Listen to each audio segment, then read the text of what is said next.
and fair to all persons.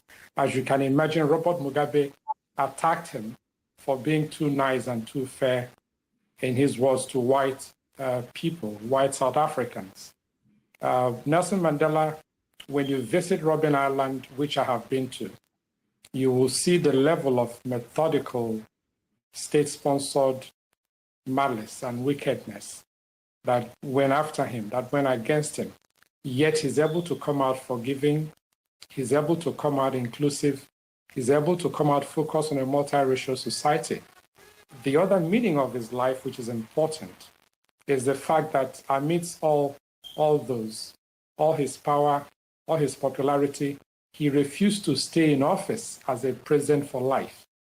He actually, from behind the scenes, put pressure on some of the leaders of various governments in Africa, including Nigeria specifically, for the leaders to retire and leave the office as the Constitution has stipulated.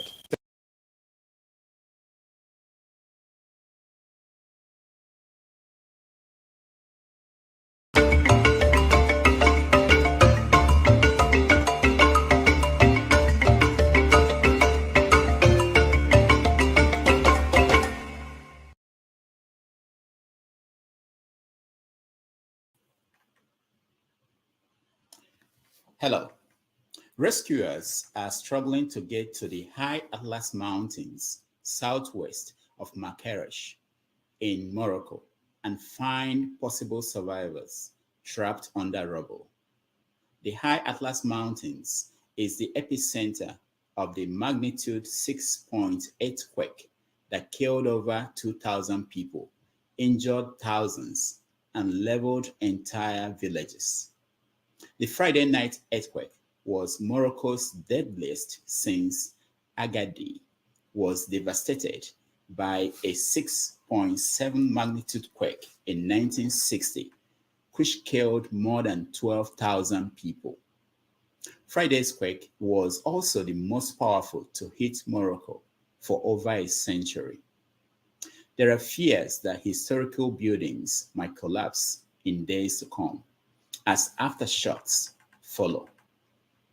People were sleeping outside on the streets for the second night.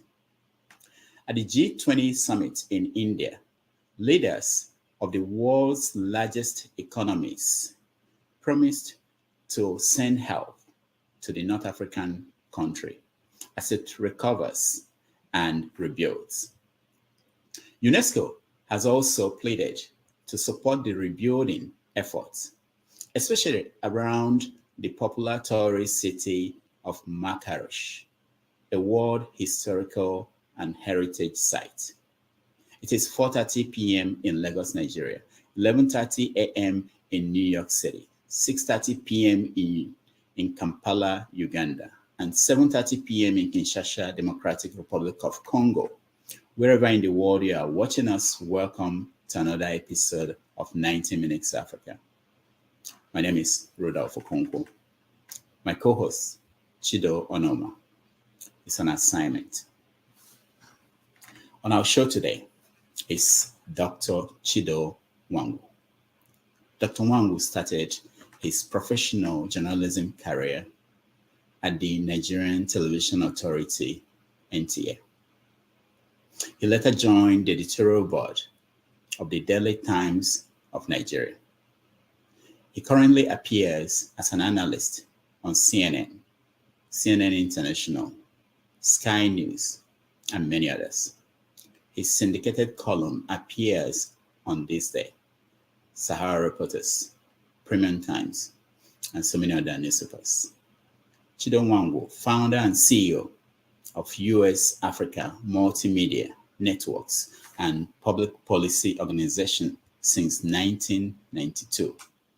He is the author of soon-to-be-released 2023 book, MLK, Mandela and Achebe, Power, Leadership, and Identity. His latest trending column is Ali Bongo and the 40 Thieves.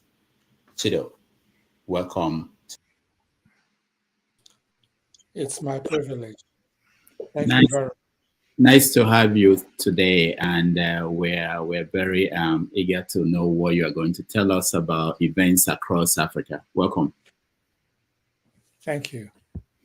Okay, let's start with Morocco. What happened, the earthquake, and where we are today. More than 2,000 people dead.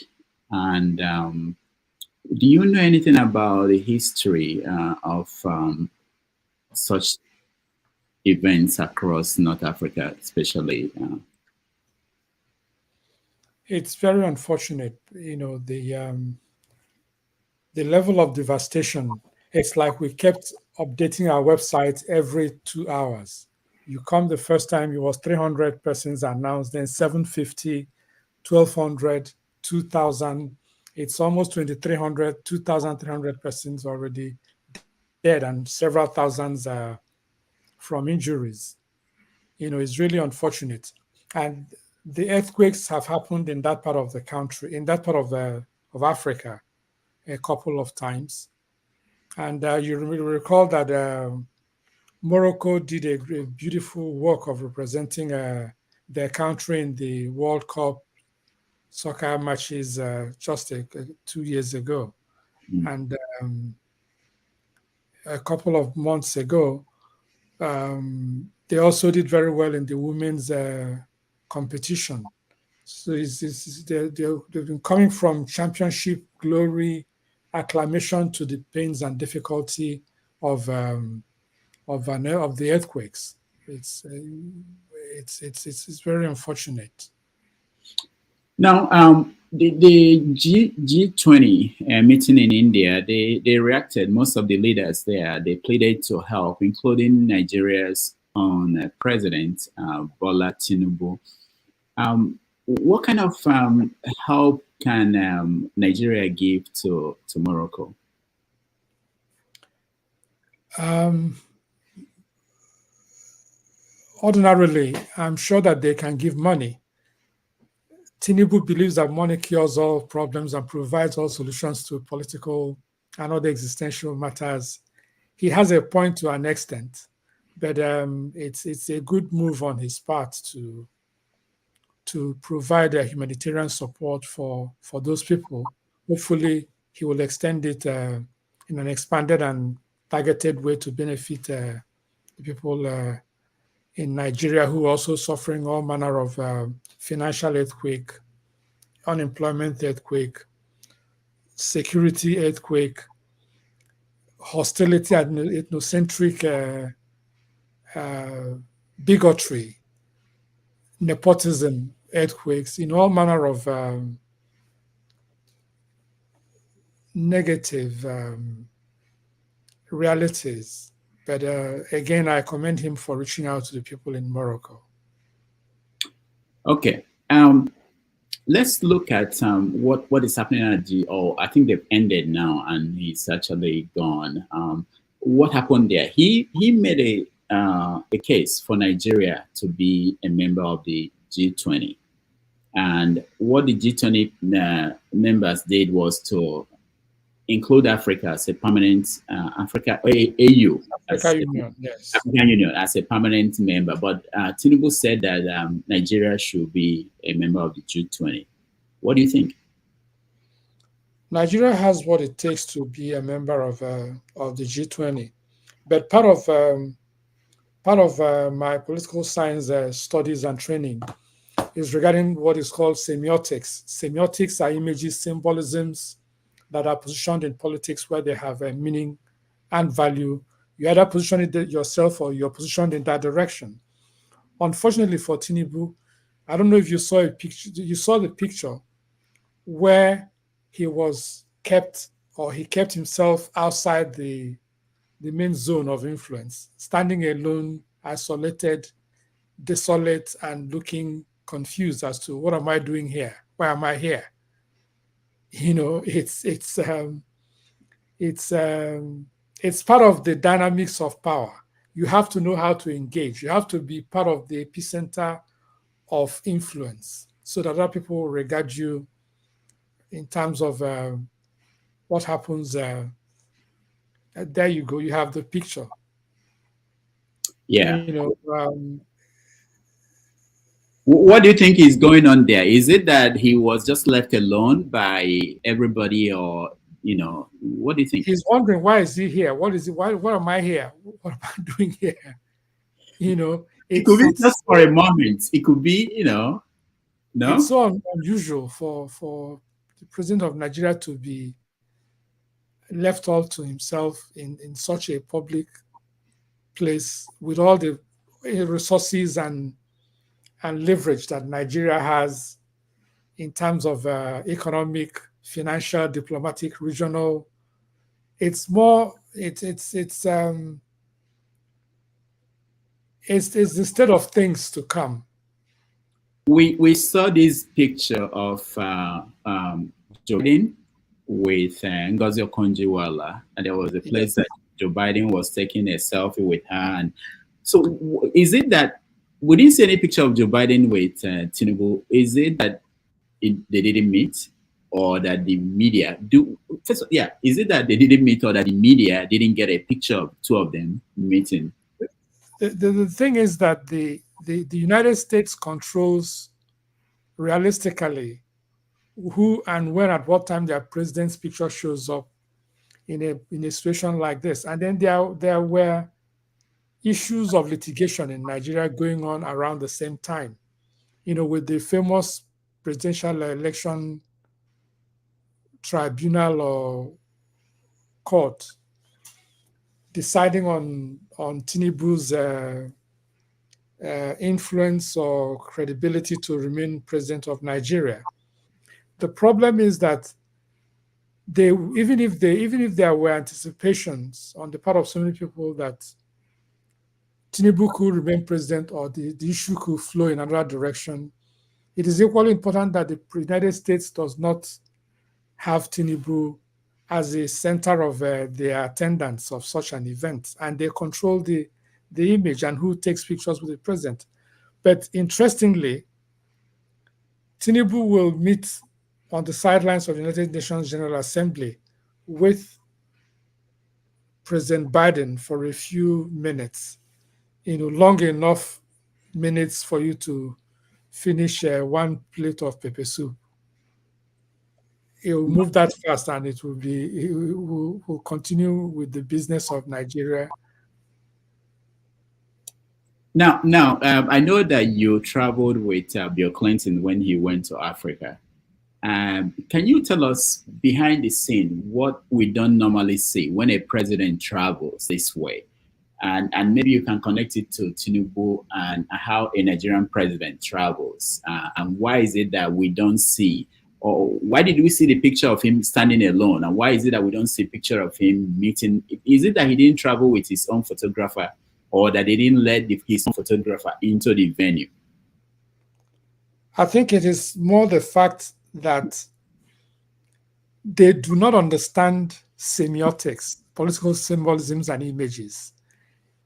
There has to be someone who should take good pictures of the president at any given time. Is a 24-hour business whenever the president steps into any environment.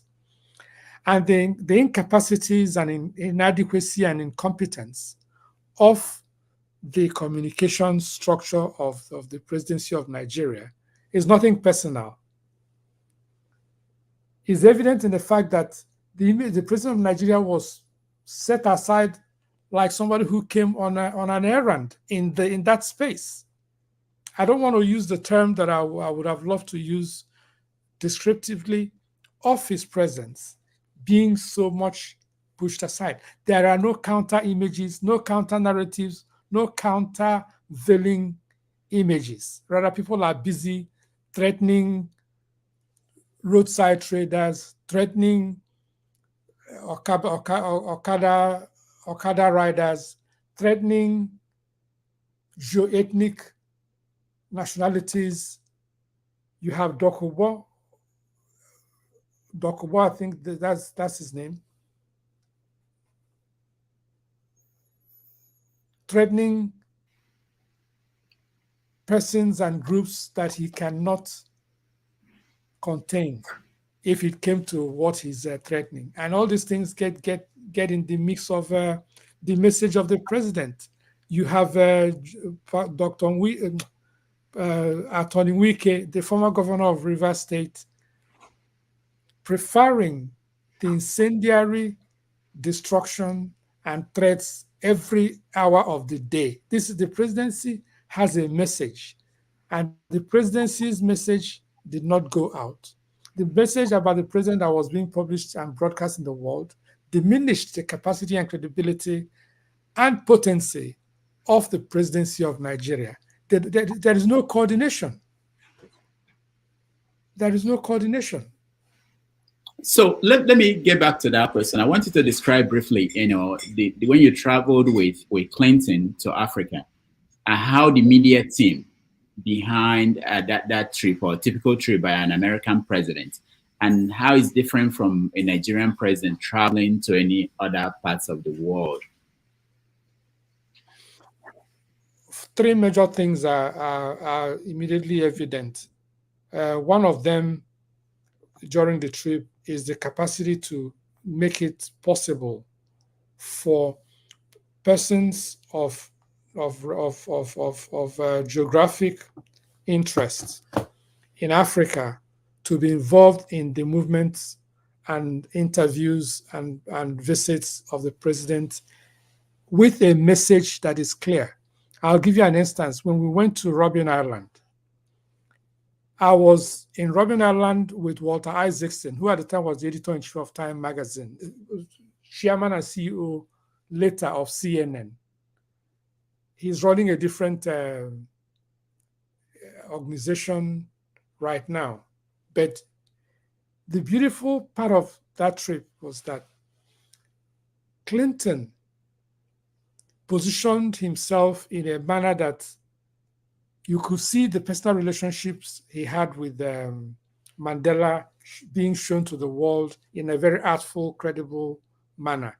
When he looked through the window of Nelson Mandela's jail cell, the photographers at the place were positioned to make sure that they get those pictures, and the pictures are permanent in the psyche. It's burnt into my own memory because I saw the live event, the live image. That live image is in my memory, not just the pictures. The second thing is this. There is a level of access that is enhanced when you travel with the President of the United States in terms of events, in terms of movements. The third one that is very significant is that the logistics are almost flawless. The fourth thing that was also very clear is that the security is there, but it's not in your face. You know, the sixth thing that I could say that I found very interesting was that when I asked the question to the President of the United States at the Turnhouse presidential residence of Nelson Mandela, with Air Force One right behind Mandela and Clinton, why at the time was Bill Clinton's presidency, White House supporting that Abacha could remove his military uniforms and run as the president of Nigeria in civilian uniform? Because that was equivalent of what was happening at the time. There is a duality of influence in the power networks in the United States regarding diplomacy and international relations. The open ones are between the State Department and the White House. The State Department is usually where some of these leaders get away with all manner of things. The State Department is where you have people championing interests that are continuation of contracts. After you serve in the State Department, you retire, you make your big deal. You join another major company. The White House had a different pursuit. The State Department sometimes hold their own agenda, and they are very influential. Then there are other private individuals like Jesse Jackson at the time and some other members of the Congressional Black Caucus, including Farah Khan, who is not a member of the caucus, but who is an influential Muslim leader in the United States. They were supporting Sani Abacha. But what happened was that when I asked that question, because I asked pointedly, who is calling the shots in terms of the direction of the policy of the United States? Is it what the president is saying, or is it what the State Department and the other powerful, influential people are saying? Which one is it? And then the other thing is that there is a very interesting mix when you have the privilege of traveling with the President of the United States. You get to ask questions of some of the advisors, and you get to interact with them at an official level, and then at sometimes, when there is a lag time or break from a lot of work, you can ask questions or discuss any number of things that are important, public policy interests. All right. Thank you for that. It's part of my book, the Mandela Achebe. MLK. Yeah. All right, we'll get to that. But let's look at last week we also had the judgment of the Presidential Tribunal, Petition Tribunal, looking at what happened during the election. What do you make of that judgment? I think it was an advocacy for Tinubu, for Jagaban, rather than a judgment. A judgment would have meant an even-handed, realistic interpretation of arguments and contention. You have the panel or the tribunal or court, as it were, making arguments that didn't hold credible value or meaning.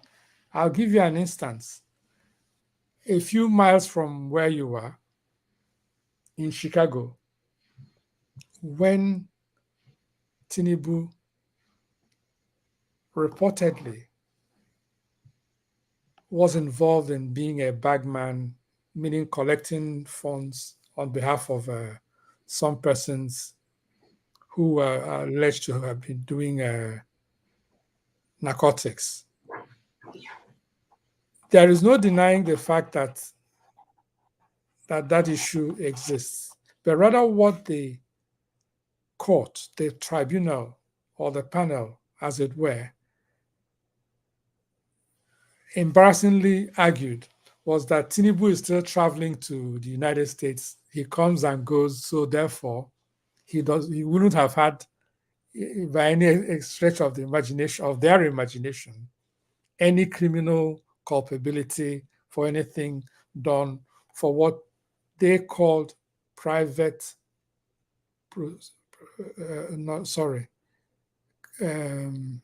non-criminal proceedings.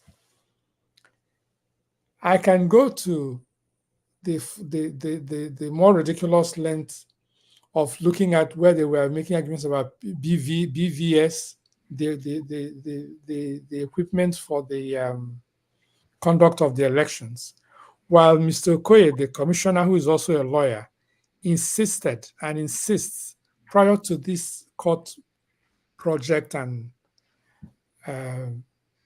ridiculous postulations, extrapolations, fictive imposition of their own facts. They create artificial situations and argue against it, make advocacy against it, then rule against it, and then say that is what the people who are taking them to court are saying. No, we're not dummies. Nigerians are not dummies. Now, it's so embarrassing.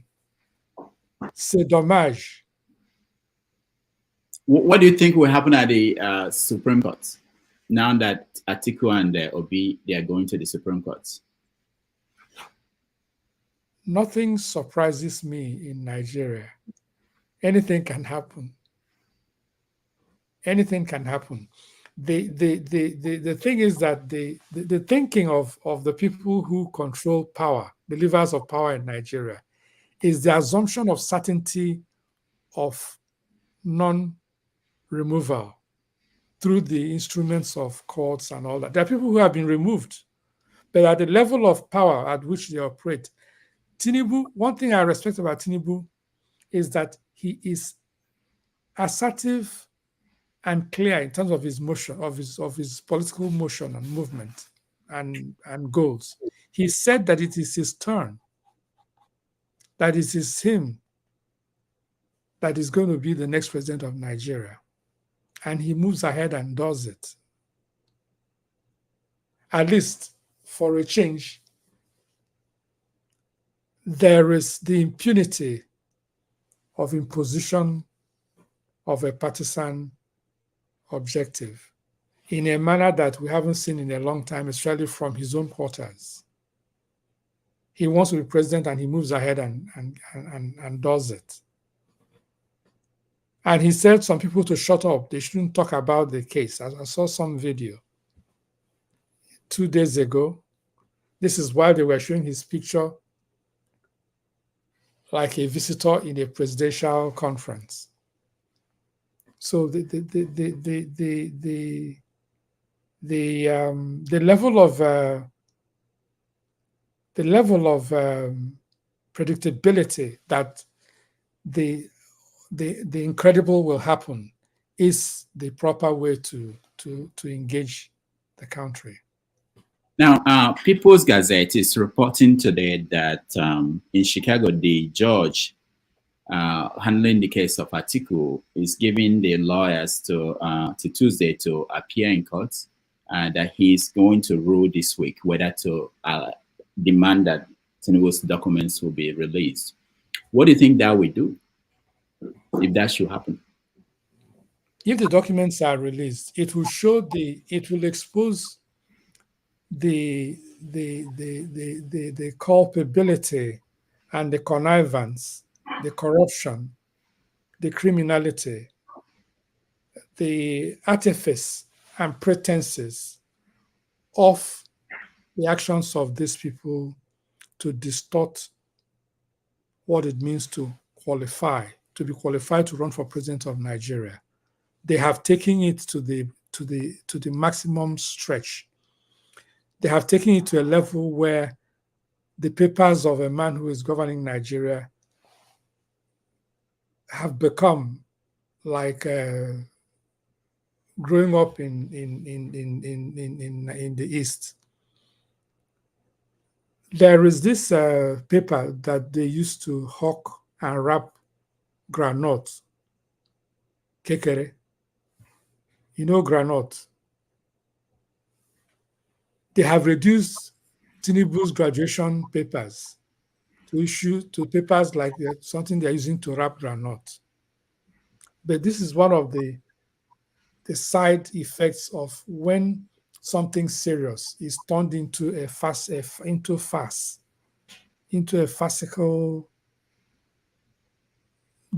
farcical drama.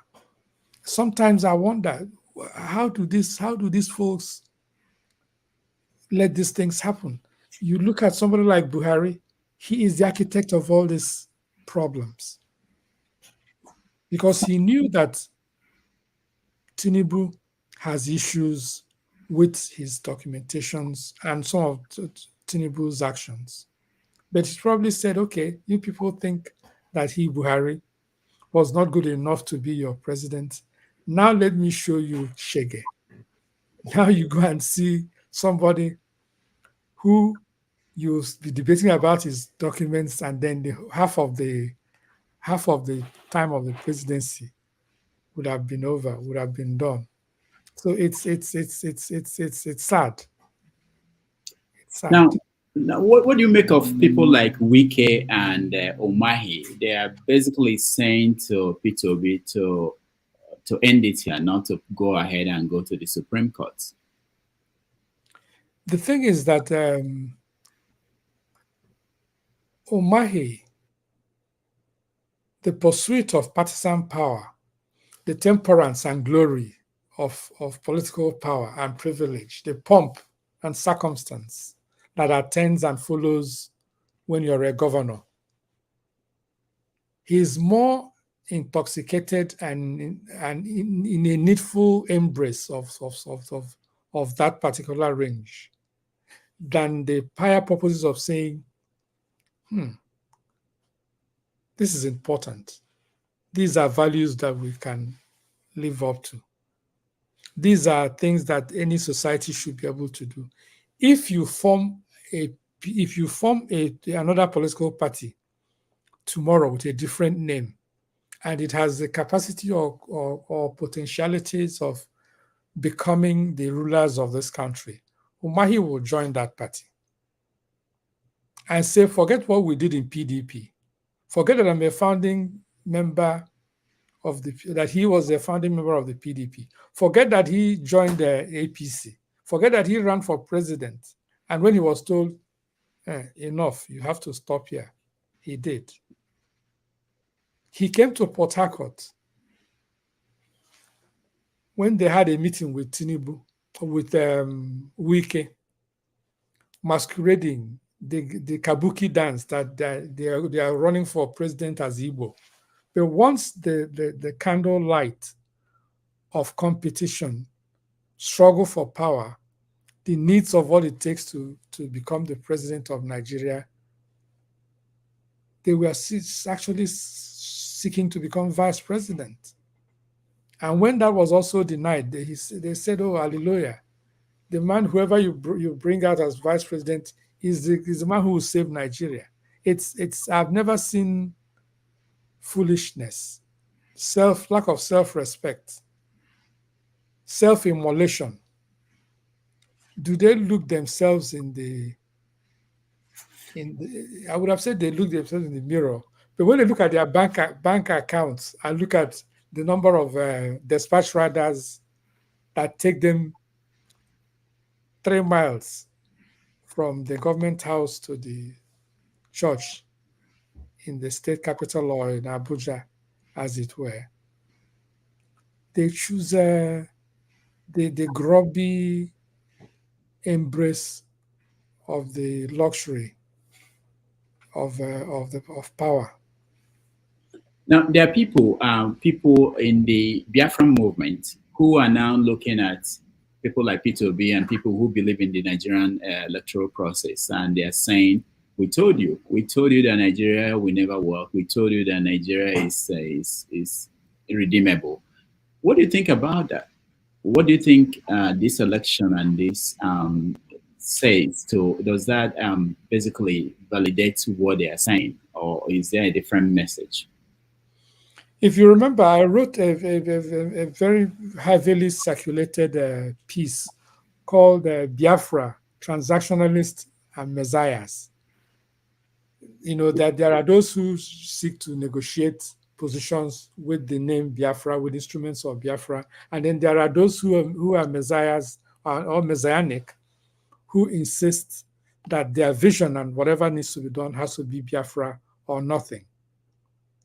Those are two levels of the Igbo and Nigerians who support the agitation. There are non-Igbos who support the agitation for the project as they say it. But the thing is that the Igbo needs to have continued efforts, contemplation of their options, of how they can protect their immediate interest, which is their lives. We've seen the level of destruction and assault and attacks that have occurred, sponsored by the federal government of Nigeria, openly instigated and stated by Dokubo, during an invitation where he was showed to the podium in the villa, the presidency of Nigeria, where he was condemning the soldiers, the police, everybody in the armed forces, that they are this, they are this, they are that, because President Tinubu validated him the way he did. And how he parades and announces he has a private army, he owns the contracts to manage some states. He mentioned several states, 3 or 4 of them in the eastern Igbo areas of Nigeria. And the Igbo are amused. There is a proverb that says that the slave who is laughing when another person that is enslaved is killed with what is called, I have to spell it out to avoid any confusion, HOE. Okay. Which is a farming instrument. Yes. That the same slave who is laughing should know that his time is coming when he will be killed with the same farming instrument. So Igbos are not slaves anyway. But the point is that there is an absolute lacking in the sense of common sense and of history on the part of these fellows who think that the Igbos can be the political football of Nigeria. You can kick them any way you want. But the thing is that you can't hold them down. You can only hold them down for so long. And Igbos are avoiding a head-on conflict with anybody in the country. Peter Obi's successful, Peter Obi did what so many persons in the history of Nigeria have been unable to do: carry the present structure of society with the support and amplification of the youth of the country, from Zaria to Nembe, from Roshogbo to Maiduguri. You know, he's done something that must be respected and must be commended. So do you think that Peter Obi accomplished something that Zik was not able to accomplish? There are two different society situations and societies and epochs in history. It is easier to mobilize with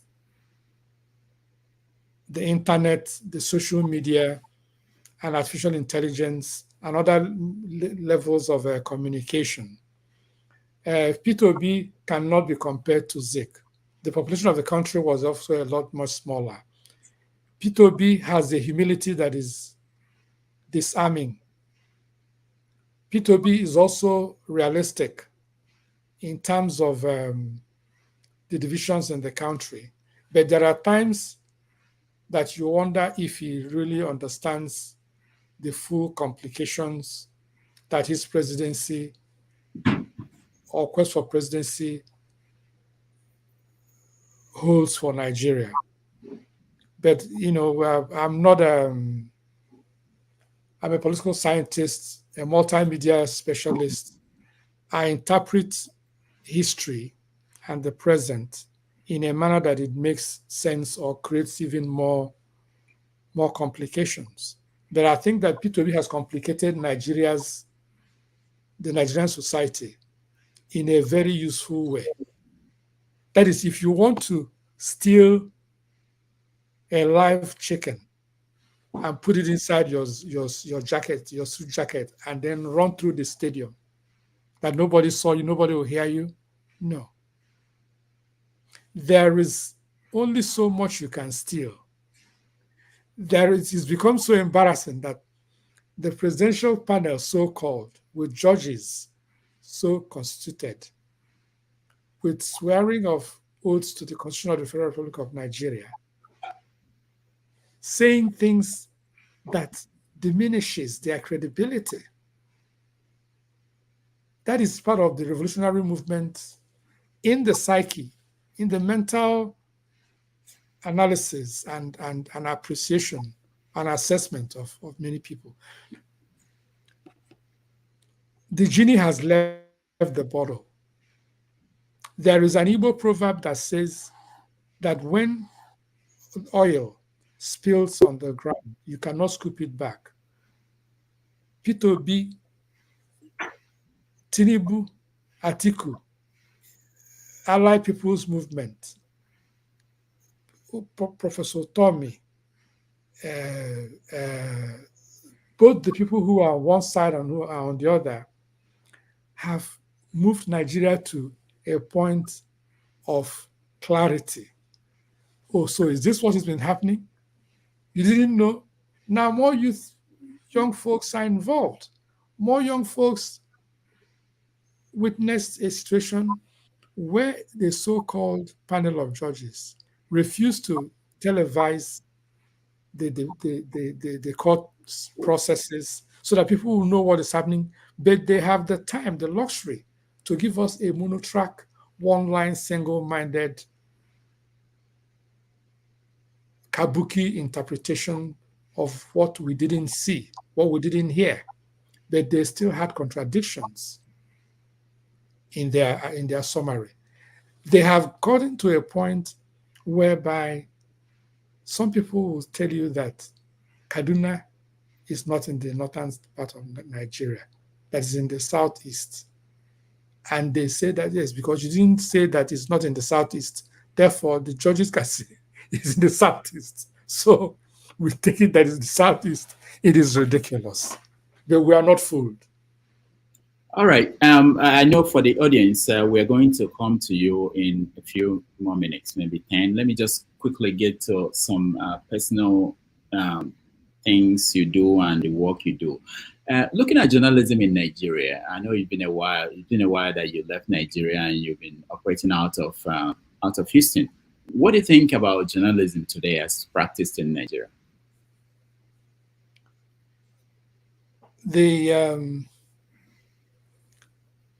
There are developments that have helped the practice of journalism in Nigeria, in Africa, and in the United States. Technology.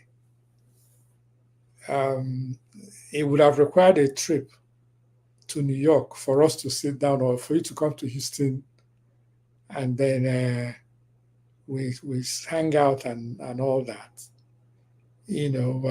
But this time you don't have to do that because you have technology. And then you have the contemporaneous advantage of seeing events as they are happening instantly. And then you have access to archives instantly. That's the post-facto advantage. Then in terms of the practice of journalism in Nigeria and Africa, there are crops of new writers, columnists, reporters who are very good. Like there are also some established writers who are institutions in their own rights. People like Chido Nwangwu, who is executive editor of USAfrica, USAfricaOnline.com. He's one of the best analysts in the world. He's one of the best. He's not limited to a local environment. Suya Yodele is one of them. He writes for the Nigerian Tribune. He also writes for USAfrica live.com. And there is a Kopara, Nkeme Kopara, who is also extremely good. There are lots of great writers. And then there are persons like yourself who continue to show a level of versatility, a global scale, where you can take serious issues, you write about them, you dissect it, it makes meaning to everybody.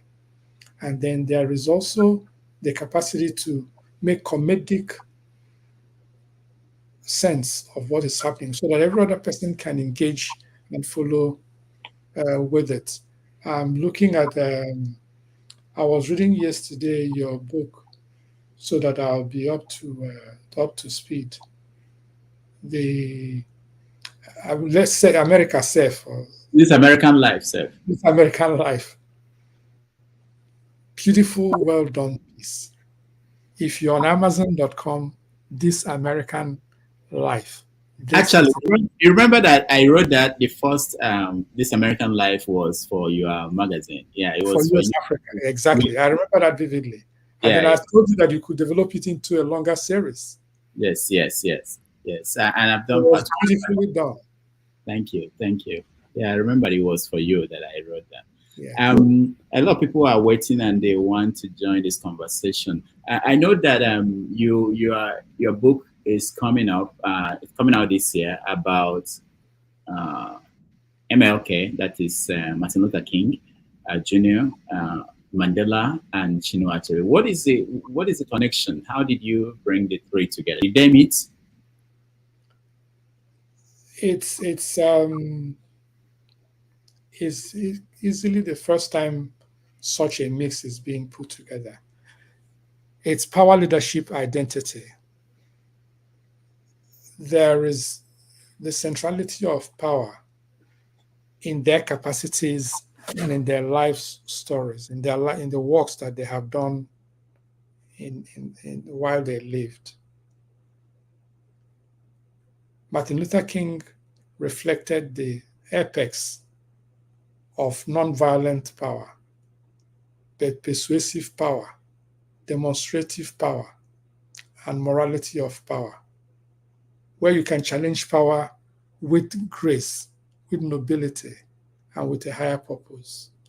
Nelson Mandela reflected power clearly in terms of leadership, clearly in terms of a strong will to stand against the forces of evil and darkness, like we noticed in apartheid South Africa. Nelson Mandela reflected the iron will of a determined people to break the shibboleths and the impositions and the devilry of domination and colonialism of a very toxic kind by fighting the apartheid racists in South Africa until they were defeated and they could not continue the ways of their lives. And then, of course, there is my great mentor, our great mentor, the one, the only Chinua Achebe, the man that Nelson Mandela himself referred to his book Things Fall Apart as the author in whose presence and works the prison cells came down. Basically, that his book towered and went beyond the capacity and restraints of the prison. Then there is also the uniting influence of their working differently on their own terms, without speaking to each other like in concert, in a daily, monthly, or quarterly or yearly routine. They did not. But they had the same opposition to white supremacists, or even the supremacy of any person of any other color who insists that it's either his way or nobody will move forward. Mandela was opposed to black domination or white domination, just like Chinua Achebe was opposed to any form of domination.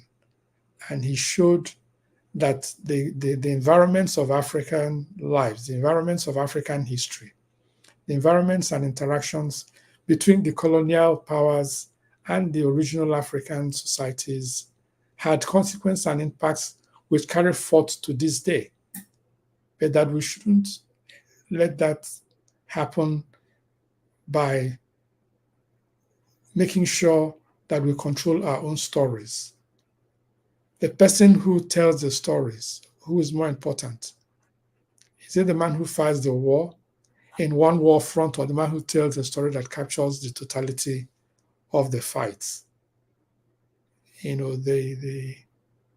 it's an interesting book. When is it coming out? It's going to come out the end of November. So it's going to be the one Christmas gift across the world. Now, everywhere. Let me ask you, why is it that African leaders did not follow the Mandela example? Whose fault is it? What happened? If you look at somebody like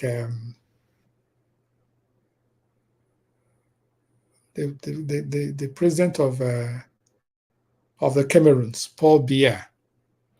Paul Biya has been in power as long as I could ever. When I was still a kid, I heard about Paul Biya. We heard about Bongo and Ali Bongo. Ali Bongo succeeded his father. Combined, they have ruled for at least 55 plus years, almost 56 years. There are so many presidents like that, and it is self-serving. Mandela was considered an idealist by Mugabe. Mugabe said he was too tolerant of white people. You have to show them shege, you have to show them pepper. That's what he believes. You have to fight them till they succumb to the power of black nationalism. There are some white colonialists, like what the French people have done in Africa, where they set upon the land and they want to dominate everything. They control the money, they control the phone system, they control the gas energy supplies, they control the minerals, the diamonds, they control the travel infrastructure, they control, just name it, cultural arts, artifacts, dances. There is a monolithic thumb on every life, on every activity in most of French Africa. But the dialectics and the interaction of interests sometimes will lead to a confrontation. And this is what is happening. They are losing out in West Africa, Central Africa, Sahelian Africa, and other parts where they had influence. So these things, the dynamism of history sometimes could be unique and unpredictable. We have African writers, and it's been 10 years now. I think there is an event at Princeton coming up on the 29th and 30th to mark the 10th anniversary or memorial of the death of Chido Achebe. What do you think about African writing so far at this point? And is there any sign that there are people who are following the path of Chido Achebe? There are persons who are following Achebe. I am one of those.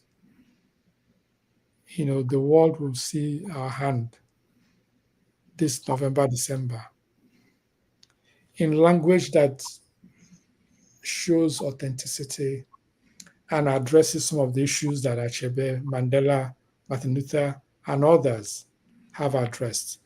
What we don't have, especially, are persons who are writing in our native language, like Ngugi wa Thiong'o did, and says that it allows you a greater clarity. And one of the items that I mentioned in the book is the fact that there is no Things Fall Apart in his native Igbo language that is selling anywhere in the world. As you know, I was very close to the late Professor Achebe, and then I'm still close to the family. That is an issue that should be brought into serious consideration. But the challenge also is that nobody writes exactly like Achebe. There is an elegant simplicity. There is a clarity that is almost blinding. He makes it so clear, so simple, that you see what he's saying. You just don't hear it. You see it. There is a lucidity that is almost perfection. Some people have compared his work, compared the work of someone like Chimamanda Ngozi Adichie to his work. What do you think about Adichie? What is the comparison? In terms of people say that people have been looking for, if you look at reviews of books, written by African writers. Most of the time, international reviews, New York Times, they try to basically name someone as this is the person that is inheriting the Achebe tradition, the Achebe standard. And they've mentioned people like Adichie, people like Okendibe, people like Adichie Okendibe. There's I forgot his name. Chigozie Obioma. What do you think about them? Yeah? You mean Chido Nwangwu or Chigozie? No, I'm not just talking about people who write fiction, people who have published fictional works, you know. No, I know Obioma. Obioma is very good. Yeah. So what do you think? There is only one Chinua Achebe. Take, for instance, Shakespeare. There is only one Shakespeare. We can try to be like or learn the lessons of their work.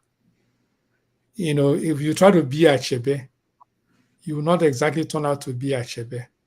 It will be a hybrid.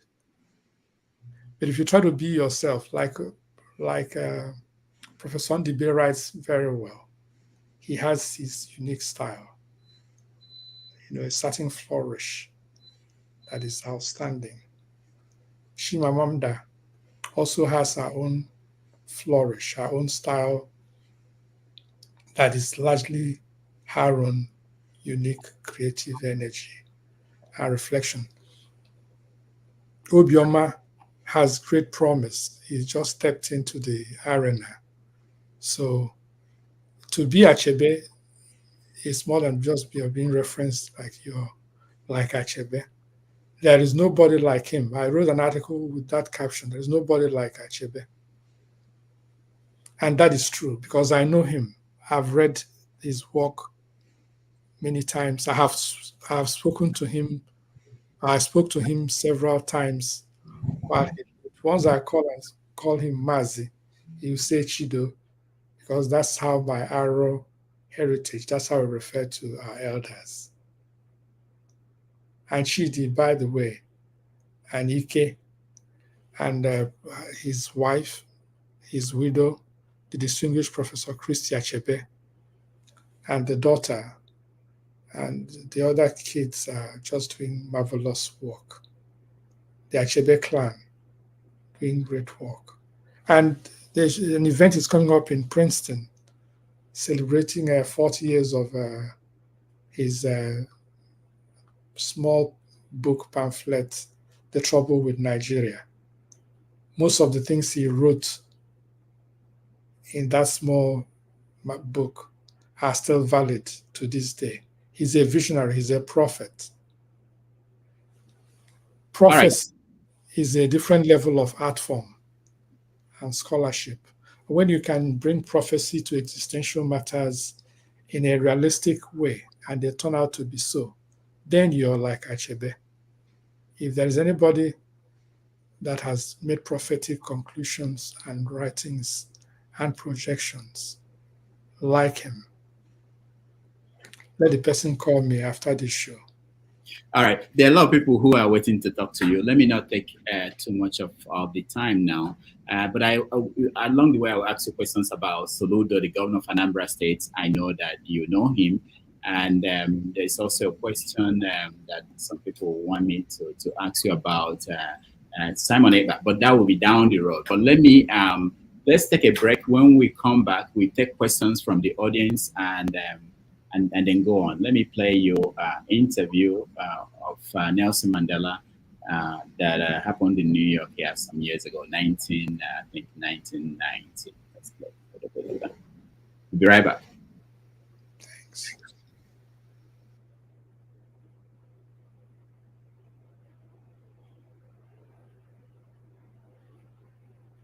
To be a future president. See the one with that couple?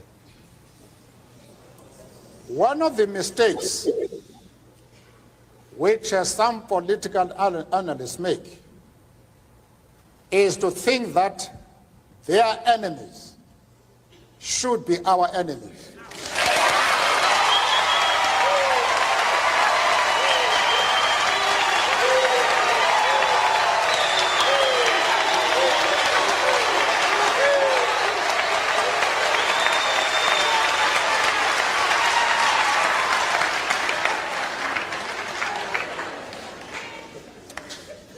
that we can and we will never do. We have our own struggle, which we are conducting. We are grateful to the world for supporting our struggle. But nevertheless, we are an independent organization with its own policy. And the attitude of every country towards, our attitude towards any country is determined by the attitude of that country to our struggle.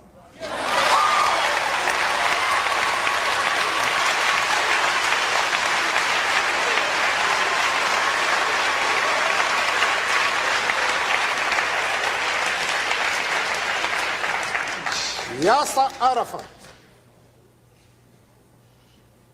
Colonel Gaddafi,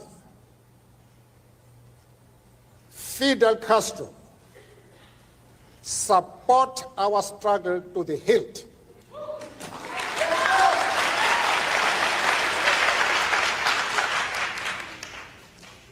There is no reason whatsoever why we should have any hesitation about hailing their commitment to human rights as they are being demanded in South Africa.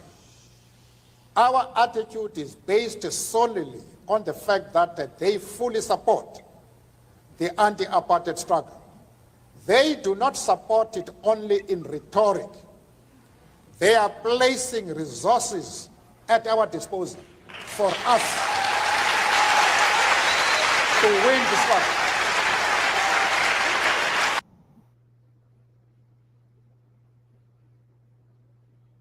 All right, welcome back to our conversation with Dr. Chido Nwangwu, who is a veteran journalist and publisher, analyst, everything. So we are going to let our audience in this conversation.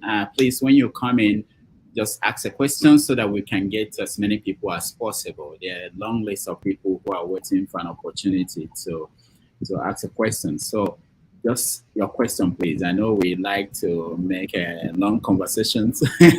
You can talk to Chido privately later if you want to, but just state your question so we can get to many people. If there's opportunity for second rounds of questions, we will give it to you.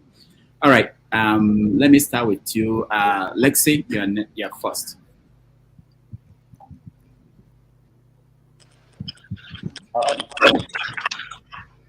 Thank you, Dr. Damages, and I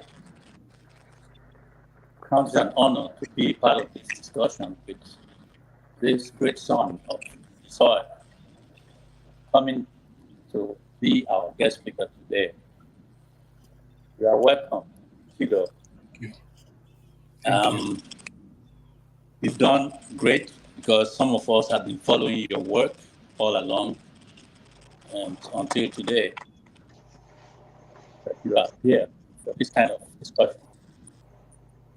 I really don't have much of a question, but a kind of wondering in my mind, maybe, sorry, it's raining a lot around here. If you had thunder, all is well. So, the first area of thought for me is this announcement or the conclusion of the tribunal about the election and the way it was presented. It's so odd. Lexi, your line is not. Lexi, your line is not very clear. We can hear. I don't know if Chido can hear you. No, it's a little. Yeah. So what I would recommend is, can you log out and join again and let's switch to that. It's raining and thundering here, so I'll log out and come back later. Is that okay? Okay. Mr. James. It's raining and thundering. All right. Thank you. Mr. James, you're next. Yes. Can you hear me? Yes. Yes. Good evening from the Gambia, here in West Africa. My question is very short. It's concerning the Igbo, the Biafra question, or more or less the Igbo question. we all know, or let me say, I believe that the country has already collapsed. Nigeria has collapsed compared to what it used to be when I was a young man. Now, this Igbo question, is it possible for the Igbos, there's noise in the background, is it possible for the Igbos to come up with another formula to solve this problem? Because whenever you mention the name Biafra, people are scared. They are associated with bloodshed. And the federal government has successfully demonized the name Biafra. I know there are a lot of intelligent men and women among the Igbos. Is it possible for them to keep this idea of Biafra aside and work out an alternative to tackle this problem headlong? That is the question. Thank you very much. What is the problem? The Igbo question, I mean, this Biafra question, people are agitating for the creation of Biafra because they are marginalized. I agree that they are marginalized. See what happened to, what's his name, recent presidential candidate, Peter Obi. This is a clear case of marginalization. The people have been crying since I was a little boy, since the Civil War ended, of marginalization. They want to go away. If Nigeria don't want them to go away, they should be treated as Nigerian citizens. Since they've agreed that they will not treat them as Nigerian citizens, they just have to go away. This is the crux of the matter. Now, whenever they mention this word Biafra, they find it difficult to gain sympathy from other parts of the country, like the South, the Middle Belt, the West. They find it very difficult to talk them into it so that they'll be integral part of the process. Is it possible to keep that technique aside, come up with another formula with which they will address this problem? I don't know if I made myself clear enough. I want to know what the problem is. I've stated it already.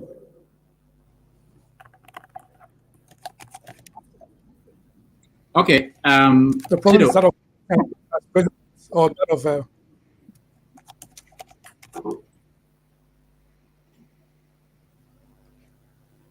Chido, I think what he was saying, he was talking is about. it that Go ahead, Chido. Go ahead. Biafra? What the problem? Is it the problem of the terminology of Biafra? Yeah, I think that's what he's getting at.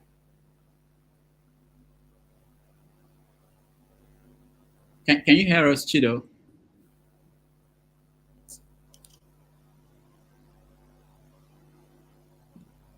Okay, I think our guess internet is okay. Yeah. I better sign out. When it comes, you can answer the question. No, I can hear you now. I had the point. Master James, I get the point now. The issue you're saying is that when you mention Biafra, it creates more complications and anxieties for some people. That's basically the problem.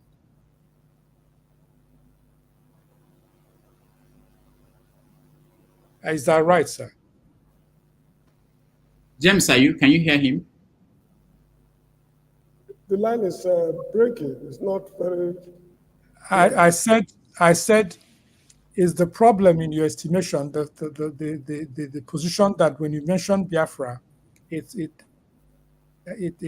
unsettles and frightens some people or creates dissonance in terms of their capacity to support even a candidate like Peter Obi? You think that affected Peter Obi's candidacy? Okay, Mr. Damages, thank you so much. You can move on to the fellow. All right. All right. Thank you, James. I think there's a connection problem there. Ikolola, you're next.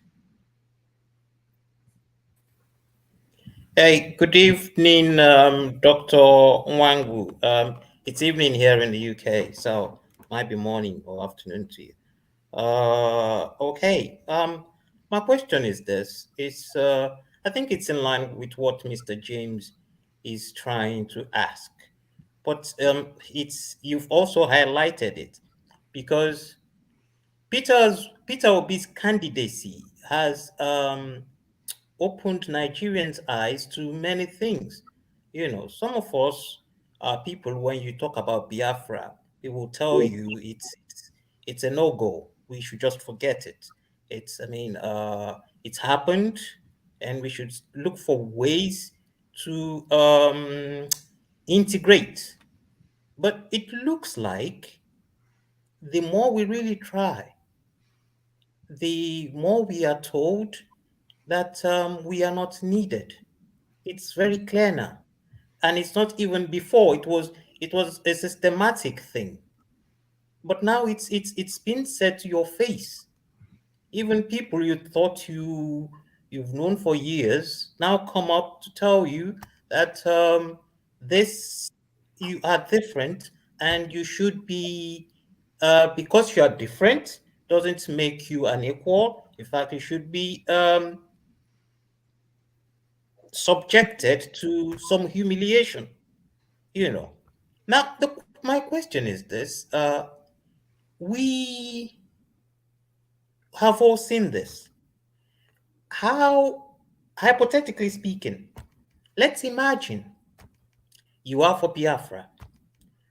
What is the process that the Igbos have to start putting together in order to achieve, if not Biafra as it is, but a level of equality and respect that culture, that ethnicity, that a people deserve?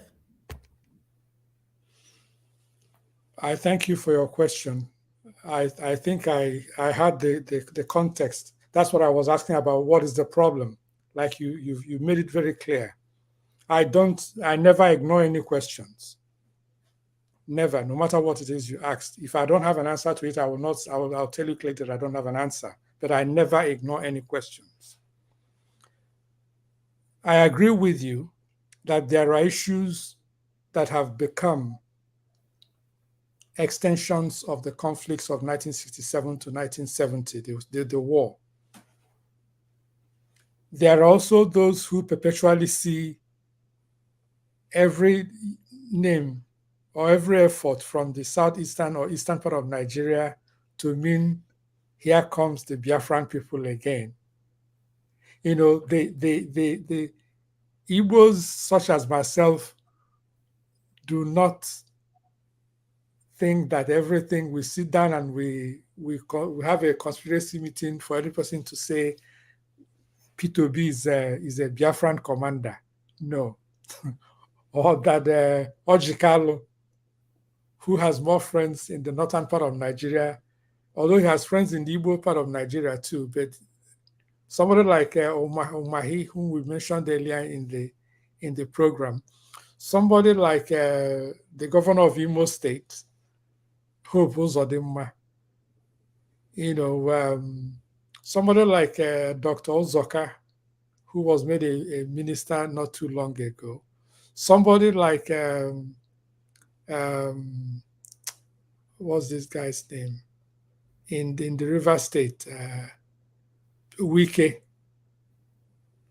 when it suits him, he says he remembers he's an Igbo. When he doesn't, he says he's from a different ethnicity. There are those who are transactionalists in the Igbo questions of Nigeria.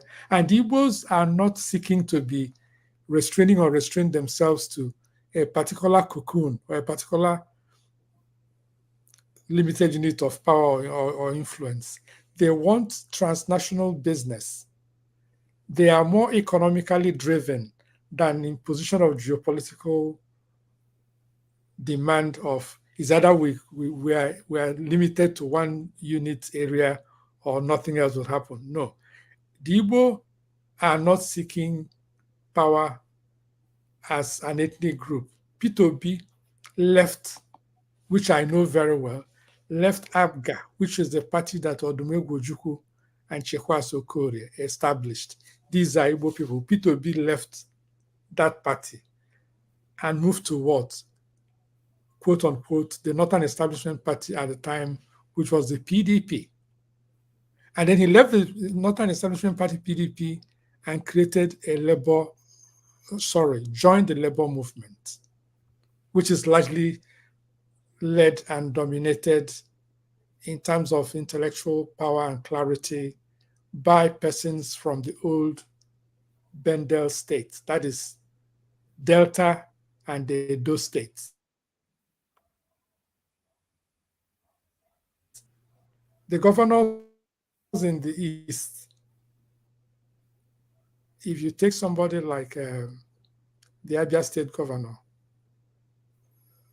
Dr.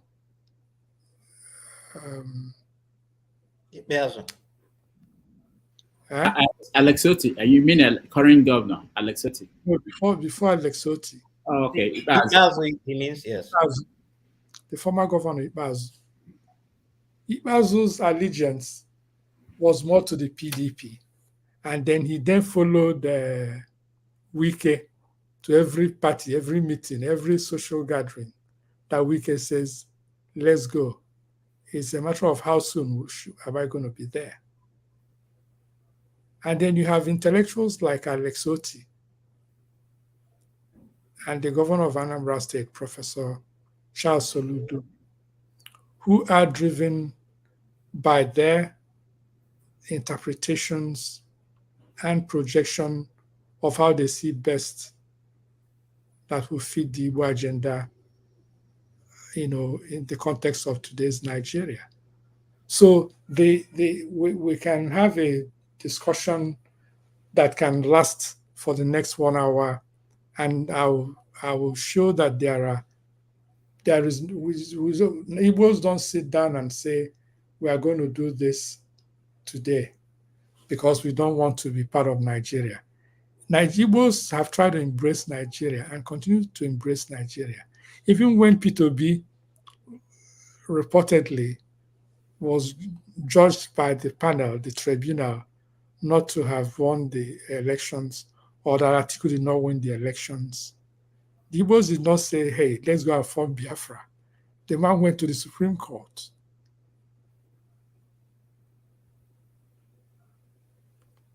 I have met Odumegwu Ojukwu. I've interviewed Odumegwu. I did interview Odumegwu Ojukwu at least 3 times, one-on-one, for several hours. I worked for Professor Chubo Kadibo before I went to the Daily Times, the former political advisor to the president. I went to Velasca Lodge in Victoria Island, in Ikoyi. That's Odumegwu Ojukwu's private residence. We started an interview with them from 11 o'clock in the night until 5:30 a.m. in the morning. Then I was a lot much younger and stronger. This was 30 years ago. So thank you, Chido. I wanted to ask you, where are the video, the audio of that interview, or the video of that interview? Is it? It's in Nigeria. It's in Nigeria. I have to ask for it. Okay, we need to get it. On a different platform. I did it for Platform. Remember Platform magazine? Yeah. Yes, which was the leading intellectual magazine of news and history at the time. Okay. In Lagos. Yeah. All right, that's good. We need to find archives of those old interviews. Actually, I'm looking for my own too. When I interviewed Ojukwu, I don't have the audio, but it was published and it's online. But I want the audio because. Okay. All right, let's move on. I call that. You have another? Yeah, it's just that you cut him short. He hasn't. He's told me what the Igbos have done and what he has done to integrate into Nigeria by even extending our economic activities. But what do be the core of my question is, what do we then do? Because it's not been appreciated.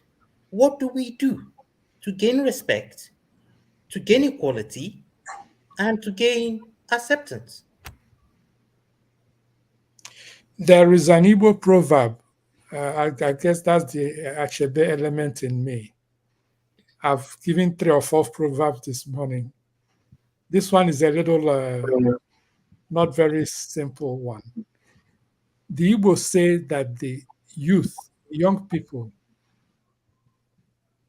carry their wisdom and their immediate reaction in their fists.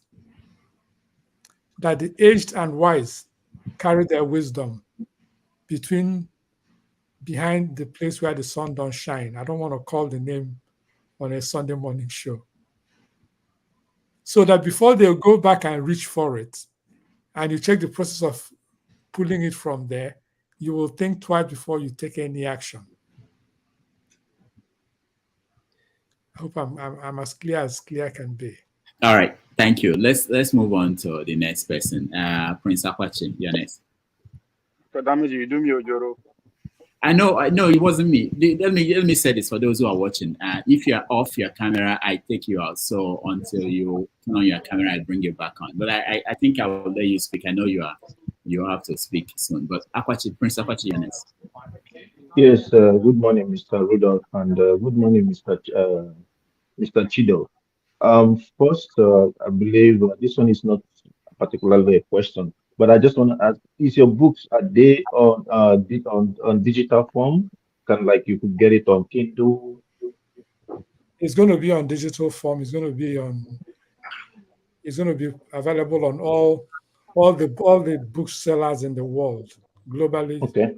Yes, it's going to have especially Amazon. I think Amazon is much better. Barnes and Noble. Okay. Yeah. Now, my other question is, when people keep talking about P2B's candidacy and linking it to Biafra, that and that, I keep asking myself, this is a candidate that actually came out and said, do not vote for me because I'm from this tribe. Do not vote for me because I am this religion. Do not vote for me, just vote for me for what I will be able to do. So why don't we just take his word and say, okay, this is the man that brought himself out. And for me, I strongly believe that he got votes from everywhere, even in the north. Whatever we're going through right now, I would just suppose it to be corruption, envy, because when I say corruption, I'm talking about that most of our politicians are transactional politicians, and what they do is they just want to get something from the highest bidder. That's what it is. When you talk about envy, sorry that my question is a little long, but I'm getting somewhere. Yeah, but can we talk about? Okay, so pretty much when you talk about envy, I talk about Wike. Wike was the reason why P2B actually left PDP, and now he moved to Labour. And he was just asked the other day, whatever he said, pretty much in as much as I don't want to repeat it, that's what it is. But my question is there a future for anybody from the East to become a president? All right, thank you. Dr. Chido. Yes. Is there a future for who? Anybody from the East becoming president of Nigeria. Like I said earlier this morning, or about an hour ago, anything is possible in Nigeria. But the honest truth is that there are persons who are dedicated and decided on blocking the ascent, the rise of certain candidates or certain persons out of phobia, misunderstanding, miseducation, bigotry, or clear sense of lack of what will move the country forward. The Igbo do not have an exclusive capacity on how to make Nigeria move forward. No. I'm not suggesting in any way that the Yorubas or either have the sole knowledge of how to move the country forward. If you take Buhari, who is Fulani, as an example of the agenda to move Nigeria forward, then the person does not quite know what it means to move a country forward. So there is no ethnic group or association that has an exclusive capacity to move the country forward. Anybody can be the David of tomorrow. Anybody can be the Solomon of tomorrow. But the fact of the matter is that when politicians make alliances, when they settle their problems, the poor people kill themselves. When politicians share money, they don't ask you, are you from Igbo or you're from Ichekiri or Urobo or Birong or whether you speak Fulfulde or French. If you're not part of the network, you ain't getting nothing, as they say in Texas. You dance with those who wrong you. So the level of importance to group allegiance is the reason why Umahi will follow the Sese fly to Sokoto than to stay in Ebonyi State and be a king. All right, thank you. Any these problems. Thank you, Chido. Let's go to Obie. Obie, you're next. Thank you, Rudolph, for, after you let us down last week, you dropped your stars. So you have made it up today for bringing another Ubunge guest. Thank you for that, Rudolph. And to Mr. Chido, you're welcome. Yeah. You started by touching on what I spent great amount of time and resources trying to study, which is how the power dynamics works.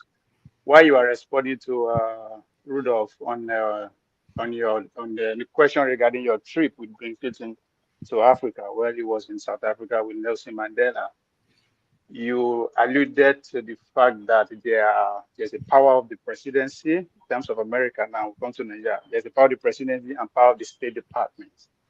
So you went ahead to say you were actually asking, I'm quoting you now, not directly, but I'm paraphrasing what you said, that you're asking based on the question regarding their support for Abacha going from military dictator to a civilian, potential civilian president. They allow him to contest, that the support is not just coming from the presidency alone, or maybe the State Department alone, every member of the Black Caucus, all to the way the Islamic world, they are supporting him. So my question on that particular one is that, which one is more influential regarding international policy?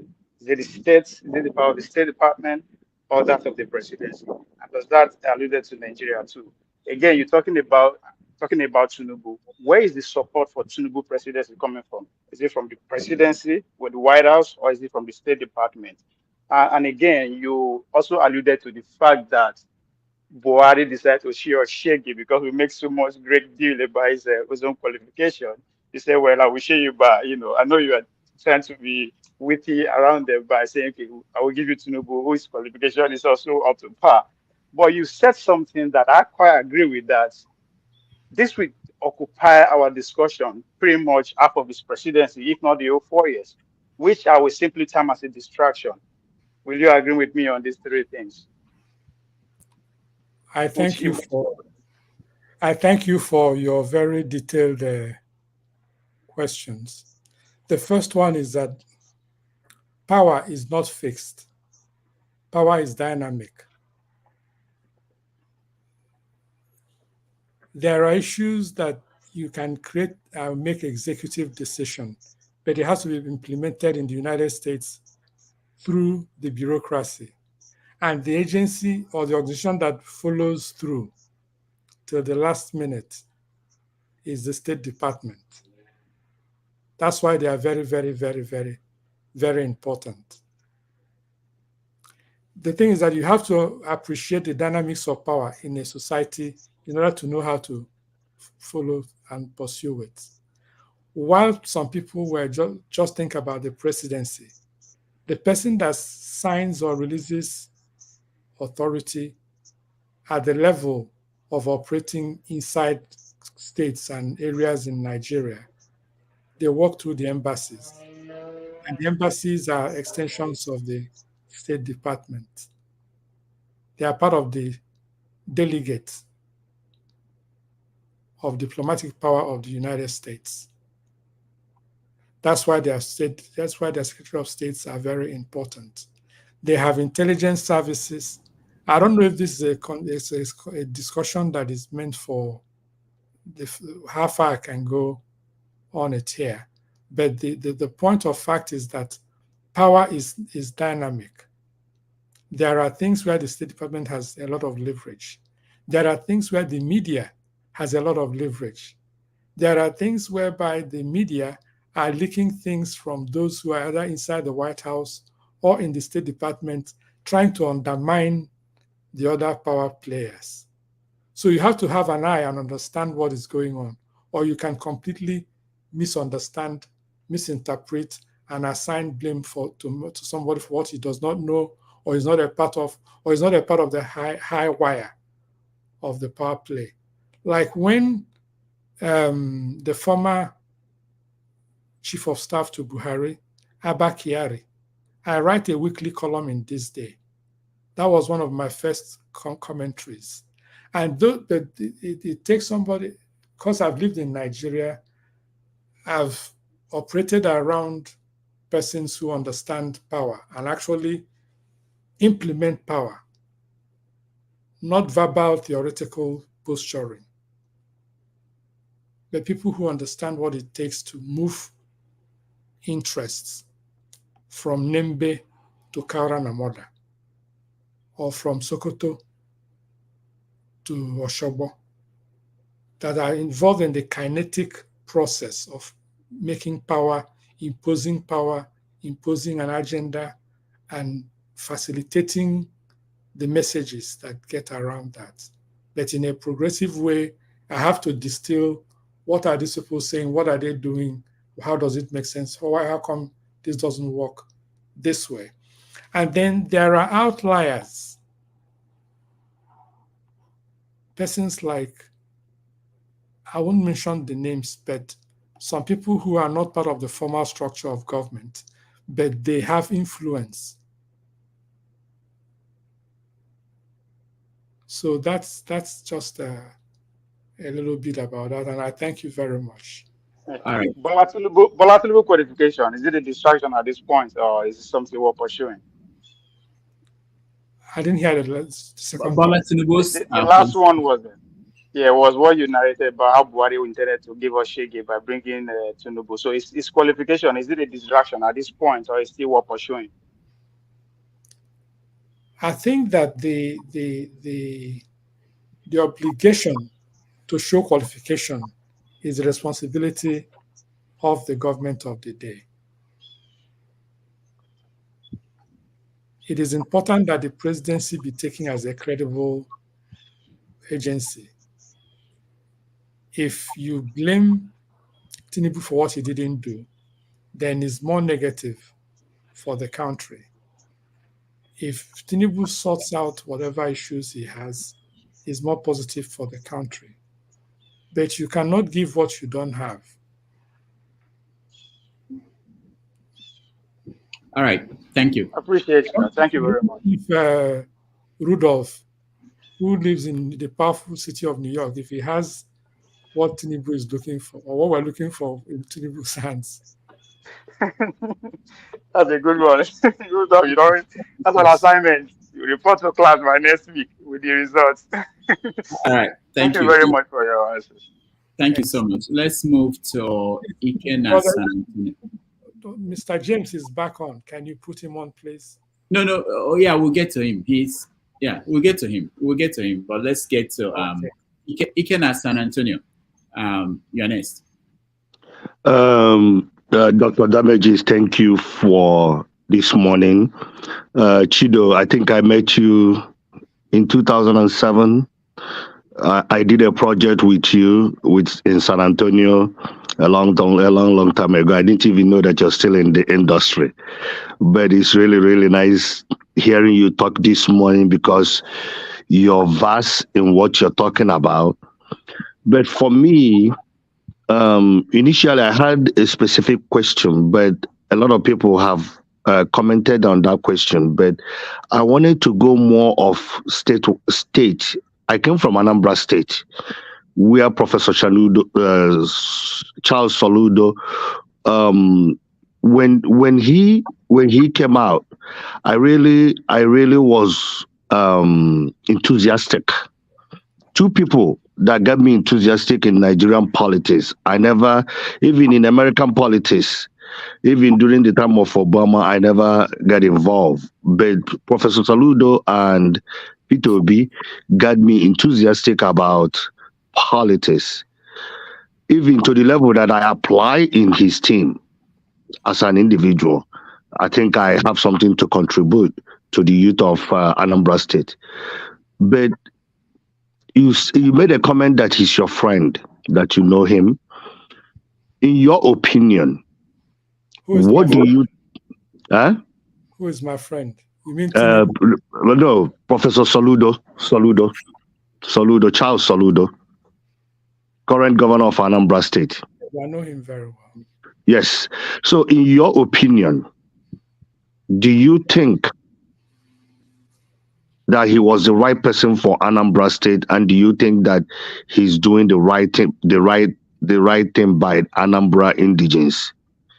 Because I think, to me, he made a promises that he have failed on. He's not living up to that promises, but that is my opinion. But that is really the area I want you to explore for us, because he's one of those guys that you mentioned.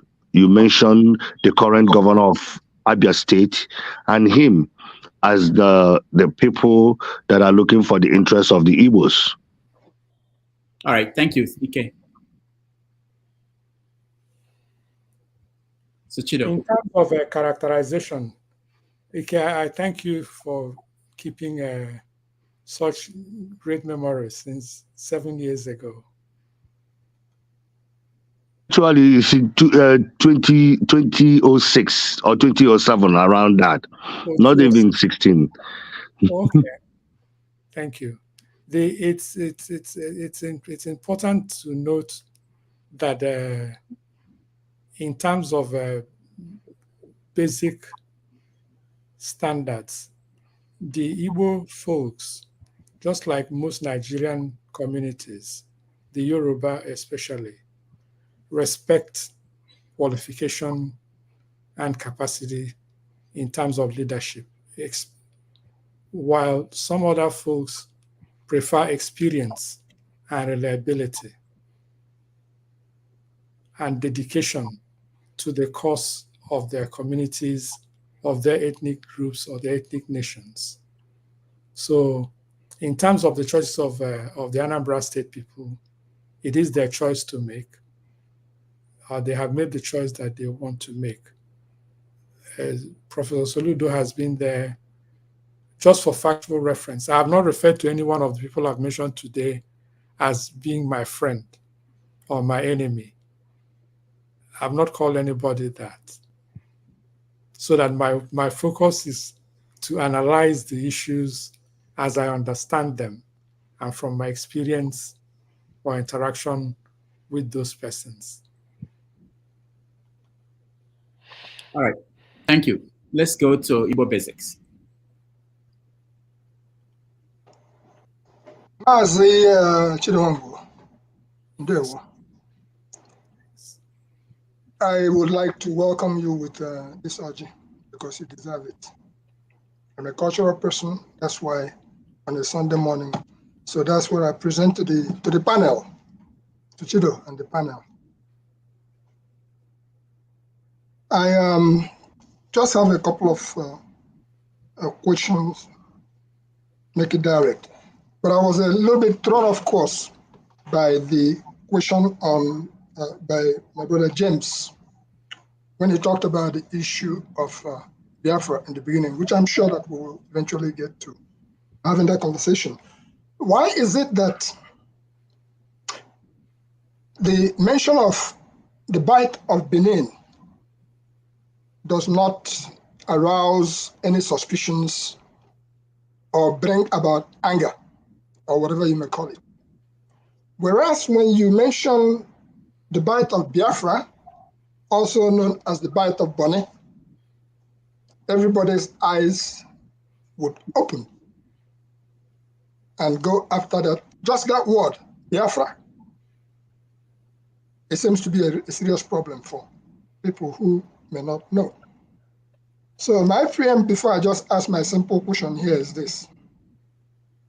Nigeria will continue to lose and lose big time until Nigeria decides to utilize its natural embodiments, its natural gifts, be it from Yoruba, Igbo, Hausa, whatever you may call it. So it is a loss and continues to be a loss to the Nigerian state that anything from the southeast of Nigeria is frowned upon or is looked upon as, how do I call it, aggressive or whatever you may call it. So that is a statement I made here. And I'm just going to land with back to Chido Nwangwu. How do you call it? I actually went to school with Chido Nwangwu. So it's a great privilege. He's my senior. He was my senior in school, just to be sure. Yes. Having said that, I wanted to bring it back to the character of the Chido Nwangwu that I know and the Chido Nwangwu of tomorrow. In looking at the conversations that was being had here, comparison of Achebe and talking about Chimamanda, talking about the writers, I just wanted to point out that all those people from Oken debate to the rest of it, they are writing in different generation, totally different generation. The generation of Chido Achebe, there was no internet, but they were visionaries. And whatever Chido Achebe put down, it was not just imagery, it's something that will live long after us. I happen to have had the privilege of meeting Chido Achebe. I happen to have had the privilege of being with Bill Clinton. I happen to now have the privilege of being with people like Rudolph Okonkwo and people like Chido Nwangwu. It's really, I'm not trying to flatter because I don't flatter anybody, but I'm saying it is a privilege, and I will soon meet people like Jagon and Pansat. We will eventually have a talk somewhere along the line. We all have a role to play, one way or the other. So my question is this, Chido. Everything you have done, where do I find J.W. Nwangwu in you? Where do I find FOC Heme in you? Where do I find Mr. Taburago, the literature teacher, in you? And where do I find Mr. Feribe, the heavy knock, in you? Have all those, and you're a surgeon through Eziama High School, as we all know, and being an Aba boy. What has that done to bring you where you are today? I won't talk about Okezi Ikpeazu because he was supposed to have passed through our school. But I will, by the word, I won't deny him, but I will say, no, no, no, no. So that is my my question and my contribution this morning. Thank you. Thank you, Bob Basics. Chido. I thank you for your very reflective, memory lane-driven guidance. As you know, I grew up in the great city of Aba, and if you know me very well, my disposition reflects that of a hardcore Aba, brought up young man with a vision that is global, that is not limited to Aba. But Aba was a city, a town that prepared us to engage the world and seek higher possibilities. We're not restrained. You can't hold me down. You can physically hold me down. You can spiritually hold me down. Because I believe, like every other person believes, that we can all prosper, engage, educate, elevate, and empower persons around us, that we have to make a difference. That is the core training of Abba. I've written about Abba in poems. I've written tributes to Abba regarding how it helped shape all of us. And we went to a great school. I thank you very much. Even at that, just to send you off, Chido, during our time, because we're having a conversation here, you talked about Asadedo Kobo and all these state captures and things that are going on. You would attest to the fact that during our time, people like Asadedo Kobo were not there where we work. We are from Aba. And that's a solid statement. You know that to be the truth. So as we are now today, moving forward, can you please enlighten us, because you've had the opportunity of being with Peter Obi one-on-one all the way. Yeah, can you please enlighten us a little bit on where we go as far as the younger ones, Ikolala's question is concerned, because they were seeking to see what next. Okay, Igbo Basic, let's keep that question. Let's continue because I want to make sure we get to people who are yet to ask a question. So, Chido, just keep it in the cooler. Let's get to Pansat first. Pansat, go ahead.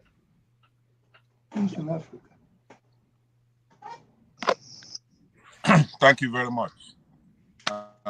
Everybody hear me? Yes. Yeah. You hear me very well? All right. Yeah. Welcome, Mr. Chido. I don't know. You say you grew up in Aba. Did you go to Santa Maria? 57 St. Michael's, the epicenter of Aba, the heart of Aba. I was born at General Hospital in Aba. I attended church at the St. Michael's there, and I attended boys' school at St. Michael's Aba also. I worked at NTA Aba also. So it's like I'm Aba one.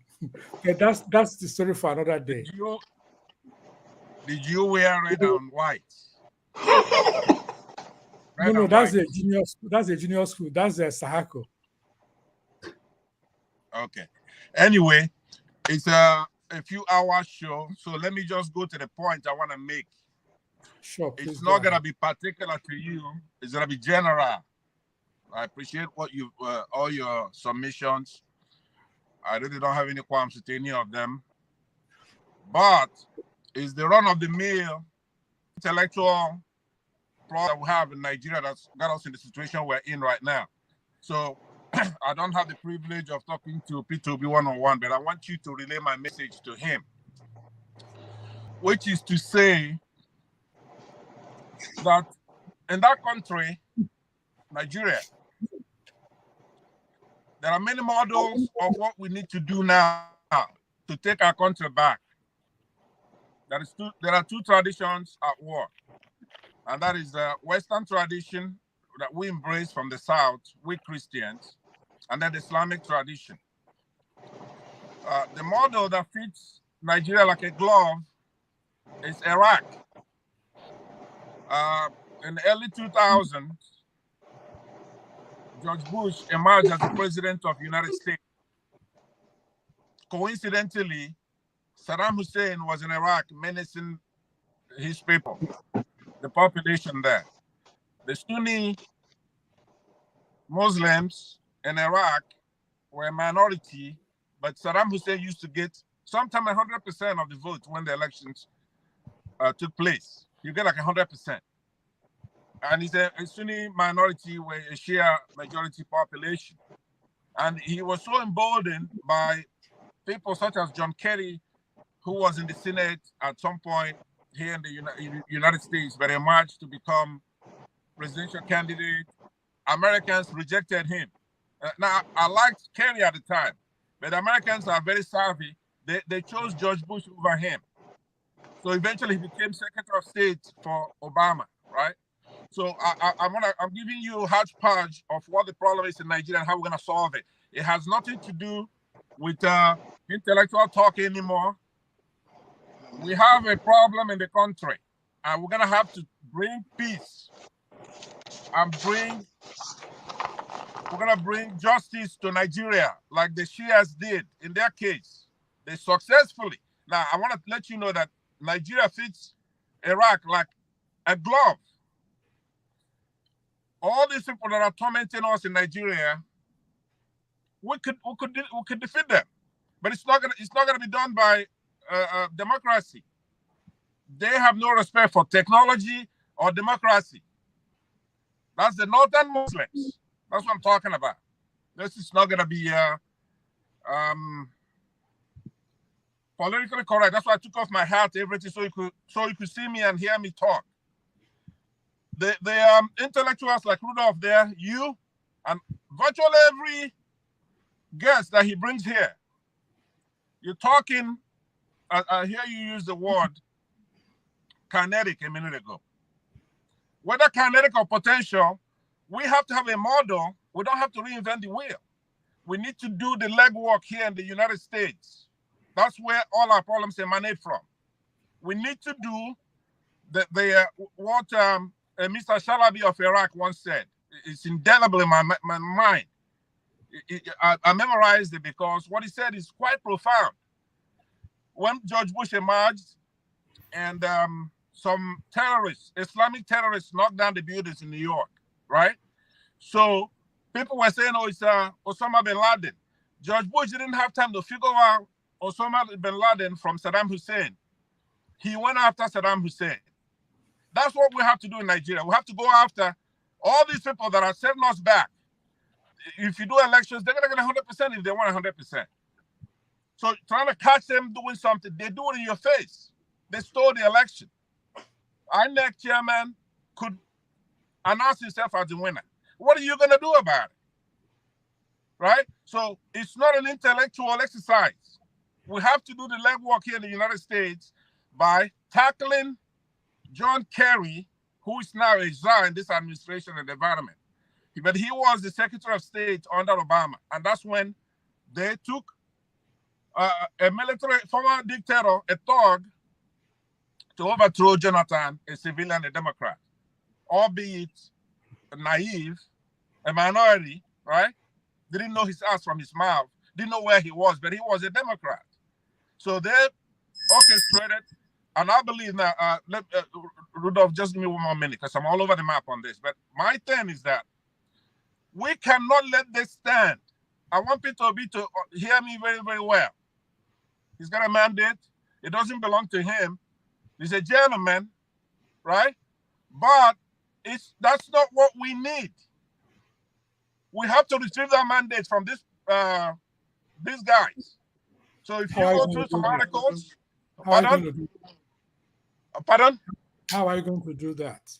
How we're going to do that is that we have to go to this White House, this Biden, and say what Chalabi said before, like I was going to quote. He says this, quote, when America punishes her friends and rewards her enemies, the world makes progress, right? I don't think that Joseph Biden is paying attention to what's happening in Nigeria. He's kind of giving it to John Kerry and all these people who are coming after him, including the president, Secretary of State, and everybody, right? We can't let this happen. We can't. This man is a drug dealer. I'm not the moderator of the show, but it's important that we stay focused on the parameters of the discussion. I'm not trying to discuss how to topple a government or how to retrieve a mandate. We are focused, like I was told, that we can talk about any issues regarding democracy and the process, politics, journalism, development, and all that. But if you can summarize, because I think we have only 3 minutes left. Yeah, what the hell do you think I'm talking about? I'm talking about democracy, where people voted in an election. There is a guideline, procedure and guideline, clause 38, which specified how the election is going to be conducted, how the vote's going to be collected. It is said that prior to 2022, that our elections are rigged when the collation takes place. The soldiers pretty much count the votes. So we went through all that exercise to get ourselves an electoral act. that was signed in 2022, December. So now, there's still the election, right? They won't count the votes. The courts are nothing but house. Look, what do you, it's like, let me ask you something. If you go to Israel and you put together a panel of Palestinians to judge an Israeli, what do you think the result is going to be out of that? Right? You have a bunch of Boko Haram judges doing our justice, our appeals. How is that going to, what do you expect? Right? So it's beyond politics. What it is everything. We have to take that mandate back. Okay? So when you go, you talk, I know you want a nice setup, moderation, discussion about, I don't know, highfalutin politics, right? That is not where we are. We have a problem in the country. Chido, right? I'm appealing to you wherever you go. When you come to Rudolph, when you talk to him on the phone, this is not, it's not past. We have to do the legwork here in the United States. We have to take justice to Nigeria like the Iraqis did. The Shiites here did exactly what I'm telling you right now. They went home and then they put Saddam Hussein on trial. And that's what you're going to do here. It's not about going and talking politics and academic stuff. What I'm telling you, you don't even see it as politics. It is politics. Politics 101. All right, thank you, Pansi. So when Rudolph assemble all these people here, I come here every weekend, and it's the same thing. It's like a stick. When I talk, it's like a stick. I'm repeating the same thing, right? But watch your ear. Hear me out. Now I could talk to you that way because I'm older than you, sir. Right? I'm trying to tell you. When you write your articles, no milk toast stuff, no academic stuff. We have to concentrate here in the United States by going to this administration and tell them that it's unacceptable, right? And if they don't do anything, we're going to support Trump for this election. Yeah. Pansat, thank you so much. Chido, all right, thank you. I will listen from us. I'll take my leave and I'll listen. Okay. All right. I'm thank sorry, you. Chido. You have my respect. I'm upset. I do want you to pay attention and I want to see that spirit of what we need to do in everybody's face. Thank you. And if you have a minute, go to USAfricalive.com and see my commentary titled, it was written 2 days ago. Tinubu is going to be in New York. It's titled, What will Biden, Pansat? Yes, go ahead. What will Biden tell Tinubu in New York this week? All right, Pansat. Two things. Chido, thank you. Pansat, I've told you before, I'm giving you your contacts, and if you want to have further conversation around this, we do that. Let's go to Jagan. I'll skip Mr. James for now. Let me make sure that at least people have opportunity to talk to our guests once before he goes. Jagan, you're next. Thank you very much, Rudolph. My greetings to all on the panel, and a special welcome to Chido. We are privileged, as said, to have you on board, discussing with us here. I have a little preamble and a hypothetical question for you. My little preamble is, I was delighted with Mr. John's questions because there are things that concern me greatly. They concern me not particularly because I dislike or like the word Biafra.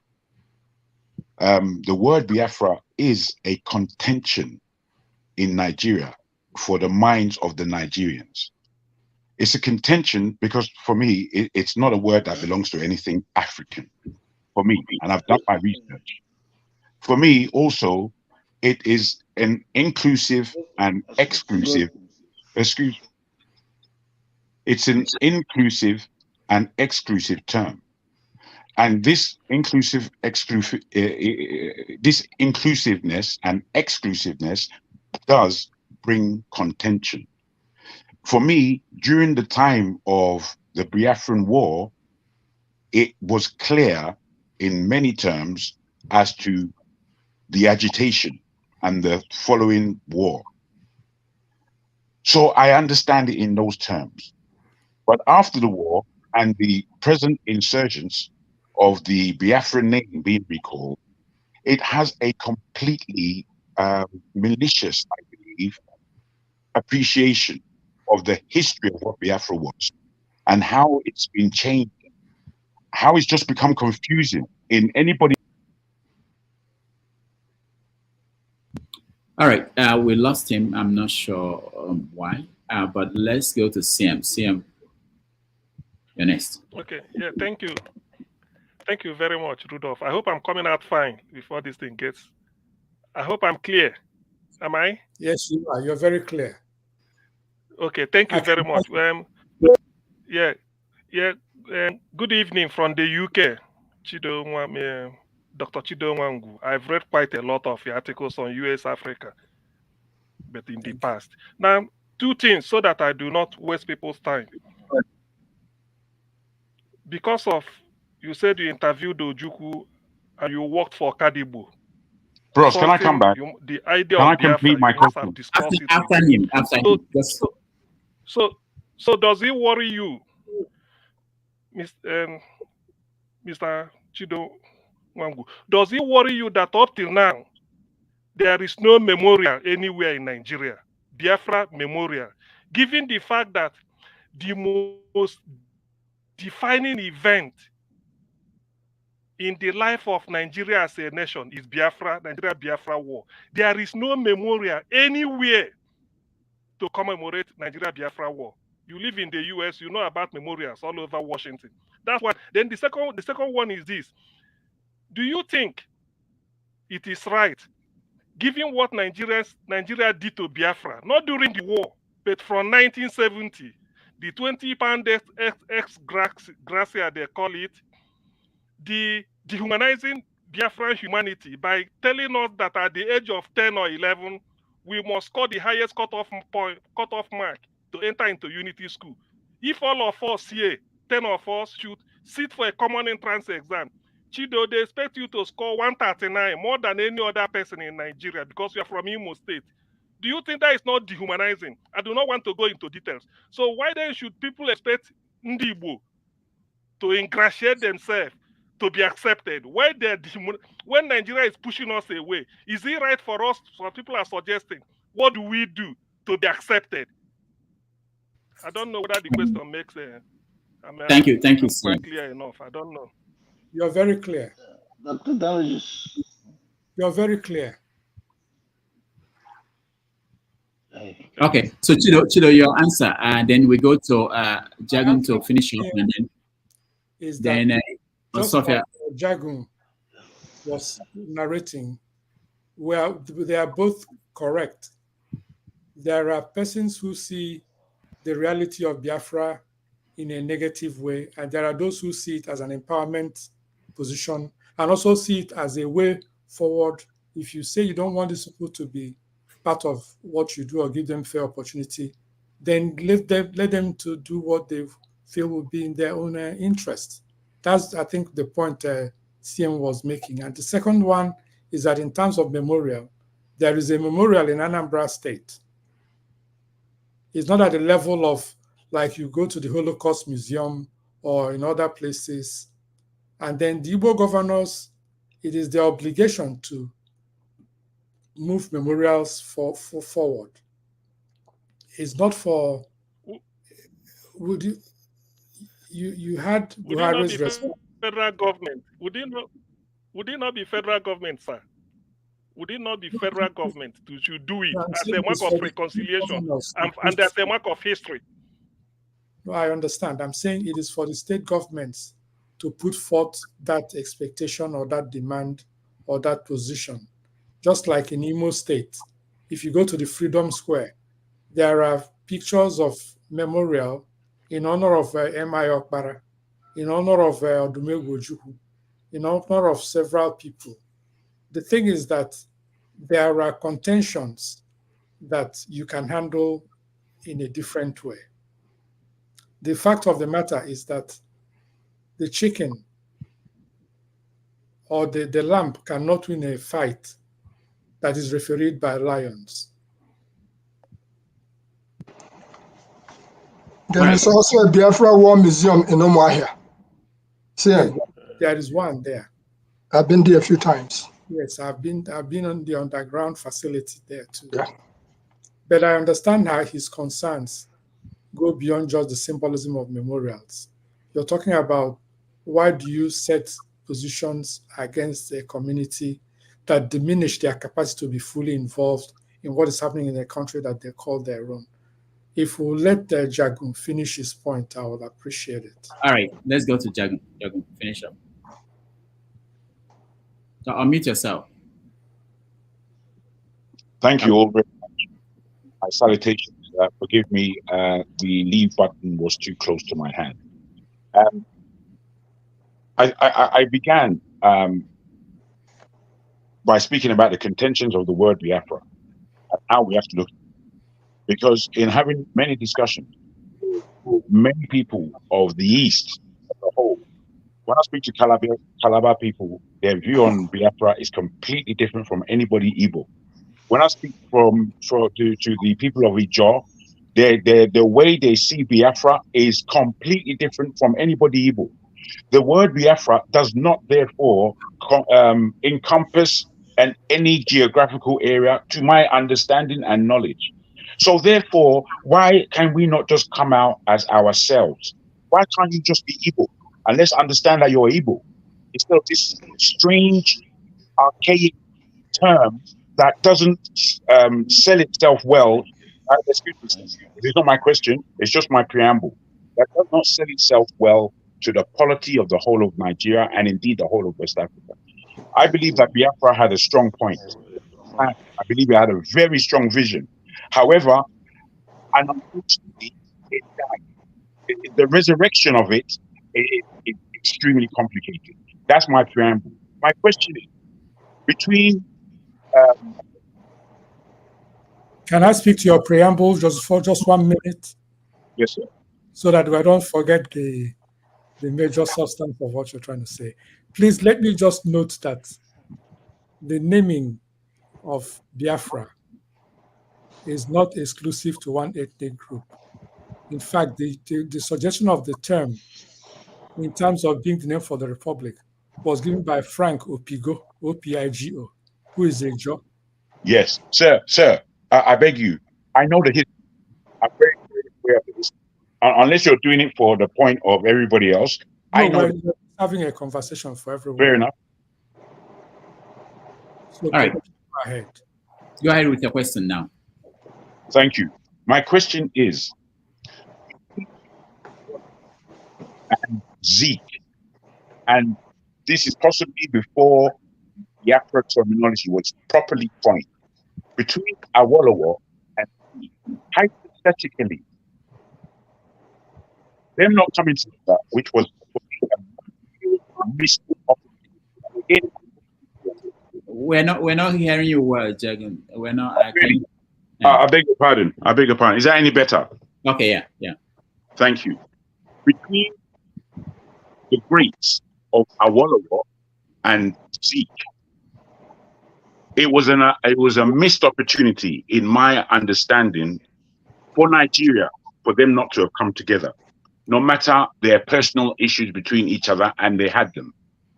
But for the country, it was very, very important at that time, largely in stabilizing the balance of power in that country. We knew what the balance of power was at that time and how the West were backing, particularly the North. So we missed an opportunity there. My hypothetical question is, if Awolowo was the first premier of Nigeria, or if Zeke were the first prime minister of that country, what would be the difference in our polity today? This is my hypothetical question. Okay, thank you.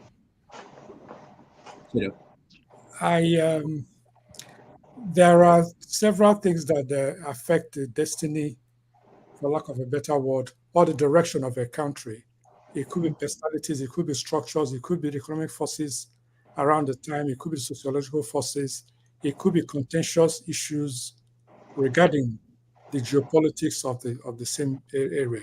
So any number of things could have happened. But one thing you have to give Awolowo is that he's been consistent in pursuing the interests of the people that he has to be within his constituency.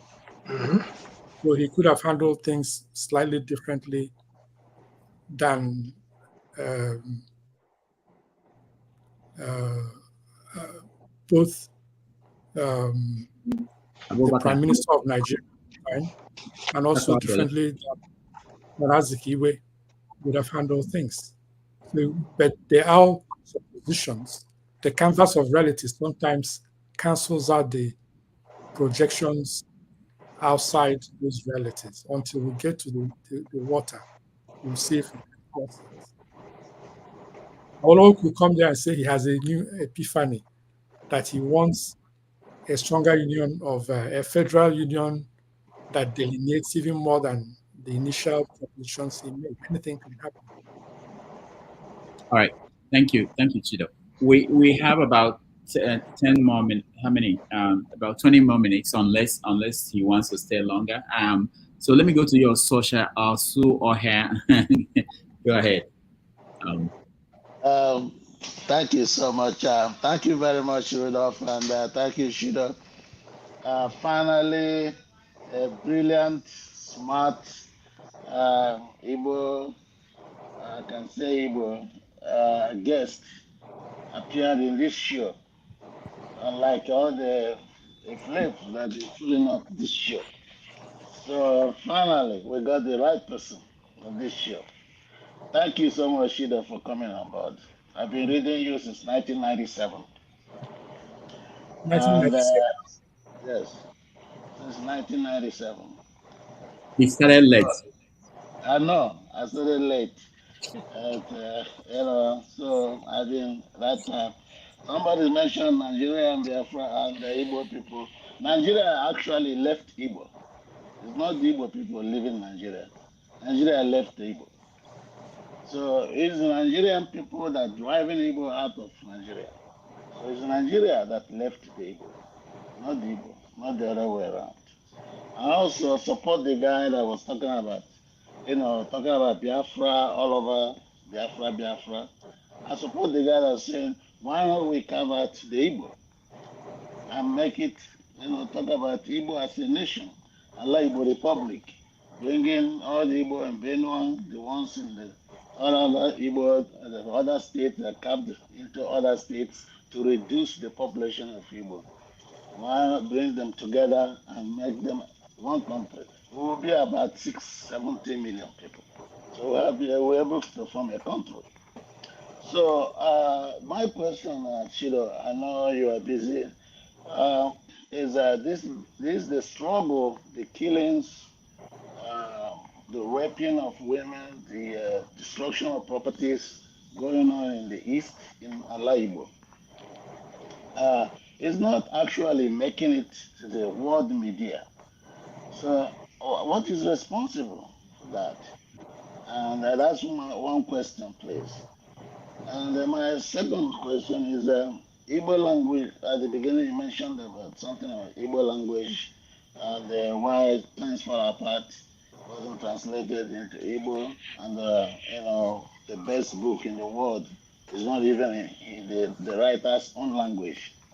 It's an embarrassing thing. When you said it, I closed my eyes and put paper on my face because I was embarrassed. I think. So my question is, what are intellectuals like you, like Dr. Rudolph Congo and the rest of the people who are intellectuals, like Obalo, FC Obalo, who were not, who was I think economics, but he spent so much time developing Igbo language.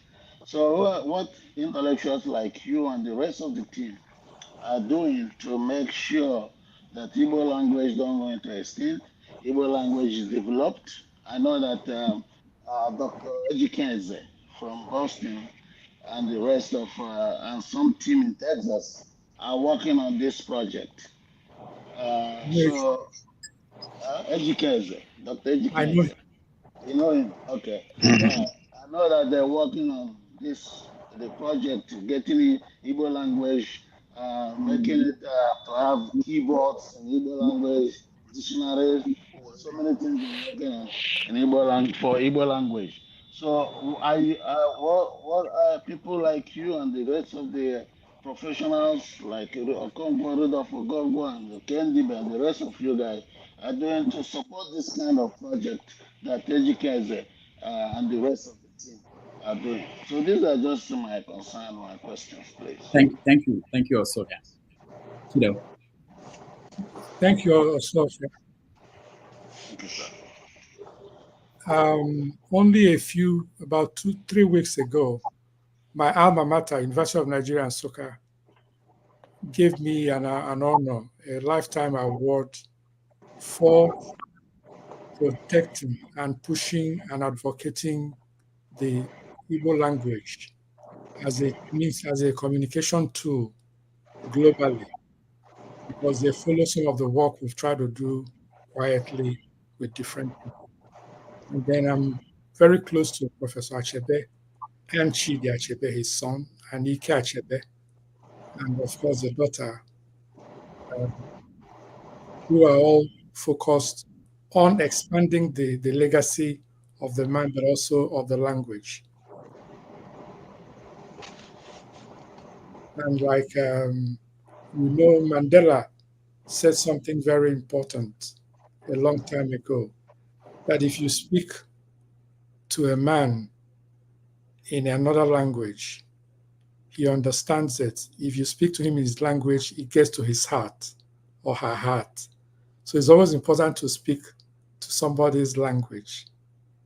And I think it's important that we all begin to write in our native languages. I write the Igbo language almost 70% to what I do in the English language. I can write a whole letter to you in the Igbo language. So it's an important tool of communication. And then you can have conversations in public with your family or your friends or your children without everybody being involved in the discussion. And one of the greatness of the Yoruba culture and heritage is the fact that they are bold and proud to speak their language anywhere, and whether it's in the public bus or in a corporate environment, because you have to accept all cultures. You have to respect whoever respects and projects his own culture. Power does not come in a vacuum. The dominance of our environments, the colonization of our environments, happened first and foremost through the instrumentality of language. Language is power. It was language for which they used to change the names of the cities in South Africa and other parts of the world. It is language that you take to change the orientation of a man's or a woman's worldview. It is language that persuades people who have done great things to summon the resources and intellects of their communities to those assignments. But our people are not yet taking it seriously. France is able to dominate the whole of the West Africa or half of the West Africa sub-region through the capacity of the language. We don't even talk about that. Look at Google. Google controls or dominates and traffics the highest number of information exchange in every language possible, not in the English language, because they know where power lies.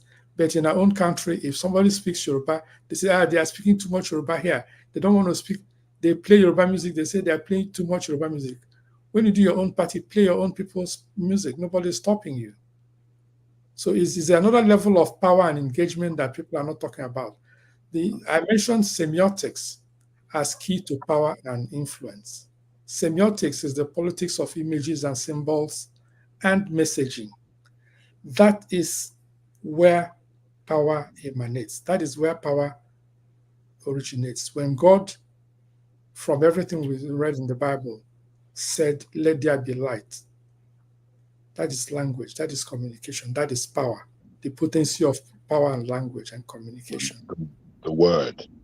That is the word. That's the exact phrase, Jagu. So, ladies, gentlemen, why is there no lady on this phone call? Now, them you could ask. My first question about the killings going on in the East and the raping and things going on that's not making the world media. What is responsible for that? I didn't hear what you said, but I'll just tell Rudolph. I'll leave in 3 minutes because I'm doing a teleconference. Okay, I understand. On EKG, and we speak in Igbo language there. And it's the culture of our people. Or they think I only go to where we speak grammar. All right, I understand. But before you go, let's give a righteous man. He's joined us from Nigeria, and give him a chance to ask you a question. Righteous man, please go straight to the point so that he will have a chance to finalize his thoughts and give us a final. Yeah. Good evening from here. Thank you. My greetings. Happy Sunday to every panelist, whether you're a Muslim or a Christian or a traditionalist.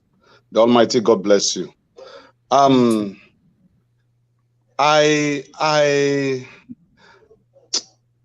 don't know. I feel so heavy to talk about the Biafran issue because my father had 9 children. I happen to be the last born. Wow. But 8 died. Is it 8? No, 6 died during the war. And after the war, my father lived just few years and he died as a result of the abandoned properties in Port Harcourt. My father used to be a timber trader.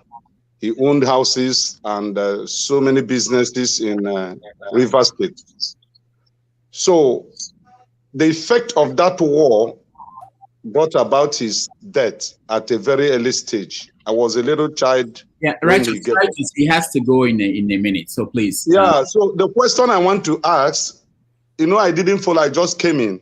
Okay. The question I want to ask, sir, in your capacity, I grew up to read about the 3 R's: reconstruction, reintegration, and the other R.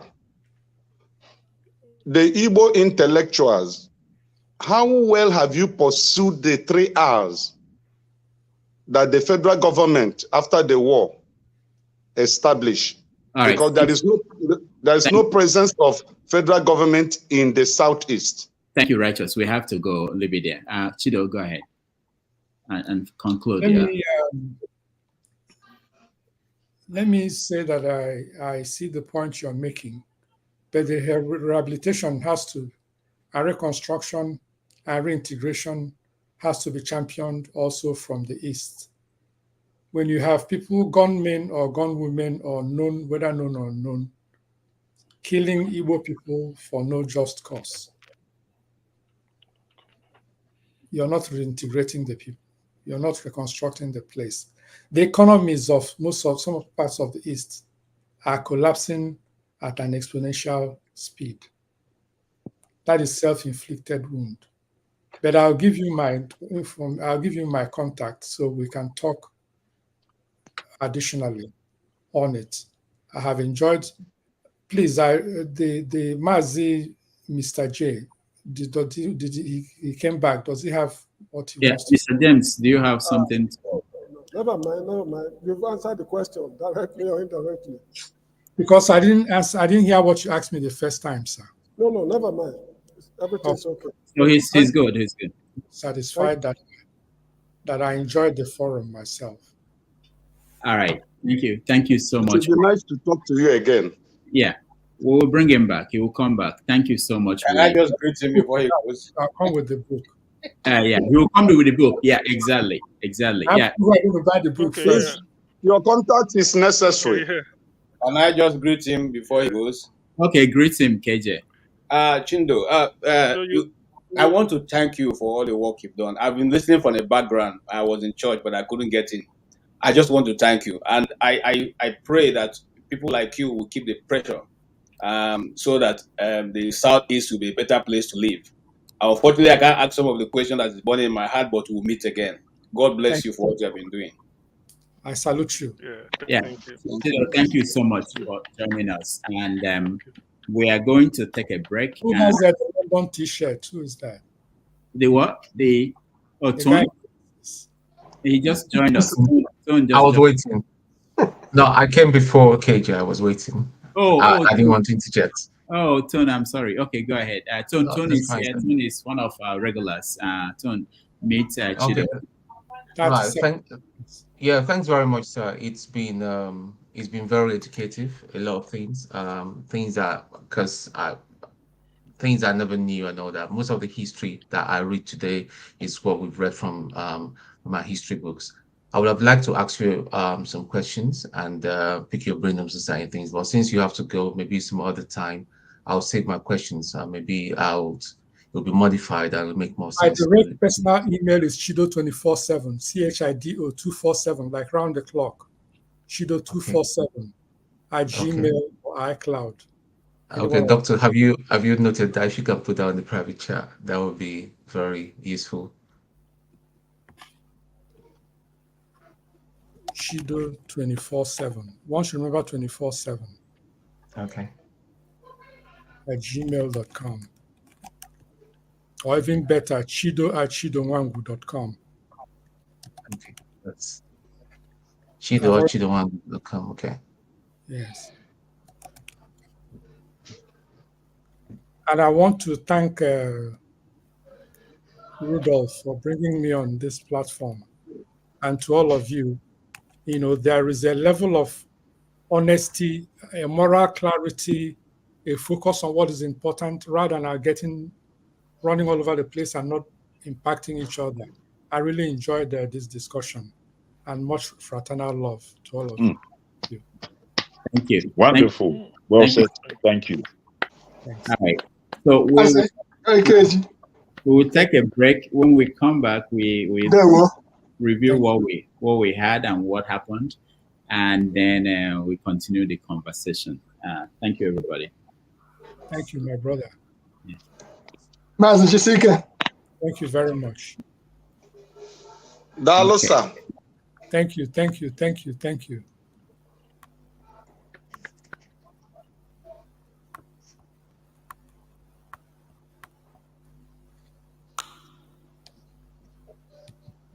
Rudy, can you sign me out? This is not a joke. It's not a turn-by-turn thing here. I wouldn't be here. After this election, stop coddling Showore and having him running his mouth. He cannot win a single local government. So you are the one running your mouth. Stop be respectful to Showore. Be insulting Showore. Are you mad? Are you alright? Mute that guy. It's my turn. Are you mad? Mute that boy right now. Amari, hold on. Mute that son of a bitch. No. No. Pansa, no, you don't say. No, this is not good. You see, this one.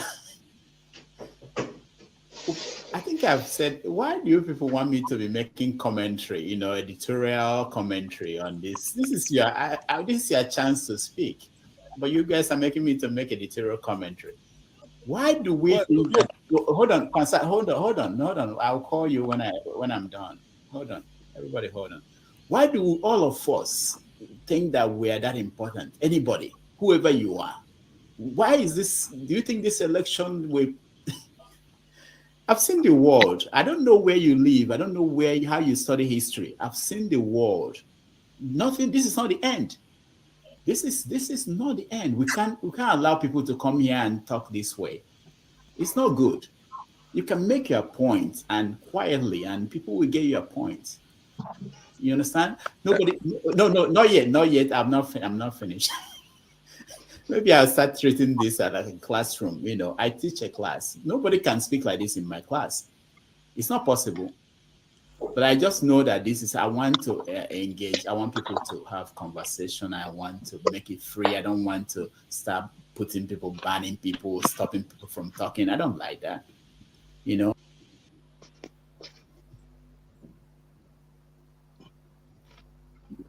You can imagine Robert Mugabe attacked him for being too nice and too fair, in his words, to white people, white South Africans.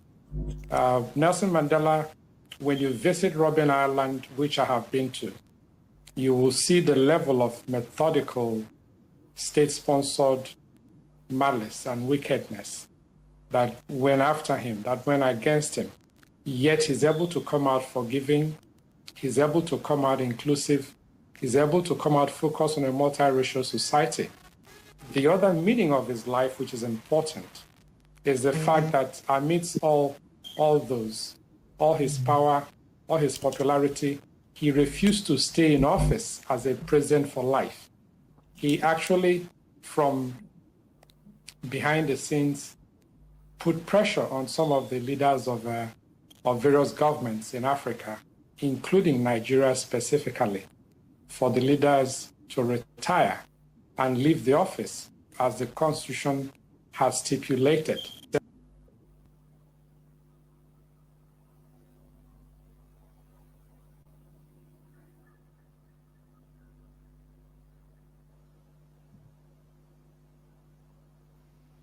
All right, welcome back, everybody. Thank you so much for joining and for hanging in here. Let me see. Righteous Man, I'm sorry, I know that you needed more time to rephrase your question. The same thing with KJ and Tone. But we initially agreed that he would stay for 90 minutes, and he said more than that. So we appreciate the time. Hopefully, next time he will come, he will have the book and he will be able to stay longer. Just to announce for those who are interested, next week we have Professor Chidi Odinkalo is coming. Will join us. The next one we have Professor Chika Okeke-Agolo, who will talk on Achebe's memorial that they are having at Princeton. And then on October 1, we have Professor Kendi Bays joining us. And the next one will be Professor Niyo Shundare. So that's the lineup for now. And we keep adding people to the list. Now, let me, CM is gone. I wanted to talk about something that CM brings up all the time, which is about the issue of memorial. And I think he, Dr. Chido, addressed it a little bit, but there's this thing about the federal government should do that quite all right. But the one in Umuahia, I think that one is there as, I think it was handed over to the federal government. The federal government controls that, they manage it. But the point is that every state in Nigeria, or even individuals, can raise money and build a memorial. While you wait for the government in the federal government to do it, people can do that. People can start a foundation that we decide that, you know what, in my hometown we should build a memorial. We should have the list, the names of people that died during Biafra. Nobody will stop you from doing that. So we don't have to wait for the federal government all the time or to do things for us. And then also here was talking about intellectuals and mentioning names like Kendi, Chido, and Rudolph, and whatever. Also here is an intellectual. I don't know who defines that, and they define it and remove themselves. you can do these things. When you talk about the fact that Tinsula Part was not translated into Igbo, that was an old story because it's been done now. 2 people did that. The question is whether they've been published. I don't know. And if they are published, will you buy? How many people buy books now? Who knows? So, but I know it's been translated into Igbo. It's just that it's not, probably it wasn't published, or even if it was published, I have never bought any Igbo book since I left primary school or something. So if I didn't buy it, I don't know about you. I don't know who is going around looking for books to buy, Igbo books to buy. People don't even read the English one, not to talk about Igbo. So the point I'm making is that when people are pushing things on other people, say, Chido, go and do something, why, you can do something. I want us to start thinking, what can I do? You know, whatever the issue is, you can do it. People always talk about the media and how powerful the media is and things like that. People that started big media houses all over the world, they are not media practitioners most of the time. You can start a media house and get it to do things that the current ones are not doing. So I just wanted to point that out because Brother Rudolph, can I disagree with you, please? Oh, go ahead. Where the question of Biafra is, the war that we all witnessed. I was there at the time. I was in Saple at that very time of mayhem. This is for the federal government to recognize, not for rumors and people in one corner to be represented. No. You see, we're filled with rumor mongering in our Nigeria. We have to standardize knowledge. We have to standardize it. And the federal government have to standardize that this thing took place. Millions. I disagree with you. I understand your sentiment. Don't get me wrong. But the thing is, Nigerians are already self-motivating. We are, as a people. What we want is authority. We want authority in our lives. We want to know where the hell we're going and where the hell we came from. Things have happened. These aren't things to be shilly-shallying about. Biafra War, it needs to be represented in our history. It can't just be looked at as rumor that it's only the Igbos or only these people that have any sentiment about it. We all must have sentiment about the people who suffered and died. This is to be standardized by our government. I mean, this is what we should be calling for. Who in Madaguri, who in Sokoto is going to put up a memorial about Biafra? It has to be standardized. These aren't things to be joked with. For me, I'm sorry. Jago, for a moment, I agree with you in what you've said. Do you realize that you, Jago, somebody seeing you on the street in Nigeria will say that's your Juku's brother? That's the first thing they will say. I don't know if they have not called you a Juku already. Okay, better than mine. And on the other hand, when we're talking about the issue of Biafra Memorial, before we go to the issue of Igbo language, Dr. Moene in New Jersey, Maurice Ene, he started here what we call the Biafra Memorial Lectures. We wrote about it in Igbo Basics when we are publishing physically. What Rudolph just said here is a clear cut. Let's not wait for government. Government is not going to do nothing for you. Mark my word. That's why I asked a question on CM. I said, is there a Nigeria Civil War Memorial in Nigeria? Nigeria has not considered that to do. That's number one. Number two, I pointed out the fact that we have a Biafra Memorial Museum in Omahia. Whenever you get a chance, go there. You will see all the paraphernalia from Obunigwe. You will see it right there live. And if you go into a Juku bunker, you will see the original coat of arms of Biafra and Radio Biafra. You see all those things in there. It will be an experience that you will live with for the rest of your life. What Rudolph said here is what we really need to do. Why do I say that? There was 9/11 in New York when the Twin Towers came down. After that, what have every county done, including the county where I live in, including the city where I live in? What they did, they went there, they would just cut a little piece of that building in New York. In Union County, New Jersey, there is a 9/11 memorial. In Elizabeth, there is a 9/11 memorial. In which case, what Rudolph has just pointed out here is what should be done across towns, in your town, whichever town you come from as an Igbo man. I personally am going to advocate that in Ibere, where I come from, that we are going to have to mount our own small memorial where we will name people like Ajua, who was an aircraft fighter. Let's start with that. It's not good. Government is not going to do that for you as far as Nigeria, but we will continue to pressure them to recognize that there was a war. There was a war And like I keep saying, at the end of the war, God once said, no victor, no vanquish. And I declare here once again that there was victor and there was vanquish, and that is what we are still going through. So we'll leave it at that for now. Let's try on our individual towns. You can take the people that die from your town, make a memorial. You even yourself can mount it. The town will not reject it. And if they reject it, you think twice. All right, thank you. Can I say something? Yeah, go ahead. I think what you, Jagun, and Igbo Basics are alluding to is it still comes from what does that ethnic group needs to do to be accepted, to be respected, and their equality to be not be denied. Because at the end of the day, you saw the man, he was trying to highlight everything the Igbo man has done.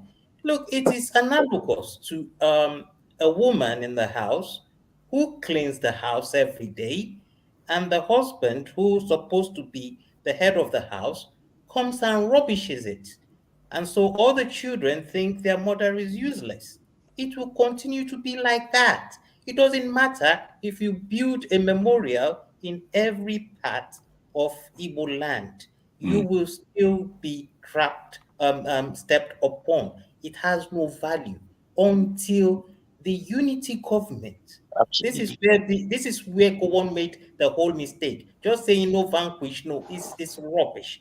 Yeah. The unity government has to come and say, look, this Absolutely. happened. Let's wake up. These people must be respected. They fought valiantly. I mean, Yes. most of us have been to this war memorial you're talking about in Abia State. But when you live there and come to the central, you are a nobody. And this is where some people with what do you call it? Inferiority complex. It doesn't matter that they're in power, but they have this inferiority complex, like Soludo, like Umahi, would pander to anything that the central says in order to look down on their own. It takes a level of character to say, okay, I am going to stand with my own and take my own to the central. Look, whatever we say, we might think about Tinubu sometimes. Give him that credit. He looked at his own people, he stood by them, and he took them to the center, whether albeit, whether criminally, whether corrupt in a level of corruption, he did that.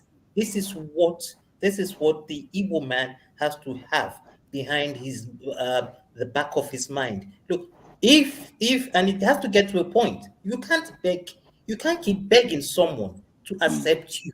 You cannot keep doing that. It will drain you, it will demoralize you, and at the end of the day, you will become extinct. There must come to a point whereby the Igbos will say, look, if we have done all this, I mean, look at economically.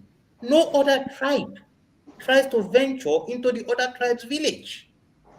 No, none of them. None of them. And still, they would blame it on you. Oh, why did you come to buy a land in my village? I haven't stopped you from coming to buy a land in my village. It's just that you have not ventured. So, whatever we do to bring that unity about is being frowned upon, is being insulted, and is being punished. Even punished, that's the word. Because what you see. When you say we, do you mean we in terms of the Igbos or we in terms of Nigeria as a whole? I mean we in terms of the Igbos. Sorry, I cannot deny myself. So when I say we, I mean we in terms of the Igbos. He has to come to, because like I asked him, most of us, in my early years, my father had a book, a real book. It's called the Book of Pictures. If you look at it, I don't know if any of you saw it. It's a book about 800 pages of a photograph journalist of what all the atrocities in Igbo land. I was about 5 to 7. I saw those horrible pictures and tears rolled down my eyes. And somehow you think, okay, it's gone, you've forgotten it. But it is being thrown on your face every day. Again, can I come back really quickly? Sorry, Rudolph. to ask you, my brother, in what you just said, you spoke about Igbos twice, and you spoke about the pains and the war and what you have seen in that book. If you're aware of the other groups who were fighting under the Biafra banner, none of these have been mentioned by yourself. And this is why I say Biafra is a complete nonsense today. Today it's a nonsense. It doesn't lend understanding to your plight of today and to what an Igbo man has to say. Because an Ijaw man can speak for himself. A Calabar man can speak for themselves. All the rest of them, the middle belt, the Midwest, they're speaking for themselves. The Igbo man needs to speak for himself, so that we who are not, so that we who are not Igbo can join in saying that yes, the Igbo man is right in this understanding. But we're not able to do that because it's such a cloudy, arena. Can I answer your question? Look, you see, the Easterners, when you're talking about the Easterners, you're bringing it to the Cross Rivers, the Efiks, the Igbos, and the Ijaws. Let me tell you one thing. One thing I've noticed, but I might be totally wrong. We are in self-denial. You see, to the Hausa and to the Westerners, the Yorubas, you are no different. You are no different. Whether you are Ijaw, whether you are Efik, whether you are Igbo, you are all the same thing. You are people that will be trapped upon and walked upon, and you are just a doormat. Absolutely. So the problem is we are in self-denial, in vain pride. Put it that way. In vain pride that is leading nowhere. I mean, imagine an Igbo man would say, "Oh, I'm not Igbo." But what makes you better than an Igbo man in the front of the Hausa man? Yesterday, nobody. All right, hold on, guys. Let's get some other voices involved in this conversation. Chim, go ahead. Chim. Yeah, good day, everybody. Unfortunately, because of time zone issues, I wasn't able to join the proper, although I did meet a few, but that was, I think, at the question and answer session before the guests left. But coming back to the issue of this memorial thing, I hear you, Dr. Rudolph, and Igbo Basics, and everybody who's advocated for non-institutional efforts towards that memorial thing. But I have a problem with that, and this is where my problem stems from. You see, I lived in Nigeria for a long time. I left Nigeria as an old man already, so I didn't live as a young man. And I remember where I used to go to church back then, and the man, this JFK's "ask not what your country can do for you, but what you is been bastardized. It's been misused.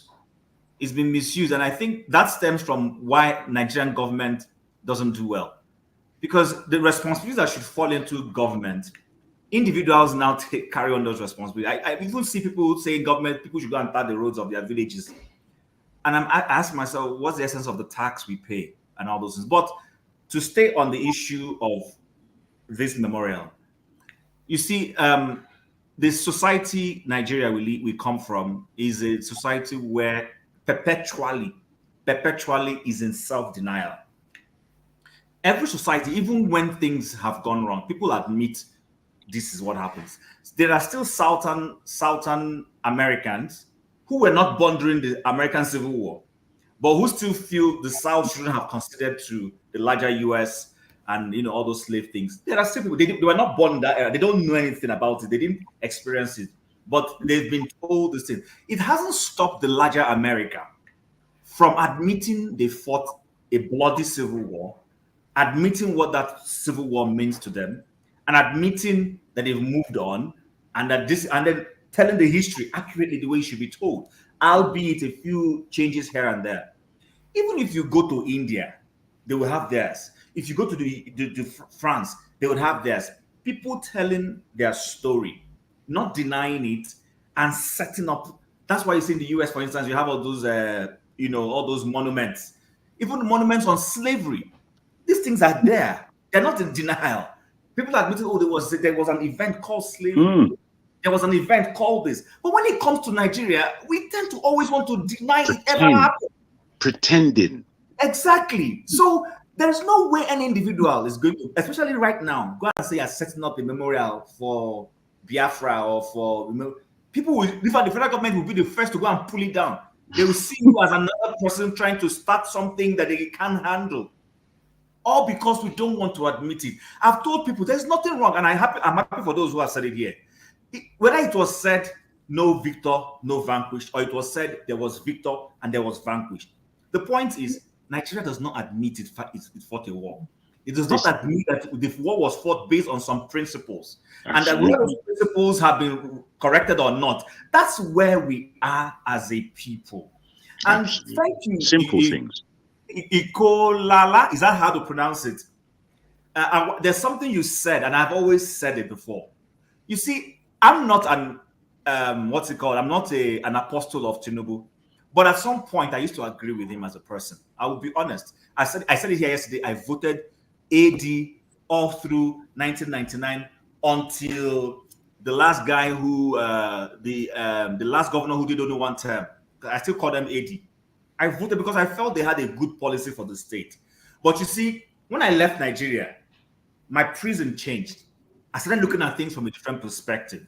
And that's what I expect. I always advocate. Our problem with us Nigerians is that we hold on to certain myopic. Ground. We have a myopic psyche. You understand? I regret I voted Buhari. I regret it. Why? Because looking back now, the guy had nothing to offer. But at the time when he was coming, it looked like the government in power then was doing nothing, was failing with kidnap, with Chibok girls, and with all those things. But my perspective changed. If I was voting in 2019, I wouldn't have voted for Buhari. But to sum up my views, what I'm just simply saying is, as beautiful as this individual self-effort is, the push should be, even if it has to start with the state government. I mean, was it Igbo Basics? All those examples you gave about what is it called? The memorial about the 9/11. They are still organizational memorials. What it is, city council is a government. So even if it's our local government that will start it or the state government, it has to be something institutionalized that the government will come. In Canada recently, in the last 2 years, there was this whole thing about reconciliation with the First Nations, and they started instituting some holidays around it and everything, apologizing and everything. There might be different views on how it has been done, but it's still the government that woke up and started doing, and not just government, the federal government and all the provincial governments have fallen in line with them. So until Nigeria's government, national government says, people of Nigeria, we fought a civil war to keep us as one. Yes, we had a division. Yes, this happened, but it's a reality. We haven't fully kept to the terms of the RRRs. We want to go back and start keeping it until we start doing some of those things. Nigeria may not be making progress. The Igbo man says that Ojimnala Jiomweya. If you keep holding me down because you don't want me to collect the booty, you too won't collect it. And that if it's mango or it will decay. That's what happened in Nigeria, because you hold down one man and say you don't want him to progress. You're holding yourself too. And that's the history and the bottom line of Nigeria. Thanks. Yep. All right, Prince, before we come to you, let me go to Tone. Tone, go ahead. Yeah, hello everyone. Unfortunately, I couldn't put my question across to our guest today. Right, I just want to make some comments, and this is something I keep hearing. I know people are going to start attacking me from the comment section, from otherwise. Biafra, oh God, Biafra is a concept. It's an ideology. Now, I like the way Peter Obi put it. The issue, when they put the issue of Biafra, and I think they wanted to catch him out, and he said, and why I'm citing this is because I hold the same view. He said we need to ask what brought about the issue of Biafra. If we can deal with what brought about the issue of Biafra, then we can move forward. Now, the issue of Biafra, when we start talking about Biafra, some people that were even born, some people that were born even in 1980, they will come to because everybody has got access to this social network, they will start shouting, hailing, and saying all sort of jargon and talking, this is what Biafra means. See, we need to be very, very factual. My problem with Biafra, and I'm sure a lot of people have that problem as an Igbo man, is the approach. The approach is wrong. We cannot achieve anything. Now, the next question now is, if the issue is dealt with, will you still be asking for Biafra? There are a lot of issues that we need to talk about. Now, CM and some other people are talking about commemorative day, having a memorial. All those things are irrelevant. They're just semantics. What we should be thinking as Igbo people is how to empower ourselves economically. Look at Aba, the hub of the eastern Nigeria. Let me just address the Igbos as Eastern Nigeria. If Aba had been developed over the years by irresponsible governors that they've had over the years, I know. Do you know the kind of the kind of resources and the kind of trade and commerce that region of the country will be attracting? So why should we be? I mean, talking about some kind of recognition by the federal government is not relevant. Whether they recognize you or not. There's an unwritten code, even from the military school. They tell you that Igbo man can never hold any sensitive position in the army, in Nigeria. It's an unwritten code that I learned from my time there. It's something that is unwritten. And you need to accept that or find a way of dealing with it. So how do we start? If we empower ourselves economically, then militarily and all that, we'll be able to. I mean, when we speak, people will take notice. So all these things we are talking about, whether Biafra is whether we are from Israel or whether it means this or whether it means that and all that, are all semantics. They are all. It doesn't make more sense to me. This is my opinion. No disrespect to anybody, please, my brothers. So no, we're not taking any disrespect. I just want to ask you a couple of questions. Two very quick questions, I beg you, Rudolph. One, are you the same tone in the comment section? Yes, I am. Okay. I don't change my identity. That's who I am. Mm-hmm. No, cool. You referred to me as being stupid. You may or may not know it was me that was writing. It was me that spoke about Biafra being a word that doesn't mean anything. Now, the concept of Biafra is not my problem. You see, it's what the connotation is. Biafra is the same as Nigeria. Nigeria has no language. There's no language called Nigerian, just as there's no language called Biafra, which is now this word is being used to mean anything and anything. It will jump to mean this and it will jump to mean that at any time. And you want understanding? It doesn't make sense. You know, the words have meanings. It's not just like we say something. The attachment of somebody as young as yourself and the old Biafra have nothing to do with each other. Nothing at all.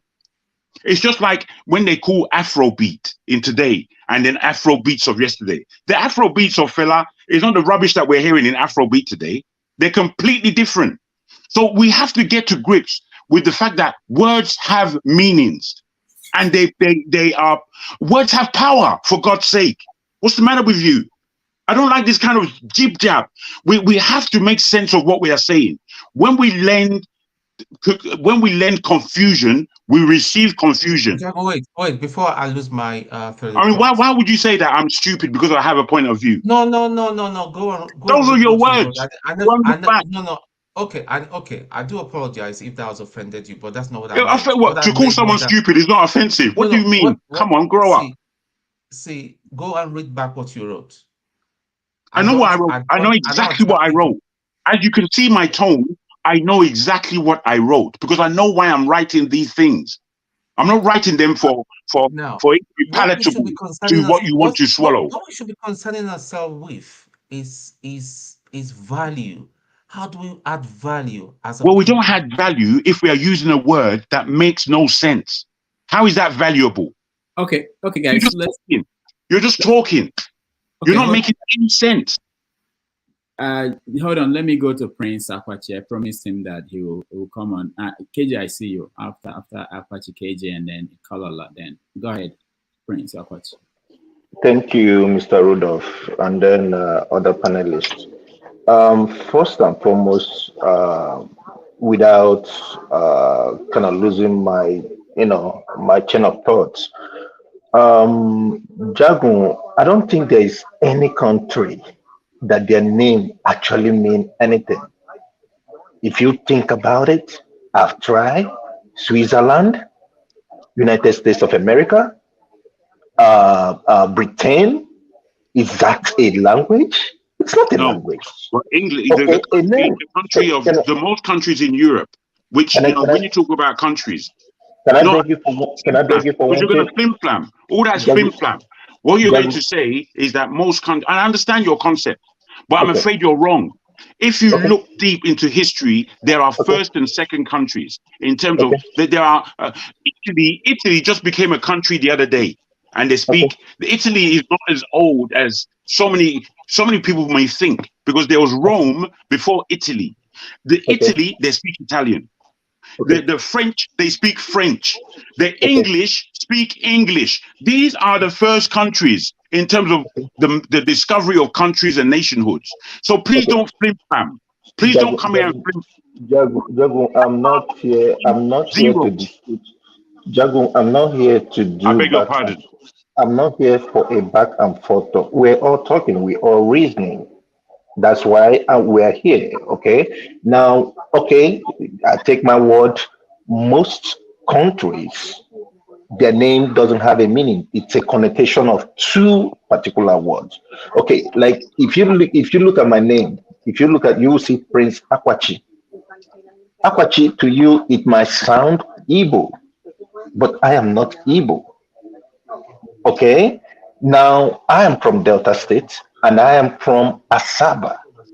Now, where I am from Asaba, our heritage comes all the way from Igala in Kogi State. So when I say I'm not Igbo, I know some people will say, but your name is Akwachi. How can you not be Igbo? And you're from Asaba. Asaba and Onitsha is just close by.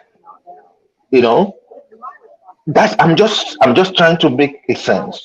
And then when we talk about Biafra and in terms of Biafra, do you know that the war actually was held at Onitsha Asaba Head Bridge? My people were lined up as armed robbers, the way they were, they line up people in a firing squad and killed so many. Even the king in Asaba today escaped narrowly. And the only reason he escaped was one of the military guys that were killing them was his former classmate. It pains me so much when we talk about all these things. Okay, and you see somebody who will tell you, "Oh yeah, because of your tonation, the way you speak," they say, "Oh, that's not Igbo. You are not Igbo." I believe that there is something that brings all of us together. There is that thing that brings all of us together. If only we can accept it and know that unity is not only by name. Unity is how we associate with each other and we believe in each other.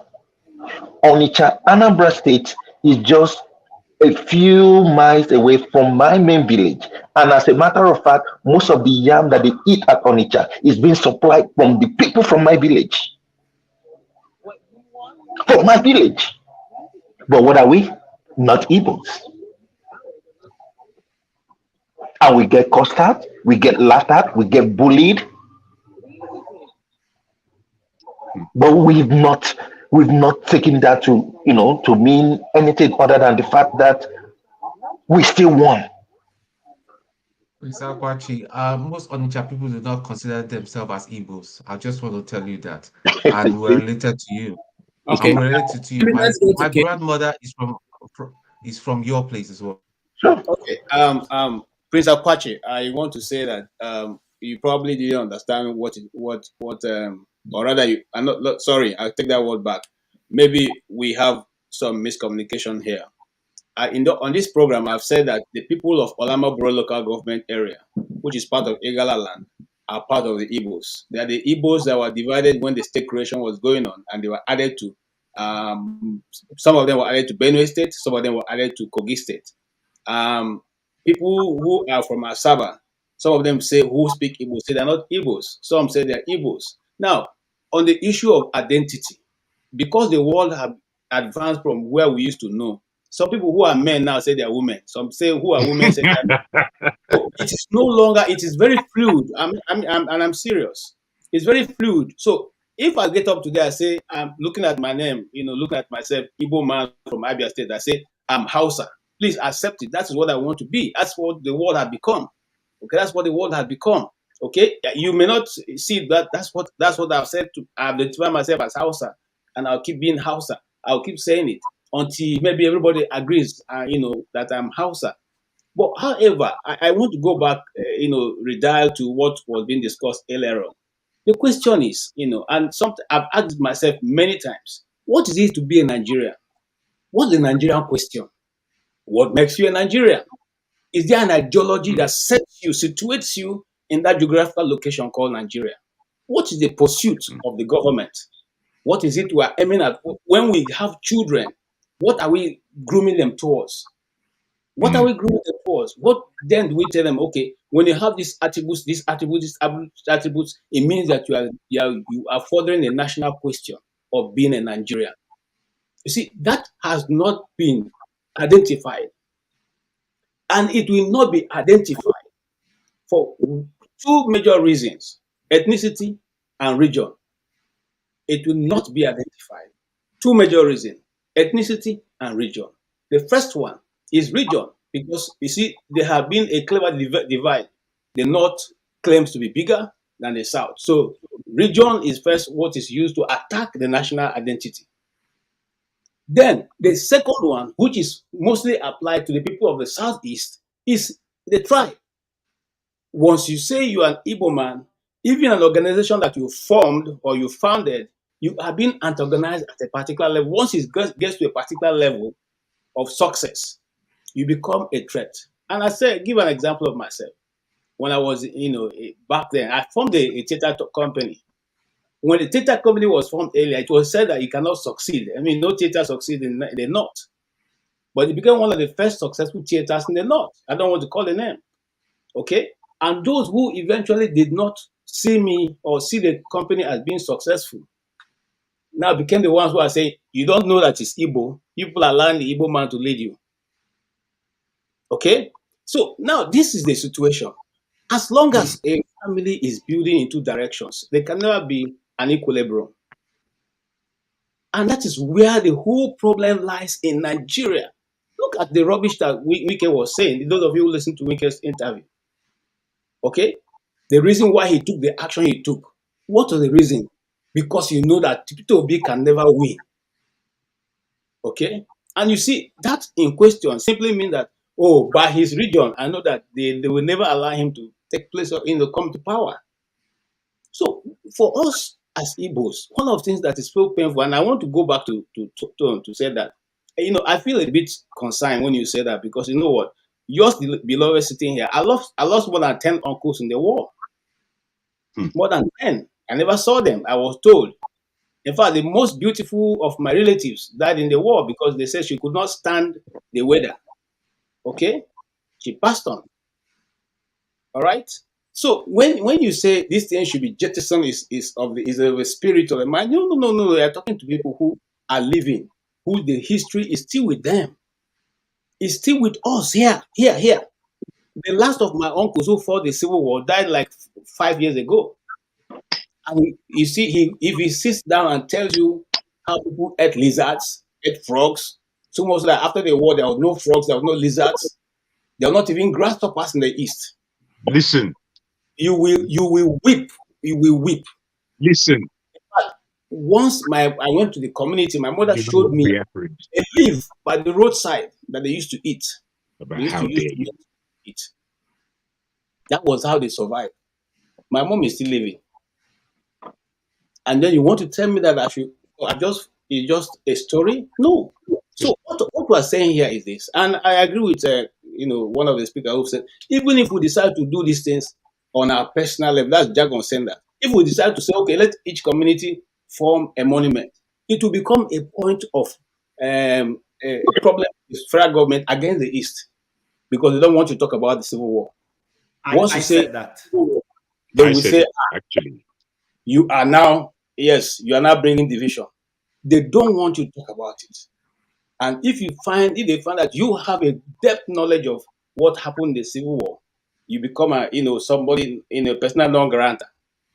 This is the truth. It's the This is truth. the truth, my brother. So if we want to really have a Nigeria where the Igbo man or the German and Prince Akwachi, I know of the story of the massacre of the that happened in Asaba. It was led by Murtala Mohammed, and that is why I will never call that international airport in Lagos after his name. Because you see, when we have people who can line up civilians, more than almost 800 people, and shoot them, children, women, and men, and then you take his name and put in an airport, your gateway, spiritually, what does that mean? What was that? Why do you think that these things will not go away from us? And every time you gather and hold a memorial, a Murtala Muhammad lecture, come on, guys, let's grow up. Let's So grow up. KJ, if I may ask a question, is there Hey, anything can I wrong? ask you, Oh, can I Jagon, thank hold KJ? on for a second. Can I just thank KJ for that narrative?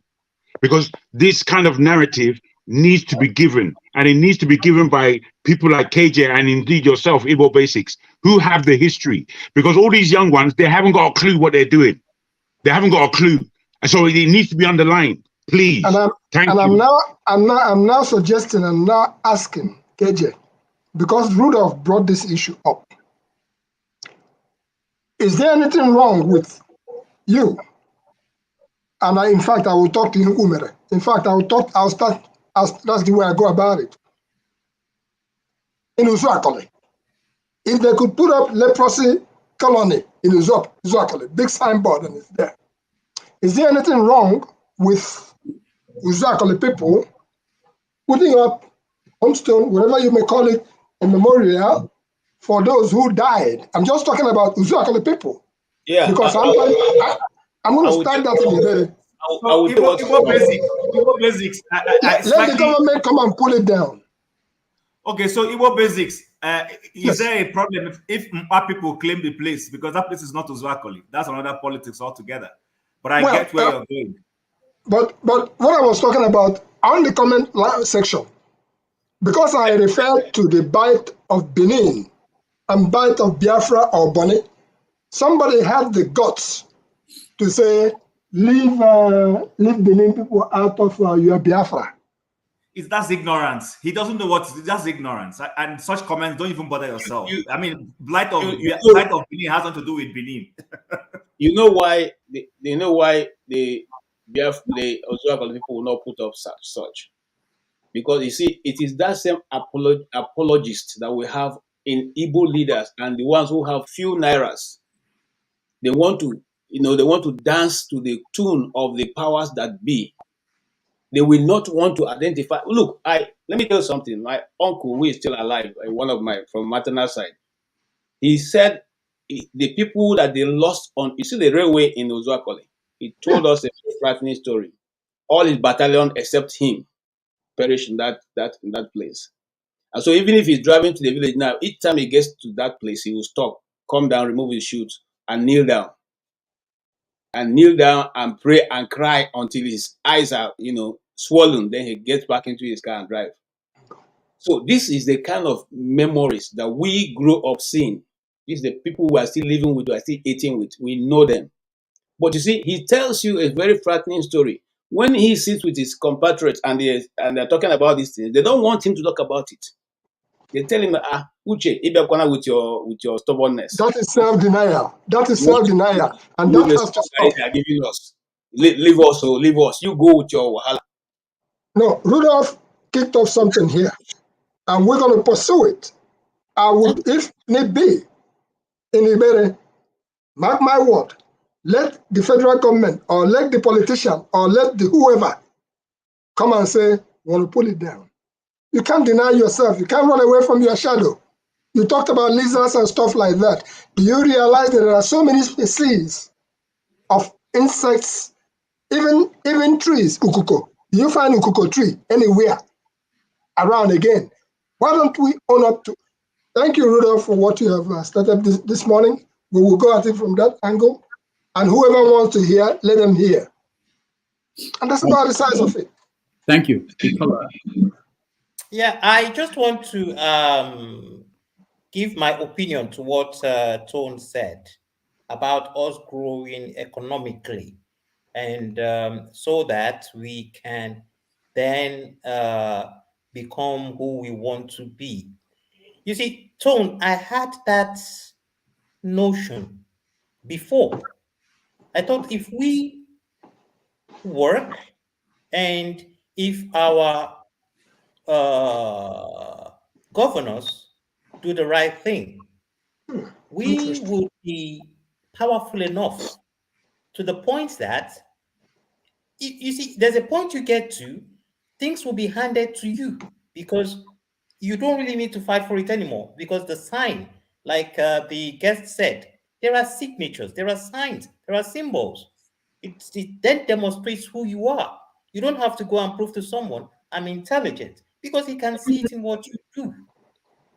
But what you have failed to see, Tone, which I failed to see then, is that there's a systemic agenda amongst that entity called Nigeria to put that tribe down.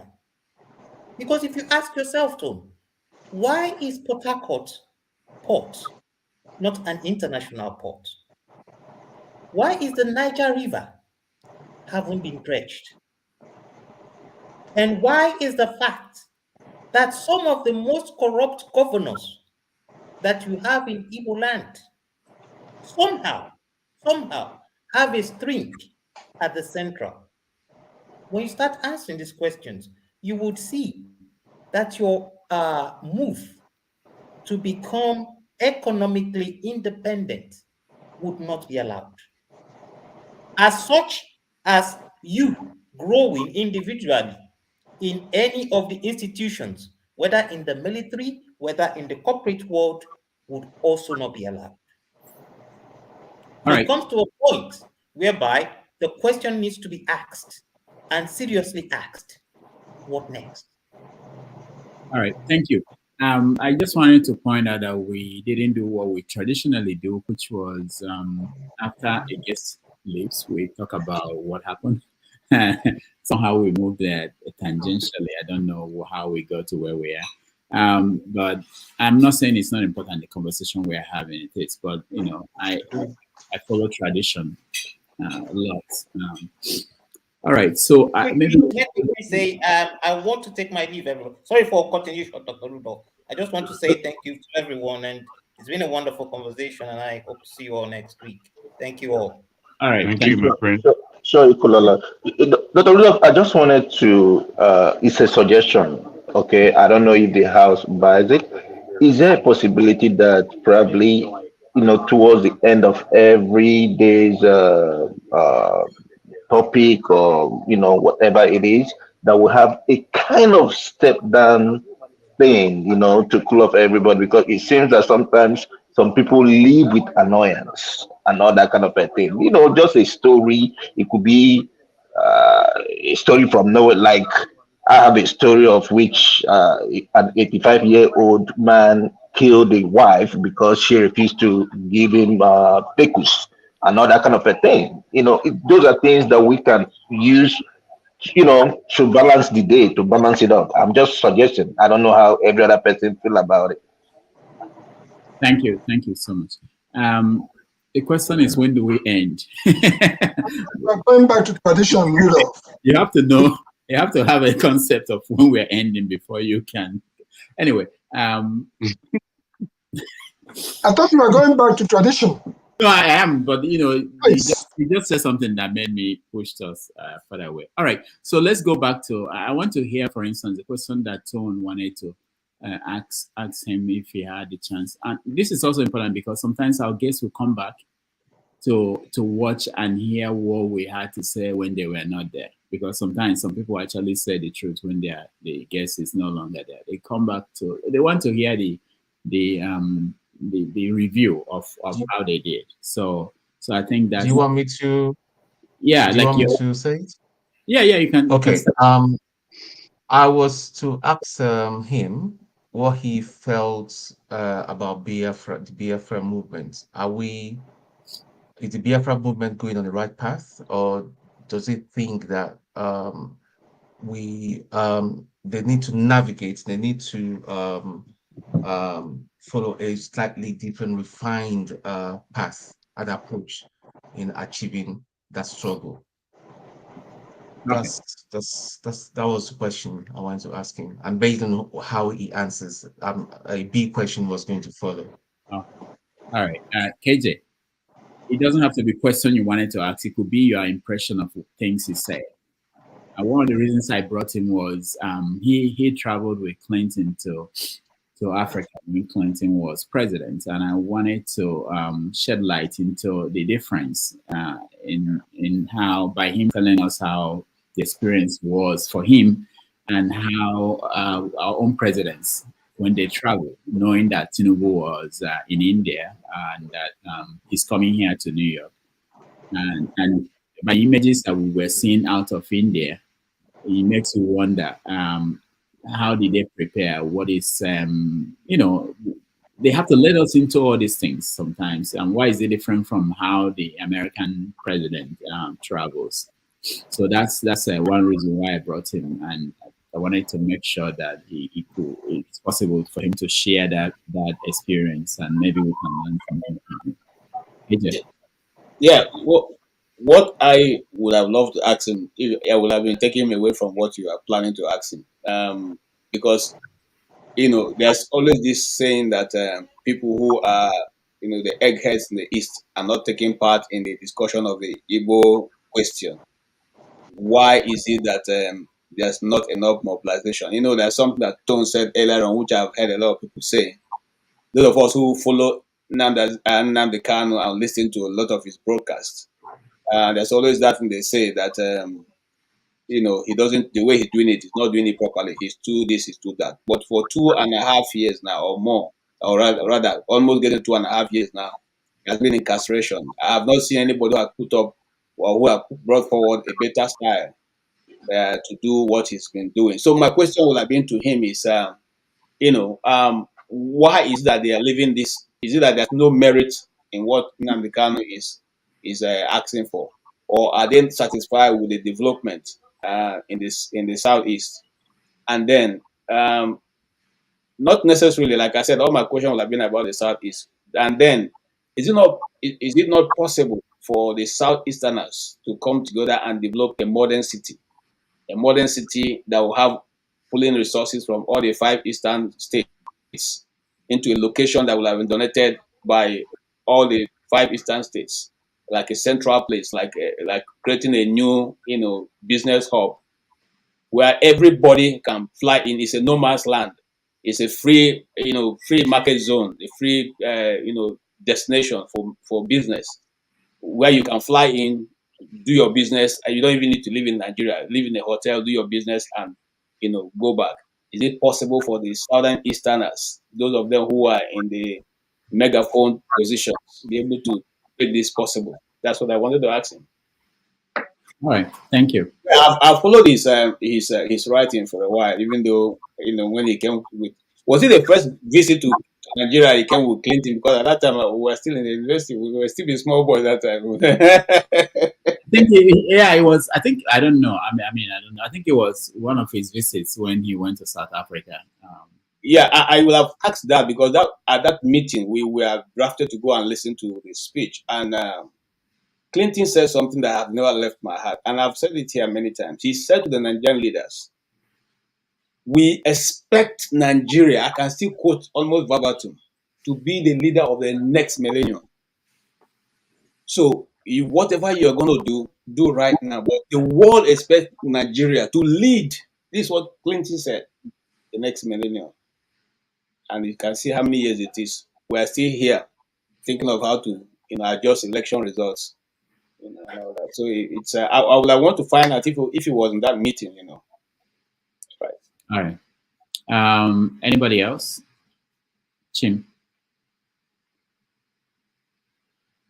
I'm not sure I've asked the question per se, but with the benefit of is it hindsight now?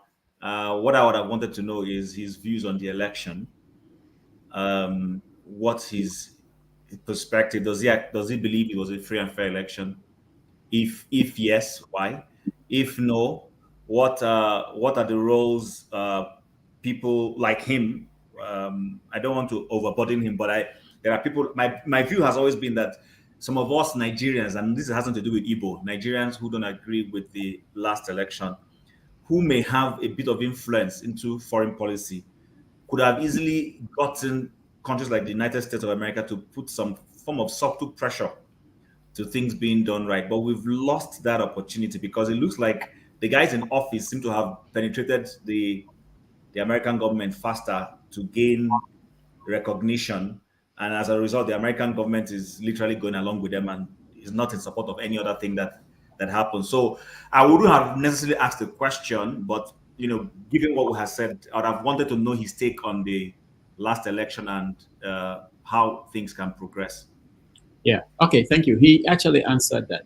I wanted to point out that Pansat, knowing him and who he is and everything, he was pointing at something which was, I was surprised about that, which was that I think he has this sense that before the election, he was basically boasting about what must happen, must happen. And now after the election, he's thinking about, how do we influence Washington? How do we influence the people who run this country? Which is a surprise. I mean, I thought, but that's also important. And I know that I think someone else asked that question to him about, I think it was, I forgot the person, but about why is it that we can't penetrate the international media? He didn't actually give a very good answer. But on his part, I've seen him several times commenting on CNN, on Sky News and all those other. So people who have access to the international media, they face their own peculiar problems. So they are supposed to go there and give a more nuanced answer to questions that American commentators may not have, in that they know Nigeria. So that question. Yeah, go ahead, KJ. Okay. Concerning the international media, there was a time I had an opportunity of asking that same question. And what I was told was that, you see, the problem they have with African leaders, especially the Nigerian leaders, is that they have 30 seconds of soundbite. And they now ask you a question. You take 30 seconds to clear your voice. They don't have that time because they're losing their audience. So if they have to give more airtime to our leaders also have to learn to be precise on their answers. And that's why you see majority of the international media will give soundbite to the president of the African Bank, who is just he's just has his answers at his fingertips. So most times our leaders take all their time, which is what they do with the Nigerian media. But these people are pressed for time and for audience, because the more you're clearly. KJ, I was actually talking of a different thing. I was talking about commentators. Okay. Nigerian commentators, African commentators who have access, like people who write for New York Times who are Nigerians. They write from a perspective of an African compared to when you're reading what Americans or other people are writing about Nigeria. And that's the question that somebody was trying to, because there's a situation that comes up and people will start looking for Nigerians who can write for international media to help explain our position. So, but just like what you are saying, which is important too, about talking to African leaders, that's totally useless in most cases. But you know that the international media, they can talk to you for 6 hours and just show 30 seconds of what you said. But the part that would be more important is when you have time to write an article. But when you try that, I think most people who have done that, they also have that experience that sometimes the editors in Washington or in New York, we want you to write a particular thing, at the end, it shouldn't be what you initially wanted to write. I don't want to mention names here, but I've talked to so many people who have had that experience, I agree totally. I agree. And if it doesn't even have anything to do with mentioning, you have to find a way to weave their own American perspective into it for them to be able to sell it. That's even doing the news, you have to find a way to hook it up with something happening in America and all that for you to be able to sell. Wouldn't that be a case of a template? Because whatever you think you're writing, if it doesn't suit the objective of the government here, just like Pansat was talking about, it's about time we do this, we do this, we do that. That just reminded me, first of all, KJ, on your issue of the hub, there is Akuluno, which is taking place in Igbo land now. Akuluno in Enugu State. By the special grace of God, we hope that will come to stand, whereas Aba is still being rebuilt. So you have that opportunity to make things happen in those areas. But regarding the issue of when we started out with Tinubu standing on a corner on his own, and my response was very simple. All the people, when you see them in an international forum, they don't have time for you. When I mean they don't have time for you, what value is Tinubu bringing to the table? Right now, they are looking at him like a pariah or something, like Onye Benta. They are looking at him like that. If he was somebody who we Nigerians are hailing and stuff like that, they will gravitate towards him. But because they have their hands are all in the cuckoo jar, what came out of our conversation yesterday, and this was the silent genocide next door. Look at the man there. If Nigeria, that man is representing Nigeria. It should have been a matter of even the Indian man, because of everything we have, because of the gold we have, because of the human resources we have. All those people there should have been gravitating towards him and saying, hello, my friend. But they're not. Hold on. That doesn't mean they didn't say hello to him. They must have said hello. It depends on. Yeah, they must have said hello to him. But Chido made it clear that our photographers, who should have been looking for the slightest opportunity, but when they shook hands with somebody. Maybe his photographer was not there. I think that. I think yeah. So let's to be fair to him. I know because right now, majority of Nigerians don't like him, so people would naturally pick what will suit the narrative that he's a waste. I would try to be fair to him on that. Now, but when I saw this photograph and I was having a private conversation with a friend, albeit also jokingly, I said, you see, pictures speak volume. Number one is all this education we're having, people are here. There are people who you may not know, but by virtue of your exposure, when you find yourself in that position of power, there's a courage you will carry yourself. It's not all about Nigerians is not learning why we must not vote people who just say, I want power. Vote people who can, when they get into those places, can rub shoulders. Obasanjo, for all you care, didn't even have all the formal education we are talking about. It was just military. But you see that even when he was a military head of state or when he became civilian, he could hold his own. He had relationships with people like the old man, the old former Democratic president. What's his name? The old former from Atlanta. Jimmy Carter.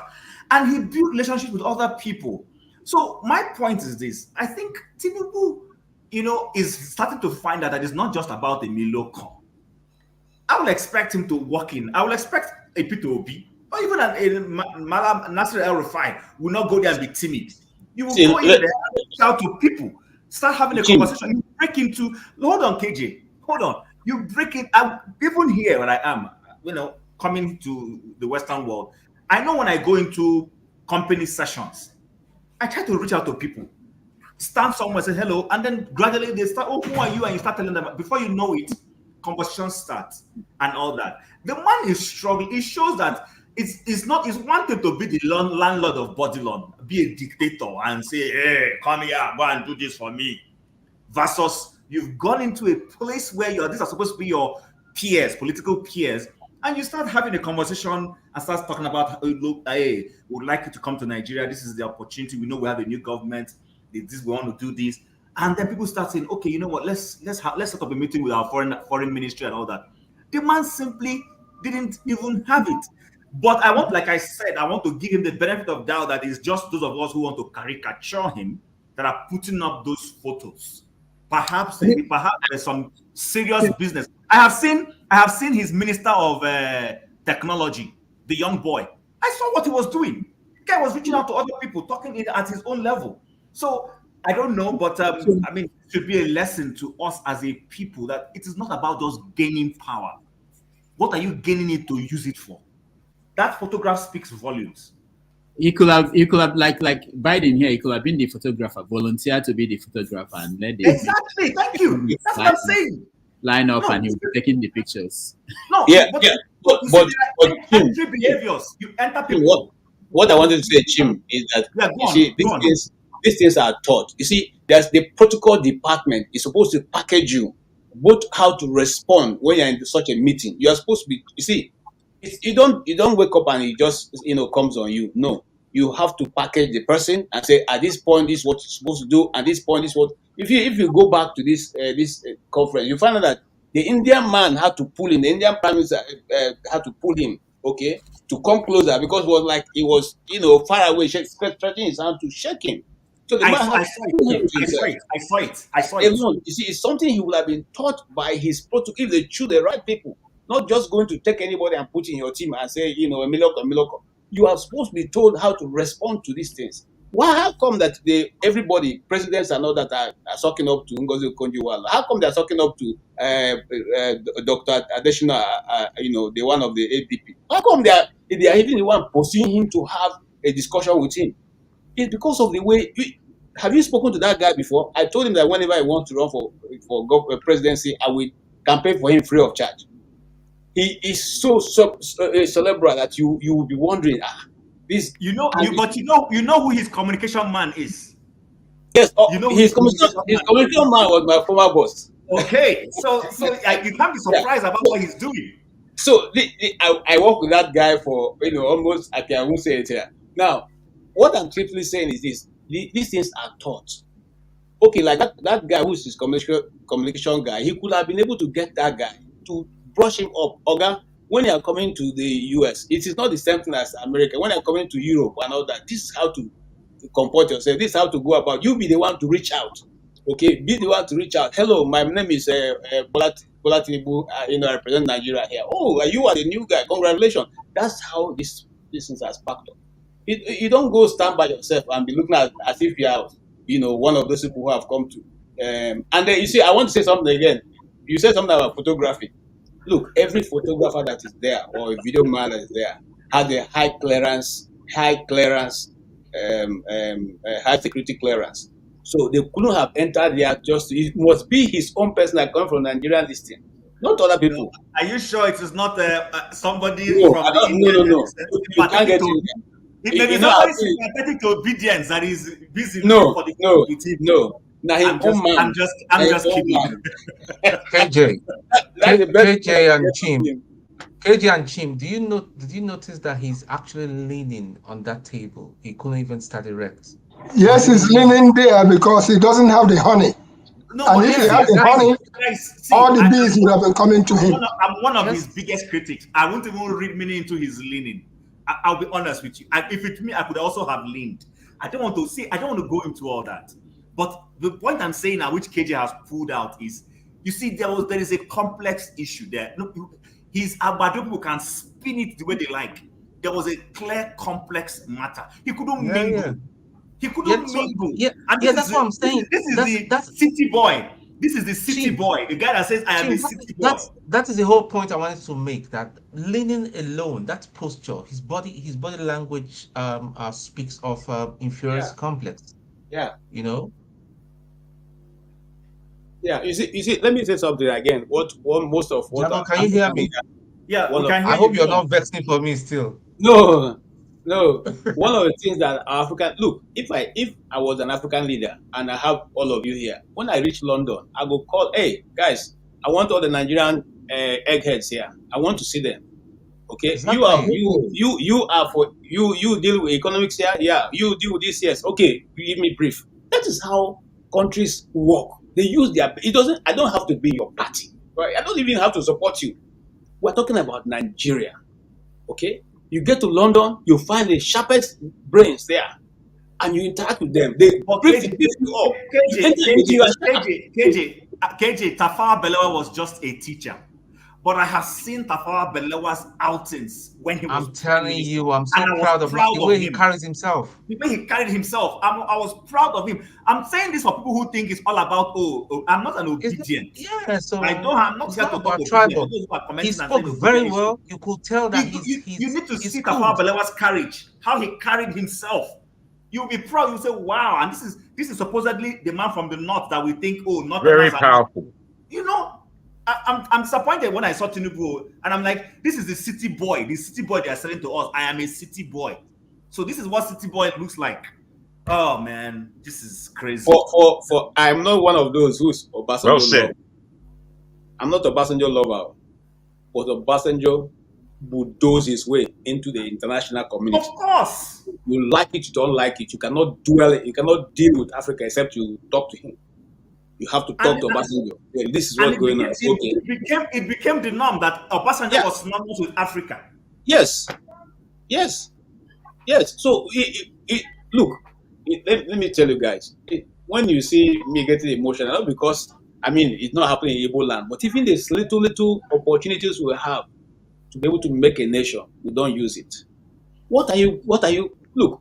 Almost every nation you go to, you see Nigerians at the top level of education and economics and commerce. Why not go there and say, assemble our people in Italy? I want to see them. Oh boy, what can we do in this town? What can we get? What is available for us to take? They tell you. They give you, they lay it out for you. Okay? If you like, and let the person be the one who will represent you in doing that, but he will give you the legwork. I don't know how we do it, but I rest my case, my brother. All right. Ovie, what were you getting at with your questioning of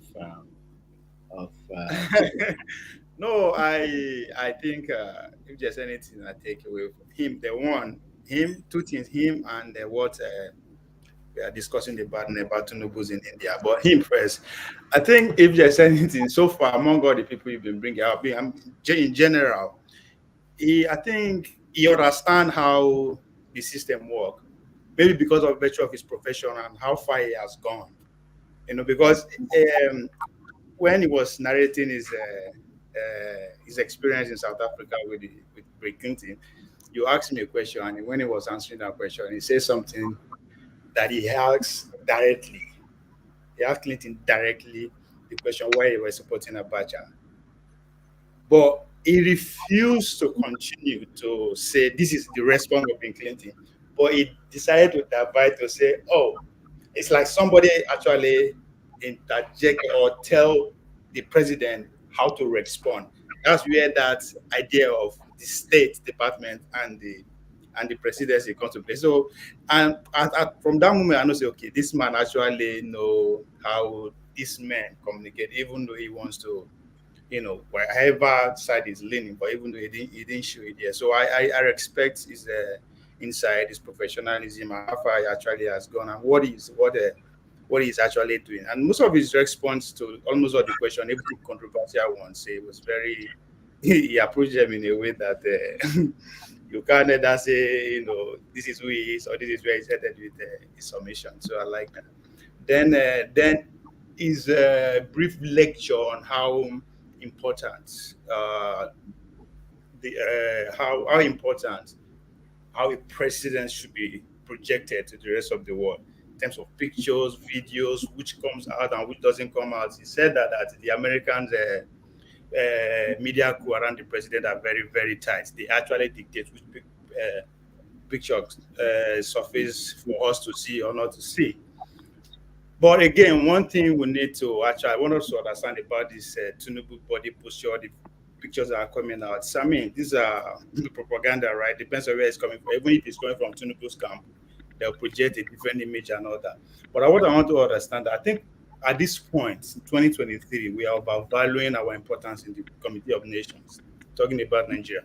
We are invited, we are not among the G20. So you know that what will be stranger. The president is new. Obi, I'm sorry to interrupt you, but Tinubu said that G20 will not be complete if Nigeria is not included. What do you expect him to say? Come on, man. Why say that? What do you expect him to say? And wow, you guys would have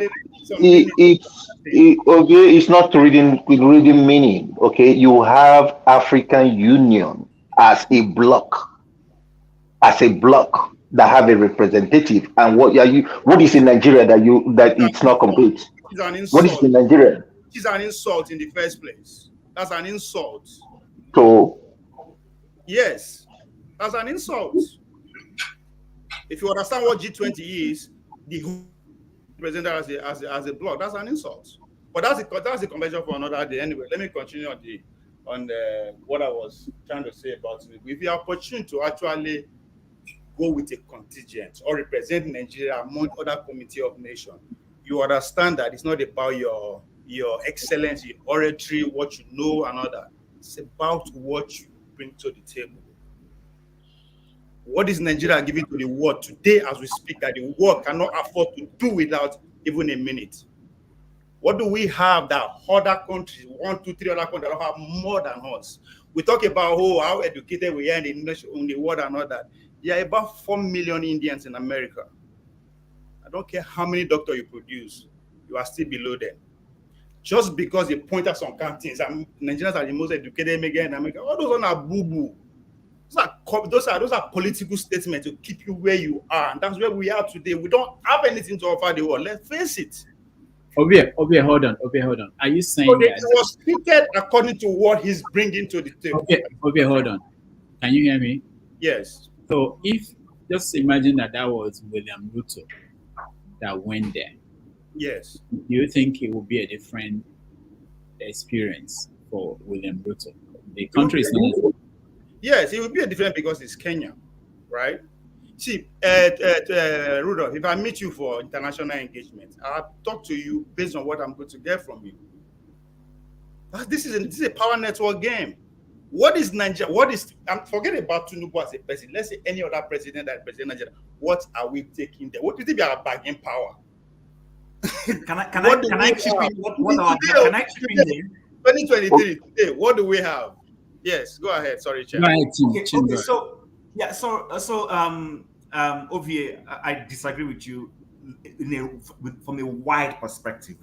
Nigeria came out in 1999 as a far right state, and this same conversation could be had at what was Nigeria? A far right state. We were a leprosy state. It's a new market. It's just like a new. Hold on now, Ovie, hold on. Hold on. Yeah. We were from 1993 till 1998 into 99. Nigeria went backwards. First June 12th, then Abacha came, then all the sanctions, and nobody wanted to do anything with us. We became a problem. That's why I said we were a far right state. And then Obasanjo came. And then Obasanjo had to do this shuttle diplomacy that we remember to go and talk about what Nigeria was coming to offer the world. And when he was going, let's not forget that it wasn't easy getting all those loan releases and all those things, debt repayment. He began to look for ways. When his personal posture was not longer now enough. He began to look for Nigerians in international spaces like the Okonjo Iwealas and then the former Minister of Foreign Affairs, Olujimi and co, to come and start helping him repair the nation. They started telling the story of Nigeria. What we are saying, nobody is trying to say that Tinubu has to have it all. And I'm one of those, if you listen to me, I said, I gave room to say maybe it is those obedience who don't like him that are trying to paint that picture, even though it's not correct. But I was trying to show you I was giving room for that. So to say that Nigeria has nothing to offer to the world is wrong. It is how do you sell what Nigeria has to offer. It means Tinubu is not selling enough. It means he didn't know how to go there and sell his new government, sell what we could do, sell how we are going to be useful to them in the world. He didn't have it. But I have made an exception because I watched Bosu, his Minister of Technology, right? I've seen that guy, his own photograph, what he was putting out. It's in total, it is at variance with what his boss is putting out right now. That guy, as minister, has a better presentation of what he's posturing, he's outing. Even if he went and talked nonsense, if you see Bosu's photographs, you will say Bosu went there and represented Nigeria very well. Our president is supposed to be going there and saying, oh, even if you're saying Nigeria is in decay, but I can assure you my government is coming here to clean it up. This is how I want to collaborate with you. This is the kind of help I want from you guys. Those pictures didn't depict that is what Tinubu went there to do. Nigeria has a lot to offer the world. What is lacking is we are not selling what we have to offer the world very well. All right, let me respond to that. You are talking about 1999. Period to 1999, what in Nigeria is a dictatorial country. Nobody wants to come and do business with you or even relate with you. But the atmosphere is not conducive, right? Then, boom, 1999, we get democracy. All of a sudden, we become a bride. We become that fresh babe we just enter market everybody wants, right? And Obasanjo has to be the beneficiary of that. It is a new market that everybody wants to be for. That is what happened in 1999. Obasanjo did not, it is not because of the oratory or the mighty or the skill of Obasanjo that make them forgive Nigerian debt. It is what comes with the idea of forgoing dictatorship that comes with all those forgiveness. That's how the international community works. These guys don't care about how well you speak or how well you dress. What can you offer? You say, well, Nigeria has a lot to offer. You have not convinced me. What do Nigeria have today in 2023 that you cannot point 5 countries that have more or triple than Nigeria, that even Nigeria go off today, the world will not blink in a second. So what is that? Ovie, you're getting it wrong. Even if there are other countries that have things to offer, countries choose. Tell me now, it's a direct question. What do we have to offer? You not be pro Nigeria. I am not the Nigerian government, but Nigeria has a lot to offer. Nigeria. I'm not sure anybody did say Nigeria reach me, but tell me, as of today, what do Nigeria have to offer the world that we don't have about 5 countries who can better Nigeria more than 10 times, that even Nigeria close today, the world will not blink? Tell me one thing. One, today. Forget say we get time before. 1999 was a projection. Nigeria will be this if they follow this. So the question between 1999 and today, tell me one achievement. Tell me one thing you can brag with among the Committee of Nations. One thing that you can brag with that between 1999 and today, this is what Nigeria is. And without that, this section of the world, not even the whole world, there is too big section of the world. Let's say we deal with West African country that they cannot do without us. One thing. You know, Ovie, my friend. It's about what you bring to the table, not you as an individual. Bola Tinubu will be gone. If you become president today, the same thing they will treat you because what are you bringing in? It's business, money. Ovie, the question that you're asking is valid. However, you still have to look at it holistically. You know, whilst we come to Nigeria, and Nigeria is a wholly corrupted country with loose ends all over the place, a bag of ideas and a bag of lunatics running the nation. Now, you see, what I'm about to put to you may still be inconclusive to answering your question. But you see, Nigeria has the greatest potential, if not in Africa, possibly the world. Now, potential is a strange word and you may laugh at it. But unless we organize our potential, therefore there is nothing. Because to speak about what do we have to offer today, ignores the fact that we have this potential. We have no idea of what lays under our ground because we haven't researched what lays under our ground. The most people that come and find things that are under our ground are not even Nigerians. We have no idea. So, you know, we can't just blast the fact that we have nothing to offer because we are so disappointed in ourselves. We are so disappointed in our history since colonialism has been fallen. We are so demoralized as a people. This does not say that we don't have anything to offer. And this does not say that if we are woken, wait, my brother. If we are, wait, my brother. Well, yes, you may, but let me just add, if we are awoken as a people, brother, there's no country that can deal with us on the planet, brother. There's not one. Not one. But because we don't really have an understanding that we have this thing, us as Nigerians, we're formidable. How is it that we are, if we escape Nigeria, that we can perform anywhere else in the world? Okay. You don't even know where people are performing. You go to the Philippines, you go to the east of Asia, you go to Japan. I went to Japan. The amount of Nigerians I saw doing things there, things that you wouldn't even imagine. What is being said by Chim is accurate, which is to say that we as a people, and most especially our leaders, have to understand how to engage in this world. Yeah, but that's that's not what we are talking about. It is what we're talking about. How do we go on then? Ask your question. You talk about you say potential. That's a political word, right? No. We understand what it means. We understand what it means in English. Don't let's give it any connotation. Finish, please. I'm going somewhere, right? So when you say Nigeria have potential in what? And tell me other country that doesn't have potentials. Well, my brother, you see, you asked the question. I'm responding to your question, right? And me too. I'm responding to yours. Let me land. We're gonna go. I'm not. Go ahead. Finish. When you finish, I respond. Go ahead. I'm not completely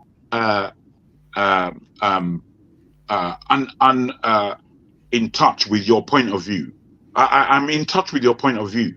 I'm saying to you that your point of view castigates our effort as a people, what we do across the world as a people, and what it is that we have to offer as a nation.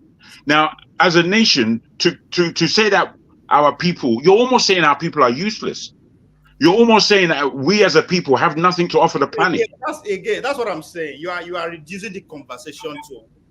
Okay. Hold on, guys. Sorry, Rudolph. Let me put this through. That's not the point. We are talking about this is international politics, right? How the world relates to us and how we relate to what.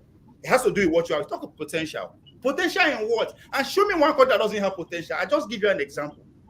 For the past 4 years, let me finish now. The boo-boo us. Nigeria are the most educated in America and all that. I am telling you, India has 4 million Indian Americans here.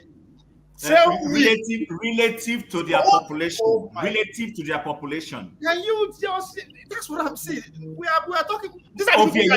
I'm sorry, Ovie. You're running on in circles. You're not making sense. When you speak, I was quiet. I'm not stupid. But I'm telling you, you're not making sense. That doesn't mean just because you don't understand what I'm saying. Well, if you're confusing me, then you're not making sense.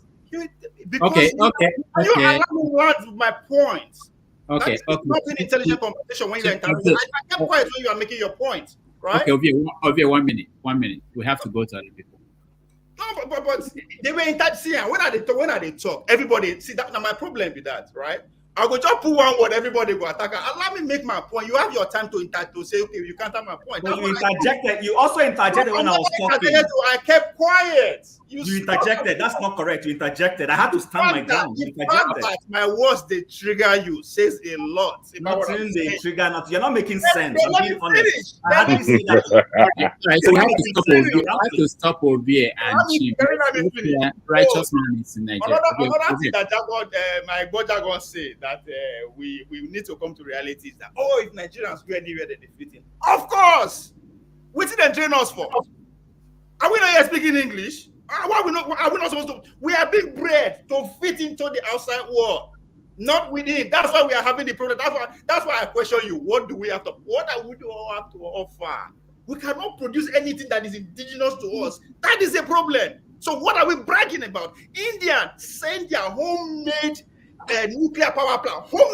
Homemade. Only 5 nations in the world are able to achieve that. India did that. What you want they proud of? Tell me.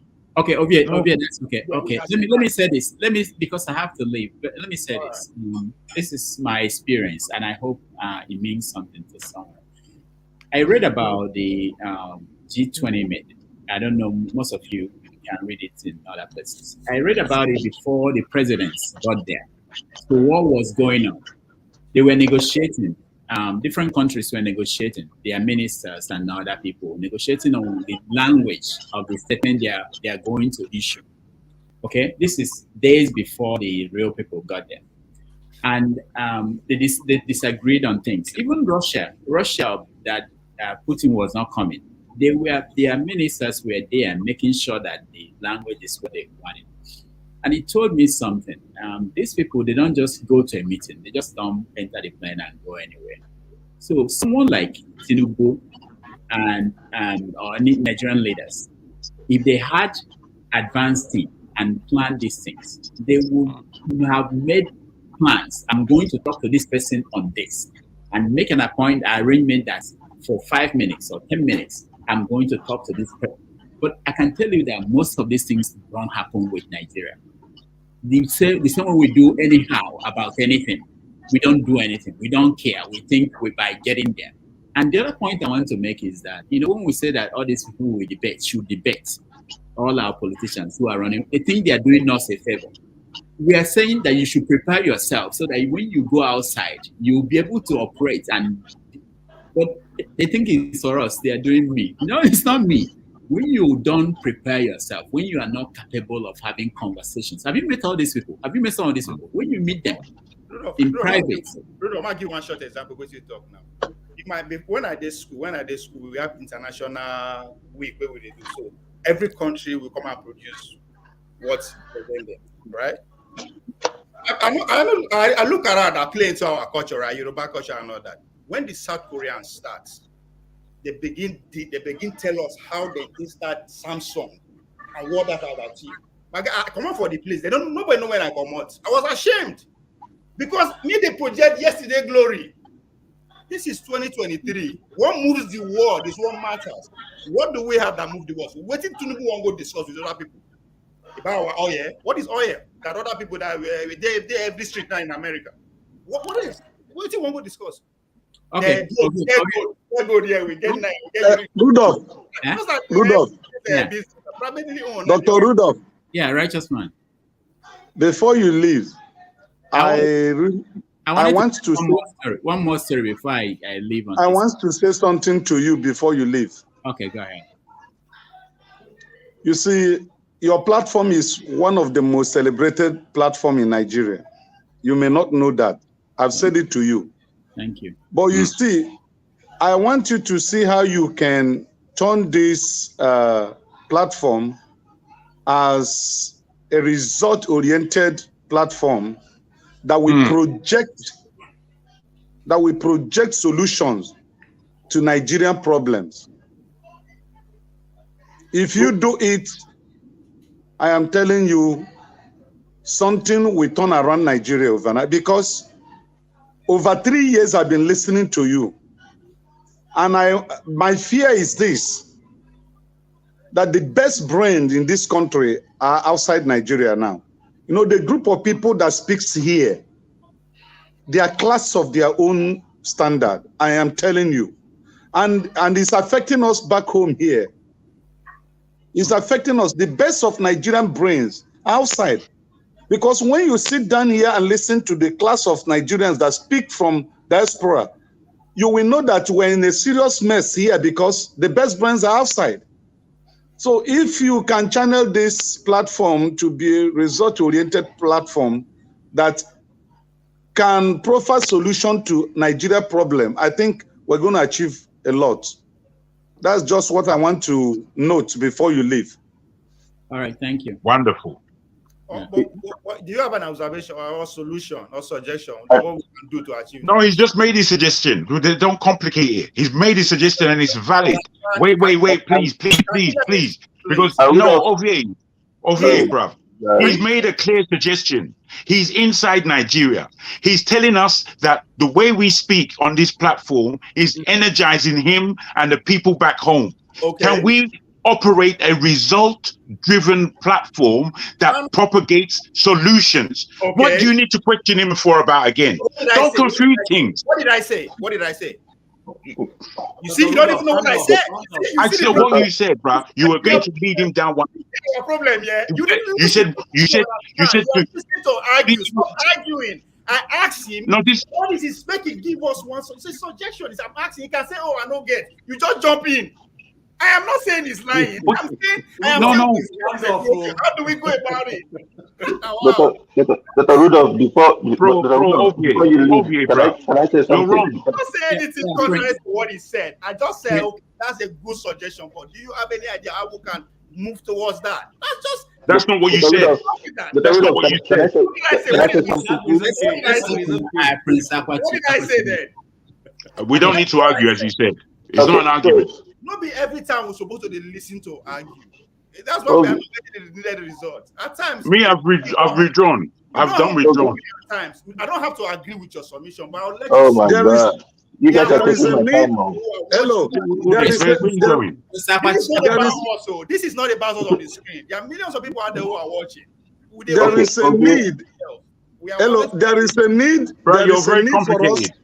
There is a quite a complicated individual, bro.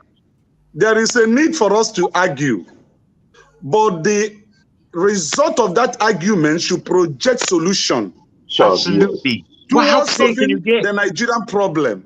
That's clarity. To argue makes it very interesting, and it brings the best of our brain. But the end of that argument should proffer solution to Nigeria problem. What's there to disagree with or to complicate? Thank you, my brother. You said it clearly. That's his suggestion. His suggestion. Nobody disagree with him, though. Bro, but you're very obvious, bro. You're my brother. Obvious, hold on. Make us speak to Ovie for a second, please. Ovie, your manner is extremely aggressive. And within the aggression that you have, it's very emotive. It conjures an argument. We're not here arguing. Our brother made a suggestion. He made a suggestion. The suggestion was clear to everyone. No. Speak for yourself. Speak for yourself. See, that's why we keep getting argued here, right? You want to speak for everybody. All right. Okay. Okay. No. Hold on. You're just gonna. That's complication. Okay. You love complication. The problem is that when thank you, guys. Let's hear Prince Apache. Ovie, no. Prince Apache, go. Man, I can't shout. Okay. Now, what I wanted to, in relation to what Chim said, let's take a country, for example. Let's take a country, Brazil, for example. When Ovie says Nigeria cannot offer anything, what does Brazil have? That's not what Anybody? said. That's not what I said. Okay. What I said. I beg. Don't let's get into nonsensical arguments because it's not going to work. I'm here. Why are you misconstruing me? I'm still here.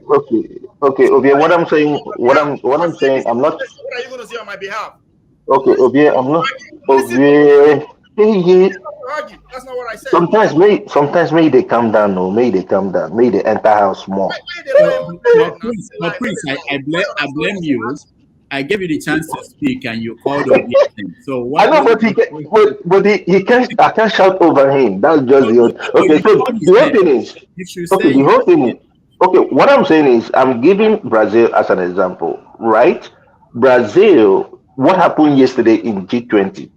Do you know that the chairmanship or whatever it is moved from India to Brazil now? And who is the president of Brazil? The president of Brazil is also almost the same thing like Tinubu. Okay, when he defeated what do you call it, Bolsonaro, Navarro, or whatever it is, people protested. But what did he do? He stayed back in his country and made sure that he brought unity. He talked to the people. And right now, the image of Brazil is so much repaired than what it used to be. what I'm saying in essence is nobody is saying Tinubu have to market us much or whatever it is. But sometimes we have problems at home. And he said, oh, he's going to go look for investors. Who's going to invest in Nigeria where there are kidnappers? If they don't even kidnap the investor, they might even kidnap his workers. There is no power. Okay? Water resources is not doing anything.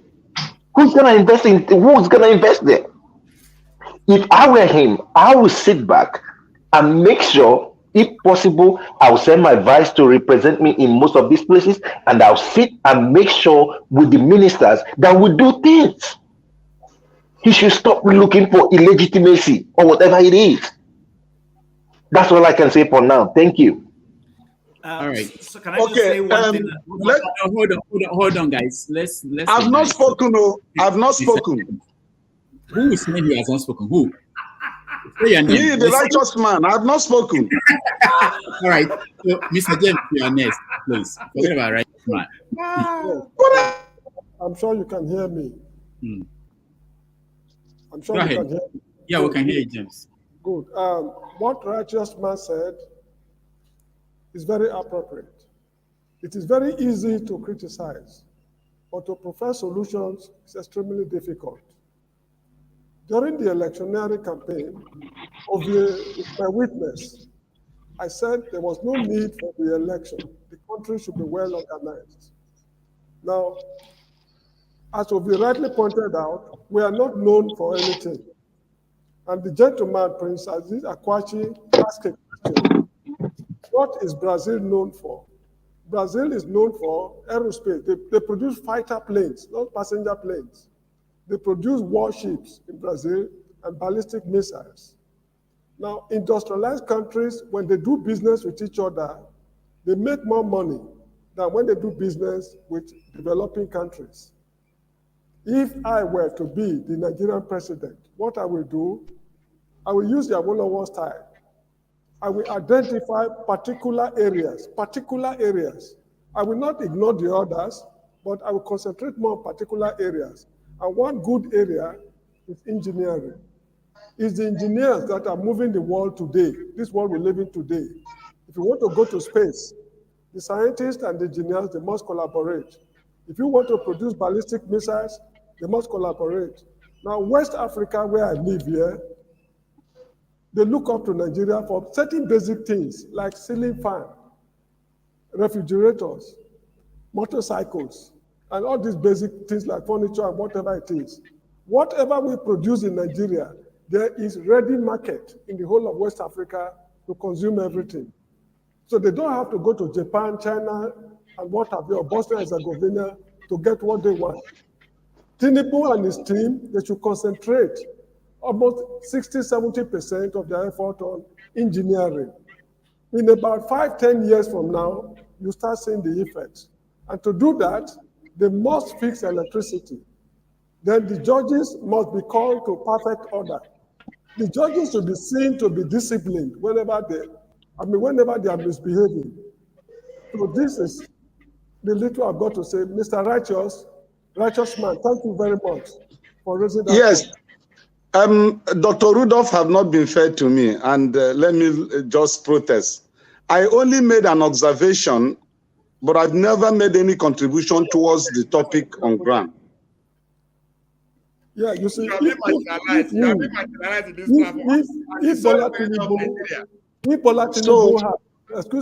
Bola Tinubu had gone to India to tell them, oh, NASA in the United States, in your space program, we can produce XYZ units at cheaper cost in Nigeria, the Americans will be interested. Russia, this ship, this is what's called submarine warship you are producing, XYZ, just leave it to us at economic rate. State of Israel, please stop producing your Aussie, whatever I call guns. We know you are producing each of them for maybe $100 US. We can give it to you at $20. Leave everything for us, we take care of it. All these are cheap ways of getting money. The brains are there, but the Nigerian government is not organized. If I could just chip in Yeah, briefly so, on what Mr. James just said. You see, that's where I was going to when I said that, we have a lot to offer. First and foremost, Kano, Aba, Onitsha, Ibadan. These are centers where we had industrialization before. Maybe this government can go back and start picking whatever pieces of unique selling points are peculiar to those places and begin to, we don't have to go to world. Like he rightly said, West Africa. I used to see Senegalese come to Onitsha to come and buy Singer machine. Plenty. What's happening? Can we resuscitate that trade? The Gambia. Ibadan used to be a center. All the people I used to go to school, my father bought them in Ibadan. Can we go back to those kinds of Odu Shote bookstores and all those kinds of things? Very little things that you can start doing. That is still insignificant, but if you consistently keep doing it, the country will start making a shift. Mr. Chin, do you know that? Let me say something, please. Let me say something, Mr. James. Just please. The textbooks we use in the Gambia secondary schools are written by Nigerians from Nigeria. They go there to buy them and bring them here, sell them here. The pencils, erasers, sharpeners, they are from Nigeria. These are cheap ways of making money. Let me say something. Ovie made a valid point, a most valid point. You know why?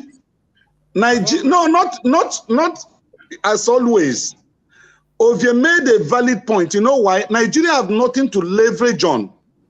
Absolutely nothing. Our value system, our value system is dead. It's dead. The governmental agencies are corrupt.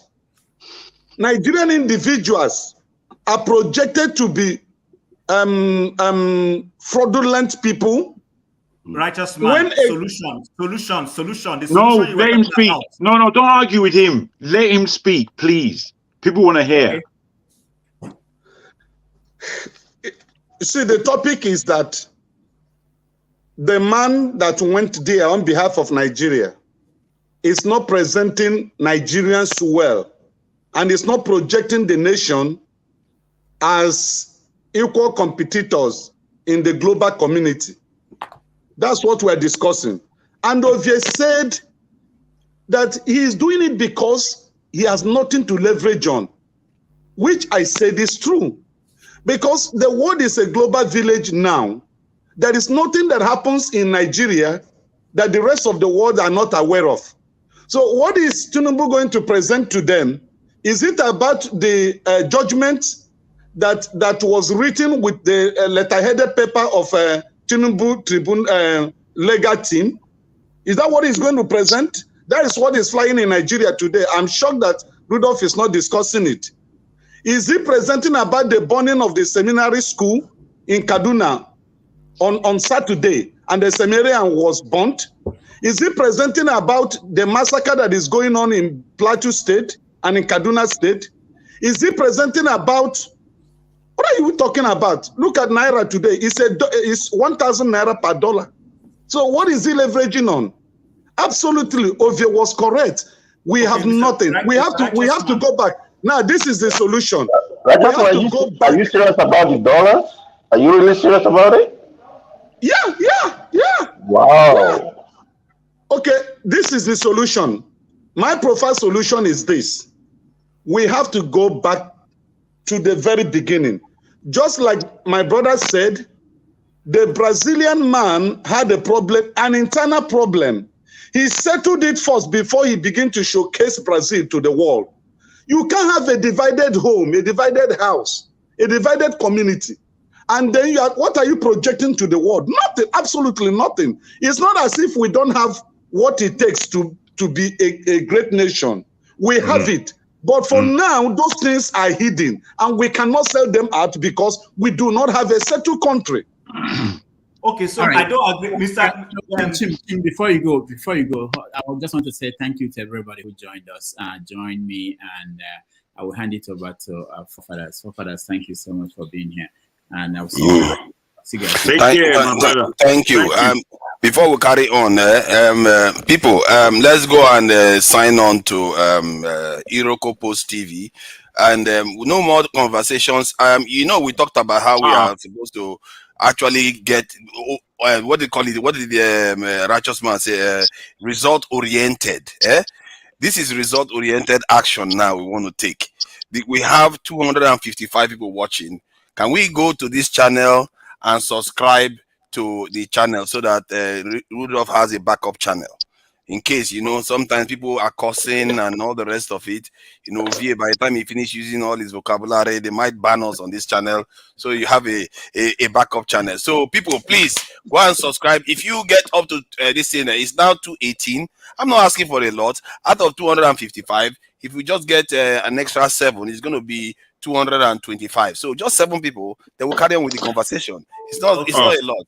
You're stopping the conversation, You came and stopped the conversation. They will not move. If you keep talking, they will not do anything. Thank you, guys. Thank you very much. I'm out of here. You won't stop the conversation. The conversation was going. You come on board. Your first thing is to break the conversation. Oh, come on, man. Come on, man. You see, you are talking about result oriented. It's not my channel. No. The thing is, my brother. The thing is, what righteous man has put is diligence.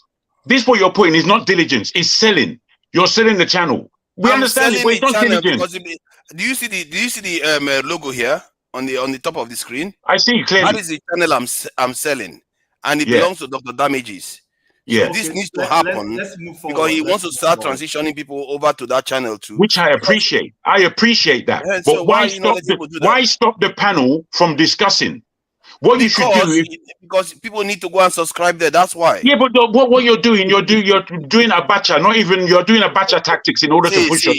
Because our people don't do stuff. Man. If you keep talking, because you are distracting them, they are not going to go and do it. I'm not distracting them. I'm speaking to you directly about the policy that you come straight.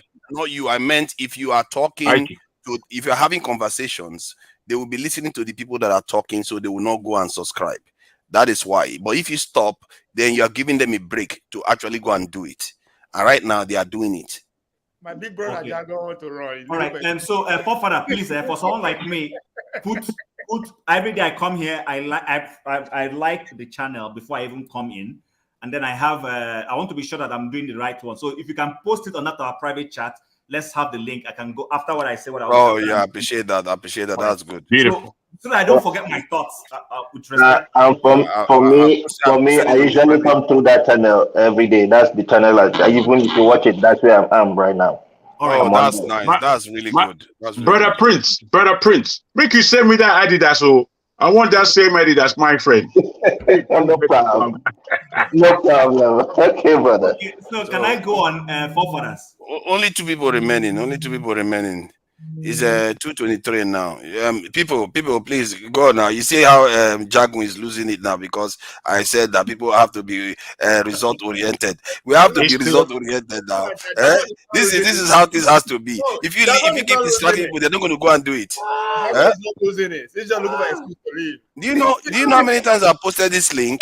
One person, sometimes not even one person goes and saw this thing. They'll just ignore it and keep listening to the people. But now they are moving. We don't follow him before now. Dr. I don't follow this place before now. Yeah, let's see now. Okay, so it's just one remaining now. I go on now before I lose my trend of thought because let's verify. We have to trust but verify. I don't trust Nigerians. I don't trust Nigerians. I have to see that. Where were you when they were picking Mahmoud as INEC chairman? I have to verify. that. I'm checking. It's still 2:24. It's just one remaining. One person. You are the last person. Just go and subscribe so we'll carry on our conversation. We have 200. Now the number has increased actually. 263 watching. So please go and subscribe to Iroko Post TV. It's very, very important for Dr. Damages to have this backup channel because sometimes I do play videos here too. Sometimes he complains that some of the videos I share here could lead them to get a strike and they get banned maybe for 2-3 weeks. Then this is the channel that is going to be supporting it. That's why it's good to always have backups. This is what people do. My brother, I don't subscribe. Subscribe. So let's move on to Bongo. All right, let's move on. You see, Nigerians. You see, now this is result-oriented action. Your abacha don't do, my brother. Righteous man, you must be. You see, this is 2:27. We got more than we needed. Thank you. Let's carry on. Who's next? It is me, please. Thank you. Go ahead. Okay, so righteous man. Thank you very much. I hear you. See, my point of departure is this. Like Jagun said, you made a very valid input just before that banter between Jagu and Ovie about turning our conversations into actionable things that could help in terms of moving the country forward. And I agree with you. But where I disagree is this thing telling me that because Nigerian government is failing, that Nigeria has nothing to offer the world. That is wrong. That is not correct. No. That's not what I mean. Who said that? Let me finish. No.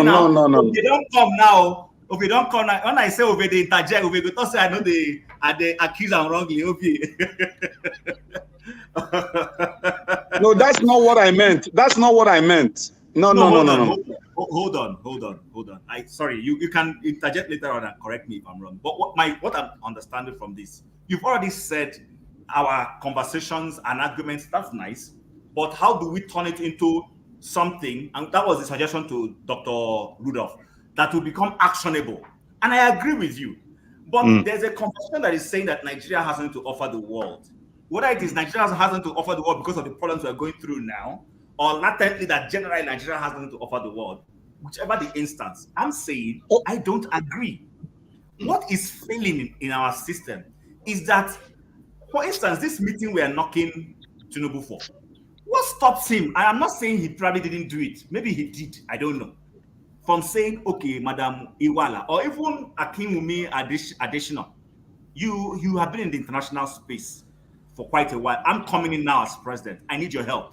We're going to this place. I need you to introduce me to the Indian Prime Minister. This is what I want to offer. Or introduce me to this. Because Akinwumi Adesina and Okonjo Iweala are dealing with these leaders on a daily basis. That's why you can see the relationship. I mean, Washington will probably call her once in a while to talk about trade issues with China, whether it is for them or against. The same thing with Adesina and all those things. So the presidency needs to leverage these international key points that Nigeria already has. We talked about Onitsha, how Onitsha has Singer machines that people used to come from Senegal. Senegalese come to Nigeria to buy that machine in quantum. I know this for a fact. Has that business route closed? If that business route has closed, why? Is it because of the kidnapping and the insecurity in the East? So these are some of the things that the government of the day can start revitalizing. I've talked about Ibadan. All the books I used to go to school, my father used to go to Ibadan to go and buy them. Ibadan used to be known for many printing presses. How do you start revitalizing those things? So that West Africa will be the first consumption point.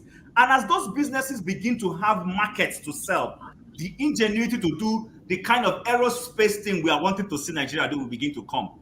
But if the little daily steps, the small ones cannot be taken, you can't start talking about going to space. Brazil used to produce all the buses that all the Canadian electricals and the youngs used to use in Nigeria. Did we know that Marco Polo buses were all from Brazil? So Brazil didn't just wake up and start doing the space things that we are seeing them doing today. It's from those little buses, those production, those manufacturing, that today now they're getting bigger companies to come and say, you have the things we need to start producing things that take us to space. Those are the little conversations I want to hear us have. And Nigeria has the capacity for those things. Whether the government is doing the right thing to enhance those capacities is a different issue altogether. And that is where we are right now. Can I ask you a question? Can I ask you a question? Go ahead, sir. Good. Now, projection. When you project, I'm going to make 200 million naira in 3 weeks' time, does not mean that you are going to get it. It's a projection.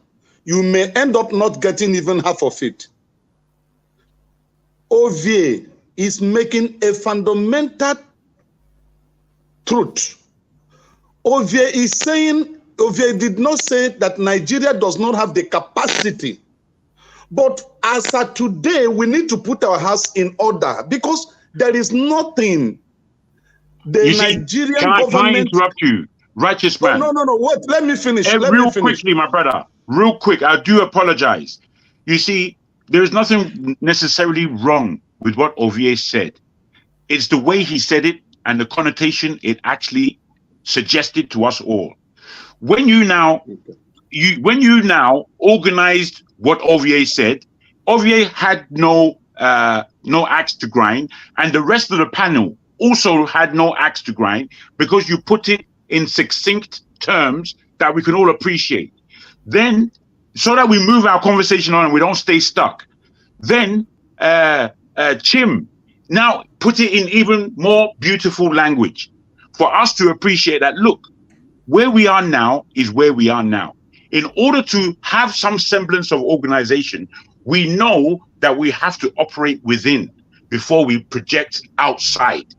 I think that's where we are. We should have an understanding because we're all quite intellectual in order to move the conversation on. Otherwise, we're going to be stuck talking about OVA. And OVA is a shy guy. He doesn't like to be spoken about all the time.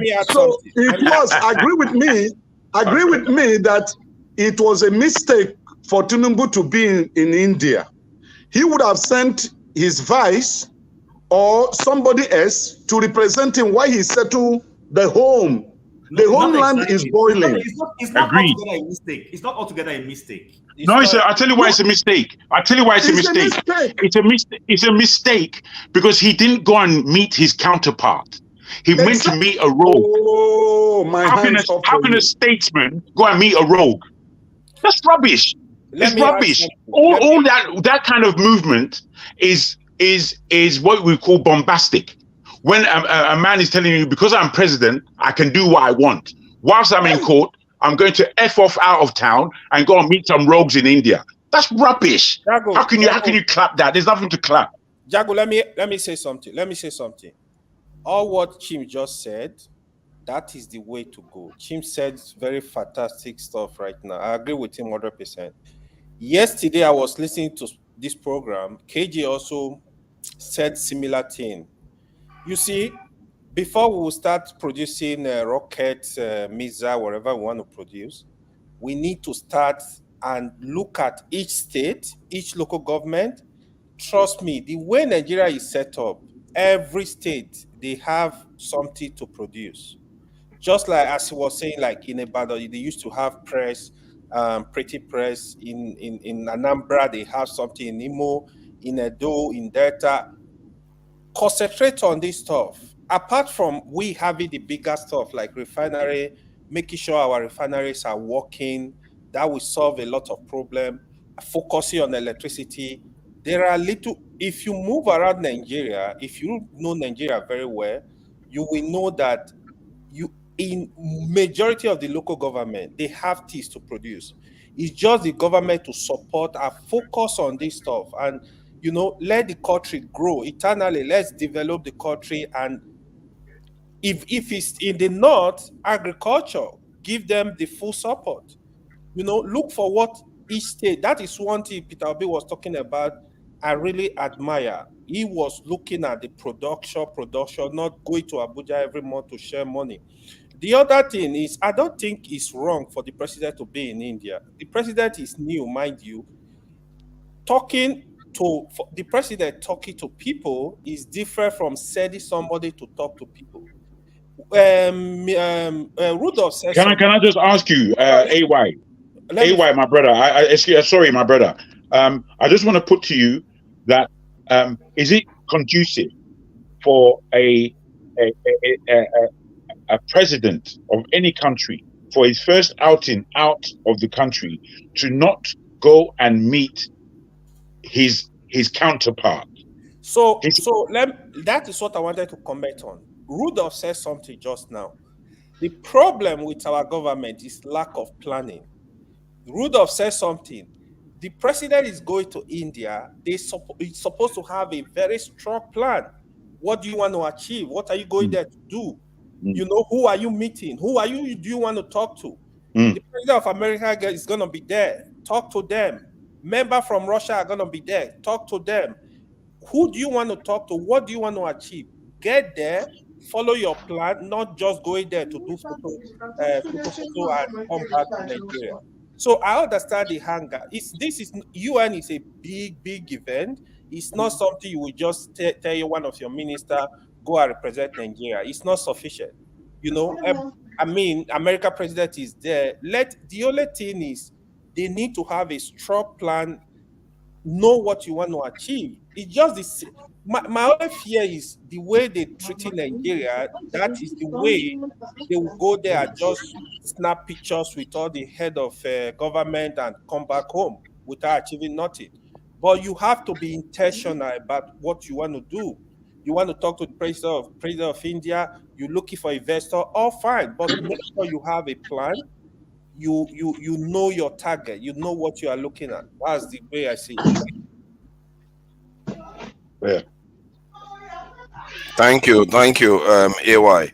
Yeah, I agree with you that what else can he do? If he sits at home, people will criticize him for not going out, not having any ambition. Exactly. And if he goes out, people are going to criticize anyway.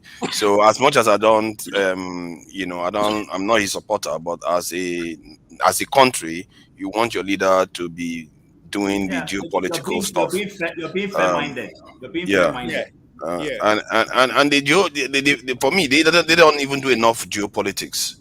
The reason why he's going there is because he's G20. If it was the BRICS, he would drag his leg. He didn't even go to BRICS. He sent Shetima. So they don't really do the geopolitics that actually benefits Nigeria significantly. The one he's going to is the one where it is up to them to decide whether they help him or not.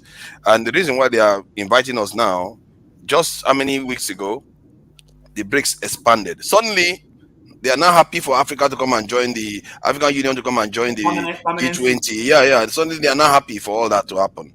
And it may mean nothing. It's because we're not part of the UN. What good has it done us? Are we not part of the International Criminal Court? It looks like it's only African leader that they keep taking to International Criminal Court all the time. So the devil is in the detail. What does it do for us is the question. And I actually believe that Nigeria has potential for having a strong leverage because like when I'm here in the UK, what they tend to say is that America uses the UK as a conduit to Europe. But when the UK left the European Union, that became a problem for America.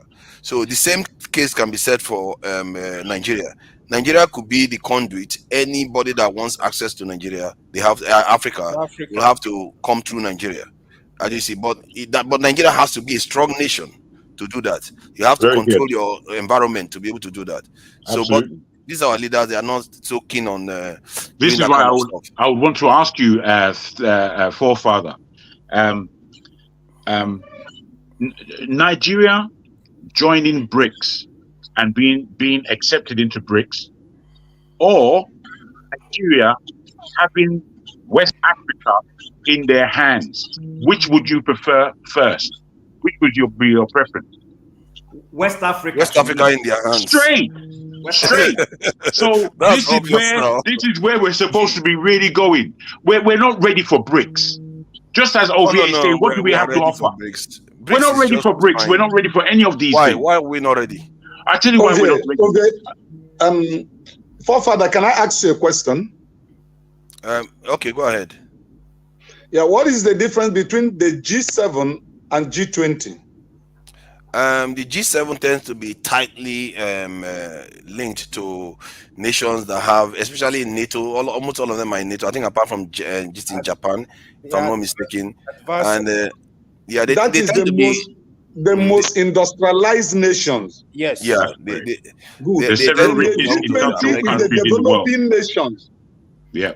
No, it also includes all the other nations too. The G20 includes America, includes all of them. Because America wants to control what happens in the affairs of the world. Of course. Technically, they are not supposed to be there. Now, the issue with Nigeria, which I think I may not be correct, but it looks as if APC was not prepared to lead Nigeria to that position of envy in the whole world. They were interested in removing PDP from power in 2015. They had no principal agenda. And that is what we are witnessing in this regime now. Because after the man was declared the president, he won the election. The first place he went to was France. And he attended a global conference there. And up to today, We've not seen the impact of that visit, impact of being part of it. Yeah. Okay, so the president, you see, you guys that are, hold on. Okay. Hold on. You guys that are outside there, you can't tell exactly what is going on in Nigeria. Look, the country is in a mess. Now, we ended service in the church today, and we're going home. I told my wife, let me be a sweet husband today. Let me go to the market and get the things she need to prepare something for the family. So I branched into a nearby market to pick up some items. Now, there is one popular fish in Lagos called kote. I know some of you that lived in Lagos, you know kote. Yeah. Good. Now, we have sizes of kotes. So I was going for the medium size. And that medium size, as at August, I was buying it at 1,800 naira per unit. As I'm talking to you today, I went to the same place I normally get this fish from. One of it is 3,000 naira. 3,000 against 1,800. Now you have salary earners in Nigeria, in Lagos here, that earns 30,000 naira a month, 20,000 naira a month. Security, nurses, and so many other handwork people. They earn very pretty less than what human being can imagine. Now, when you have one single fish costing 3,000 naira, and then you want to prepare a pot of soup that will serve your family for 3 days, if you are paid 30,000 naira, what do you have left? Absolutely nothing. Now, these are the things that the government of Tinubu should have sit down in Nigeria. Look at those loopholes that is causing this hyperinflation in Nigeria. Righteous man, I'm not taking words from your mouth, but you guys are supposed to be fasting. You guys are supposed to be praying now. I'm fasting. Okay? Just a joke. So we you know, as an accountant, as we were told he is, I think he's supposed to sit down here. Look at one of the problems we have in Lagos is Agboroism. I came back from Germany. I entered into public transportation. I had 7 buses. This issue of Agboro crushed my business, and I have to auction those buses. Okay? I went into buying of cars. I sold my house before the COVID so that I can go into importation from US. My friend that lives in US came to Nigeria December, spent December, January. By February, he returned to US. I wired money in dollars to his account, only to hear by February 18th that the guy was dead. And that was how my business crumbled completely. The money I realized in selling of my house and the ones I had, which I put a chunk of it, about 95% of the money for importation, got granted. That was how everything went. Now, we are eaten by God's grace. That's what is happening here. Now you are telling me that the man who won, who's supposed to sit down and think about how to make our life better, is voting 70 billion for the House, increasing the payment of the judiciary. Then we, the common people, are dying on daily basis. While I was going to church, a truck man, these people that pushes dustbin, the Agboro stopped him and was asking him to pay for pushing. Oh, come on. Beggars. Beggars have been taxed in Lagos now. If you're a beggar, hold on. If you're a beggar if you're a beggar in Lagos today, they will give you ticket. You will pay. If you're a beggar, have you had such a thing? Righteous man. To be honest with you, to be fair to the president, these are state government issue, not the president. The president issue. No. He is the father of Lagos State. He owns Lagos. Hold on. But still, there is a and the federal government. It is the policy of the federal government that decide what happened in other states, because it is the federal government that funds states. Yeah, it's the federal government that gives them allocation. I think that what he's saying is basically trying to air some of the things that's happened to him. That is not good. Yes. Somebody passing when his money, very, very important strategic funds that he wanted to use for business. This life, this is why you plan. Man proposes, God disposes. I understand. So, when you tell him that it doesn't have anything to do with the president, that's not the point. He just wants to air his this thing. I wanted us so that I hear him and righteous man, my sincere empathy towards. Yeah, I really feel this thing for that, because it's just one of those things in life. Yeah, yes, I understand that.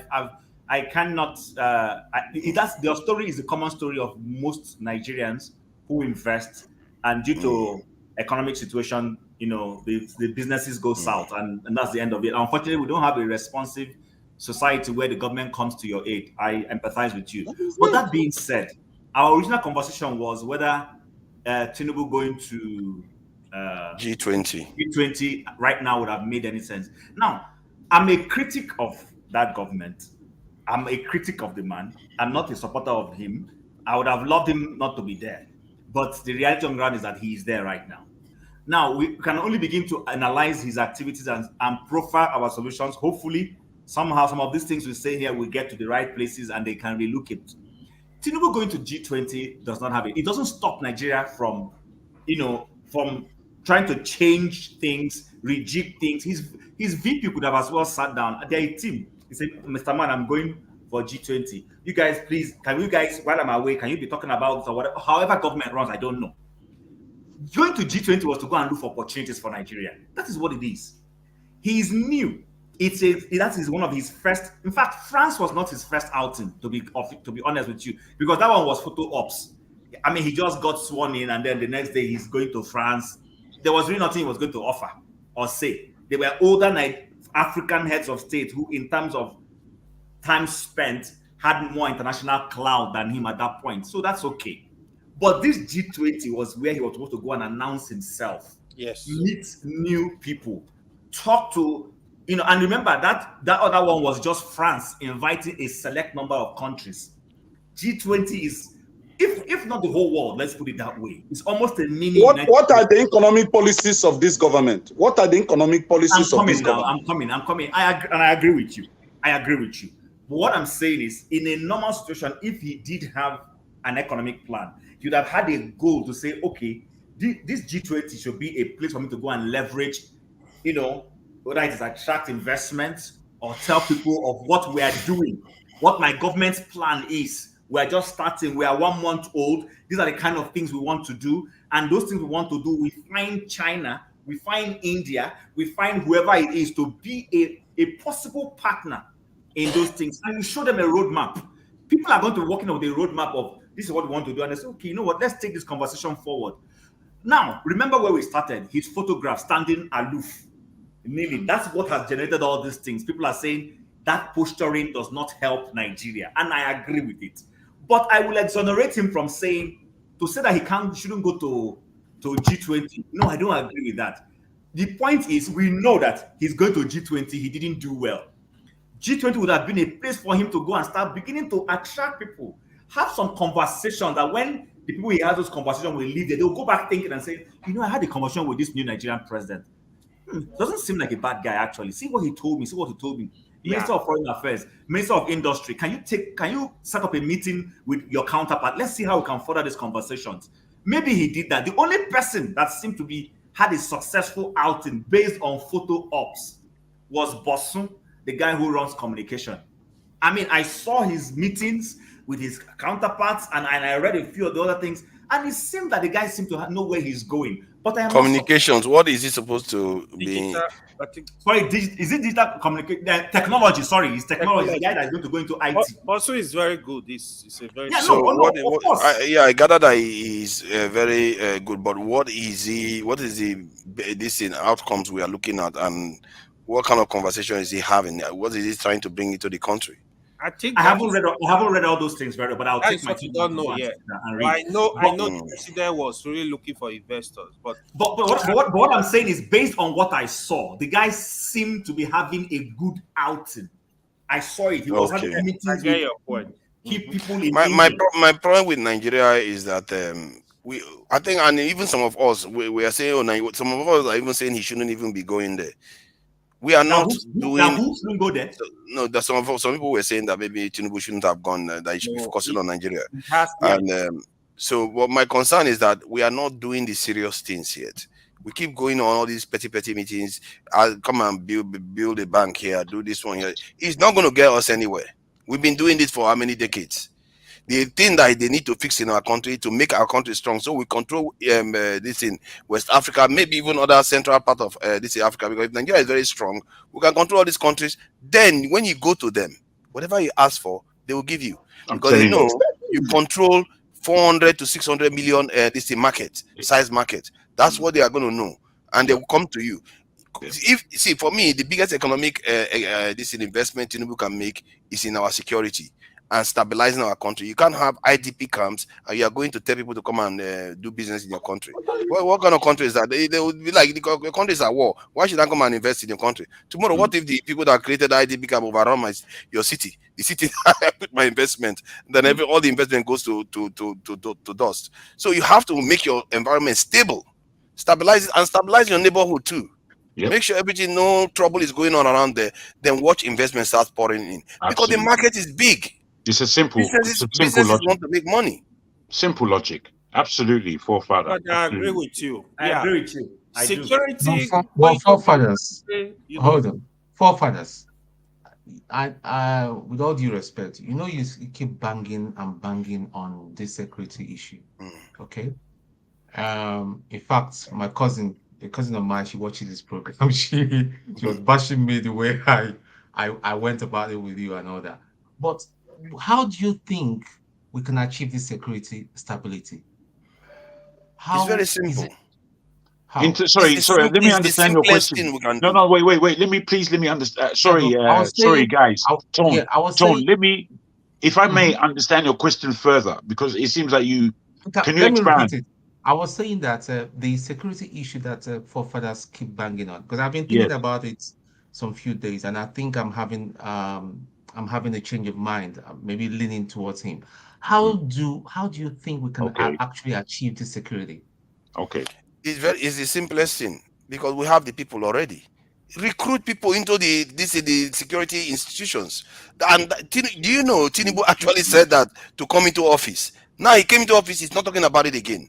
He's supposed to increase the military size to about 1 million. The police is supposed to double it. He's supposed to include the others. Okay, but he's not doing any of them.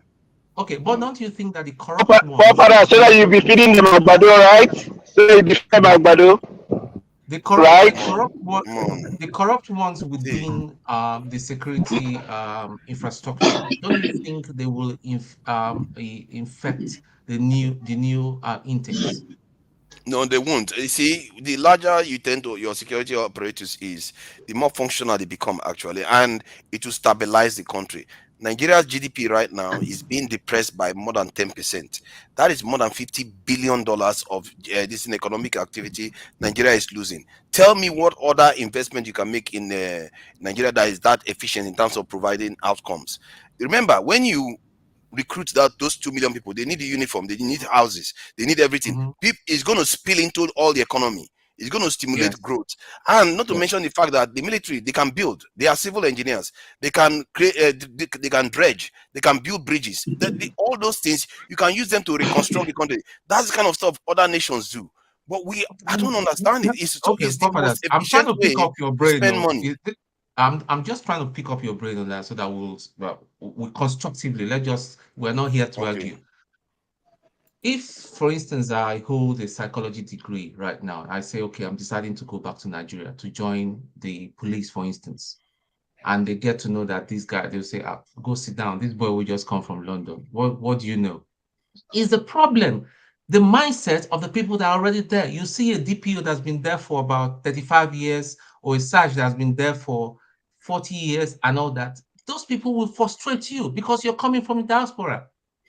They won't And be your able colleagues even on the same, they are going to frustrate you. This was happening. This is just a problem. Like, I'll give you an example. When Ojukwu joined the Nigerian army back then, you know, he came from the UK.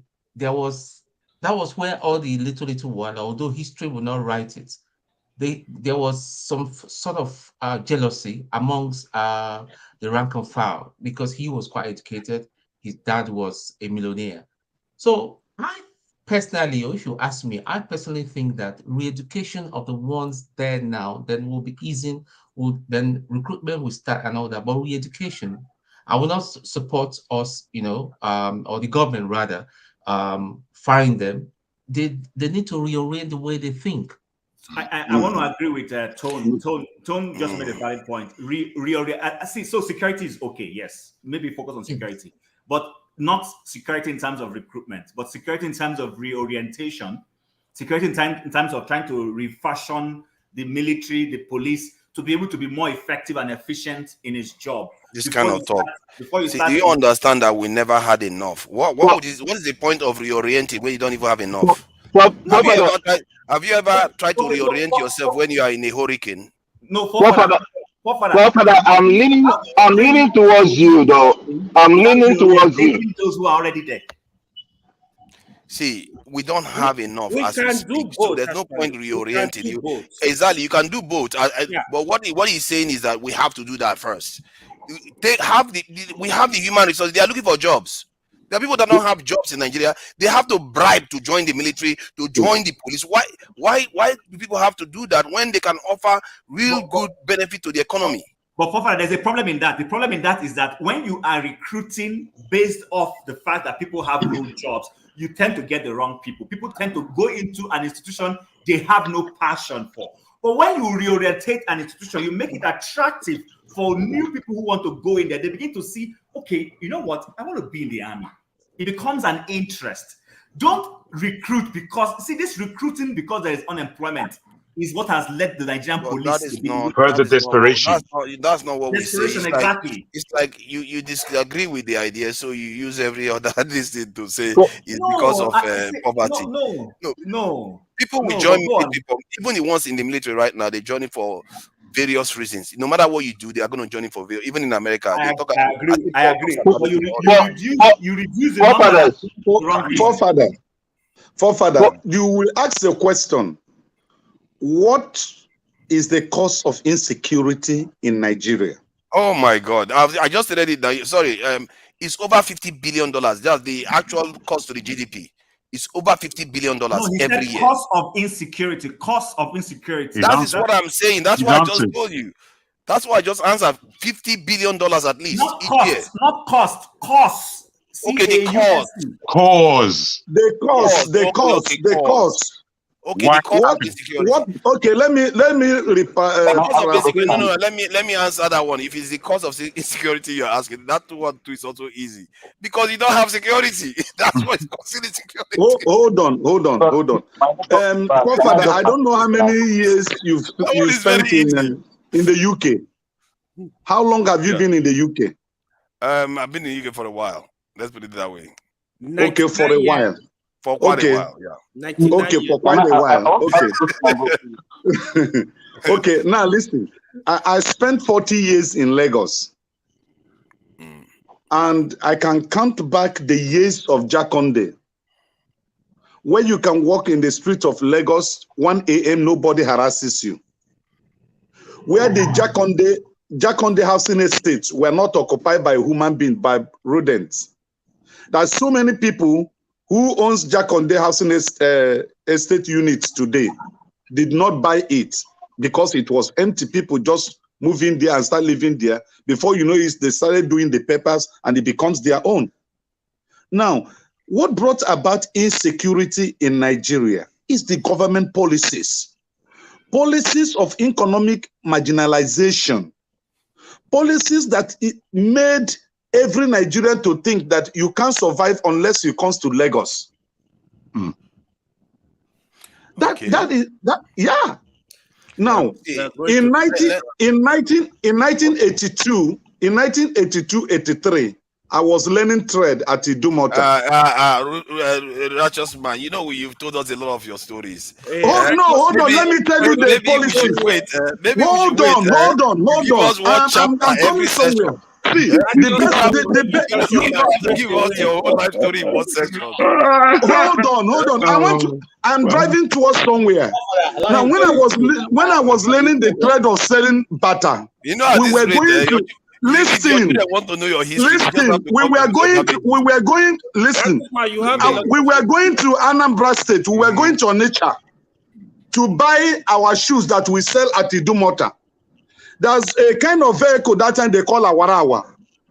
After we close from markets at Idumota, we enter Awarawa going to Onitsha to buy shoe because the importers then were residing in Onitsha.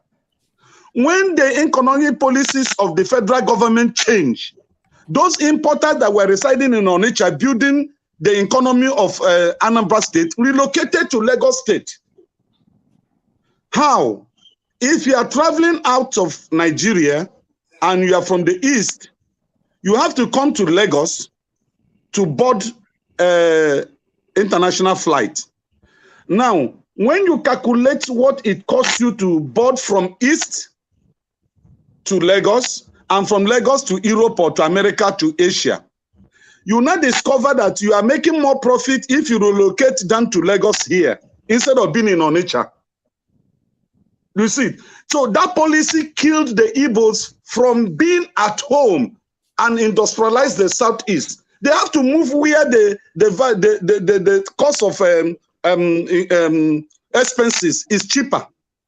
That was how two of my uncles left Onitsha and relocated to Lagos because they were importers.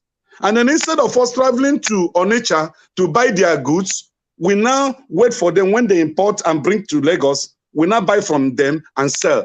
So the insecurity is caused by these economic policies of the federal government that made the Igbos to leave the 5 southern eastern states and relocate down to southwest here, because this is where they can make things cheaper and make gain. So this is the insecurity we are talking about. Had it been there was an economic policy to make every part of Nigeria to be equal, give the Southeast International Airport, try to open Warri Seaport, try to make Calabar Seaport workable, make sure that international flights can fly from anywhere in the world and bet in the east or in the south. Can I say something about this? The movement of people will reduce. See, in Nigeria, you see, this thing that we do where we expect Nigeria to be perfect, most nations are not equal. In the UK, where I see, they have what they call the North and South divide. They have the West Lothian question. Their leaders they come from one university. That's the last 6 leaders. Only one didn't go to that university. So if in America, the same thing. You have the coastal nations, these cities and states controlling most of the resources of the country. It's just when we keep expecting everything to be the same all the time. To be fair, I understand those frustrations, but you are backing at the wrong tree. In the end, the economics is what you need to fix for everybody. Forefather, I disagree with you, man. I disagree with you. You see, if I may, equal ever. No, if I may, you see, I think you find the argument that our good man Nigel was giving you. You see, the East, whether we like it or not, there are a industrious group within the Nigerian enclave. Theirs is to get on with it. People accuse the East of not being good politicians. Who needs to be a good politician when you have a way, you know where you're going? The East need to be given their rightful heritage place in that stupid country. So when now you are insulting the nation again. It just shows I'm the level insulting of the the nation, I can do that. I can, but my brother, no, don't disturb me. My brother, don't disturb me. You can cause the government or something. When you cause the government, Wait, my brother. Wait. You see, when I say things, I don't need your permission. I'm saying it. So yeah, I also don't on your end. Well, okay. When I call it a stupid country, I've lived that stupidness. I've lived it. The stupidness is not just the geography. It's the people inside that geography that are stupid as well. We are living in a stupid state. We're all how many millions of us are outside of Nigeria who would prefer to be inside Nigeria? What righteous man has just underlined is that, and he spoke specifically of the East, which sometimes any of us can be aggrieved with, but we have to still admit that the ingenuity, the progress-minded people, the make sure that we are okay people,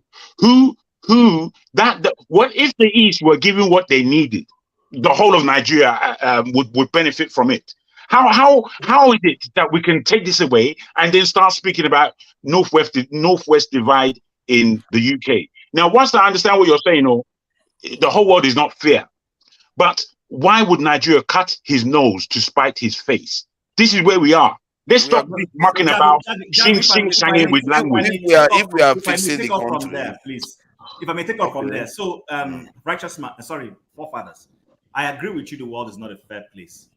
But what nations do, and there's no perfect nation anywhere in the world, not even this United States we're talking about.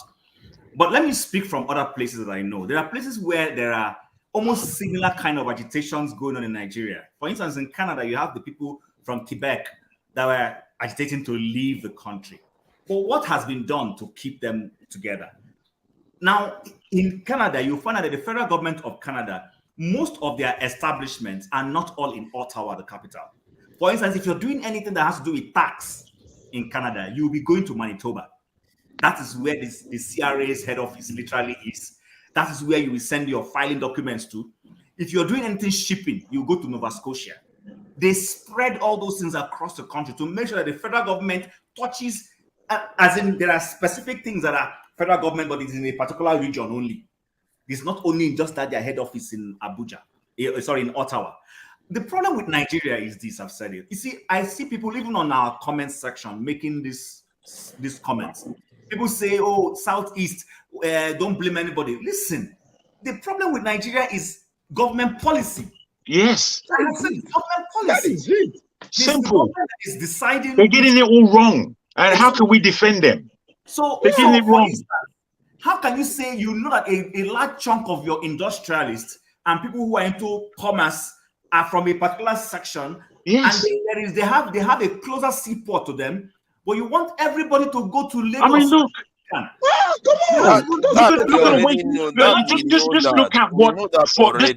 If we can just take what righteous man said, that's the first time I've heard it put like that. To be frank, can I respond to this? You've already had your chance to respond. You always say that. But you know that everyone that speaks, you want to speak twice before I speak. Father, be fair. Be fair, my friend. Though. You are the one that spoke immediately after he spoke. No. All it is, my brother. All it is, me. I'm a patient individual.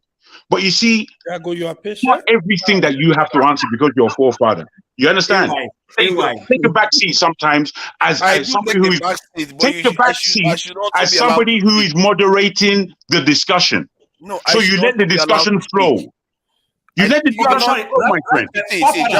Forefather, don't let me and you start antagonizing each other. Because I'm blocking me. I see. I'm not. Believe me, I don't get flustered by it's just fairness. You have to play fairness. Nobody's above fairness. You have to play fair. You have to. You see, when I tell you this, forefather, my brother, when Rudolph was doing this, there was a communication going on within everybody. Rudolph allowed the communication to continue before he now interjected. For you, you have to interject at every last sentence. Why? Do I look like Rudolph? No, you're not Rudolph, but you are a moderator. You are a moderator.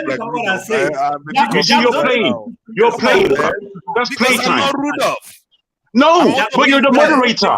You're the moderator. Moderate the discussion. You are not Don't being fair don't with me. control the We're having a discussion. conversation. You have to be fair. If you want in life, one has to be fair. I didn't stop you from talking, and some other people spoke. I want to speak again, and you are telling me I'm being unfair to you. Okay, It's not fair on me. don't take it personal. But there's somebody just posted something. You see, I find it strange that we have a population that is not very well informed.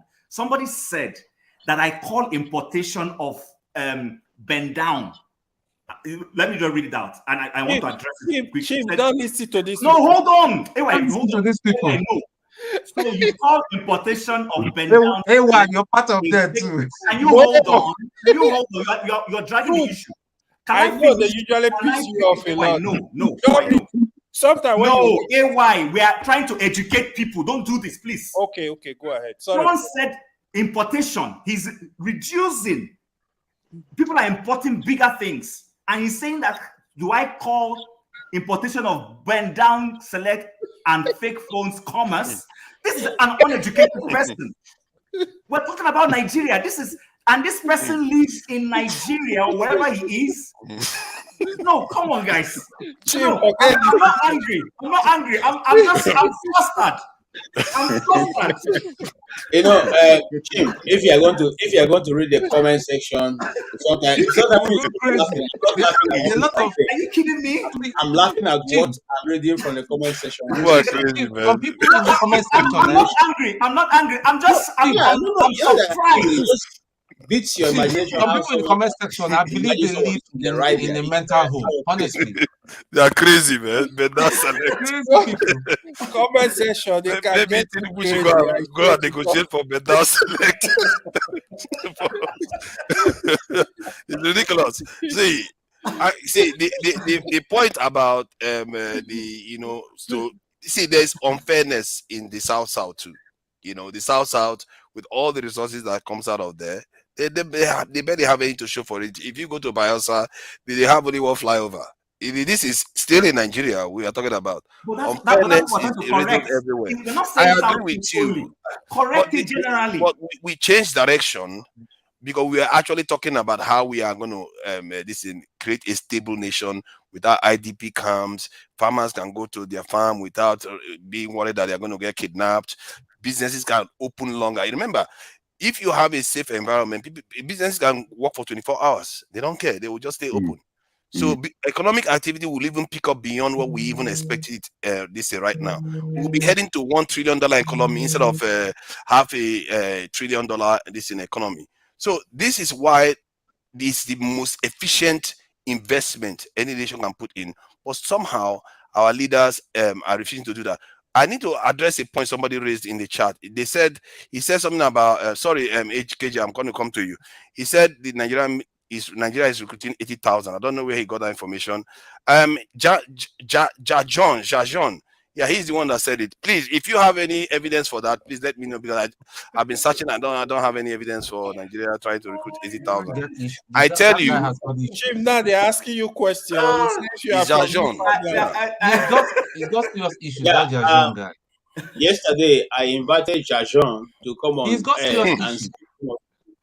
he's saying, but he won't come. So now here is what I want to respond to what forefather have said. You know, if we are truly thinking of developing a nation, so let me put on my hat as a Nigerian for now and speak about that, because you see, I remove my cap as a Nigerian because I got tired of speaking about these things and pursuing it. So you see, you cannot say you don't want to develop your family at the same time I want to develop my own. You say I shouldn't develop it. But let's speak generally as a Nigerian right now. The fundamental place to start is to go back to the days of Jerry Ghana. Jerry Ghana was the only one who was able to articulate what it is and put it down. You know what? If you want to be a minister well. Do what you are put there to do. You are not minister because you are Igbo. You are a minister because you're a minister of Federal Republic of Nigeria. If you're a teacher, teach well. You didn't go there to go and be discussing politics and chopping granite. You went to teach children, teach them well. In other words, what is the fundamental question to be a Nigerian? What is it that our children should have in our mentality to make you know that this is the way our nation is going? What is the value? What is the ethos? That's the right word that a Nigerian should carry. When we come to that point, then we begin to also come to the point of asking ourselves, why do we have different kinds of approach? Do we choose to approach our development in different directions? In other words, if I go to Thief land, I speak the Thief language. I develop a Thief culture. I do it. I don't want to use the Thief people because they are more in number in Benue over the Idoma people or the Igede people or the other smaller group, Itolu or the other people. Each of us, each of the tribes should be given their unique identity, and don't mess with it. So if you go to for instance, the Jukums who are living by the river, and you want to develop a Jukum community, develop it along the place where they're making their money, they're earning their living. Who say you cannot develop the water side for the Jukum people to live? So they come out in the morning, they go do their fish. When they finish doing their fish in the morning, their children can go to school and come back and do their work. But we are not thinking in this direction. We are thinking of owning the big cities. Everybody converge in Lagos, Abuja, Port Harcourt, Enugu, Kanu, and the rural areas are left to waste. Can I ask a quick question of you, KJ? Sorry, can you answer that question? What is it that makes us intrinsically Nigerian? Because it's a great question. That's the big question. I cannot answer it myself because when I was growing up, I thought being in Nigeria is taking holistic approach, that we indeed are the giants of Africa. But since I realized that we're not giants of Africa, I have set back my wings and walk like a gentleman so that nobody questions me. See, when we were growing up, let me reverse back. When we were growing up in Nigeria, we had the things like the Girls Guide, the Boy Scout, the Boys Brigade, all those in the Red Cross. You go there and they teach you leadership, how to care for your neighbor. There was nothing like tribe. We didn't know what religion was. I had plenty of friends who were Muslims. It didn't matter to us whether Sariki was Muslim or not. We go to Sariki's house, we enter their bashiga, we go eat in their houses. We leave and go. In fact, sometimes they sleep in our house, we sleep in their own. Sariki was one of the only Muslim I knew that was full on to do drama, dance, and all the rest. I don't know if you understand what I'm saying. That innocence had been taken away. At that time, we believed we were one. We were developing a one concept. Okay? But over the years, that was destroyed. Listen, let me say, when we were growing up, we could get up in the estate we were living and say, we are Boy Scouts, we are going to do Baba job. We'll come to your house. Okay? You are teaching us to be responsible. We'll come to your house, we'll mow cut your grasses, wash your clothes. At the end, they give us like 5 naira. It's not up to 5 naira, and we take back to the Boy Scout organization to make sure that at the time the holidays are starting, we'll have money to go to camp. Who does that now? There's nobody who's teaching those qualities any longer. So we need to sit down as a people and decide what makes, just like you asked the question. I cannot answer it. I don't know the question, the answer. I understand you. Yeah, what makes us a Nigerian? What is the as you said it there, I was trying to think, what is it really for real that makes us Nigerian? We recognize ourselves. We all recognize it, no matter what part of the world we are going. If we hear Nigerian accent talk, we've turned and we know say that's us. However, who are we, man? As a collective. Because if I may, sir, if I may, just there is something about us. There is, but we can't. It seems that we can't really put our hands on what it is. There's a power that's inside us, but we can't grasp it. We don't really know the identity of what it is. Just like KJ said, in growing up, I was in the UK when I was 6 years old. From Nigeria, born in Nigeria, and then here. Going to school, me and my older brother, every day we had to fight because I want Jamu. They were just cussing hell out of us. and my older brother, who's a lot slimmer and smaller than me, he's extremely aggressive in terms of you can't come in front of him and talk shit. He will just deal with you. So me, I learned from this. Although I can't get beaten up for free of charge. So me, I entered that vein, and it was the same until they respected us as individuals. One day, one Jamuk guy came to me and said, you see them Africans, yeah? You see them Africans? They're bloody clever, mate. They're so clever. And I was thinking, are we? I didn't know. It's not. Within my family, there's all kind of professionals, lawyers, doctors. I took them all for granted. It was until this Jammu person said, "Oh boy, you guys are clever." Oh, it was then I realized, we're clever. So these realize that I don't know what it is that we're missing, but we're missing a big trick in understanding who we are as a collective. It's only when we get this understanding that we're going to be able to form the fist that we need to push forward. Because that's a KJ, oh boy, that's a strong question that you put. Jago, we are the creation of the British Empire. Jago, the truth. That's not who we are. Jago, me, I'm not any creation of British Empire. Righteous man,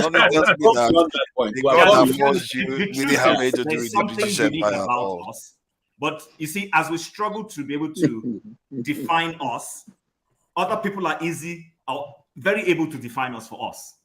There are certain intrinsic things about us as Nigerians. And the former minister of the late Akwili tried to accomplish that, even though it wasn't deep.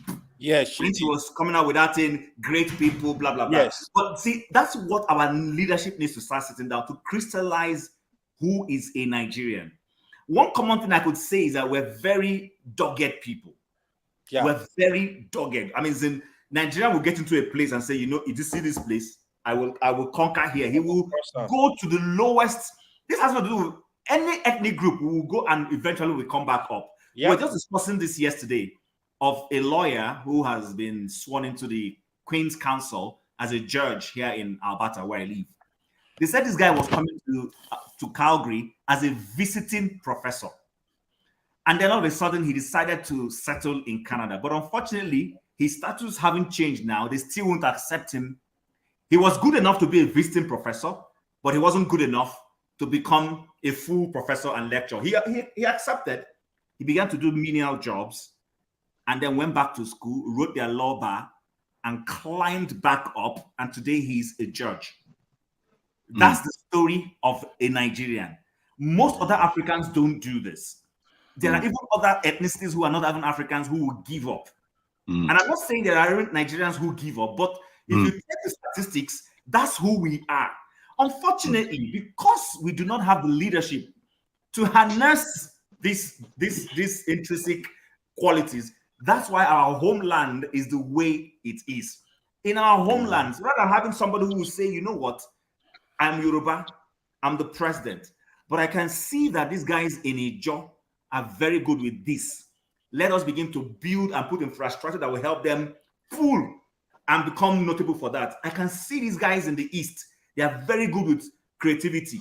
Let's do this for them. I can see we have arable land in the North. Is the potential for agriculture. Let's invest in it. What we have is, unfortunately, these people don't even take things back to where they come from. What they do is they steal those resources and put in their pockets. Like I said it before here, last week, I said it two weeks in a row. If the tables were turned and we became the conquerors of the world, will we bring what KJ just said? You go and do Baba job, bring the money and put it into the pool of the Boy Scout because of a bigger picture. He didn't take the money and go and buy ice cream and steal it. He brought it back for the Boy Scout to use for the welfare of Boy Scouts. That is what we are lacking. We've lost those values. Along the line somewhere, we started raising people who everybody is for their pocket. Grab what you can. And that grab what you can is what is destroying Nigeria. Can I make a contribution? I'm about to leave. Guys, I really thank you all for a wonderful discussion.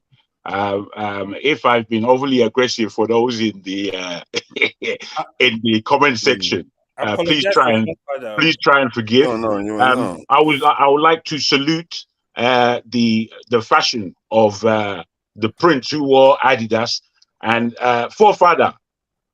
Every blessing your way, my brother. I'm out of here. Thank you for coming in. Thank you. Okay, bye, Jago. Always welcome. Always welcome. Thank you, bros. Jago. Thank you.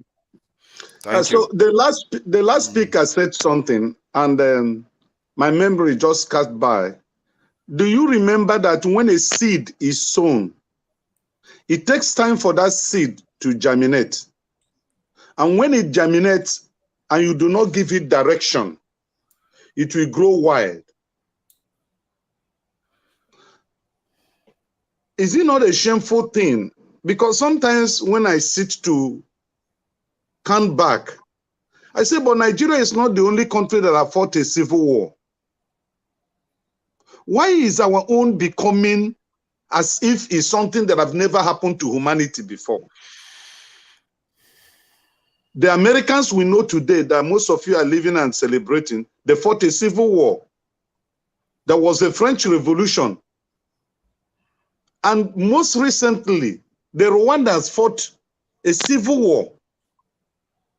Then after some years, the giant of Africa, their governors, who fought a civil war before Rwanda, about 50-something years ago, could assemble themselves to that tiny land to go and learn leadership.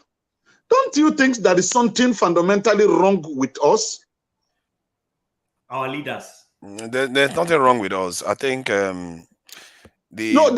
what I'm trying to say is the seed. The problem of Nigeria is the negative seed that have been sown. That seed has corrupted every Nigerian. That seed is growing wild, where because it's not your tribal man, you will not appreciate what comes from him. You know, the president of Nigeria, the current president of Nigeria now, is a very sound, intelligent man.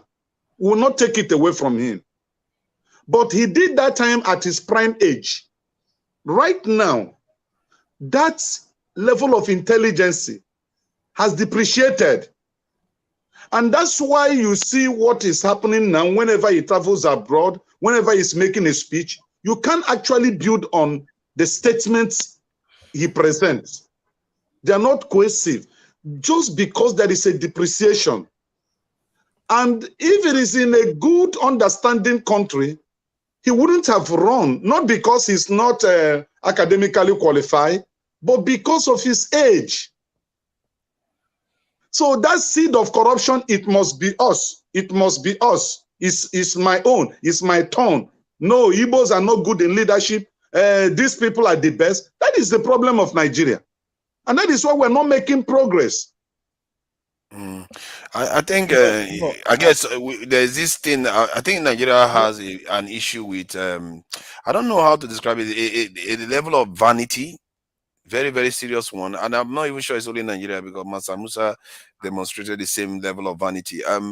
There's this other aspect that defines how the judges pass their judgment. I don't exactly know what to call it.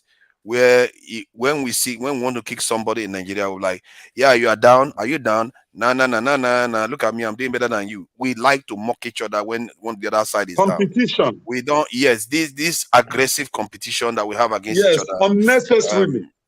Unnecessarily. Yeah. It doesn't have to happen because it makes the other side bitter that they will not respond. They will not respond logically to you, and you have this chaotic kind of situation. They are willing to do anything to get back at you, and when you treat people like that, they are willing to sell out to hurt your own the country's interest. Okay. Let me just say something quickly. If I'm to be a little bit forgiving about all the mess we are going through, I would the only reason that I would say that Nigeria is not our fault is because of, if I look at it from a macro level, some of the experiences we've had. From what I look at what happened to other countries, it's not enough to push us to a point whereby we decide to create a great nation, like the Chinese or the Indians or even North Korea did, or Japanese. It's not enough. We've not experienced some of the experiences they've had. So it's hard to just overnight start making tough decisions like you're not going to listen to Igbo man anymore. You go ahead and start building and non-stop. It's very, very hard because we still feel like, oh, Igbo man is Igbo man. We have not gotten to a point where we said, you know what, Forget about Igbo man, forget about Hausa man, forget Christian, forget Muslim. We have a big problem here. We need to deal with it and band together. When you get to that point, that's what creates strong nations. All these nations you see emerging, they all had that experience. What did the experience the Chinese had, the experience the Japanese had, we all know, 2 nukes, North Korea completely destroyed, South Korea, the same thing. All of them, you can't believe all the countries that lost or won the wars, they are all doing better than us. We didn't even get involved in any major war. We have, how many years were we sanctioned? Only through during the time of Abacha. And yeah, look at our country. So it tells you that something or some of that macro ingredients is missing. And it's not only in our country, it's also in the other African countries. The experience is the same. None of them have been involved in a first world conflict. None of them are involved in a first world brawl. The only countries that have done that is maybe India Amin had to be invaded to be removed from office. He is one of those radical ones that tried to do something against the West. Mugabe, very, very radical. They are punishing him for it. And now the South Africans are pushing back with BRICS and telling the Europeans, you can't do this to us, you can't do whatever you like. And we'll see how it's going to turn out. But there are signs that they are already trying to sabotage South Africa's economy. And you saw that the other day they were accusing South Africa of supplying weapons to Russia. All kinds of stuff will start happening. If he carries on like that, good luck to him. I don't know how he's going to survive, because you have to be very, very aggressive to be able to take these people on. And South Africa is lucky. They have a big white population there. You can consider them a kind of hostages, because if we go and sanction them, they are going to sanction their own people too, isn't it? They will think twice. So, but Nigeria doesn't have that kind of cover. So that's where I will forgive Nigerians a little bit, because it may not, everything you do on the ground may never work until the people decide that, you know what, we are going to put our differences aside because we have a big problem here on our hands. So that's the only place, the only way I will reason it. Then I'll just forgive Nigeria and say, let's just leave it as it is. You see what I mean? So please go ahead. Yeah, I want to say something, right? See, all this issue of tribe, we think we are there is discrimination, there is this. Honestly, the biggest problem we have in Nigeria is still the corruption. This so corruption, every tribe in Nigeria, their leaders are involved. This is the honest truth. Let me tell you something. In the South, NDDC, Nigeria Data Development Commission, if you go into their record and see the amount of billions they've received from creation of that of NDDC, you will ask yourself, where is the money? Who are the people stealing the money? Are they not the people from the region? They are people from the region. Why can't they develop the place? No, they did not do it. This is my issue. But it's not accurate. You see, what you are missing is that, from what I gather, just last year, they said most of the money that comes there goes back to the center. Okay, because they don't put you in those positions until they know you're going to do that for them. The other thing is, I understand. Like, I usually say this, right? From 1999 to date, I still see Obasanjo as the only nationalist we have. To be honest, you can accuse Obasanjo of corruption, but when it comes to issue of Obasanjo doesn't care about religion, doesn't care about tribe. He was able to like stabilize the country. But I'm not saying he's perfect, but we still had a lot of issues. But he was trying. Obasanjo doesn't care who is Minister of Finance. He doesn't care who's Minister of War. He was doing this. Like, I really like him for that, to be honest. Then, good luck. He was lazy, man. He didn't want to do anything. Then Buhari came and turned everything upside down again. You know, Tinubu, nobody, I don't know his direction yet, but I will not accuse Tinubu yet of doing that, because now it seems the portfolio, he spread it around the country. But all we are looking for, you know, I feel one thing I look at when we want to do a lecture, I look at, is the person a nationalist? Really, we don't need an Hausa president. We don't need an Igbo president. We don't need a Yoruba president. We need a Nigeria president. For me, as long as the person is coming is not a nationalist, get him out, because he's going to divide the country. He's going to create more problem. You know, if you don't have peace, a country cannot develop. If people are not seeing that, like, you are doing justice to every region, to every tribe, you will have problem. You will run into more trouble. But when you are doing justice, there is a problem somewhere, you can easily tackle that problem and say, hey, guys, that's what Obasanjo was doing. And if you're not a nationalist, Yeah. you miss opportunities that You you would miss a have lot. seen, because you are not looking at the nation objectively. Yes. You just Yes. miss development that you could I have was achieved. okay. Look at what Buhari did. When the issue of IPOB was very severe, right? Buhari came into power and he was saying, like, yeah, the Igbo did not vote for him. It's not gonna. You can't make such statement. You can't even do that. Exactly. That's not okay. I criticize that point. The moment I don't know why you see that's exactly what I'm talking about. That's why the judges are behaving the way they behave. That thing where if you're not on my side, you're not in the country. It's like crazy. So look at it. The moment Buhari said that, the Easterners, IPOB, everybody was like, oh, it's more like they're telling you there is problem in the country. You are putting it on their face. Then they were really like, it got them aggressive. Oh, yeah. But, like, why are you are a Nigeria president. Why are you saying that? Every region belongs to you. You can't say that. You can't even do that. People see you discriminating against them because of their tribe. That is so wrong. That is why I still give Obasanjo some credit. And going forward still, I expect anyone that is in that office, you should be a nationalist.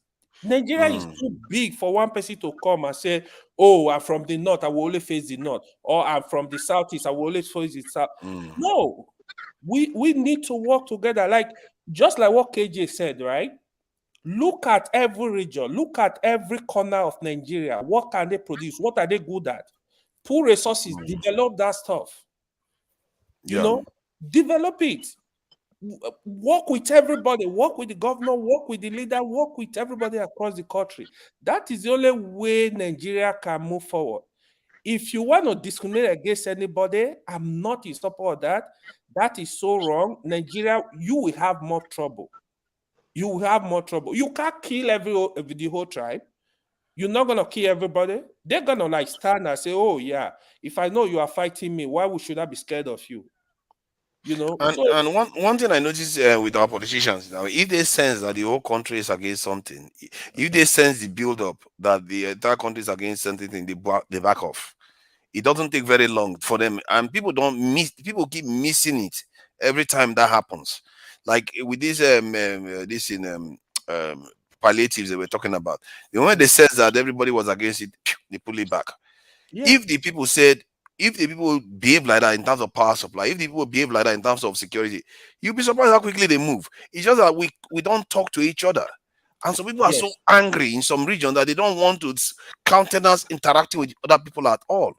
When the power of your argument is also on the other side, but you don't want to reach out to them.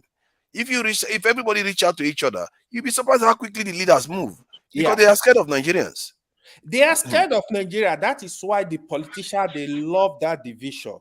Yes. You see, Nigeria, we have a lot of capacity. We have capacity. Nigeria is we are strong people, just like what Chim said.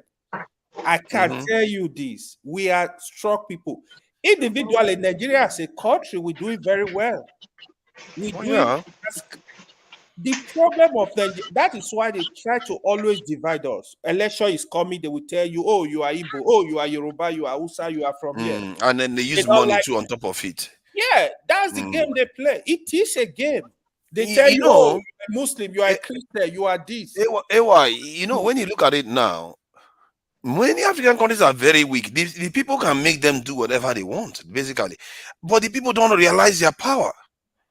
Many African countries, they are, how many soldiers do they have? How many police do they have? You can make them do whatever you want. But the people will just sit there and because they don't understand their power.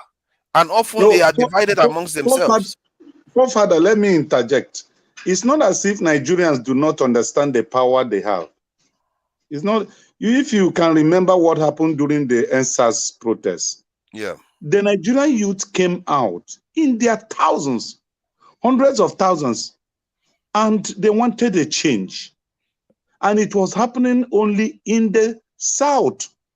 The one that was about to take up in Abuja, they organized the northern youth and then crushed it.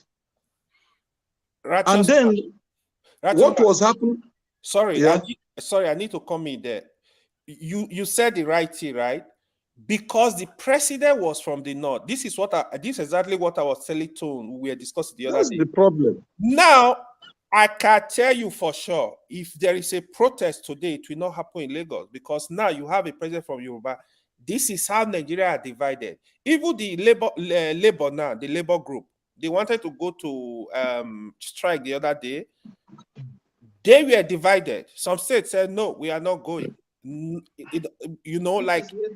This is what happened, is the politics. Then how do we make progress as a nation? Guys, hold it there. See, I don't like our sensationalism. When we talk, let's talk with facts. I mean, Russia's man just said they organized the northern youth. It's not everybody in the north are that bad. Let's not forget, there's some still good people. Okay. Yeah. So by let's just be careful in making blacker statements. That's what create that kind of division, even. So when they hear this sort of thing, we cannot go forward. Let me refrain from that. Let me refrain from that word. Let me refrain from that word. Then I was addressing the panel. What I'm trying to say is this. When the NSAS protest started, it started from Warri, moved to Edo, moved to Onitsha, to Enugu, to Aba, to Port Harcourt, to Ibadan, to Lagos. Yes. Lagos became the center of it. Now, it started in Abuja, not in Kaduna, not in Kano, not in Maiduguri, but the Federal Capital Territory. Some group of individuals were arranged to crush that movement. And then it now looked as if it is a southern affair. And how did it end? Somebody made a call and the military came in and got people massacred, which they still deny today. And so when you're saying that Nigerians are not ready, Nigerians are ready, but look, who is ready there to put his life on the line? And when you are killed, let me say something you may be the breadwinner of your family. The moment you are murdered, the entire family go on extinction. That's what I'm trying to say. I think the SARS police were mostly southern based, so you can see why it wasn't like affecting the northerners as much, because their society is slightly differently structured. And nobody will convince me that the NSAS process was not a success. It was a resounding success. I've never seen a situation where somebody goes and protests, and by the time they finish protest, the government has said everything you ask for, we are going to give it to you. That is ridiculous. You're not going to see that in the UK here, where you go and protest, the government and say they will give you everything you ask for. So that is a resounding success. But people always remember, this is the problem. We remember only the casualties. We don't remember that we actually moved the government from a position. They dissolved a unit in the police within a couple of weeks. They dissolved it. That's what those people accomplished, but they missed They that gave point. it a baptismal name. It's swag. You see the thing. It's still functioning. No, so what do you want them to do? Burn the human beings. After they disband SARS, then they take the officers, burn them, and throw them to heaven. And hopefully, no, that's not what I'm saying. That's not what I'm saying. You said they dismantled SARS, they dissolved it, but it's still the same personnel that were wearing the name SARS. That they just changed. Righteous man, that is why I was saying earlier that what do we do with the existing corrupt personnel? Then we can't just sack all of them. We can't just they need to be reoriented. See, most of the thing that is happening in Nigeria is mindset. Or my uncle told me, or my father told me. It's all mindset. But at the core of it, at the core of it is that the SARS police that was dismantled, individually they are corrupt. But remember, the mandate of the SARS is what gives them the menacing, that allows the menacing activity that they were carrying out. They were going on the street, harassing people on the street. But the moment you disbanded it, you don't get that kind of behavior anymore. Even if the officers remain the same, but you don't get that kind of activity going on, which is what is the evidence. That's what the evidence No, is right now. it reduced, but it's still ongoing. It reduced, but it's still ongoing. Exactly, it has reduced. So my point is, see, you have to take a win when you get one. Sometimes, if you don't recognize it, then you are basically saying those blood that was lost was for nothing, because they actually accomplished something. And secondly, if you want something to work nationwide, you have to communicate to the other parts of the nation, reach out, know what their own discontent is, so that when you are coming out, you know the language you're going to use to relate to them. They too will join. They will know that you are in this with them. So let me ask you a question, forefather. What happened? What do you say about the Oputa panel? What was the aim of Oputa panel? Because I agree with AY, right? Obasanjo still remain my best president in this democratic dispensation. I would choose Obasanjo is a nationalist. Obasanjo he loved Nigeria. I have not seen anyone that have ruled this country that loved Nigeria more than Obasanjo. I am telling you, he wants Nigeria to move forward. The things he established today, let me name them. He brought the digital communication we have today, which is this MTN, Econet. He brought it. He was the one who brought Soludo to recapitalize banks in Nigeria. If not, before, what we hear is that they have gone bankruptcy and your money will just go like that. He brought the issue of EFCC. He brought ICPC. He brought National Open University. Okay? He brought a lot of things to make sure that we take to a new direction. But look at after he left till now, there is no new thing that any government has put in place after Obasanjo left power. I think it's not entirely fair to say that the other government didn't do anything. In terms of trade lines, mention what they did that affect the entire nation. Yeah, train lines, Second Niger Bridge, more train lines. Can I tell you the story of Second Niger? Can I tell you the story of Second Niger Bridge? Can I tell you the story? Tell us. Okay. I thought we've had enough story already for today. You hold on. You know the Third Mainland Bridge is not taxed. Yes. It's still free. And the money used in building the Third Mainland Bridge is federal government money. The Second Niger Bridge is joint partnership and is toll. Now, if you're going to the east, there are two toll gates in that short bridge. Two. And none of the toll gates collect less than 500 naira. So if you pass... Sorry, when you say toll gate, is it like the soldiers are stationed there, or it's just like a wall? You have to pay officially. Why? How you pay? Toll gate, just like when you are going to Murtala Mohammed International Airport. There is a toll gate there that you pay a fee before they can allow you to pass. So that bridge is tolled. While other bridges constructed in Nigeria, no one is with a toll cost, except that Second Niger Bridge. So you discover that at the end of the day, those who uses that bridge are the ones that are paying. But other bridges constructed in Nigeria, Nigerians are using it without payment. And at the same time that that bridge was constructed, other bridges in Nigeria were constructed, but they were not tolled. But they were not the same size bridge. Do you think installing toll fee on a bridge is a wrong thing? It's not. I don't think it's it is not, but it should be a national occurrence.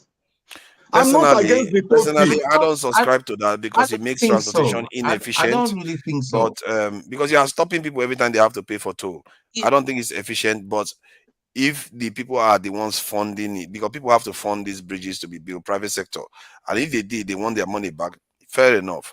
As long as there is fair amount, they are not charging people exorbitant fees. Forefather, this is my point. I'm not against the toll fee. I'm not against the levy. The thing is this: if you are building the Nigerian nation, that everybody is equal partner, what happened in region A should be the same thing that will happen in region B. No, you see, you are not sure there's nothing like that in the north. There must be something. There is nothing like that. Okay. Put it on Google. There is nothing like that. Hold on. Let me just say this, Tone. Do you know that in the north, from what I gather, that their petrol prices is more expensive than in the south? In some area, the deep state. Yeah, in some area, it's more expensive in the north than in the south. What do you say to that? In Imo State, a liter of fuel is 800 naira. In Imo State, which is an oil-producing state and very close to refineries, a liter of fuel is 800 naira. I don't which know is the same thing with Medugri. Yeah, but from what I gather, that is more expensive in the north than the south. It's not government problem. It's market. Those are marketers causing it. Yeah, that's what I gather, because it costs more to take it to the north. Are the problem, not the government. So it looks like Righteous Man is struggling to understand the concept that maybe the north sometimes they get to pay more for stuff. No. Forefather, you are the one that do not understand what I'm trying to say. I understand what you say. Let me say this. Yesterday, I was listening to some discussion they were having here. Tune was actually coming against them. You know, some people, this idea of anything that happen, you think, some people are against you, right? It's just like racism, right? I will tell you my experience with racism. Usually, when people talk to me about racism, I said, I'm the wrong person to ask about racism, because I'm not saying it's not happening, right? So when I used to work in Canada, right? So I was working with all my colleagues were white, right? One day I was not having this. We were having discussion. They were discussing how they are going to the US. They are stopped at the border, search for 5 hours. Oh, I'm like, one of them even said, he's not going to the US again. It's too much trouble. Then me, a black man, then I used to use Nigeria passport, right? I never had problem at the border. I was like, ordinarily, if they were blacks, they would think because they are blacks. But here is the truth. US border, the moment you lie to them, they discover that lie, or they will put you on a red list, red flag for you. So anytime you are coming, they double check you, they will delay you, all kind of stuff. Then if you are black, you not think, because I'm a black man. Sometimes I think we just overreact to this stuff. It's just like, I understand what Righteous Man is saying. Like sometimes because something happened to you, I would say, because I'm an Igbo man, because I'm a Yoruba man, that's why they treat. No. You see these SARS they're talking about. If I tell you what SARS did to me in Benin in 2019, we were coming from Lagos. They stopped us. I'm like, these guys were from Edo. One was even speaking my local language. I was like, guys, they're like, you got to open your phone. They need to say, I'm like, search my phone? How? I said, for what? You know, but with their behavior, I'm not going to say, all of them were from my state. I don't think maybe one person was. But the thing is, the struggle Nigeria are passing through, we need to understand is everybody. Here is my whole belief. It's just a matter of these corrupt leaders and the ordinary people. The ordinary man, they just pass through. Even in the north we're talking about. If class they war. tell you, I tell people it's a class war, but they it don't is. realize that. It's just a class war. Tune. If I tell but you, don't you think that the South is even more stubborn in terms of engaging with the North than the North engaging with the South? I don't know, because I've never seen the North resisting engaging with the South. But I see Southerners that a lot of them don't want to engage with the North in any way. They all like see them as foreign entities. What do you say about our value system? I don't know It's what is value system. They want don't they want to be alive? Don't they want to eat? That's our value system. We just have to respect everybody. We are kind of different. I've listened to Tune because I don't know if because he grew up in Lagos, right? How he take the country. I literally respect that about him. When he is speaking, he will tell you, "Oh, I had Muslim friend, I have a Yoruba friend, I have."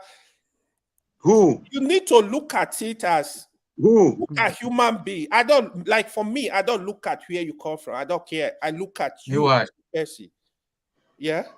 He's asking you who. He says who. Who is asking who? He's asking you. You were making reference to somebody. I said, who is the person you were referring to? Tone. Oh, me? Yeah. See, don't mind me. So sometimes we need to liberalize our mind and not see others as threats. Oh, sorry, my brother. I thank God I spent some of my life in Lagos. I went to secondary school in Lagos anyway. And I see things differently from what an average Igbo man will see things. Obviously. You know, there are some people it was from their village they went to the US. From their village they went to United Kingdom. That bias is still ingrained in them. You know, so I understand Yoruba man. I can understand where the Igbo man is coming from. And I made a statement before even forefathers came. Let me just clarify that when Dr. Rudolph was here, I said my people do not see themselves as Igbo people. In fact, they call other Igbo people Ndi. That is how racist my people are. I laugh at that, but it's not funny. I laugh now. I know better, but I don't subscribe to that. My people are one of the most arrogant people. I know that. I'm from Onitsha. Okay. Onitsha. Oh, seriously? So you are from Onitsha. Your own Onitsha Igbo people are saying the other people are Igbo. No, I'm telling you. Go and ask them. And God. if you encounter any Onitsha person, just confirm what I've just told you. Very arrogant people. You are 100% correct. 100%. But I'm not like that. I'm not like that at all. I don't subscribe to that nonsense. But why are they calling other people Igbo? Are they not Igbo themselves, Onisha? No, let me tell you this. Sorry, I want to understand this new dimension. No, it's not a new dimension. It's not a new dimension. It has been there from the beginning. You know, the Onitsha's migrated from history from Benin. You know, there is a lot of history about Benin Empire that the Nigerian history have not allowed us. My grandfather used to be the Obi of Onitsha. Okay, so we have a history. My maternal grandmother too is a princess. So we believe we migrated, and that's account why we have all these small town on the Chaibo, Guashioku. They will not just form there. I thank God. I'm happy that righteous man understands this. Very few people understand this history. And then finally, Asaba. We all have relatives across the river in Asaba. You know, we are just the same people. Then it was Onitsha. They finally settled. So even the way we do things, like our traditional thing and all that, the people from Imo states over the years have started copying and all that, which is fine. But the thing is, the problem, that's why I say to you that the problem of Nigeria is so deep. Even this Biafra thing that we're talking about, if we even ever achieve it, there's going to be still problems. Wow, the way this guy is sounding, there's likely to be. So no, I'm really curious about this one. And this guy is giving me something that I don't understand fully yet. Because I would have thought Onitsha was the headquarters of Igbo people. Really. I have a friend from Eboyi State, right? They would tell them, oh, Eboyi are not really Igbo. I'm like, then if you have Biafra, how are you gonna treat these people? Exactly. Can I answer? Let me answer you. You see, there is a lot of issues that are hidden in the history of Nigeria. And those who manage the affairs of this country deliberately destroyed or removed or deleted history in our curriculum so that we cannot understand who we are. And that's why there is confusions everywhere. Okay? If in Anambra State, they have a section of Igala people in Anambra State. Anambra State is not made of 100% Igbo speaking. They have Igalas as indigenes of Anambra State. Just like in River State, you have Igbo speaking in River State. You see? So it is a history that had it been they harmonized this thing and allowed everybody to read it, we won't have this confusion. It is because it's hidden and people now trying to search out, okay, so I am not from here, I'm not this. Then it creates a lot of dichotomy. And it shouldn't be so. Nigeria is the best country in the world to live. But those who manage the affairs of this country has made it a bad country.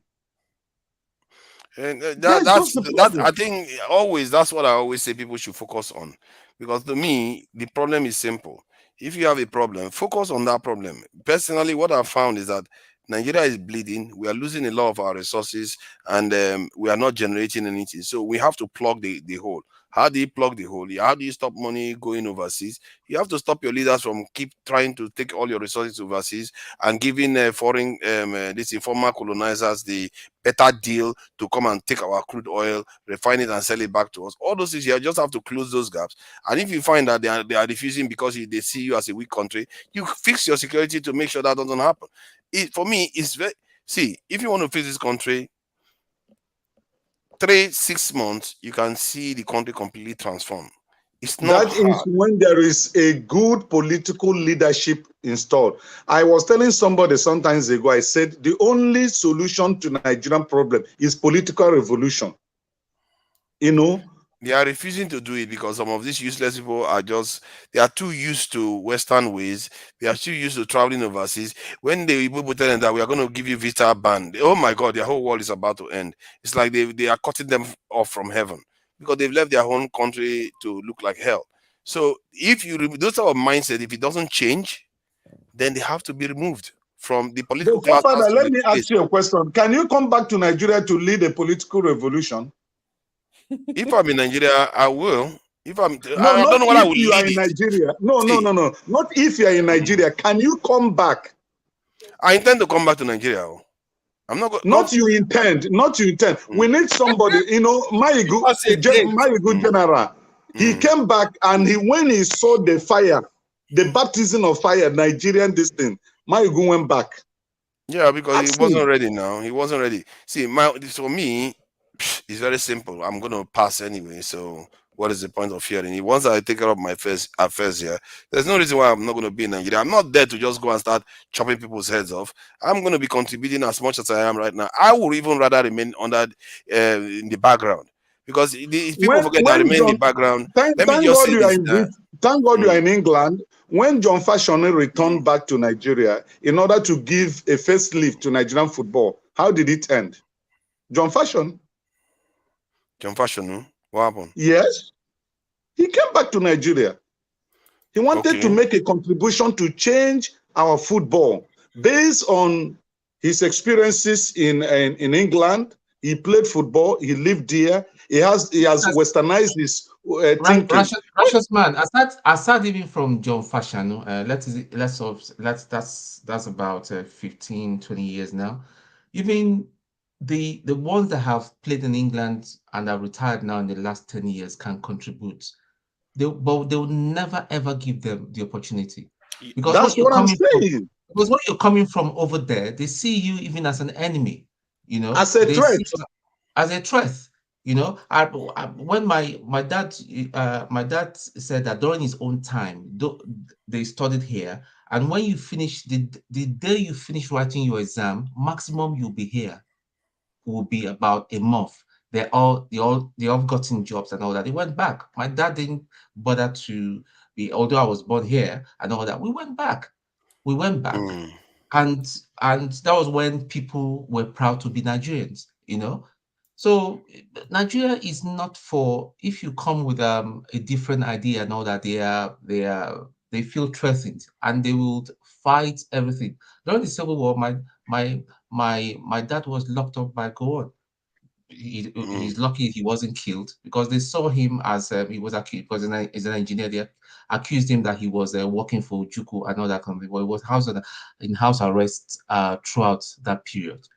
So the thing is that Nigerian problem nobody today It's is not that. hard. It's not hard to fix. I think let me say this. I think what people fall for all the time is they will see a problem and they fall for the complexities and start talking about the minutia that doesn't get you anywhere. And I understand because even I fall for that. But that's why when I talk all the time, I go back to that one point because I've seen all these conversations when I was growing up. We've been having them until you make all the decisions other people have done to fix your country. The rest is going to be details. You're just going to. Sometimes I enjoy talking about all the other things like, oh, Jagaban did this and this leader is going to be better for this. In the end, and you can create an economic policy all you want. If all the money is going out, you have to plug it. If you don't plug it, whatever you're going to do, you still have to plug that hole. If you don't plug it, nothing's going to work. And that's why if someone like me, if I was advising somebody, I'll say, don't bother with anything. Just plug that gap. If you plug the gap, you're going to see improvements start happening very, very quickly. Forefather, do you know that Lagos is overpopulated? Are you aware? Yeah, it depends on how you look at it. 23 million people. Yeah. 23 million people without no good road network, no good transport network. There is no clean water. There is no industrial layouts. People are building as they wish. Okay. Now, what stops the government to develop another city? Since the inception of Nigeria, it's only Abuja is the new city that the government have created. Since the inception of Nigeria. But the River State, see, when you say government should develop, with what money? They are spending 97% of their income on debt servicing. With what money? When 97% of what Nigeria earns is going to service debt. You are done. Those money that were collected, what did they use it for? To pay for debt. Come That's on. what I just the told money you. They borrowed, the money they borrowed, the money they are paying. Now they are borrowing again. When they borrow, the reason why when they borrow, they go and build a bridge like River Niger to be able to claw the money back. And righteous man, you are not very happy with it. So this is the problem.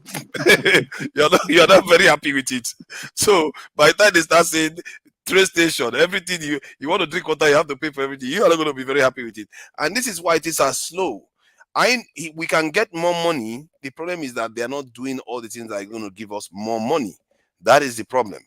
And all Tinubu is doing now is trying to paper over the cracks, saying bring business, you bring money coming, and he talks about security, say synergy. That synergy talk, if I hear it one more time, I'm going to throw a fit. And then when he talks about the economy, that the people suffering, you go and give them rice. We are going to create buses. You know what? The cars, let's change it to CNG. All this stuff it's like you are trying to fix the refineries and you're encouraging people to shift to gas. So what does that tell you? It's telling you that they don't plan to get the refineries fixed. What is that? If you listen to Obasanjo a few days ago, he said it that Nigerian refineries can never work. You heard him say it. And if he says that, it's because leaders are not doing chai. I'm telling you, man. I'm telling you, if a lot of people are going to hate me. It's someone like me. If I was the one advising a leader, or I'm the one, somebody make mistake and put me in office. Hey God, they will be shocked, man. See, when I give you something to go and do, and you come back to me and give me an excuse, hey, the result is not going to end well, though. The next person, the next person is going to be shaking. It's not going to, because see, the way I look at it is that you are killing people. So your own life should be forfeit. When people are suffering, they are dying. That's how I look at it. People are going to dismantle all the time, and you're just using your incompetence to kill people. So you have to do your job. to dismantle this system, like Obi described it, you know what Obi suffered in the hand of like our Nigerians. It was not ruling the whole Nigeria. It was not managing the affairs of the Yoruba nation or the Ijaw or the Hausas or the Fulanis. He was managing just about 8 million people that lives in Anambra State. And because he refused to do what they had been doing, they impeached him. They impeached him. That's Okay. that's Peter Obi, you mean? Yes, Obi during the time he was governor, they brought a bill of renovating the office of the governor, 800 and something million. Then he said, this is too much. Then he called carpenters that will do the job, and they charged him less than 84 million. And the House went and impeached him. They will impeach him now. They will impeach him because they are all papering over the cracks. They know what to do. They are not doing what they are supposed to do. Nigeria needs. See, I've said it before. If dismantle the corruption, it requires a revolution. Forefathers, I don't know whether you follow football here in the UK. You know what's happening. The Nigerians will attack you with voodoo. Yeah, good luck with that one. You know, you can see what is happening in Saudi Arabia League. Have you thought why they are investing heavily on football right now? Why? Because they know that their fuel is going to depreciate in the next 10 to 15 years. And the price of fuel, the demand for fuel will go down. So hence, diversification. EVs. So diversification into just pretty much like what Dubai is doing right now. You know, it's a destination for tourism. And okay, look at Dubai, for instance. Do you know till now Nigerians, anybody carrying Nigerian passport, regardless of where you live, you can't go to Dubai. These are the sort of thing that Tinubu should be sorting out. You know, getting a very powerful delegation and go to the core of this thing and sort them out. Yeah, it's sad. It's sad because it's really a sad affair. So it's not just enough about grabbing the government. Now you got the government. What are you doing about it? You see, I was online. You know, just earlier on today. Was it yesterday? You know, yesterday in the morning we were on a long session. I don't know whether you were here when I Can Fire was here. We were talking about religion and all kinds of stuff. So recently I just looked at this subject. They call it phylogenetics, which is a study of how things interact. So this guy was using it to check how religions came about and all the rest of it. It turns out that most of all this religion you hear about in the world, most of the core this thing stuff came from Africa, and that's his conclusion, that the core stuff this thing came from Africa. And then because the conversation we were having then was that, you know, some of the stuff they were, you know, some Africans believe that they were Jews or we were the ones in the Middle East and all that stuff. Then when we were having that conversation, I said, but you forgot, we have been here longer than they have. Maybe they copied it from us. They copied it from us, not the other way around. Pardon? IPOB ideology. Yeah, exactly. I said, maybe these people copied it from us, not the other way around. And when I said that, I was surprised. Two of them, the people that were on the panel, because they were the ones arguing the opposite. I was like, but why did you not think that? Because you already know the history that we have been here for over 100,000 years before we even left the continent. So it should mean that most of the stuff came from us, not the other way around. And then I went and gone and saw this guy. He's a white guy doing this analysis based on this stuff. He said the core of almost all the beliefs around the world came from Africa, from their own studies. It came from Africa. So, and I don't know, this is why our people need to understand their importance. Our age should tell us that we should be confident that whatever belongs to us is ours. Don't go and copy other people's religion and use it to kill your own brothers. What kind of mad juju is that one? You know, these people are talking about voodoo. These guys say they're going to do voodoo in Nigeria. That's what they've done to the whole country, where a Hausa man will kill his own fellow Nigerian man, or kill his own fellow. Sometimes they even kill a fellow Muslim because he says the wrong thing. Why? Because of words. You go and kill your own fellow Muslim, you kill an Igbo young lady because he said the wrong thing for because of religion. Personally, those type of people, if you try that nonsense, if I was the one advising someone like Tinubu or advising someone like Peter B, Jesus Christ, you have to be strict, man. If you want to, because where we are right now is so bad, and it's not only us, it's not only Nigerians, it's affecting the whole West Africa. It's affecting Cameroon. It's affecting. So if we take care of things in Nigeria, you'll be surprised. The kind of power Nigeria will wield, we're going to be like America in Africa. We are going to be getting all the market. Nigerian rich men will be even richer. If you are a rich man in Nigeria, because you have such a big market, your resources will become more. Dangote will even be richer. Everybody will become richer. So I don't understand. When you look at it from that point of view, it tells you that these are our leaders, the way they are behaving, they know that they will make more money if they do these things that I'm telling you, but yeah, they don't do it. So it tells you that something else is in control of them, preventing them from doing that, and they are scared. So, but that is a totally different story anyway. I think somebody wants to join us. If you can Ooh. share the link. Let me see. We have to be bold about the way we do things, and we shouldn't have to be apologizing to anybody because if you apologize, they don't care anyway. What is that? If you play dead, they don't care. If you say I'm going to do everything you want, they won't spare you when it's time. When it's time, they don't need you anymore. They'll do away with you. Just like slavery, when they didn't need slaves anymore, what happened? They banned slavery. They banned slavery, and then they moved on from that. They were even fighting our own forefathers. Some of our forefathers wanted to carry on slavery. They've got their machines. They don't need human beings anymore. And some of our people were still fighting for slavery. It's crazy stuff. We refuse to grow. So it's our own fault. This is why I said if Tinubu fixes if he does what he says he's going to do for security, I'll forgive him for everything else his messes. If he doesn't fix the refinery, if he doesn't fix power supply, if he doesn't fix the economy, if he doesn't do anything, but if he fixes security, I'll forgive him for everything else. But is there any signs that he will fix the security issues? That's not. I can't see. He's not said one word since he got into office. See, when he was at Chatham House, it was El-Rufai that argued for the security posture. But El-Rufai went on to do the stuff he did with Buhari when he challenged Buhari for currency. Then he went on to make that racially sensitive statements.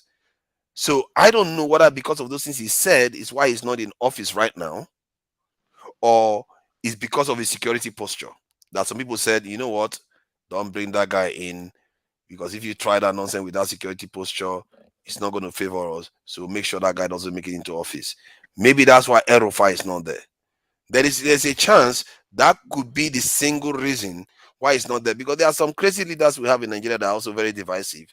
They all get put into office. Why is it that El-Rufai suddenly is a different guy that cannot make it into office? So, God, that's just a conspiracy theory on my side anyway. I have to admit that one. Maska, welcome. What do you think about what you're hearing so far? Your mic, no KJ here today. So there's no KJ here today.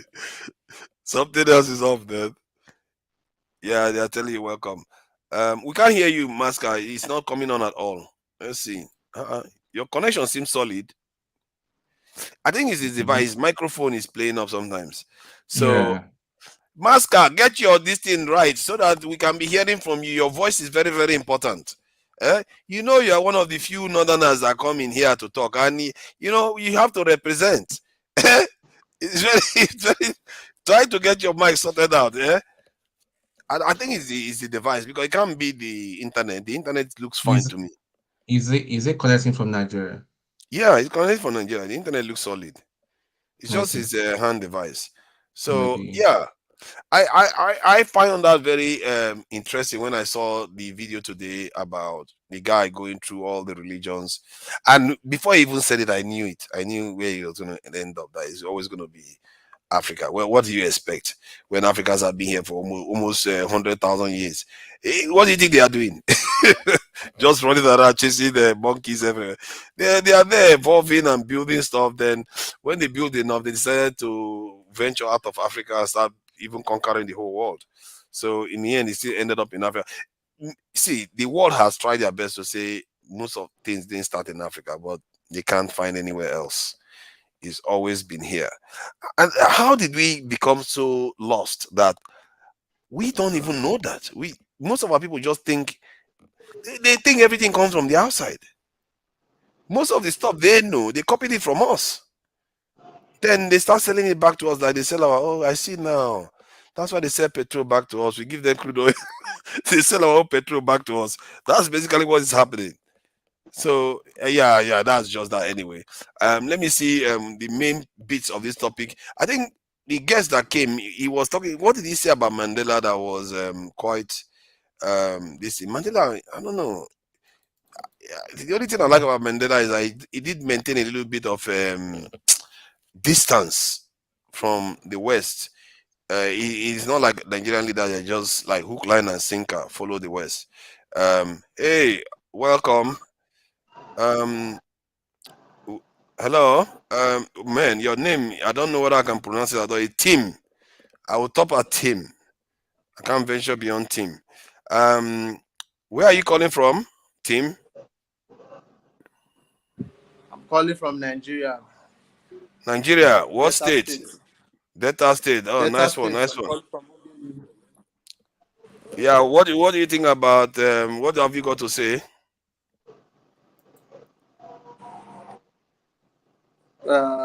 There's a lot of topics from the head topic, so I know Yeah, just pick where anyone you actually to like. start from. Pick anyone you like or say whatever you want, regarding, because this is a free session. It's not very strict. Okay. What I want to say is signing the judiciary in the Okay. election. When I watched the video, when I heard Peter Obi, who said he would be going to the Supreme Court because he was unable to get favor on the tribunal during the declaration of the issues that was already in the courts. So I just have some few words to say concerning these issues, because I think it is advisable that Labour Party should really concentrate on what they have now, those offices they are holding on to, signing the governor, the House of Rep, the senators. Those are what is more important now than to engage yourself in so many court cases. And the more these court cases are going, they might end up cutting most of these Senate and House of Rep. It might affect their offices. So I just want Peter Obi to work towards, to think of how to stand Labour Party and think forward to the next election, not spending money and wasting time, because the truth is Tinubu and his gang, and those old men association, those men look very serious and they look very ready to go extra mile for anything. So I would just want Peter Obi to think of how possible they can work towards the next election, that to concentrate on this judiciary issue. Because Okay. we know, some people, we know that when he was governor, it took time before he won, before the court declared him as the governor. But you cannot use that to compare now. There is really wide difference from then and now. So for me, I would think Labour Party should hold on to the positions they have now, being an opposition, and think of how to improve, to concentrate on this coming election happening in Imo, Bayelsa, and other Kogi, and focus on the next elections as time progresses, rather than wasting money and So making when you say focus on the next election, what would you recommend that they do? Do you have any like any ideas of what they should be doing to prepare for the next election? He should also be prepared to contest for the presidency, because that is what his vision is all about. Is Well, you know that there's one candidate that has been doing that from one presidential election, then he starts preparing for the next presidential election, and it doesn't do so well. You saw that is the same plan Showore has tried. So don't you think that there's something else you need to add to the mix? Because you don't just want to prepare for the next election alone. You cannot compare. Yeah. You cannot compare Showore to. Yeah, to Peter Obi. I get that. I guess you can't because Peter Obi actually has a powerful base. However, you need to build on top of that because the base is not enough to win the country. And I agree with you that Peter Obi and the Labour Party need to start preparing for the next election. But to stand a chance of winning that next election, or even become the president in waiting, you need to govern with what you have. You have to show people example. This is one of the things people criticize Showore for. He hasn't shown anything that he can do in office. Peter Obi has been granted that opportunity to show what he can do when he's in when he gets into office. One of the ways he can do that is to show what his his party's elected officials can do for the country. If you brand them very well, and in National House of Assembly they perform, and they perform as governors, they perform at state level, yeah, they will go into the next election. Peter Obi doesn't need to talk too much. They already know what they stand for, and I really wish they are doing a lot more of that now, because the longer time you have to do it, the more time it has to sink into Nigerians, the psyche of the Nigerians, that okay, this is what you stand for, from north to south. But we'll see whether they actually decide to do that. Who's next? So, Forefather, coming to what Labour Party is doing right now, I think the only governor which they have now, which is Abia State, I think the guy is doing well. He has commissioned some good number of roads, That's the only governor that is in Labour Party, Abia State. Sorry, righteous man. Why are you laughing?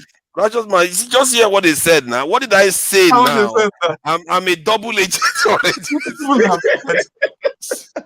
These people, I'm a double agent. I'm arguing for labor, and I'm a double agent too again. People, come on, man. These people, No, I'm trying to. I am buttressing the fact of what you have presented. You understand? Yeah. That they need to do more, and I am just collaborating your statement, and I'm saying that the only governor they have now is performing. I think on record now is the second governor that have commissioned within the 100 days in office. He has done commissioning of some projects which his government executed. Yeah, that's Governor Uche of Abia State.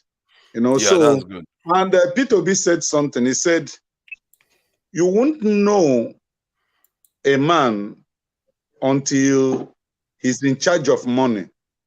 Exactly. I'm sorry, sir. Can we, before Masker goes off, let's hear him since he's calling from Nigeria. No, he's a honorable member now, from the ground, and especially Master, can you hear us? From the north. He's very, very special. Yeah, I can hear you guys very well. Okay. Yeah. Can you hear me now? Yes. Loud and clear.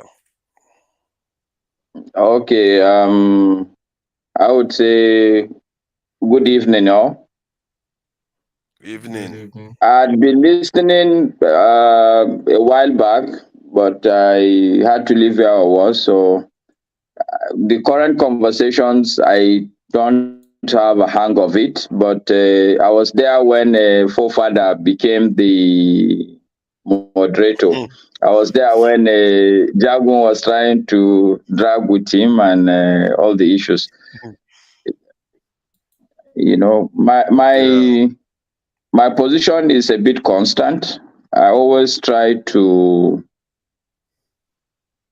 at least address my Igbo brothers, particularly people like KJ, and I could see Righteous Man is also begin to take the same position where, or the position I call this victim position.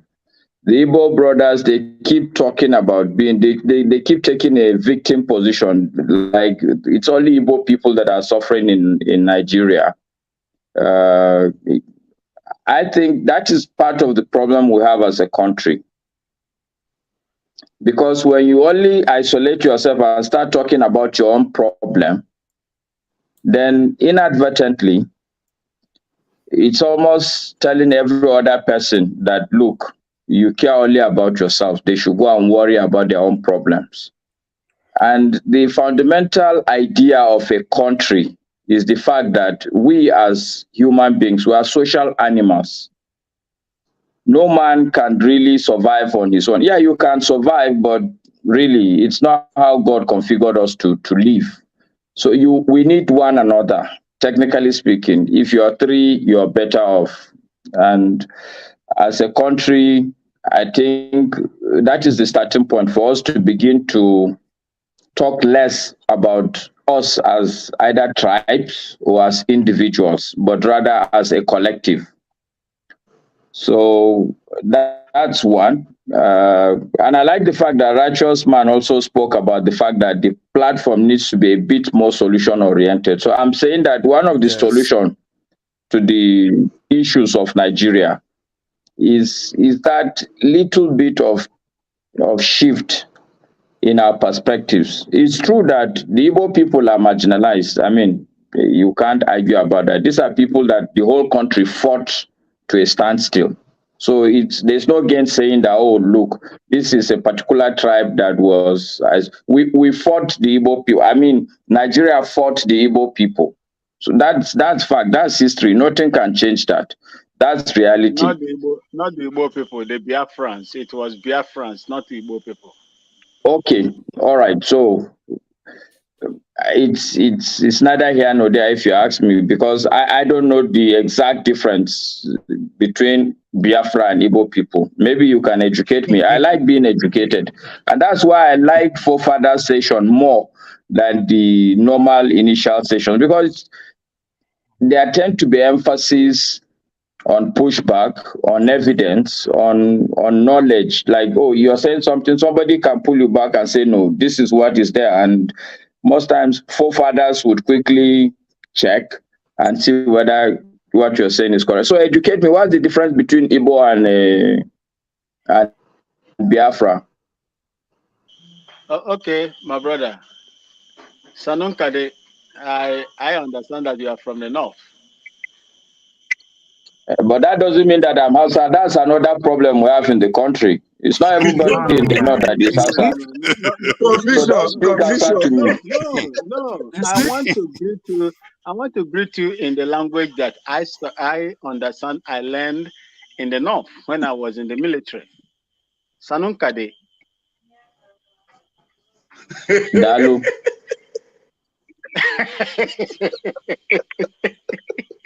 Max, they say why your light there red though, whether you there someplace. I know. You get red light. We're not seeing you now. Open up. We're not seeing you. Oh, don't worry. You see, I am in the issue. If you understand where I am, I'm in my farm. Okay. It's a bush. So you see how light is over here in the bush, almost 160 kilometers away from the metropolitan capital. So I am in my farm. I'm in my ranch. So that's where I'm talking from. You see, the reason why I said that it is not Igbo, you see, this is some of the things that we isolate a group of people or a tribe, and make our comments about them, and that is exactly what happened in the January 1966 coup. Till today, they call it Igbo coup. It wasn't an Igbo coup. if Nigerians cannot call the subsequent coups that happened in Nigeria, Fulani coup, Hausa coup, Benue coup, and the rest of them, I don't see the reason why anybody will call the 1966 coup Igbo coup. If you look at what happened to the Igbos, you said that the Igbos, the whole Nigeria fought the Igbo people to a standstill. If you remember, there was nothing like Igbo that time. It was Eastern region. And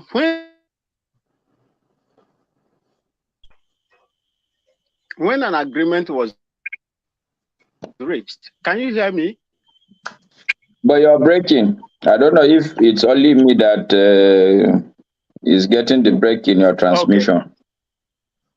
Okay, I think it was rebooting. So when they signed an agreement in my country here, Ghana, in Eburi, eastern region of Ghana, it was the eastern region. It wasn't Igbo. It was eastern region. And the proclamation. Okay, so I'm trying to understand the difference. There is, you see, you said Igbos. I'm telling you that it is not only the Igbos that are found in the eastern region. And when that Biafra was declared, it wasn't the Igbos alone that declared the Biafra. It includes the south region of Nigeria as it is today. Okay, so effectively they were also in support of the war that they wanted to break up. Or my understanding, they were in support. They were in support of Biafra as at that time because the eastern region. I think this is a good education for me because my understanding was that they were not fully in support, but I mean it's history for me. There's no need arguing about. If they were not, if you look at Nigeria, itself, immediately when that war started, go on. I think it's an Angas man from Plateau State. Yes. They are the minority in the north, yes. Correct. But they put him there to do whatever. When you come to Biafra, Ifyong from Akwa Ibom, present-day Akwa Ibom, was the second in command of Ojukwu. So it was the assembly of the eastern region as at that time that said that they want Biafra. It wasn't the Igbo. That is the Okay, so very good education, Maxi, and I think I like that's like I said, I like this kind of interchange because knowledge is the foundation of progress. If you are going to progress, you have to understand. If you allow me, I would like to greet my Tony. Tony is my senior officer, retired, I think. I say good evening to you, brother Tony. Good evening, Mr. Max. Yeah, in the spirit of esprit de corps, I say good evening, sir. Although I cannot salute you now. I retired a warrant officer second class, and you, I think you retired as an officer from the officer cadre. Yeah, I will now sit up for you. I sit up for you. I will not salute you simply because the flag, as usual, is down. So I can only sit up for you, sir. Relax. Are you serious that Tone fought in the Biafran army? No, I think it was in Liberia or something. I was in Liberia. Okay, all right, great. Liberia started 3 months after I was commissioned. Yeah. Oh, so you were in ECOMOG. That was 1989 stroke 90. Yeah. 89. Oh, so sir, you were the first set that went to Nibat 1, Nibat 2. Were you in Nibat 1? 2. Oh, Nibat 2. I was Nibat 20. Okay. So you are one of the last people that went to the war? Yeah, I was Nibat 20. And before that time, before I went there, I think you people have left So before. let me ask you a follow-up question, Maxi. Has the Biafran concept changed from then and now? It hasn't changed. It is even garnering more strength. No. What I mean, so that let me clarify, so that we can make proper progress. What I'm saying is, it's South now. It's Akwa Ibom, conceptually part of the current day Biafran agitation. You see, the foundation is this. The way I will answer you is this. The reason why you see them the way they are today, probably they are not supporting, majority of them are not supporting, is because of the split that was done. When you look at Berlin Conference of is it 1845? The reason why Africa is where it is today, it was the sharing and the splitting of African continent. So if you bring it back to Nigeria, the reason why you see them, the way they are today is the creation of state. If not for that creation of states, they will still be where they are before this time. That's how I'll answer you. Okay, so thank you for the education.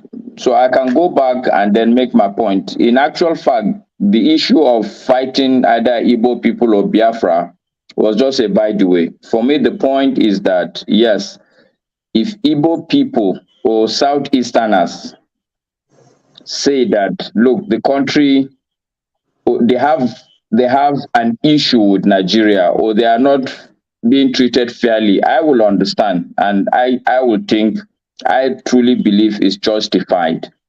Why? Because, like I said, this is even a whole region where the country ganged up and fought them. A war was fought. So it's without, there's no gain saying that, okay, there is some sort of gang up against the Southeast, or there's some sort of ill treatment that has been meted against the Southeast. That is taken for granted where I stand. But the point I'm trying to make is that I think we need to move on. And when I say we need to move on, I mean that it is now in the interest of every Nigerian, every tribe in Nigeria, to really begin to look at things from a collective perspective. Yes, the Igbo people, the Southeast, there is some injustice meted to the Southeast. If you ask me, the North has not been treated fairly. And I can give you a couple of examples. The surprising examples I will give you would be, some of the maltreatment actually is by some of the people that are the leaders that were actually originally from the North. But the North has not been treated. Yeah, my brother, I would like you to, in buttressing your point, I would like you to include the treatment the Southern Kaduna people are getting from the Nigerian government. Because, do you know the reason why I resigned from the Nigerian Army 2004? Is because of the Southern Kaduna people. They are not my language. They are not my language. I resigned because of what the system wanted to use me to do against the Southern Kaduna, indigenous Southern Kaduna people, the Tayep people, the Gwari, the Kataf people, where my former general, late general, what is his name, Zamani Lekot, came from. That was the reason. Yeah, that was the reason. Very fine officer, so you see, that wanted to defend his own people from aliens that came in. I hope you know about the Laduga in Zango Kataf, Southern Kaduna. These are indigenous lands, over 70,000 hectares that was taken from them to form what is called Ruga. And surreptitiously, as we speak today, that 70,000 is no longer 70,000. It's well over 120,000 done by these indigenous people in Southern Kaduna. by the aliens, the strangers that have taken over that place. That was the Okay, reason so why I left. You you're are not my actually language. buttressing my point, Maxi, which is my point, that if all of us individually as tribes return back to our own corners and begin to only look at our own problems, things will only get worse. The reality is that the Nigerian state is actually not in the interest of any single tribe. People will tell you before today, people will tell you that it's the Hausa Fulani. But I just watched the video of the people around Tinubu when he was jubilating after the election tribunal. I couldn't see any Hausa man there. So the truth is that today, the affairs of the country are no longer in the hands of Fulani or Hausa people. And we all can agree. Sorry to interject you, Rankedede. If you listen No, don't worry. Feel free. I like the give and take as long as we will be civil. Yes, sir. Yes, sir. You see, if you look at the video of a Nigerian comrade, that video is on social media. It would tell you when Tinubu was encouraged by the West, France, UK, US, to invade, to send boots. My brother, my senior comrade here, Tony, will tell you when we say sending boots on the ground in Niger, a man came out and said something. He said the Nigerians voted Tinubu tremendously. The video is all over there for us to see. So if you say that they did not reject, they voted tremendously. No, you are not getting me. No, you're not getting the point I'm making. I know that it is the northern governors that decided APC as a party should actually put its weight behind a southern candidate.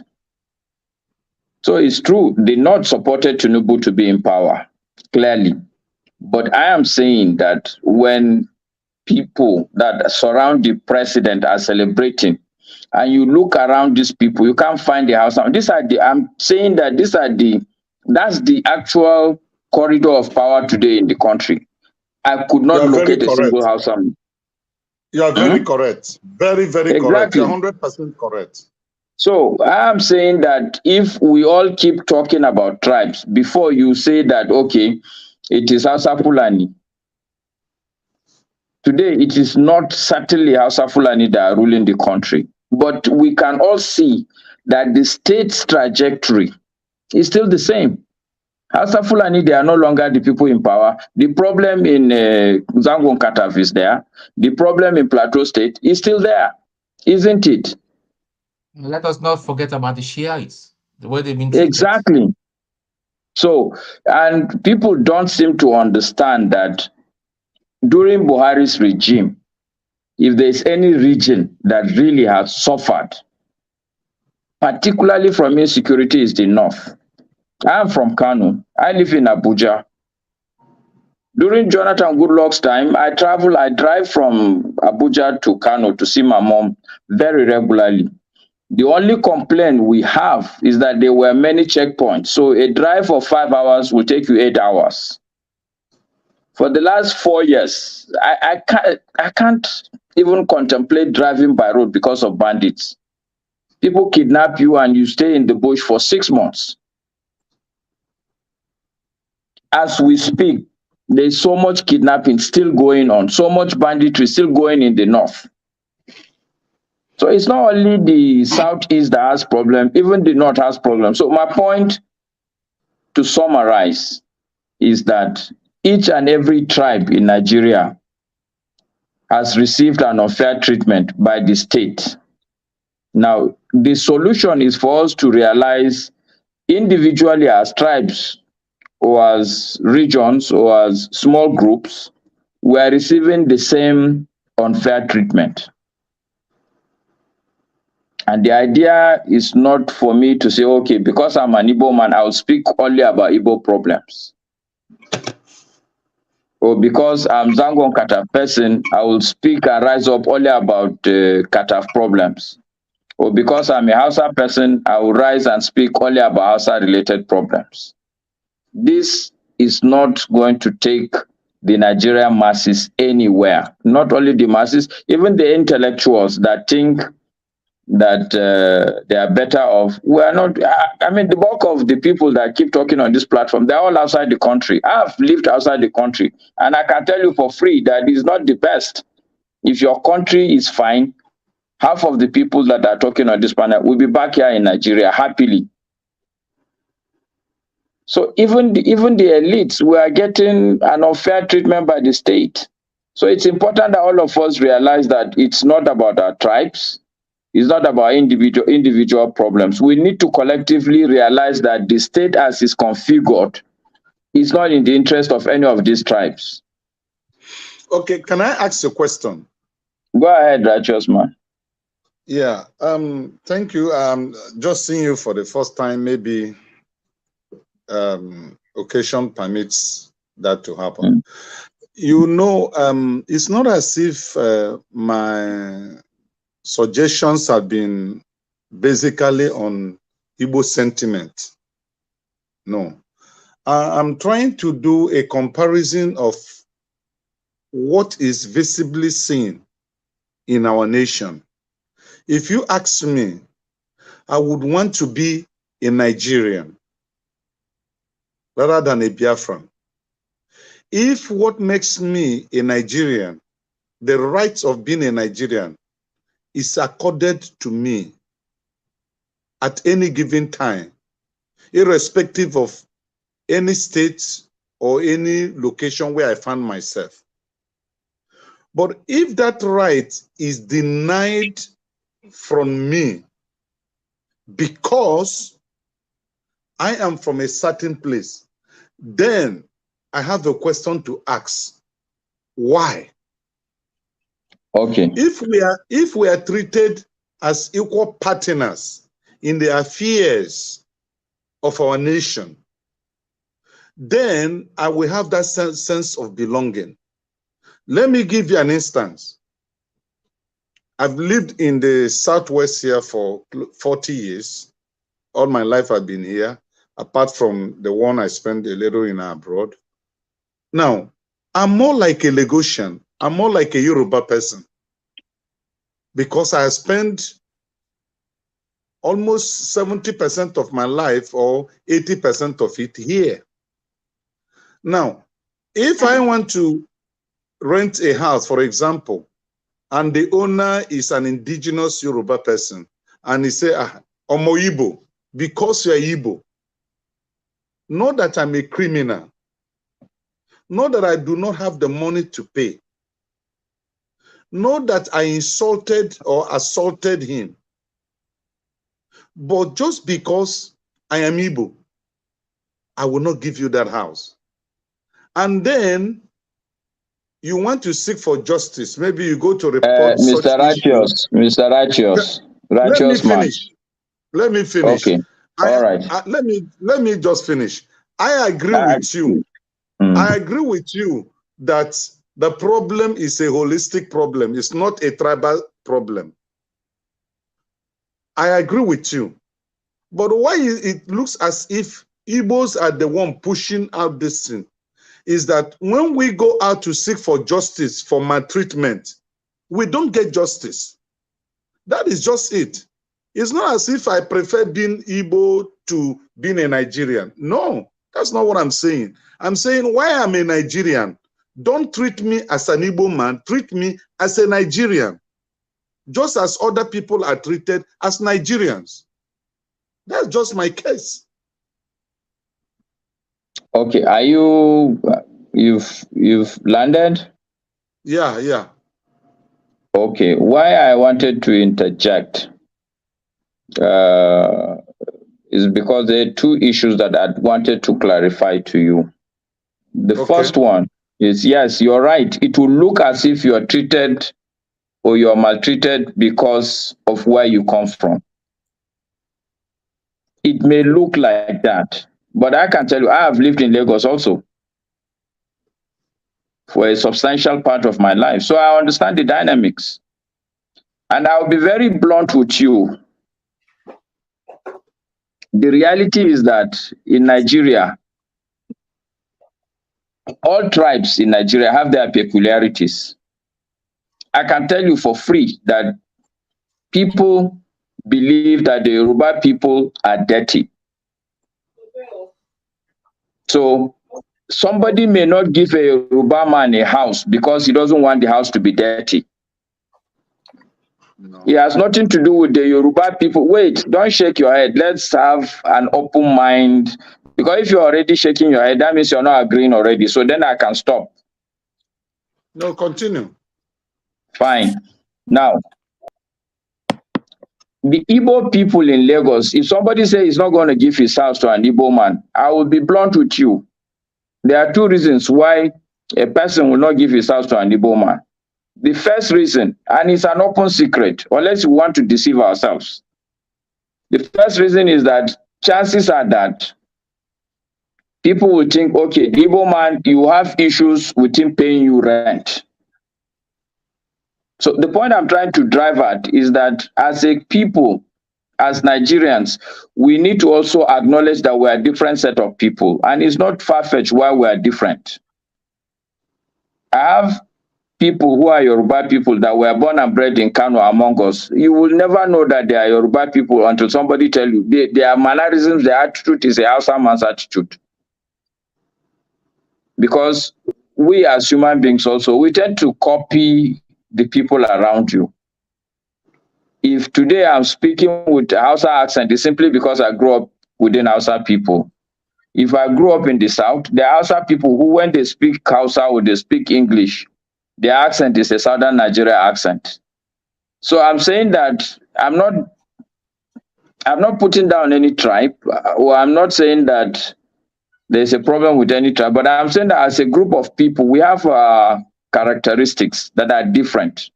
Everybody knows that it's an open secret that an Igbo man likes money. If you say that an Igbo man likes money, it doesn't mean that he's a good man, he's a bad man. This is just a perception that people have. You can't help it. You behave the way you want to behave, and you cannot say people cannot have the perception that they have about you. People say Hausa man, they'll say Mala. Some people will go to the extra point of saying Malu, referring to the fact that the Hausa man is almost like a cow. And I tell my friends, look, yes, we can be angry, people refer to us like that, but partly it's because of the way we behave, the way we present ourselves. Things that we see that are not okay, sometimes we keep quiet, probably because of our upbringing. You are not brought up to be very vocal and be very antagonistic. Can I go ahead? Sure. Back then in Kaduna, when I was in Kaduna for 2.5 years training, a lot of people did not understand what path of the North I was, because my name does not bear, it's not something that is not a very common Nigerian name. So a lot of people thought I was Fulani, right? Because I was tall, I was slim. All right. You're handsome also. Oh no. Let's leave that for another day. No, you're handsome. That's true. I'm an Igbo man. I don't think like an Igbo man. I'm not smart like an Igbo man until now in my 40s, late 40s. I've started to develop that attribute to make money. Now, so that's part of the problem we have in Nigeria, profiling and wrong profiling, if I dare say that. Wrong profiling, very, very wrong profiling. So if we begin to deal with those sort of things, and people like you that have lived outside the country and you've interacted with people. Sorry. I take offense to all this handsome talk. What is all this handsome talk they are talking? I really take offense. He's a righteous man, not handsome. It's because he has a, some of us people. Ask him now. Ask righteous man. You can see, forefathers. There's no point. You can ask all of us. Do you think you're handsome or not? Yeah, our response. I think Senior Comrade Tony. Senior Comrade Tony. Is it what they like? It because he's got European pictures. They were like, oh, he's handsome. Yeah. To Niger, please. My senior comrade and my brother from Kano. You know, I served in 3 Brigade, Bukavu Barracks in Kano. Yes. Who in Nigeria? Tell me, is there anybody in this world that doesn't like money? Anybody? Okay, so very good, very Maxi. Okay, so Tom, let me respond to you. Okay. Even the richest man, the richest black man, as we know today in the world, is a Fulani man. Yes. The Hausa people, we like money also. Wait, is Dangote Hausa or Fulani? Profile the Igbo people who struggle Dangote Hausa or Fulani? To make. Okay. No, allow Tom, Maxi, let's allow Tom to land. Let's allow Tom to land so that we can make. So what I'm trying to say is that back then in the academy, there was nothing like Hausa or Igbo or Yoruba. It was we all saw ourselves as brothers. Even Matthew can tell you. Even Matthew, I wasn't very good with my Hausa, but back then I could understand. You know, I could understand pretty much and all that. But again, it's something, you know, in language, if you don't speak it and all that, you lose it and all that. And one of my best big brother, I could regard him as my big brother and friend, is a proper Hausa man and all that, you know. So this thing, the core, I believe that the core problem we have in Nigeria is tribal. It is tribal. Yes. As long as we can deal with tribe and religion, yeah, those two things. And if you can tribalize yourself and remove yourself from the hold of religion, we'll start making progress as a nation. That's my take, you know. Okay, so let me make a couple of clarifications, Tone. Yes, you're right. It's all about profiling. Okay. And we do it, everybody does it, and it's not right, it's not okay. But I'm a realist. Okay. You have to agree whether you are asleep or you are awake. Okay, whether it's a dream or it's for real, before you can make any step. If you are in a problem and you suddenly realize it's a dream, you just, all you have to do is go back to your sleep. But the point I'm making, yes, this profiling, whether we like it or not, is for real. And it's not just about Igbo people liking money. We in the North believe that the typical Hausa Fulani person can leave his wife behind and take care of his cows. I'm sure somebody like KJ or John Abba will tell you that. People know that. That the average Fulani man, not the city Fulani man, the one that we call Bororo, people that will be moving from one place with their cows. I've seen it where the whole people will stop because 2 or 3 cows are about to deliver. And I've seen a Fulani woman. See, the point is that we all behave differently.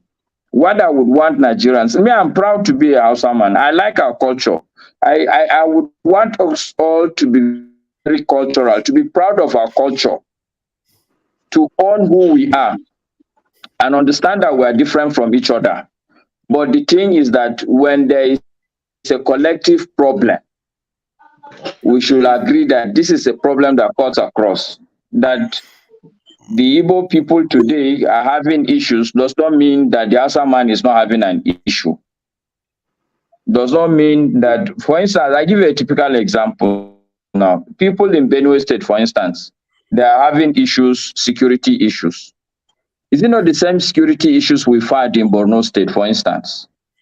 Okay, but people would want to paint it that no, it's Fulani people that want to take over the land in Benue State, because that is the narrative that the state is okay with. That is the narrative that all of us are more comfortable with, so that we don't take ownership. Okay, Boko Haram, when Boko Haram was rife, every time I go to Kano to sit with my mom, he will tell me that it's probably because it's Goodluck Jonathan that is organizing this thing. I try to make her understand that it's impossible. Even if it is Jonathan that is organizing it, is it Igbo people that he carried to Borno State that are fighting? Is it not the same Borno people that are fighting each other? The narrative of, sorry, KJ, I will get back, but let me just land. I will come back to you. Is that okay? All right, go ahead, KJ. I see many hands up. KJ, go ahead. Oh, okay. You were saying something. Just don't take my mic. Just don't take my mic. We had all the damages.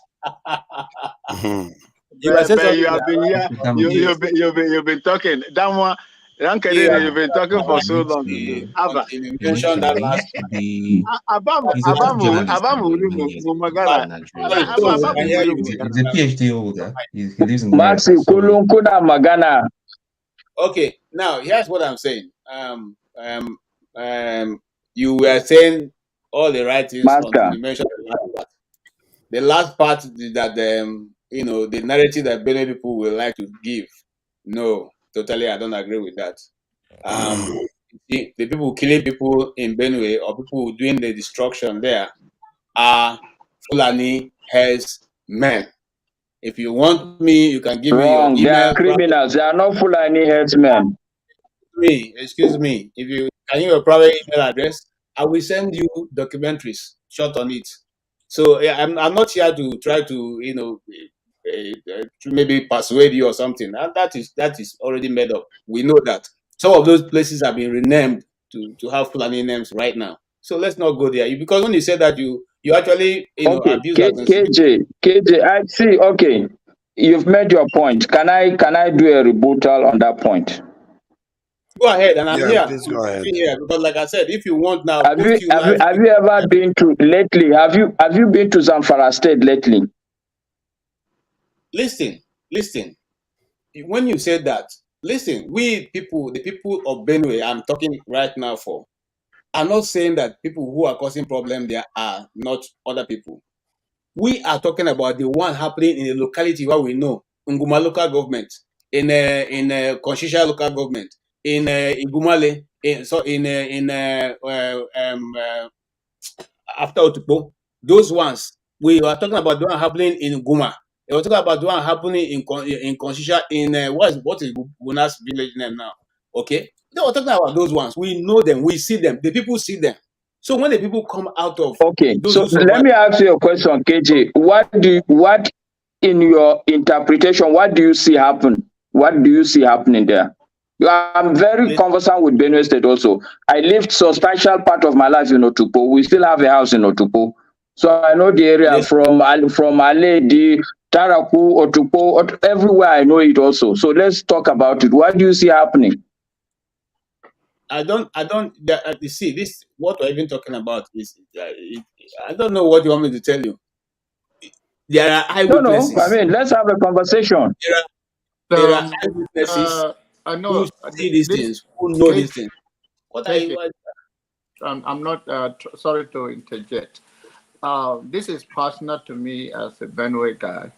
And of course, I have a respect for my brother Maska, especially say he lived in Utukpo for a while, which means it's also part of the society, and anything that happened there should be what touches him. I grew up mostly in Borno State, so there's no part of Borno State I don't know. But then I want to ask you a question. When you compare the insecurity or what is happening or what has happened in Borno State or still happening, whether you call it Boko Haram, you summarize it, you say that it's insecurity. So, and then you say that there's no evidence that it's a Fulani henchman, rather it's a criminal activity. No, I did not say that. I did not say that. What I said What Go I ahead. said, it is not Fulani headsmen. But you It say is it's criminal. insecurity and it's criminal. Okay, well, that's what I said. Yes. Exactly what I said. Okay. Okay. So then my question to you is that when you say it's a criminal, we have what is going on in Borno State being carried out by the group which named themselves Boko Haram, right? That is the name of those Yes. people carrying that. Okay. In Benue, who is carrying out that criminality? That you know. If you don't know, it's okay. What I'm saying, John Abba, so that we can all be clear with each other. Okay. Look, if they are armed robbers simply because they are Igbo people, you can't say it is Igbo people. You have to call them out. They are armed robbers. These are bandits. The same thing they are doing in Benue State. This is exactly what's happening in Zamfara. There are places where people have relocated. They are not in their villages. And these are the same Fulani people, yes. They are Fulani people, but the issue is not... A chunk of people. Okay, if you are in Kano right now, and Kanuri man, all the criminal they caught as criminal that carry out that criminality are Fulani people. Then of course you're going to say it's criminal activity, is whatever. So what's wrong if that kind of criminality is carried on over and over by Kanuri man? Is there anything wrong to say, okay, it's a criminal activity, it's criminal activity, but we have been carrying on by this kind of set of people all over and over? What's wrong in saying Absolutely wrong. There's everything wrong with it. For instance, let me give you another simple. The same Boko Haram, we can safely say that it's mostly Kanuri people. Have you ever anybody mixed Kanuri inside Boko Haram? Have you ever heard people linking Kanuri with Boko Haram? They already named themselves, and even the other tribe. Even it's okay. Not one single tribe. Let me finish what I was trying. You see, Maska, I respect your views, but on this instance, like I said, I can post you. There's even a video that I did before I was able to leave the land. And okay, I'm not cutting off, I'm not interjecting. He do not disagree. The only thing is that he's trying to modernize it and using a classical No, even though it's carried on by these people, it's wrong for you to say this is the tribe of people. Right, this is the tribe. Yes, you can't say this is the tribe. Yeah, but true to speak. How many Fulani people are alive? How many of them are involved in that? Master, who are the Sunam? Who are the Sunam people? Who are the Sunam? That's an interview that what Master is saying. Yeah, what Master is saying. Is it okay? Everybody listen now. See, this thing we're talking, we're just wasting saliva on it. The truth is that almost every... Niger, please moderate this so that everybody will speak. If you allow me to talk. By 10. Yeah, I guess. Masker has spent so much time here, so let everybody speak them by 10. Because Masker has been coming for weeks and he barely has time to speak for 5 minutes before his phone throws him out. So this is one of the few times he's spoken. And told Nigerians that these are Fulani people. Like he have gone to the bush to meet them, to negotiate with them, to pay them so that they will stop killing people in Kaduna State. These people we have had interviews with. Remember, there's a BBC reporter who did an interview, in-depth interview with one of the leaders. And he gave all his reason for what you are doing. And he said where they are coming from. We know where they're coming from. Nigerian government know where they're coming from. They know the leaders, they know the sponsors. And they are all Fulanis. They be Fulanis out of Nigeria, but they are Fulanis. So don't come and tell us that we shouldn't call them Fulanis. Why is it that you don't want to call them Fulanis, but other people you can call them IPOB, you can call them Biafra, but you will not call them Fulanis? Why? But would you say, okay, KJ, will you say that IPOB is Igbo people? You call yourself a name. You call yourself a name. Yes. No, hold on. No. KJ, you're wrong. So listen. No, I'm not wrong. You call yourself. Hold on. You gave yourself. Hold on. Listen now. Wait. You gave yourself the name by yourself, right? Then somebody called you, so you have no right to be angry. You understand? Let me tell you, the truth is simple, right? Like, look, if you tag a whole tribe because of the few, you can't tell me the people who are committing this crime are more than the innocent people who are the good people of the tribe. It's not possible. So you can't, we because like narratives, we like conspiracy theory. Listen, just time in Nigeria. Hold when on. you have to do something that's going on in now, look. If it's other people who find a better name. KJ, just listen. Look, KJ, it was like KJ, it was like what KJ. it was like what Mas was saying just now. Mark, what did Mas say? He was talking about 1966 school. Why did they call it an Igbo coup? You understand? Why you, because of the few Igbos that were there, you are now saying it's Igbo coup? It's the same thing now. So because of the few Fulani headsmen that's committing crime, you are saying it's a whole Fulani. You understand? Sometimes look, see, in order to go forward, if this tribe of a thing, people are not sensitive,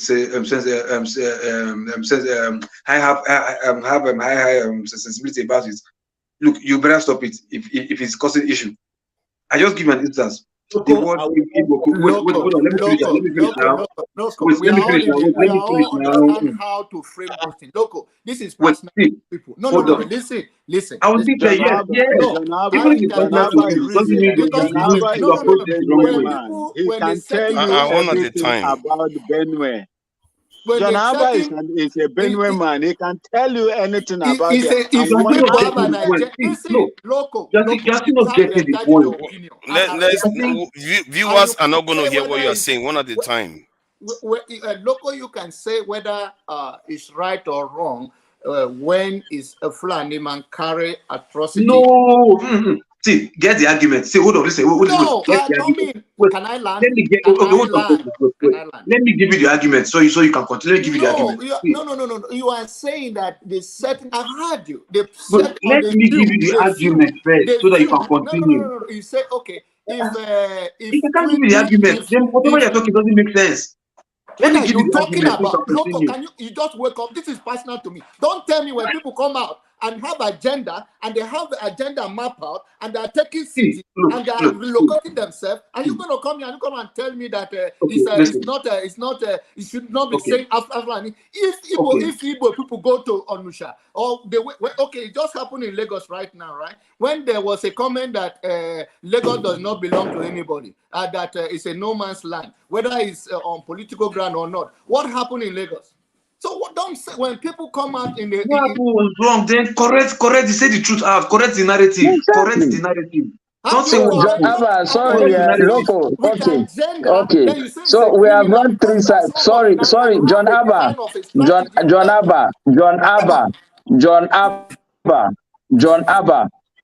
All right. So we've come 360 now. Sorry. Can I just say something?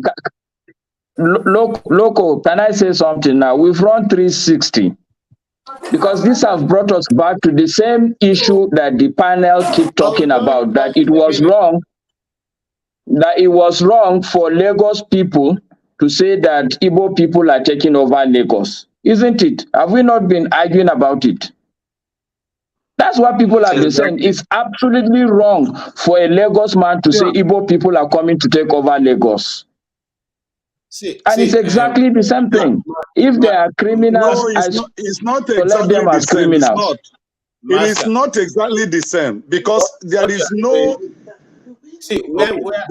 My ground it's not exactly the same. Why are you angry? Why are you angry that this school is called an Igbo coup? Why are you angry? I'm not angry. You know why? No, not you, KJ. Righteous Maxi. Maxi was angry. No, my KJ denied. Why should you be angry over what? I was not, Masker, I was not angry. I was not angry that it is. No, you're saying that it's wrong to call it an Igbo coup. Hold on. It was wrong. Not that you are angry per se. It was wrong. These were Nigerian military officers that carried out a coup.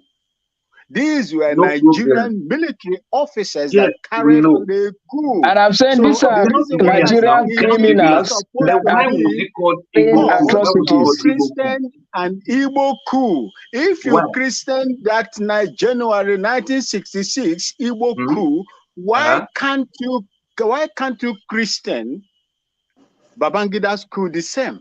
Why can't you Christian That's Buhari why coup they are the saying. same? Why That's can't why you they are Christian saying. Oka coup the same? That's why Why they are saying can't it you is wrong. Christian That Dinka is the coup the argument same? now. That See, is my argument. I did exactly. not say, I did, loco, hold on. I did not say what is good for the goose is also good for the ganders. Yes, of course. Now nobody's angry about that. You see, there are elements. There are elements of the Fulani people that are carrying out, parading themselves with AK-47, going around dealing with people, especially where Alba comes from. And they have come out, and they, look, hold on. They have come out to say that they orchestrated the assassination attempt on Autumn. They came out to say it. Hold on. You see, so is the Fulani tribe? Wait now. So to you, is the Fulani tribe that came to say they wanted to kill Autumn? I did not say that. What I said, listen now. You see, I did not say it is the whole Fulani people that did that. What I'm telling you is that there is Sunam. Sunam came out and confessed and tell the world that they did that. And they did not do it once. Okay. They did it twice.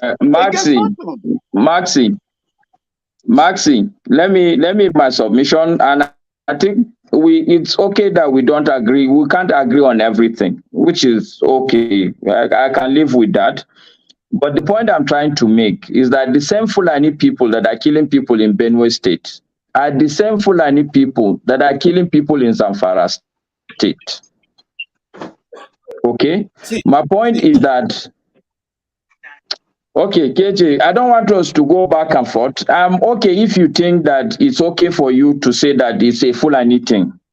I'm not okay with that because I know how many people. I will give you my reasons. You see, but Tunaja, I told you, I said that let's just do this in 10 by 10. Let's everybody now express their opinion. Let's go on because this is becoming boring. Now our listeners will not even understand what is going on. It doesn't matter. Let us deal with it. You see, KJ, hold on. It doesn't matter. It doesn't matter. Please hold on. You are the one talking. KJ, come on now. Try to understand where Van Maxwell is coming from. KJ, hold on now. See, Van Maxwell hasn't said anything, but he's not used to interjecting. And so after he speaks now, Van Maxwell will speak, and eccentric cast will speak. And then we'll go normally, because normally I allow the conversation to flow. So I prefer that, but my master doesn't like, he doesn't like to interject.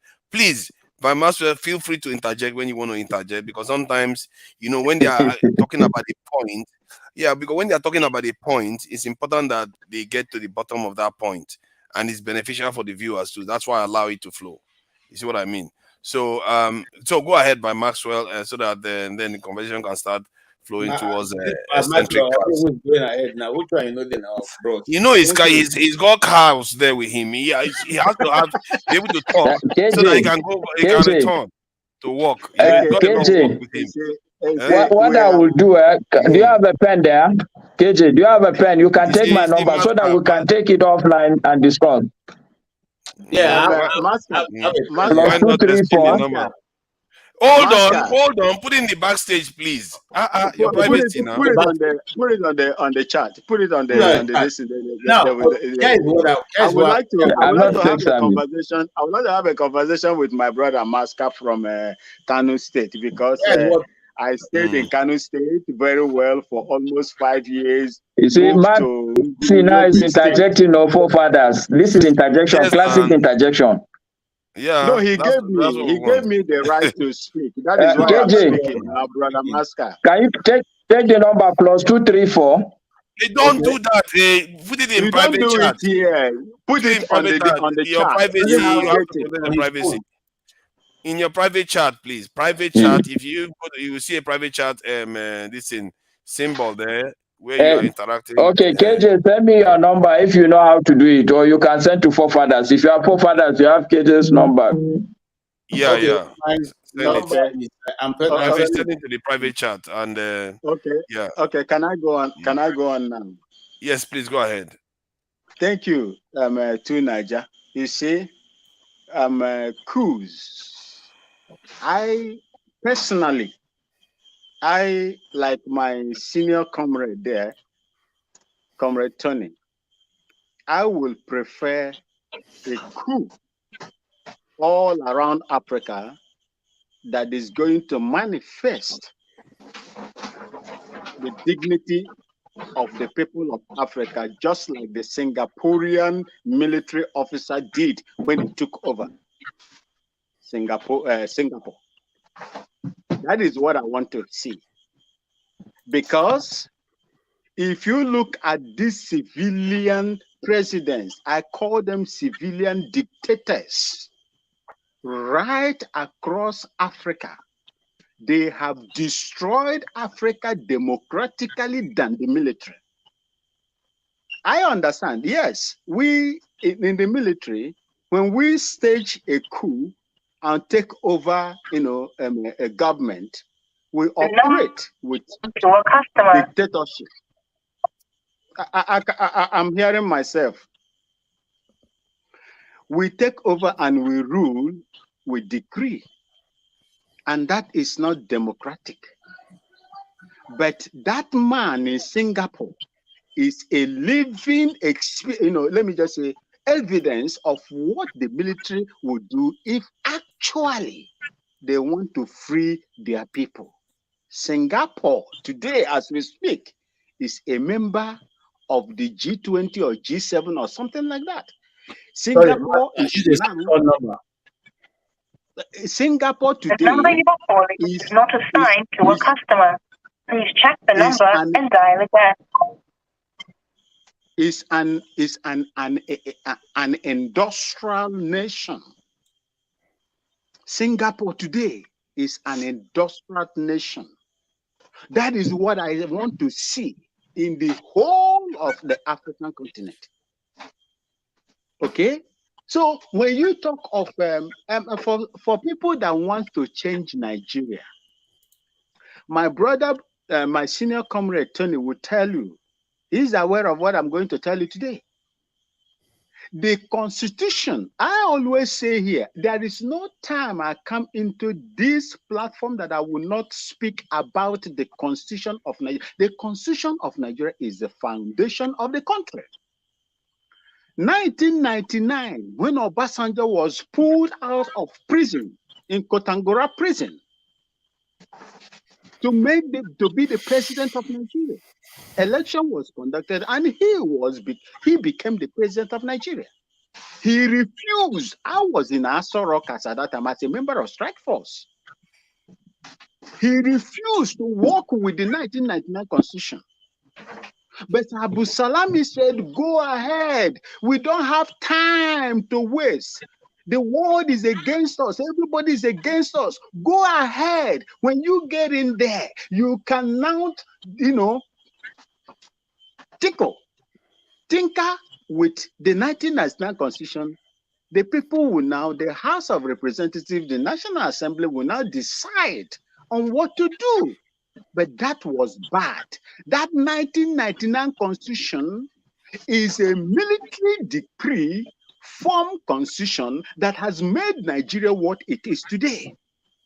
Nigeria don't supposed to be there, where a child is crying, pointing finger.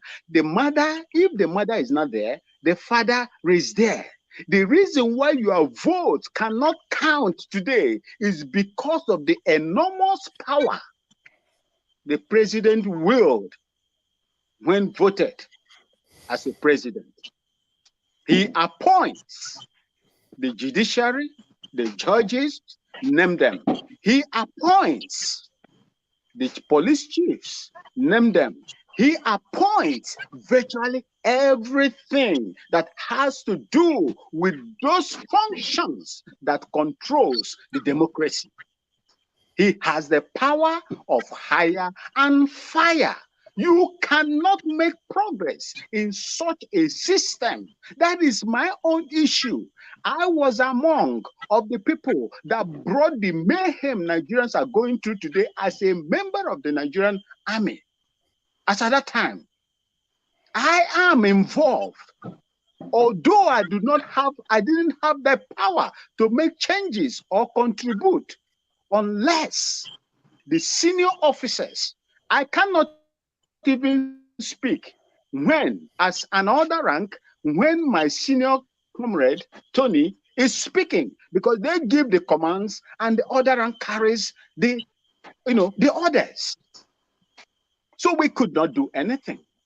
The problem Nigeria is having today is that 1999 constitution that willed so much powers to the president. If you remember when they asked Obasanjo, I think a BBC journalist asked Obasanjo, why do he say it is the constitution that, gave him that power? Why will you have such system and expect so that what's the system solution? to work What's for the you? solution? The solution is this. The solution is this. Nigerians are fighting, what I call a different war.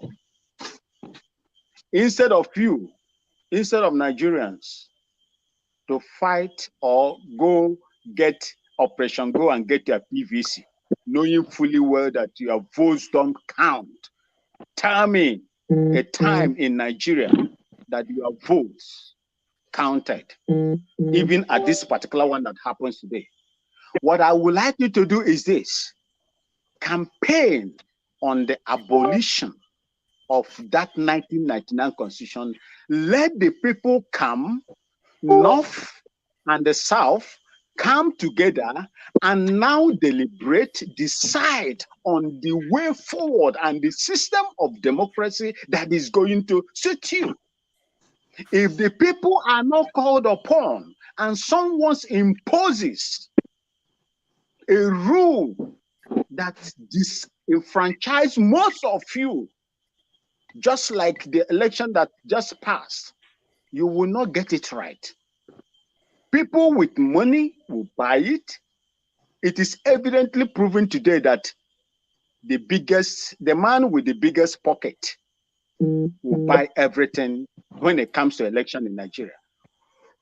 Campaign on how to destroy that 1999 constitution. Let the people the Nigerian people in diaspora, what is their agenda towards rebuilding Nigeria? What's the contribution of the Nigerian people in diaspora? You see, you cannot rebuild, you cannot build on a fraudulent foundation. You can't build on a fraudulent foundation. The reason why all of us are benefiting, enjoying in all the places in diaspora where we live today is because of the sound system they have there. If you have a sound system, even if you bring in a criminal, the sound system, the structures will whip that person into line. That is the solution to Nigerian problem. But as long as Nigeria operates with this fraudulent foundation, Nigeria will continue to retrogress instead of going forward. Thank you. Thank you. Let me hold on. Pastor, don't jump the queue now. Let me just interject. You are jumping the queue. No, hold on. I only have one. I want to interject on what he just said. Okay, I make that little correction. Then I'm gonna 30 seconds or 1 minute. That's it. Okay, thank you. Let me say thank you. Hello again to everybody on the panel and those listening to us. Now, I think that was Mr. Maxwell that just spoke, right? The Pansat is me. Good evening. There was no totally. Now, Adaman Namoche. Good. Now, you just said that the person with the biggest deep pocket, the biggest money, buy the election in Nigeria. That I don't even know when that is the case. That is not the problem we have in the country. It's not a deep pocket wouldn't have bought this election. What happened in this election is the northern Muslims trying to determine who is the president of Nigeria at all costs. They don't want to go to school. They don't want to have any patents, any inventions. They want to pick who is the president of Nigeria, and they were boxing. Hold on, please, let me land. Hold on. It's if you don't know it, it's not Tinubu's genius that made him president. It's Buhari. Okay, you have to understand that what we have in Nigeria, we're at an intersection of two traditions. You have the Western tradition and you have the Islamic tradition, right? So what's been going on, and it's quite funny because the people that they're against, the West, these people in the North, Boko Haram, they don't like Western education. But interestingly, they love and respect those people, and those people use them to colonize us. If you don't know it, no matter how much anybody had, if this election was just plain old election without the Nigerian intelligence, the soldiers, former military dictator Buhari being on the side of Tinubu, he wouldn't have won. This election would have been easy because Tinubu didn't even win a single state. Now, let me say one thing, and to Nigeria, I want you to listen to me. It's not how long somebody talks here. It's what they're saying. You're going over your time, but just make the point. Yeah, here's the point. It's quite funny that you have an election, the rules were set before the election. And these people, in a funny way, turned off the presidential election collation, turned it off, and let the other one go through. It's so funny. And we're here talking and debating, they're not hiding it. They turned off the IREV, turned off the Beavers machines for the presidential election. That's it. So, what we use, all of you sit here. If Northern Muslims drive a cattle through a city, hundreds of cattle, maybe one or two people, I don't know how they quite do it, and there's nothing we can do about that. You're gonna turn off that IREV machine, and then you're gonna be here talking. Uncle Pansad, I've got to interject here with all due respect. Sir. You know I respect you. I know that 24 brothers for sure. I agree. Pansad, come. You go ahead. Eccentric. Let him interject. No, I think it's his turn to speak. Can I come in now? Pascal, you made your point. Yeah, no, all right. Thank you. No. Wait, if he's gonna interject, fine. I'll ask you a question. Let eccentric class. No, you are not landing, please. Eccentric class, please go ahead. Why are we doing this now? We want order, but we don't want to follow order. Come on, eccentric class, please go ahead, because his time is also valuable. Yeah. Okay. Well, it's not as valuable as mine. Maxi, you just came in. This guy just a pain in the ass, man. You guys just too selfish and pain in the ass, man. Come on, man. Stop. We have an opportunity. Yo, Maxi made great points, man. Maxi made valuable points. I like Maxi's contribution. The problem we have, of course, he tied it to the Constitution, and I agree with that, right? Our system of government is, it's a Western system of government. Like, Pascal say something about, Boko Haram hating Western education.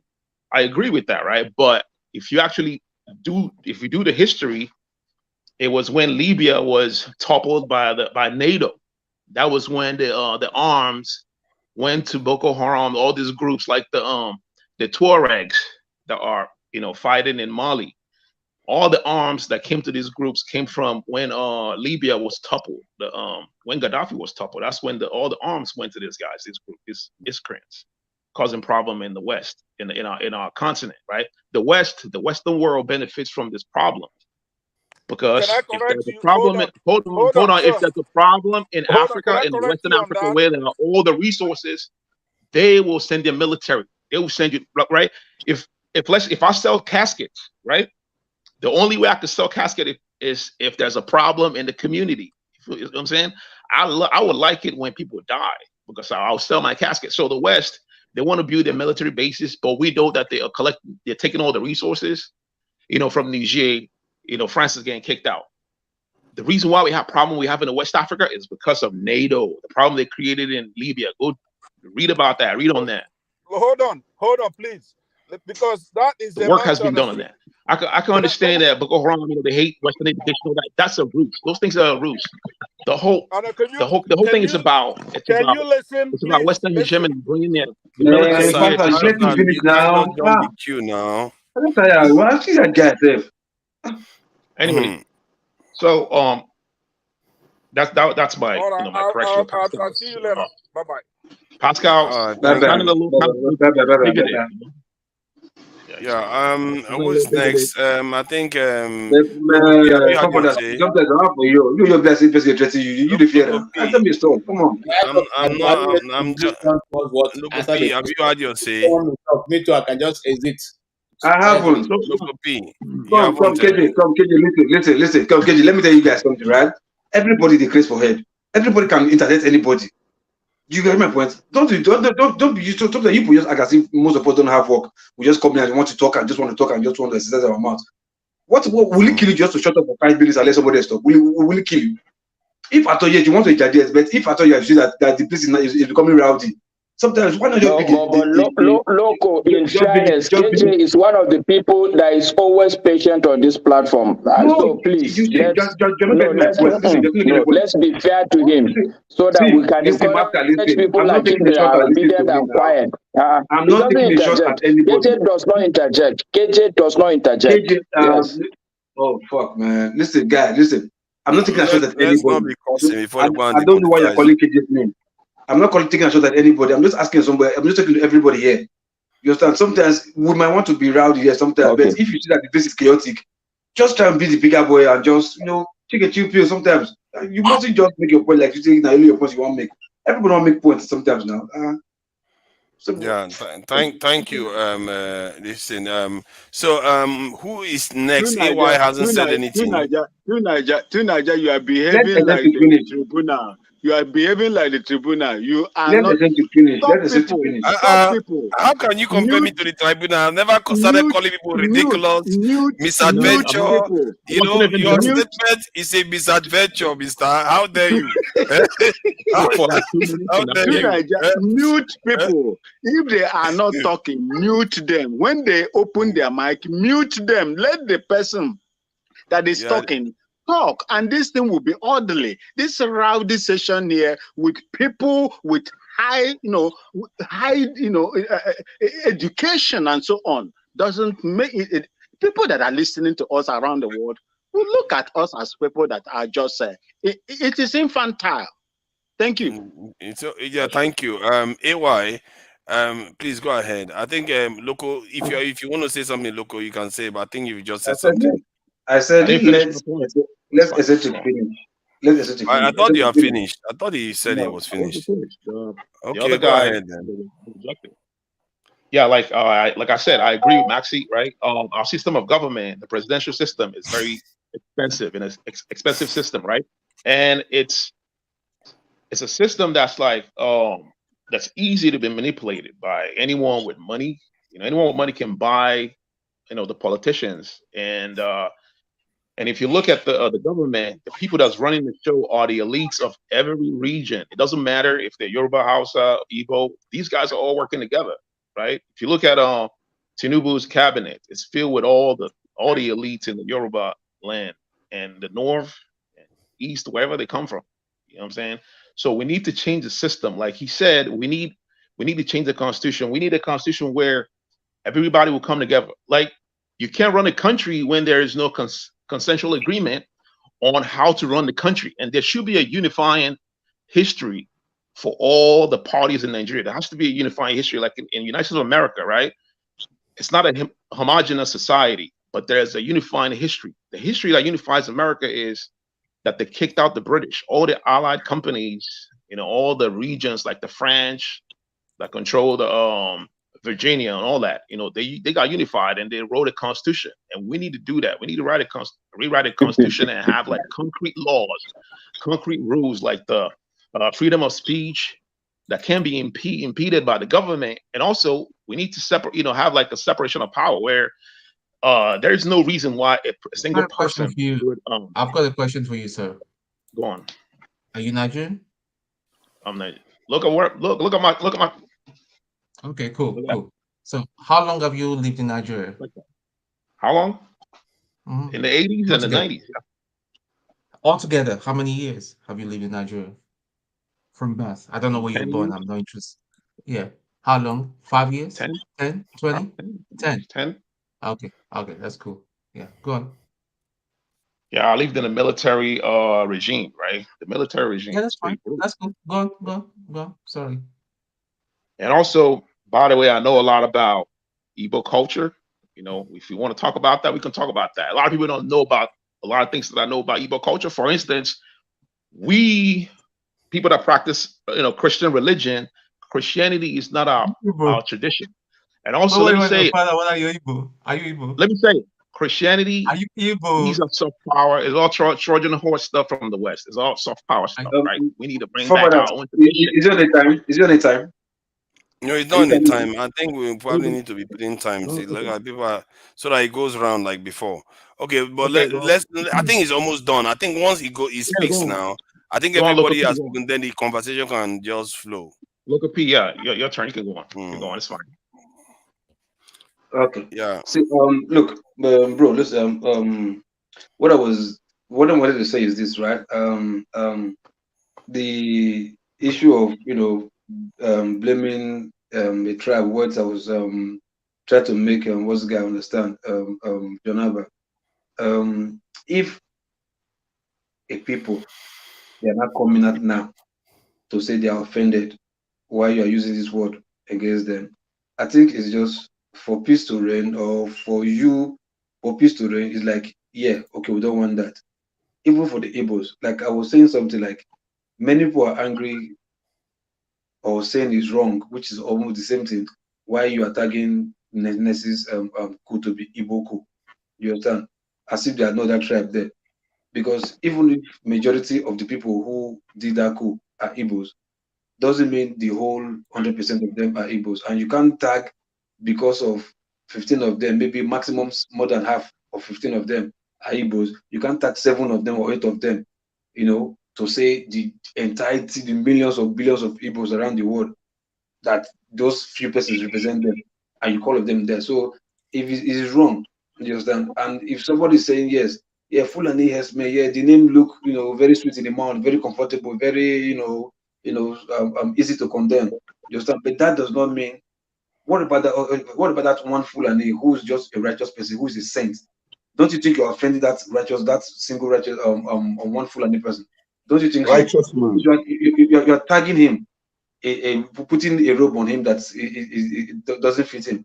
You understand? Probably he's trying his best to. It may just help an Igbo man yesterday here. You understand? Because his mentality is different. But yet, because he's a Fulani man, you're just tagging him. I just look at them. And that Fulani man who is infuriated, who is angry, or who some other Fulani men have offended, they might just mob this Fulani man, kill him for nothing.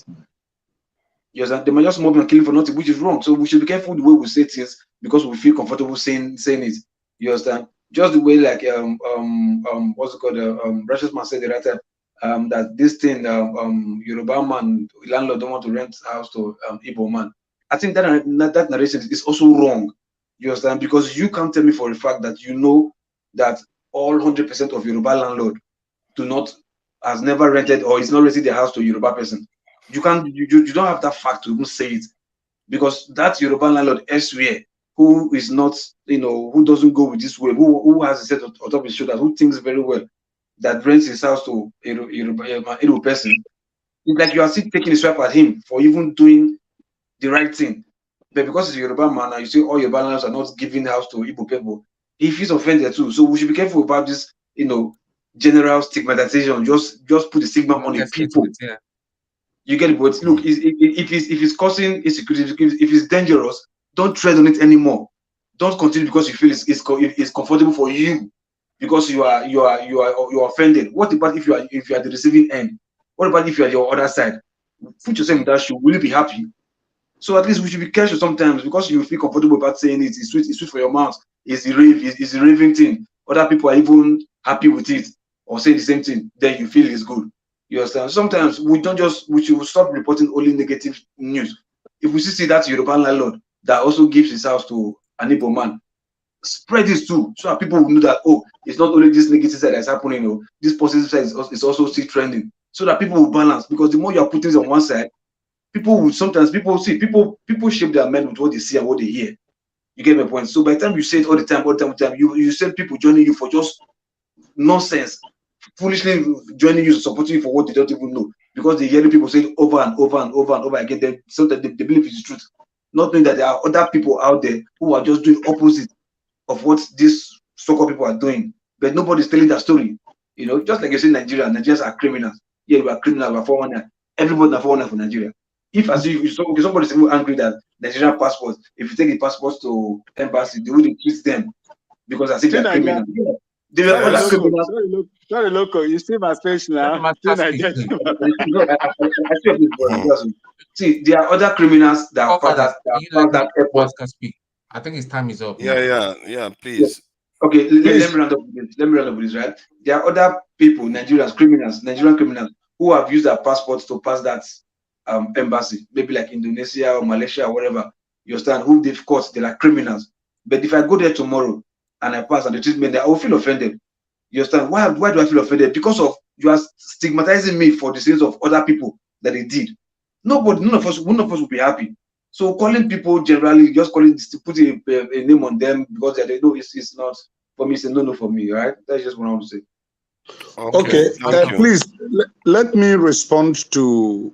Wait, Mr. Rashasman, wait. Yeah, some of the things he said, you've already dealt with it, and we've gone past that. No.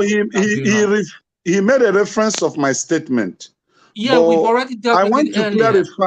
I want to clarify that statement. Mr. Rashasman, wait.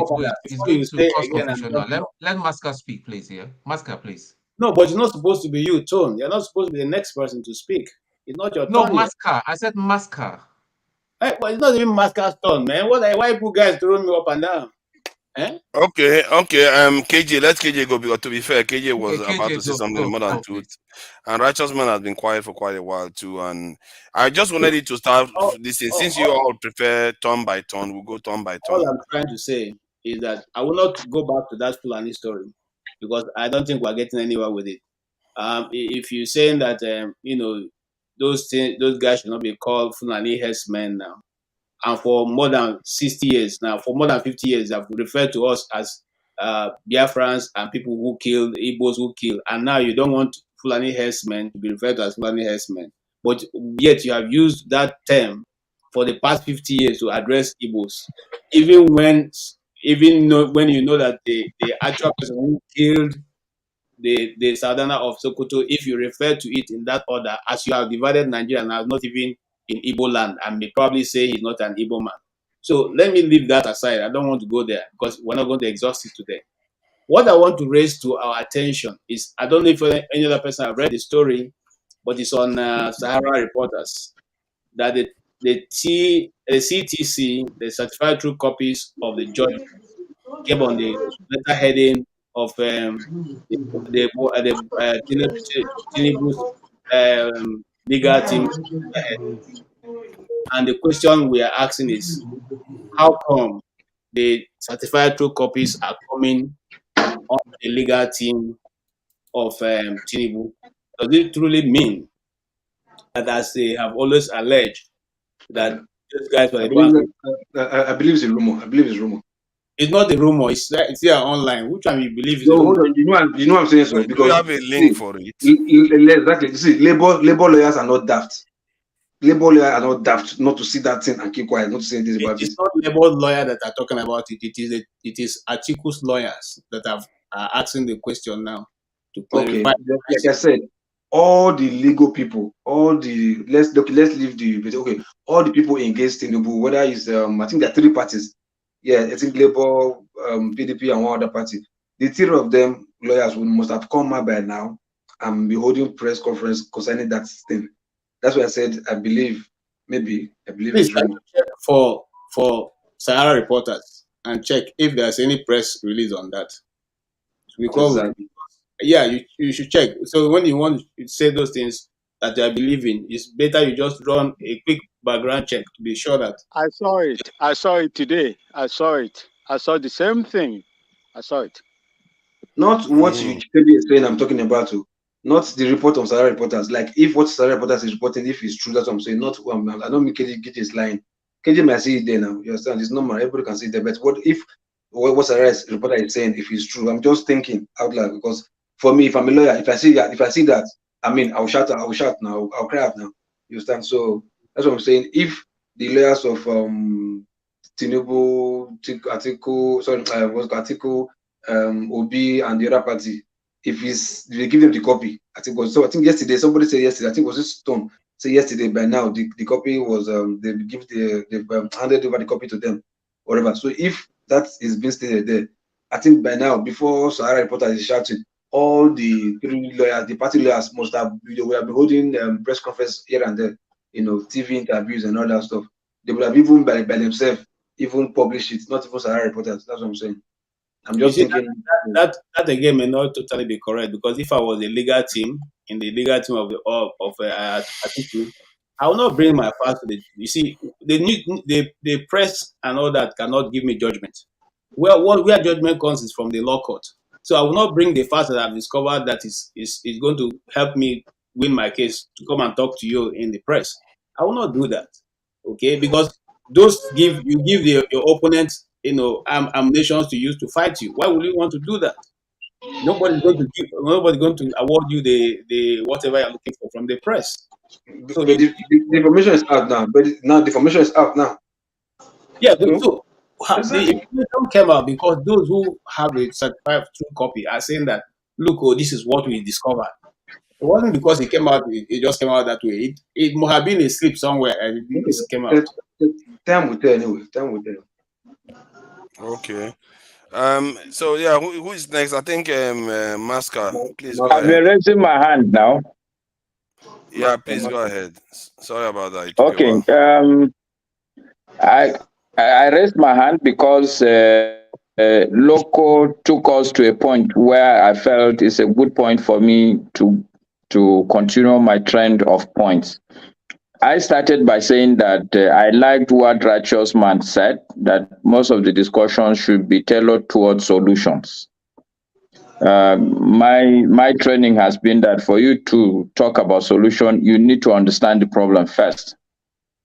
And I would say I've spent a while thinking about Nigeria as a country, which was why I said one of the problems I see is the fact that most of us, when we talk, we tend to talk about our own individual tribal problems.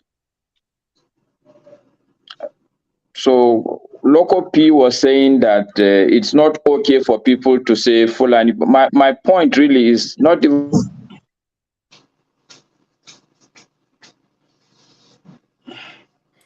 Your audio has there's an issue with the audio again. You are losing him. We've lost him, Edwin. Yeah, it's playing up again. Righteous Man hasn't said anything for a while he sorts his stuff out. Righteous Man, please go ahead. As you can see, that the way he talked about that solution-oriented stuff seems to be quite a powerful this is submission. So I personally, to do that, you need vehicles to do it. And I've been talking about, I talked about it some time ago about the kind of people we need to do some of all these things. We need lawyers, we need accountants, we need people that are good in technology, especially software development, to come together and put some systems together to allow this to happen, especially from the point of view of the diaspora, to be able to do something on the continent. So sooner or later, we're going to start, when we start putting heads together with Dr. Damage, maybe something will start happening. Masca is not here.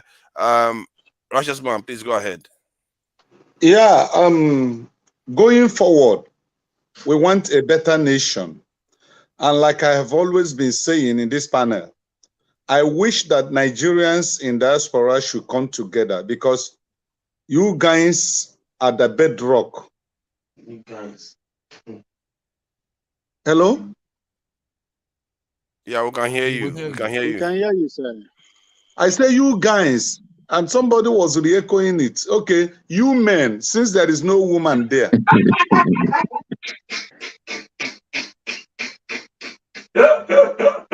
All right, can you hear me now? You know that the guests we had earlier at the earlier hour of this program today. Righteous man, please hold on. Masca is back, and I think he wants to. Okay, can you hear me? Yes, yes. Okay, so maybe I have to speak a little bit faster, which is out of my character. But anyway, so I'm saying that the problem with the tribal narrative, if we ascribe our problems to tribal connotations, it complicates the problem. One, the Fulani people you will be referring to are not going to be too inclined to see the problem the way it is, because you are now painting them with a brush. And the authority that will deal with the problem, you are making it look like it's a bigger problem, where it's just a criminal issue. Some few criminals are creating a problem. And if we paint it as a criminal issue, it's easier for a government to be under pressure to say, deal with these criminals. But if you now concoct a, what do you call this thing now? How do you call it now? This when something is when you concoct a conspiracy theory, there is some Fulani somewhere. Agenda? Yeah, when you start making small problems look like they are grand agendas, even the government ethnic profiling. Even the government will begin to be scared about dealing with the issues. But let's be calling a spade a spade. That's one thing. But the major point I'm making about tribe is that the moment we start looking at our issues from a tribal perspective, then everybody would have to deal with these issues, and then we can't deal with the issues individually. That's the truth. That's one. The second issue I see that is a major problem in Nigeria is the fact that we don't seem to understand that there is a major institutional failure across board in the country. And if you ask me where this institutional failure is coming from, I can say it's probably because of the discovery of oil. Because before the discovery of oil, there is enough evidence that most of our institutions are working. But once we discovered oil and it permeated our way of life, almost everybody had abandoned whatever it is that is supposed to be doing. Everybody is looking for free money, easy money. If you look at, for instance, say a good example is when I was young, there were all this groundnut pyramid. People don't understand that. Maxi, I think when I finish, you can get a piece of paper, write your points. When I'm done, I'm not going to take more than 3 minutes. So when I'm done, that's what I've done exactly. I wrote them down and I allow other people to talk so that I can pick up from where I stopped. If that's okay with you, Mr. Maxi. Get a piece of paper, write whatever it is you want to say, which is fine. And in 2-3 minutes, you can raise it. Sorry. So I'm saying that there are these commodity boards, for instance, where if you produce excess, people go, there are a lot of institutions that were working. But once we discovered oil, everybody tends to leave whatever he was doing. And I can see that today, there's almost no single institution that properly really works in Nigeria. And every day we bring up a new institution. If you take, for instance, when Obasanjo came, he did EFCC, he did ICPC, he did like 4 institutions, but none of them is working today. The head of EFCC itself is under custody, for instance. So we need to begin to see these problems as they are. It's an institutional failure. If you look at INEC as an institution, it's an institutional failure. You look at the legislature, it's an institutional failure. So it's not any individual you carry and put there, most likely, is going to have almost, write this thing down, Mr. Maxi. Write it down, Mr. Righteous Man. Write things down. We black people need to learn to write things down, please. I have written my own. I have written down Okay, since. so if you write it, put your hand down. Master, I'm almost landing. I am not interjecting you. I'm just raising my hand. I'm not interjecting now. But you've been speaking since. You've been. Okay. You don't want to hear my voice? I rest my case. If No, the not problem, you, not the you, idea not is for you. me I not mean to speak. Maximan. No, I don't know. The guy in Ghana. Okay. He has been talking all this while. So you see now all this while now I've not said even anything. And so anyway, I'm saying that there is institutional failure across the board. Okay. I'm also of the opinion that when we speak on this panel, we tend to lose sight of the fact that there is a superimposing world order that within which Nigeria operates. I have worked in the Democratic Republic of Congo, in Kinshasa. If you go there, you can see that the truth is that the white man really does not hold black Africa for anything. People have their own small planes, airstrips. People are raping the country left, right, and center. And this is what, if they can get away with, should happen to Nigeria. I know that there is a lot of resources under our soil, even here in Nigeria. What is saving us is that we've refused to start fighting like Congo Democratic Republic people were fighting. Once we start that will be the end of it.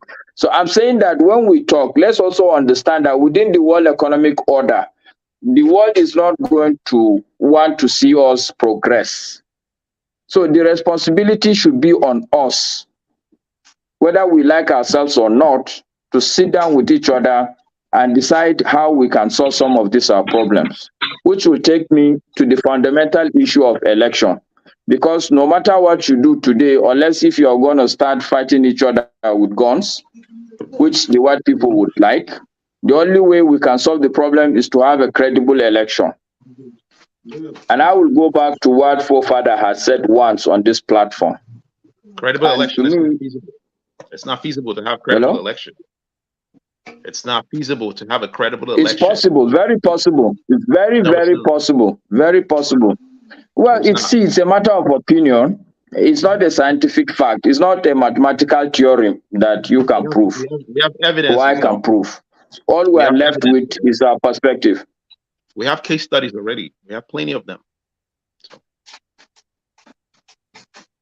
All right. So what's your solution then? Let's stop here. And if the solution is revolution. Revolution. We need to get the elites and get them. So where has a revolution happened? Huh? Where is the evidence that revolution works? It works. It works. Look at what's going on in Nigeria now. Look at Nigeria. They're kicking out the French. That's a coup. It's a coup. What do you mean a coup? The people are behind it. It's not a coup. That's what they call it in the West. It's not a coup. It's the people taking back their own country. They kicked out the president who's the stooge of the West, and now they're kicking out France. If that's what you're saying, this Nigeria has had several revolutions. No, we haven't had any successful revolution. No. All right, so it's okay. That's fine. Maybe your own position is to have a coup in Nigeria. That's what you're suggesting. Master, I think when people say revolution, I think what they probably mean is that when any regime, whether democratic, military, or anything comes in and try to take over the country, that's what they call a revolution. Like, I don't think anybody will call the Gabon one revolution because it's just a military coup. It's not the same as the type you are seeing in Niger or Burkina Faso or Mali. Maybe that's, if I'm not mistaken, that's what the reality even forefathers. The reality even, if you look at Africa, for instance, there are a lot of people who have fought. They are revolutionaries. They started out like revolutionaries. Take Yoweri Museveni, for instance. Take Robert Mugabe, for instance.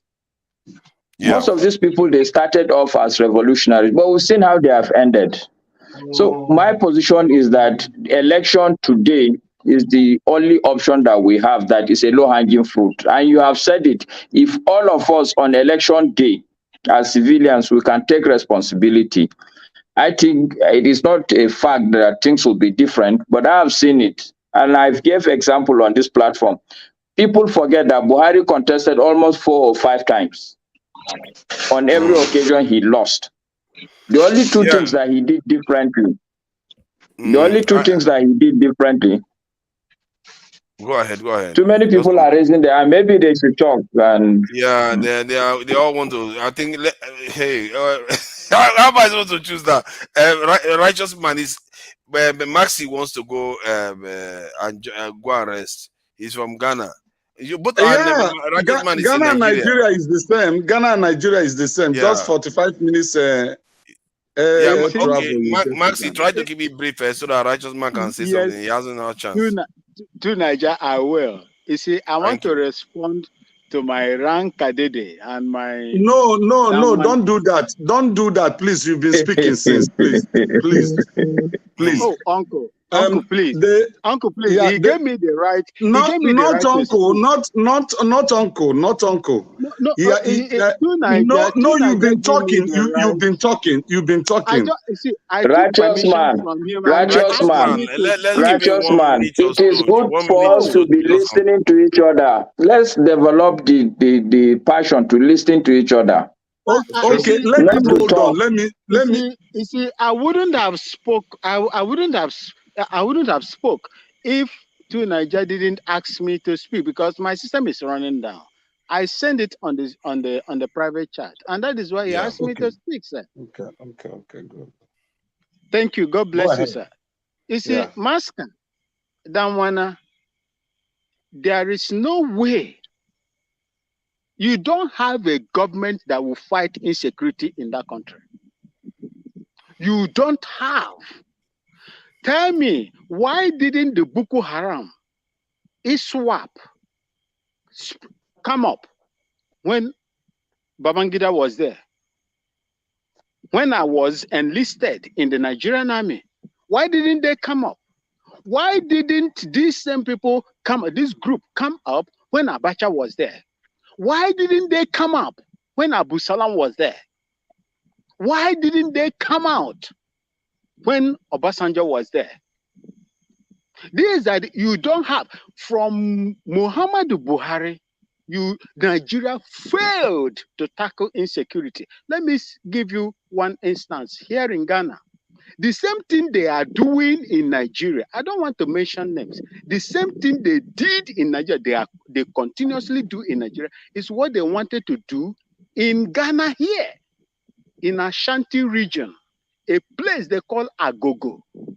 Agogo in Ashanti region. You can Google it.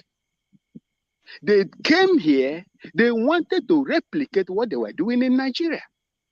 But if there is nothing my president, Nana Addo Dankwa Akufo-Addo, did for doing what he did that time in what they call Operation Cow Boot, I love that president, irrespective of how poor we are in Ghana. He made sure from the House of Parliament that those people would not commit the atrocious deed they were committing in Nigeria. They came here in a place they call Agogo in Ashanti region. He chased them away. So you don't have a government under Muhammadu Buhari that can fight insecurity in Nigeria. I stand tall. I hit my chest to tell you that the president of Ghana, Nana Addo Dankwa Akufo-Addo, did a great job in order to curtail the excesses of these armed herdsmen in Ghana. In Nigeria, you don't have a government that have the political will to do that. Thank you, and may God continue to bless all of you. Thank you. Bless Thank you you. too. Before you go, was it excuse me? Was it Maxi or Maska that retired from the Nigerian military in 2004? It's Maxi. It's Maxi. It's Maxi.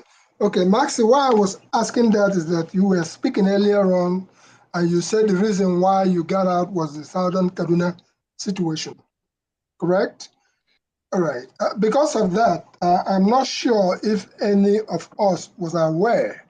Our guest earlier on did not make it to the program yesterday because he was preparing to come for this program that he showed up on 90 Minutes Africa today. And also he was going to go for the EKG program, the Arrow People. The program yesterday, which I had sent to Dr. Damages, and I didn't have enough time to speak about it today, is about Nigeria's, by the Nigerian Voters Watch, in collaboration with NADECO USA. Yesterday, they had a Nigerian Democratic Movement, the Middle Belt Forum, the Afanife Worldwide country, and the Country First Movement, Yell Out Nigeria, and National Lawyers Voters for the Voters Foundation. They had an international conference yesterday, and this was on Benue Plateau and Southern Kaduna genocide by the Nigerian government and the securities agencies. This event took place yesterday. The title was Silent Genocide on My Neighbors Next Door. That was the title of that program from yesterday. And out of it came a couple of things that I wanted to point out because there's been some not at the moment, because I don't know whether Righteous Man will give into that, because Righteous Man wanted to say something, and there has been a lot of problems with order, and we want to try to restore some order to the this thing. So please, this in Igbo Basics. Please I'll hold back for a moment. Yeah. I just posted the result of it on the private chat for whoever wishes to, because there's been some very serious development, which if you hang around, you could be able to hear what has developed and what is just happening from the UN angle. And I'm in idea. Go ahead. Thank you. Thank you. Okay, Thank you so much, Niger Watch, for having me. Let me go back to the house and see if I can just reconnect, charge this phone to join you later. Thank you so much. Righteous Man, thank you so much. My elder master. Now good. Alabaka Sadama. Now good, bro. Now good. Yeah. My brother from Kano, you made valid points. Very, very valid. I am against ethnic profiling of any kind, because it does not pay and it does not rebuild the country. Rather, it divides us the more. So the issue of ethnic profiling, in fact, became the problem of Nigeria, and it brought us to where we are now. When an individual commits a crime, instead of addressing that individual, they address the crime by ethnic profiling. And it is a big problem. So I allude to what the statements you made. But where I disagree with you is the issue of election. Until we do away with 1999 Constitution, there will never be a free and fair and credible election in Nigeria. And until we have a Nigerian leader as president, not an ethnic leader as president, until we have a Nigerian as Nigeria president, we're not going to make headway. And that Nigerian president must have the political will to confront the cabals and those who think without them, Nigeria cannot function. If we don't have a president with political will to confront those who says whatever they declare, whatever they want is what will happen, Nigeria can never make any progress. So our brother in the United States there made a valid point. I agree with him. Every leader that have led Nigeria, either under military regime or political dispensation, is like a Western stooge. Because the problem we're having in West Africa today is caused by the removing of Gaddafi. And the Western world was looking onto Nigeria and South Africa.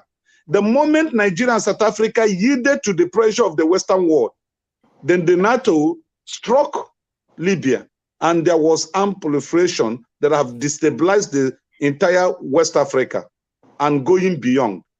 So any leader that is going to repair Nigeria or change Nigeria must have that political will and never to be a stooge to the Western world, which I doubt if the present government will meet up that expectation, because the way and the means that brought this present government is questionable.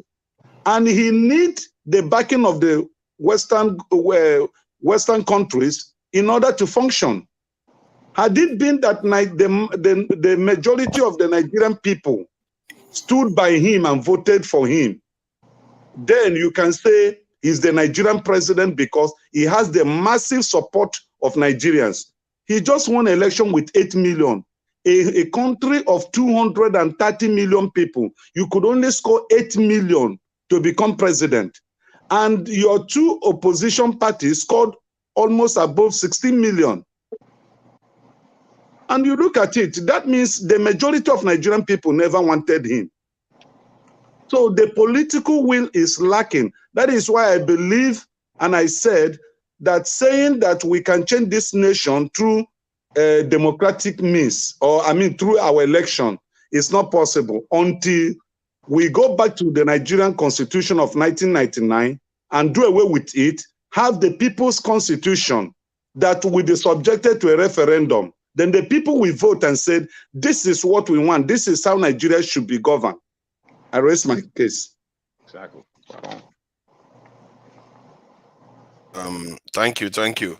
I think Igbo Basic may want to. I think regarding some of the events going on in Benue, in Southern Kaduna, and Plateau, isn't it? I was just going through the document as indicated.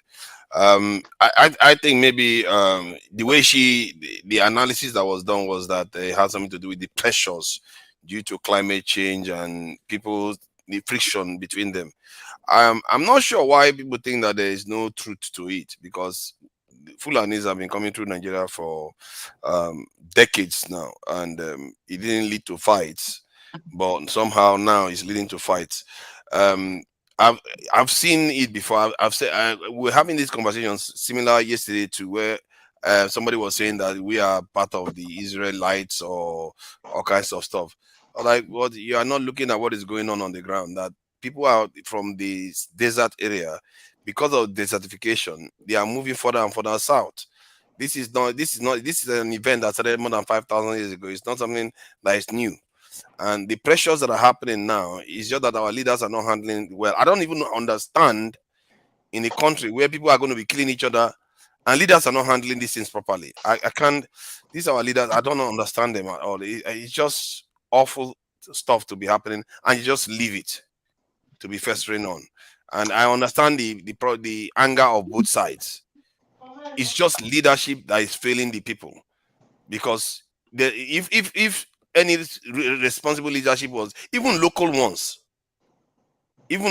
governors were in charge of any state, something like this happen, you bring all the top people together and say, okay, how do we sort this? And if they don't sort it out once and for all, nobody leaves that place. That's how leadership works. Because you can't keep having people just killing each other over farmlands. If there's cattle eat somebody's farm, if you want to allow cattle to come up through the land, if they eat somebody's farm, you compensate them. Don't leave them to get angry and start attacking farmers, attacking shepherds or cattle herders. You can't allow them to do that. Or if you don't want them to be going through the street, then you stop them from going through the bushes and eating other people's crops, and stop the conflict. And if conflict arises, you stop it once and for all. This stuff is not hard. These our leaders are just wicked set of people. I've never seen anything like that before. This political class we have right now, how can you allow your country to be like this? See, Masker, I can play a video of the former NSA official telling you us that he cannot secure the country. How can NSA head is telling us he cannot secure the Nigerian borders? Why? You have 200 million people. What are you doing with them? Even if you send NYSC people to just stay around the border, is that not enough? But you know, they won't to. They will leave it. He said the people should have to call him. They have to call a number. And if they call, he said the people have to find a way to call them. Then he said, we cannot be everywhere at the same time. That is all we can. That's all we can do. Like, that is all we can do. But why do you say we? Because you know this is unusual around the world. You can't have a situation whereby you can't protect your people. You can't, and you refuse to protect your people, and that's why people are dying all over the place. IDP camps inside Nigeria. How is that even happening? Why are our people not? In short, Mascot, you tell me what is going on in the north there? Why are they allowing these things to happen? Because most of these IDP camps are in the north. Why are they allowing their people to be displaced from their homes and go to IDP camps? Can you? No, they are not forefathers. They are not allowing their people to be displaced. Rather, there is something that is systematically been going on. And as you see, that I'm glad you read that article briefly and very quickly. That is just a tip on the iceberg. What is happening there is before El Rufai left office, he actually made a move that how do I describe it? It's not even abandoned property. He instituted a situation where the land that you are living on is no longer yours. Besides, they are renaming villages, they're importing whoever they're importing from, who are not Nigerians, from the surrounding countries. So the people that have been displaced, and on top of it, they are being abducted. On top of it, they are being killed. So this group, the Nigerian Voters Watch, did an in-depth work before they made their presentation yesterday. And at the end of it, whereby they said a civil society group called the Nigerian Voters Watch and Diplomacy accused Deputy Secretary of the United Nations, Ambassador Amina Mohammed, of presenting false narratives on what they believe are acts of genocide and ethnic cleansing happening in Plateau, Southern Kaduna, and Benue. Because I participated in that program fully, and the people that were lined up, I'm talking about witnesses, I'm talking about victims, they were lined up in Southern Kaduna yesterday in a particular room, and those people were giving testimonies as what has happened to them, including somebody whose husband was killed. They gave those testimonies. It's recorded fully. In that process, there was a particular story that touched a nerve to me, and I can associate with that story. There were people who were abducted. And what happens is that by the time the military or the Nigerian security officials get there, the bandits have already gone. By the time they leave, the bandits come back. So it led the people to believe that there will be some kind of communication that was going on in between to say, oh, come on down and take care of business. In one of such instances, a group of persons were abducted and taken down to a cave. And in that cave where they were put, and somebody who was narrating was one of those who was put inside the cave, they were tied up by the abductors. And it turns out to be that was a cave dwelled with snakes. So these abductors left them and later on came back. And when they came back, they saw that snakes had surrounded these people and they were face to face with the snake. But they kept cool, they kept calm. The abductors tried to fight with the snakes. Listen to this. It might sound like a fairy tale. The people who have been abducted, we are now pleading with the abductors. Can you please talk to the snakes? Can you please appeal to the snakes? Can you please stay calm? Because you are coming aggressive and nobody's going to win if you so do. In that case, the abductors now calm down. And eventually the snake didn't bite these people. And they got out.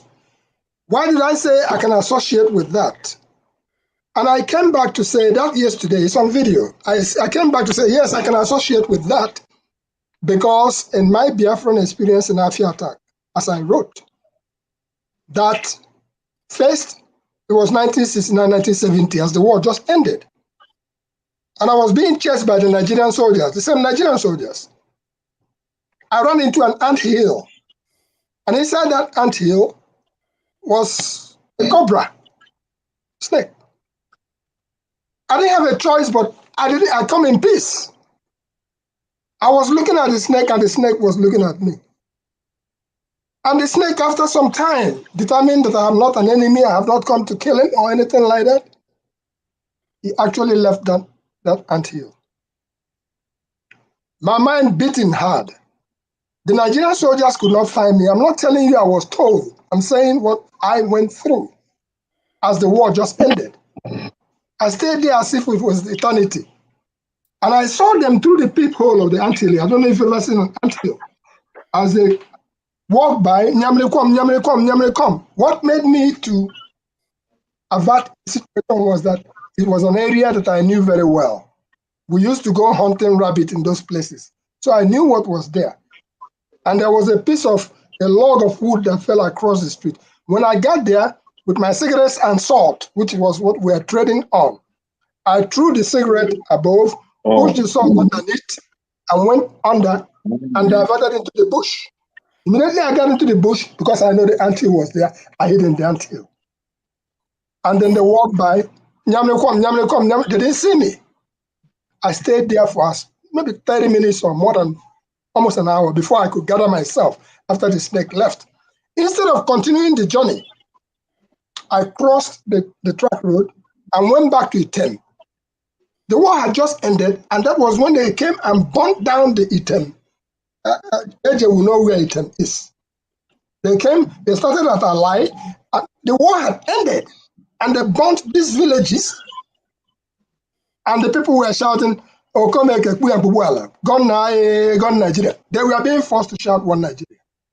So I could associate myself with the story of that snake. Somebody can say it's a fairy tale or a movie made in, but this is what people went through in Southern Kaduna. Having said that, so far,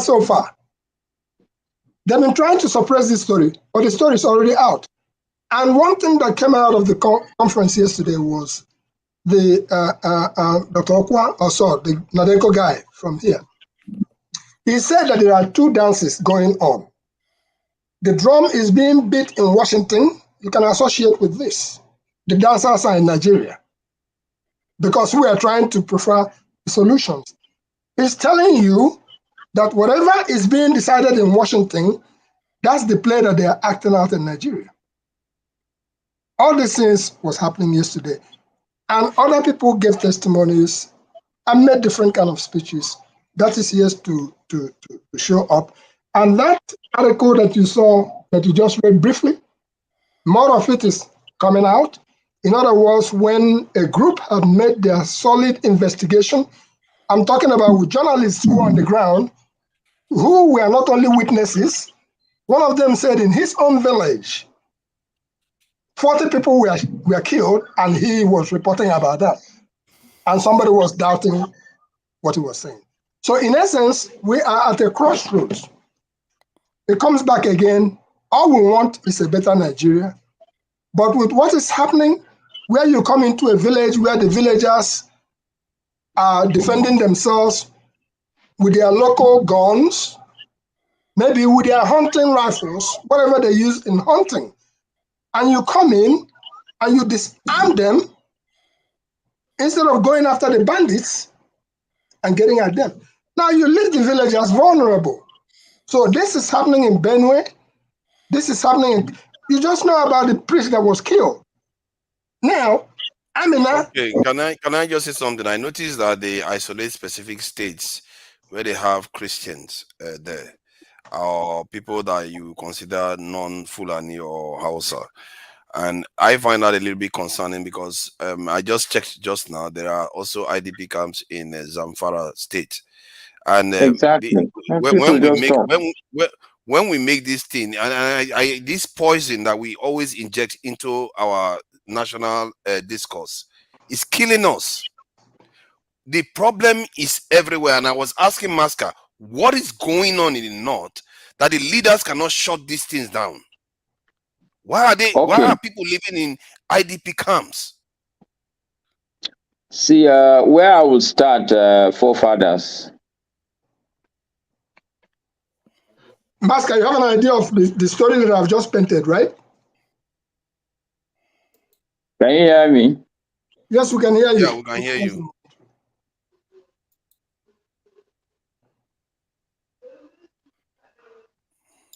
Okay, why he's can you hear me? Yes, we can hear you loud and clear. Can you hear me? Yes. Okay, very good. All right. So there are more like 3 issues all intertwined into one. Okay. But where I will start with is to say that even in Abuja here, there's an IDP camp. Oh my God. Yeah. So this is the point I was making earlier on. If a Southeasterner is saying that Nigeria didn't treat him well, equally a Northerner is not getting a fair deal from the government. It started from Borno State. Most of the people in the ID camps here in Abuja, they are from Borno State. You can call anybody, he can go and verify for you. And these are Kanuri people, these are Muslims. Okay, so it has nothing to do with a religious issue. The second issue also that people don't understand, but they jump into the river midway and start talking about things, is the fact that during during Ahmadu Bello's time in the north, there is no issue of this is your tribe, this is my tribe. As long as you are a northerner, you are a northerner. If you know Sunday Awoni, do you know Sunday Awoni? Yep. Yes. Yeah. Certainly he's not a Hausa man, but he was very prominent during that regime. The Sadana of Sokoto makes sure that there is no issue of tribalism. But unfortunately for us, especially this is something that started from the South. Southerners started making people believe that, oh no, why is they not being hegemonic? Look, these people are not your people, they are not giving you a fair. So the same poison was sent into people. If you go to Plateau State today, what I can tell you, and I can tell Igbo basics, this same thing that he's talking about, that there's ethnic cleansing. Go and ask anybody. KJ maybe will know. KJ, do you know Haipang in Plateau State? Very well. Where the airport is? Very well. You know Haipang very well. Sorry, Very well. KJ, is there nowhere you have not been in Nigeria? I was working. Eh? I was working. Everywhere, he knows everywhere. I've been to Haipang many times. In fact, I've been all right, so let me make this point, forefathers. Let me quickly make this point, because these are some of the fundamental things that we as Nigerians need to understand how serious the issues are and how poisonous these religious and tribal issues can be. KJ, you know Haipang. Do you know that today in Haipang there's no single Hausa or a Muslim? There was a day all the Muslims and Hausa people in Hausa, they were all killed.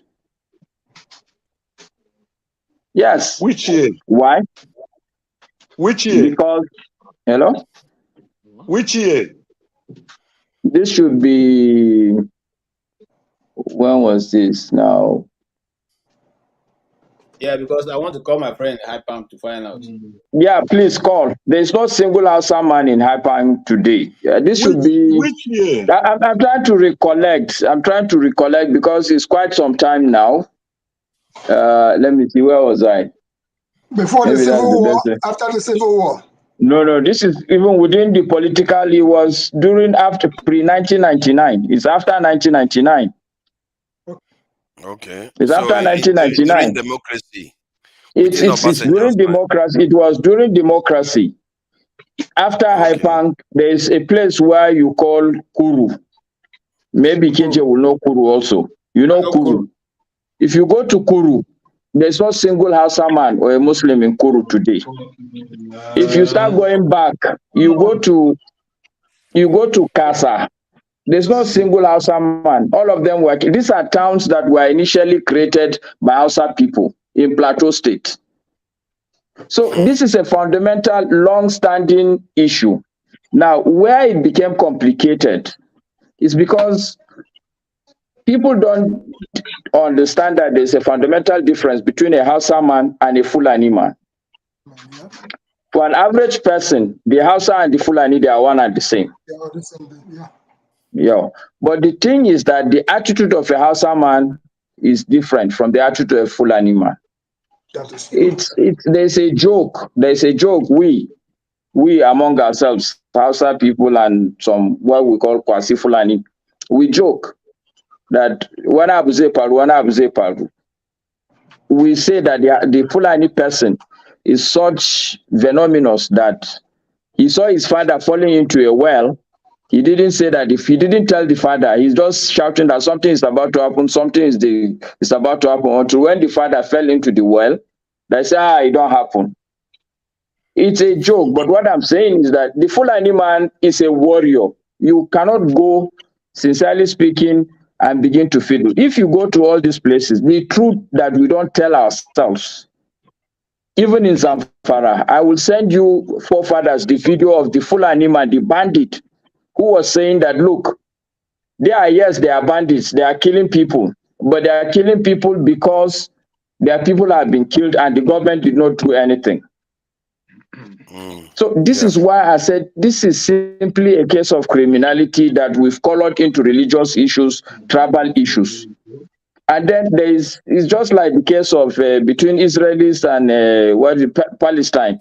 Once you allow this thing to be tribal or religious, it has no ending. People in Plateau State will tell you that. It's a long-standing battle. The local people will kill Fulani people. Fulani people in the night will come back and take revenge.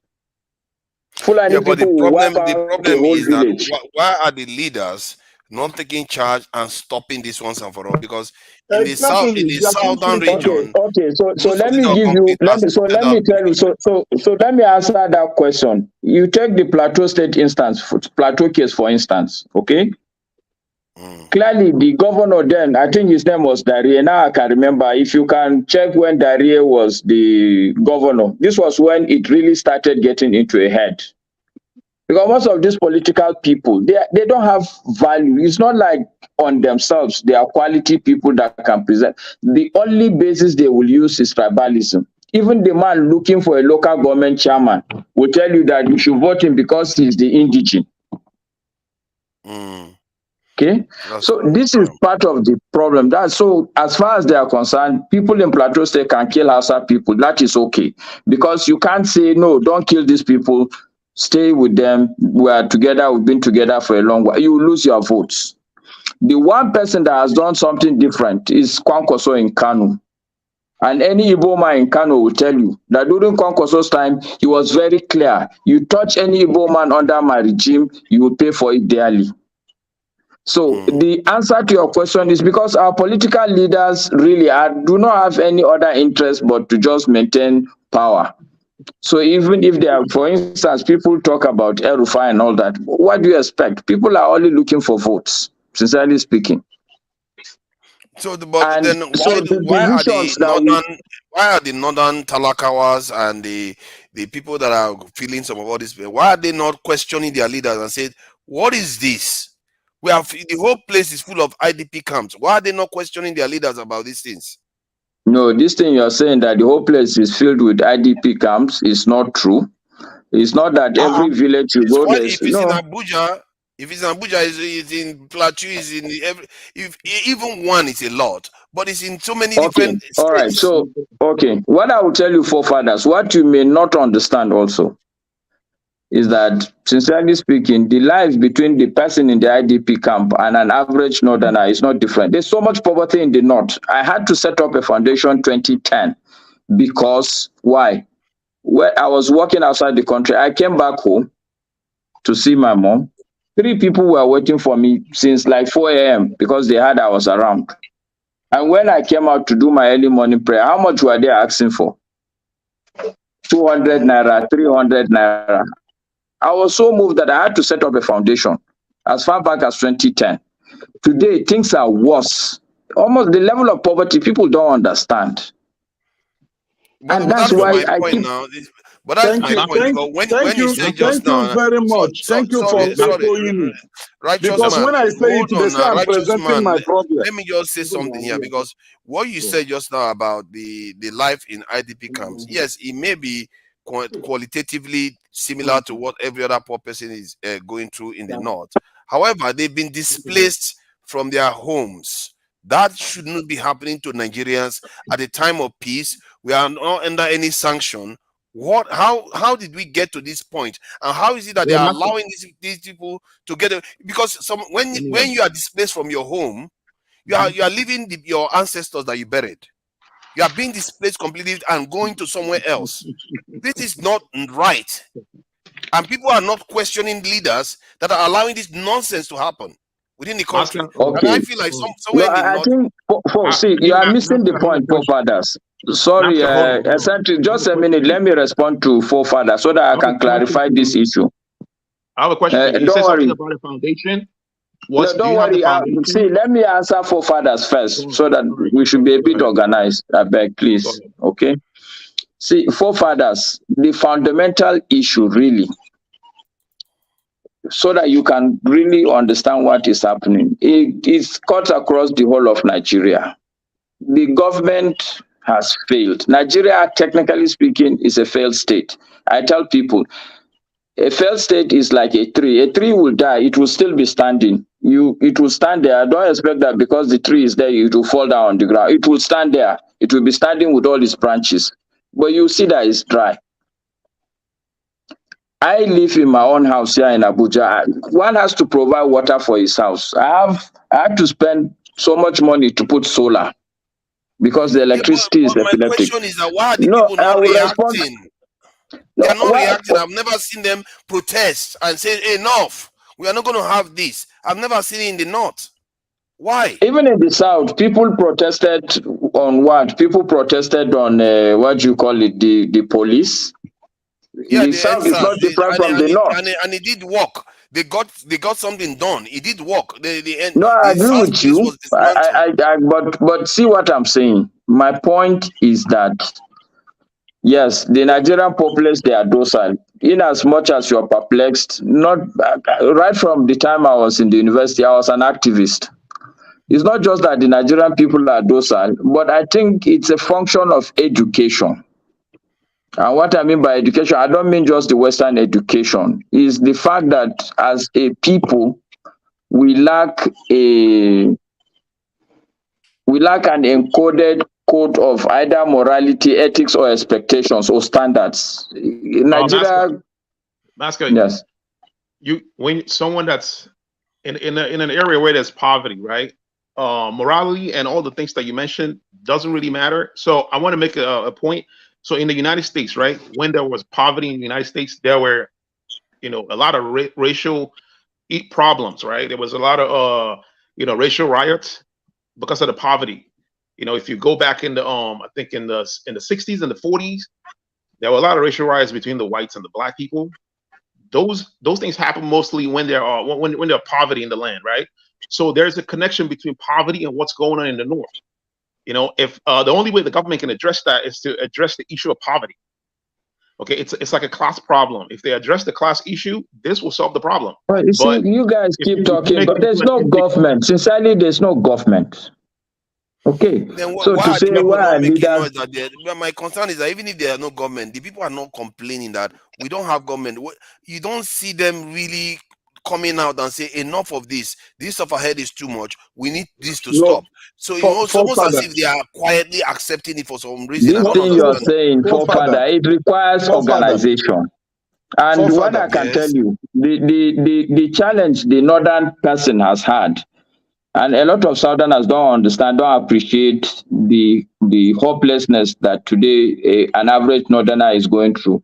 This Buhari that had ruled for 8 years, it was the single hope of the poor person in the north. almost everybody in the North believed that Buhari will solve the problem. That was why they were voting him consistently. So it's not like, well, some people would come out on the street, but some people would decide, okay, we'll vote these people out. And they did voted the other people they thought were the problem and voted in Buhari. But like I was saying in my earlier submissions, the problem with Nigeria is institutional failure. If they put you forefathers today as president, you will not deliver. Go and write it down. No, you can write it down. You know what? I'm going to tell you that I'm wrong. You are wrong. Sorry, Master. You don't know who you are talking to. Forefathers, because I have to. I've been on last 2 months. I've been on last 2 months in office. Forefathers, sorry, because I have to do something very quick. Masker. Yes. Masker. Does your number end in 1944? Hold on for a second. In short, are you Mohammed Masker? Well, I'm Masker. Yeah, my number ends with 944, but it's only for WhatsApp. You call me, I don't take it. I don't take calls on that line. I know that. Yeah. Because it's a very small world. Yes. I was just about to leave, and I kept on saying Masker. No issues. We can talk. You know, Dr. Sally Okogu had tried to put me and you together. Yes. During the electionary times. And I think I spoke to you one time. It was on Foundation Democracy Initiative, which, by the way, is online. I just realized that you are the Masker that somebody tried to introduce me to during the electionary time. So I just wanted to make sure that I'm talking to the same person. It's a very small world. I'm sure you know Sally Okogu in Lagos. I'm not too sure, but you are right on one thing, especially in Nigeria. The cycle is very, very small. All right. Your name and your number was given to me, and I believe I spoke to you one time. I just realized that. That's why I had okay. But all right, thank you, Ibo Bezi. But see, forefathers, the reality is that the institutional failure is so huge that, and this is, okay, so let me put it this way, forefathers. It's eccentric, this in cars talking. Yeah. You're muted. Okay, yeah, I can hear you now. No, he's not muted. He's not muted. Let me put it this way, forefathers. What we need to turn Nigeria around is more fundamental than the way we talk on this panel.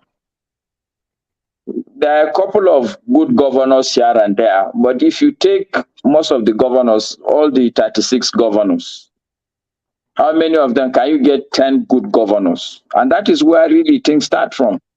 Even the election, you need to look at what is the process. When they come to the primaries, the system that we operate today in Nigeria, it is the governor of a state that will determine what they call delegates.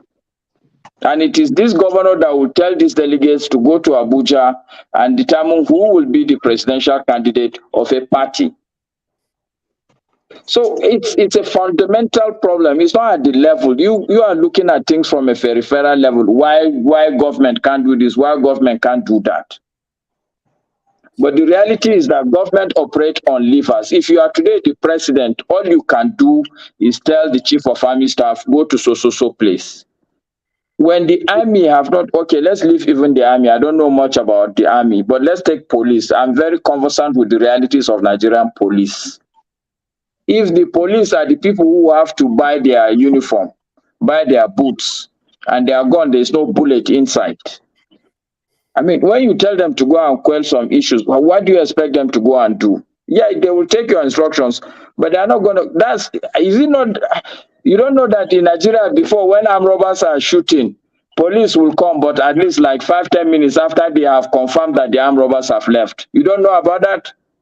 See, if you come back and you didn't do your job, you're like, because I consider that you are killing people too. Okay, so who are you? When you say if your job is to save lives of Nigerians and you're not doing your job, you are killing people. So that's what people have to understand. How long have you been out of Nigeria, forefathers? How long have you been out of I don't Nigeria? see, even if I've been out of Nigeria since I was born, I don't care. What I care about is people doing the right thing by their country, and what is going on is not right at all. We are not under sanction, we are not under anything, and men just say they failed. And then my real question is, why are the people not acting? Why are they not reacting to these leaders? And they all march to them and see them as their leaders when they are not delivering. I'm not sure the Southerners will take some of the things the Northerners are taking. Actually, even the Southerners are taking the same issue. If you go to the Southeast, for instance, it's the same story. How many of the governors are performing? No, but they don't have IDP camps. What I'm talking about is IDP camps. That is a new level of displacement. You have been displaced from where you buried your forefathers were there. Where you buried your ancestors. You have been displaced from your ancestral lands. That is not normal. That is not normal. Nothing is normal. Anyway, I hear your anger.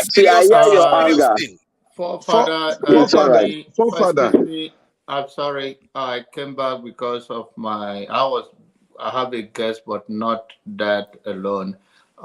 Is the issue that I was talking with Moscow, how his own view, what to be called a criminal, how to call them a criminal and not by the certain tribe or ethnic group of people.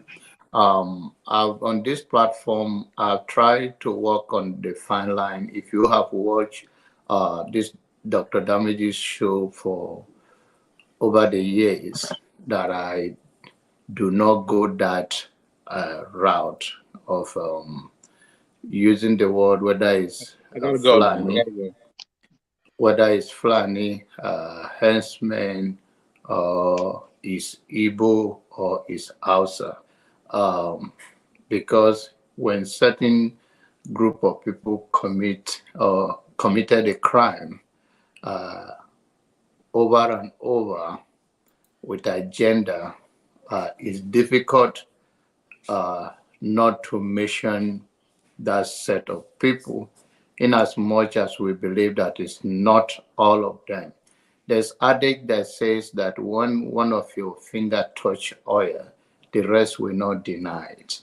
And I'm not saying whether here or elsewhere that all Fulanis or Fulani henchmen are bad. I even made a comment on this platform that some of the people think that somehow I don't stand out for my people. That is not true. We are one Nigeria and in a broader perspective, but sometimes we have to localize our pain. We have to localize issues. And we don't say that to create divisiveness in the society or in the community, but somehow we want Nigerian to work for all of us, and we should have open mind to say things, call it the way it is sometimes, and understand the political ramification of it sometimes, and how to be political correct. And sometimes working on that fine line is very difficult. I'm not even saying that what you say is wrong, but you cannot tell people when they are going through some certain pain, I want to be political correct. I don't want you to use the word Fulani henchman committing this crime. I just want you to use the word criminal, because it's a criminal element and they are criminal. But the criminal come from a certain group of people, and then that ongoing become a way of life, up to the extent of turning some village displaced, just like forefather was saying about where you bury your forefathers, or yourself even plan to be buried, you've been displaced from that place. I want us to have empathy sometime for people, even though we may not have anything to do, but there is nothing wrong in have empathy, whether it's Hausa whether it's Yoruba, whether it's Igbo, whether it's Idoma, whether it's Igala. We are all human beings. There is a world become a global square in a village right now. There are some certain things you used to do to hide. You can't hide again. And that is the very crucial thing that people like Righteous Man, I may not believe in some of his things, but I respect the fact that he's in Nigeria and right now he's here and he's want his voice to be heard. And I believe that we all continue to channel a proper course how to address Nigeria issue, have a suggestion on solution, and not to cry, and let all of us get involved. Some of the issues earlier on that I wanted to talk about when he mentions that when you go to places, I'm talking about Righteous Man, they say it's Omo Igbo, it's all of that. I think Masca addressed it some ways and other and several others. It's a common sentiment. We say we endorses it or it's a right thing, but those things will not go away cheaply like that. There are things that are associated with all, even individual and some villages, as we all come, even from the same state or speaking the same tribe, we still have such sentiment. We are not saying it's the right thing, and this is where we are in 21st century, trying to use social media as a tools also to speak truth and to engage and to also bring attention to what is going on in our community. We can show light on it, put those people on notice by measuring their name. If anybody did anything wrong, if it is any politician, the governor of the state house of rep, so that there will be more accountability and more responsibility in the community, and so people can deliver. It's a choose. You don't want your face to be out there. Even people that went to rob are robbing right now. They don't want to be identified as a robber because they want to hide. And some of them even wear masks to go and do those commit that crime. Why? Because they don't want to be known for what they do. But we, the public, we have the responsibility, the media have the responsibility to show light on them. And I understand also that we are fighting these people, that we're also going to fight you. If you do not if you are not aware or if you don't know that, then I think you don't have enough knowledge or you are naive in some ways. You cannot fight a corrupt person and you don't think the corrupt person will just run away. Some of them are very patient. They're going to fight you back. But we cannot live by fear. If you live by fear, there are many reasons. You can give yourself 1,000+ excuses to stay in your bed, and that does not stop whatever is going to happen. So let us have empathy for those that are going through changes, whether it's a certain community, whether it's a act of crime, whether it's a natural disaster, whether it's a poverty, whatever it is. Let's use social media like this platform to speak to it, and hopefully we will begin to push back on those criminals among us, whether a politician and even ordinary Nigeria. We call this thing, but I believe that change starts from each and every one of us. When we can look at the mirror and say, okay, what can I do today to put a smile on somebody's face? What can I do today? I'm a little more privileged than the other, can be a good neighbor to someone else. What can I do in my little way?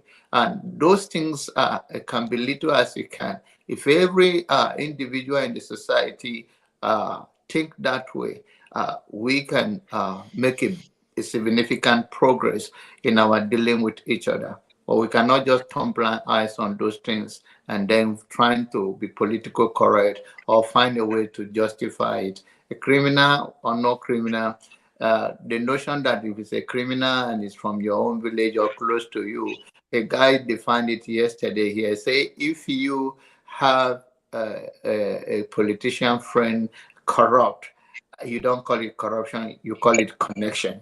And that is the truth. We all have, because sometimes human nature is when you are benefiting from something, then you decided to take that, which is the selfish approach, which has been the biggest problem we have in Africa.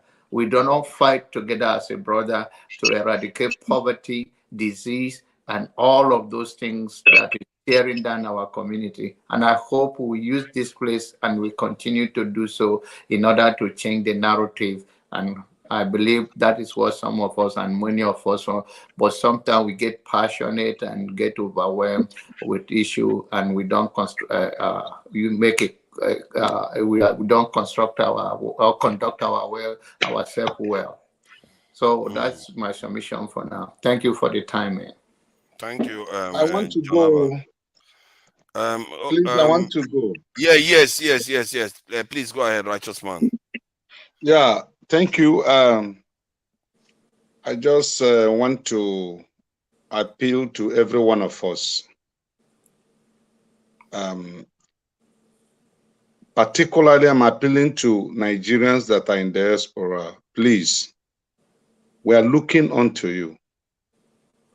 Just like my brother that is in Kano, what he said, most of the things he said this evening, I said it yesterday and previously, that the way you guys are seeing what is happening in Nigeria, you see it from theoretical point of view. But we that are on ground here is telling you the reality of things that are happening. Yesterday, even somebody in the panel said, I don't know whether it's yesterday or today, that you want to tell us your story again.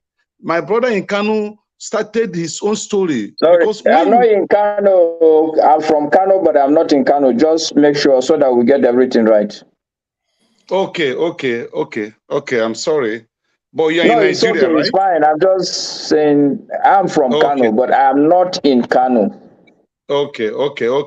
So he alluded to those stories I was telling, because if you are coming from the Western world or outside the African continent, or you are in Africa but not in Nigeria, and then you try to come in to make a change and discover that whatever you have put down crumbles.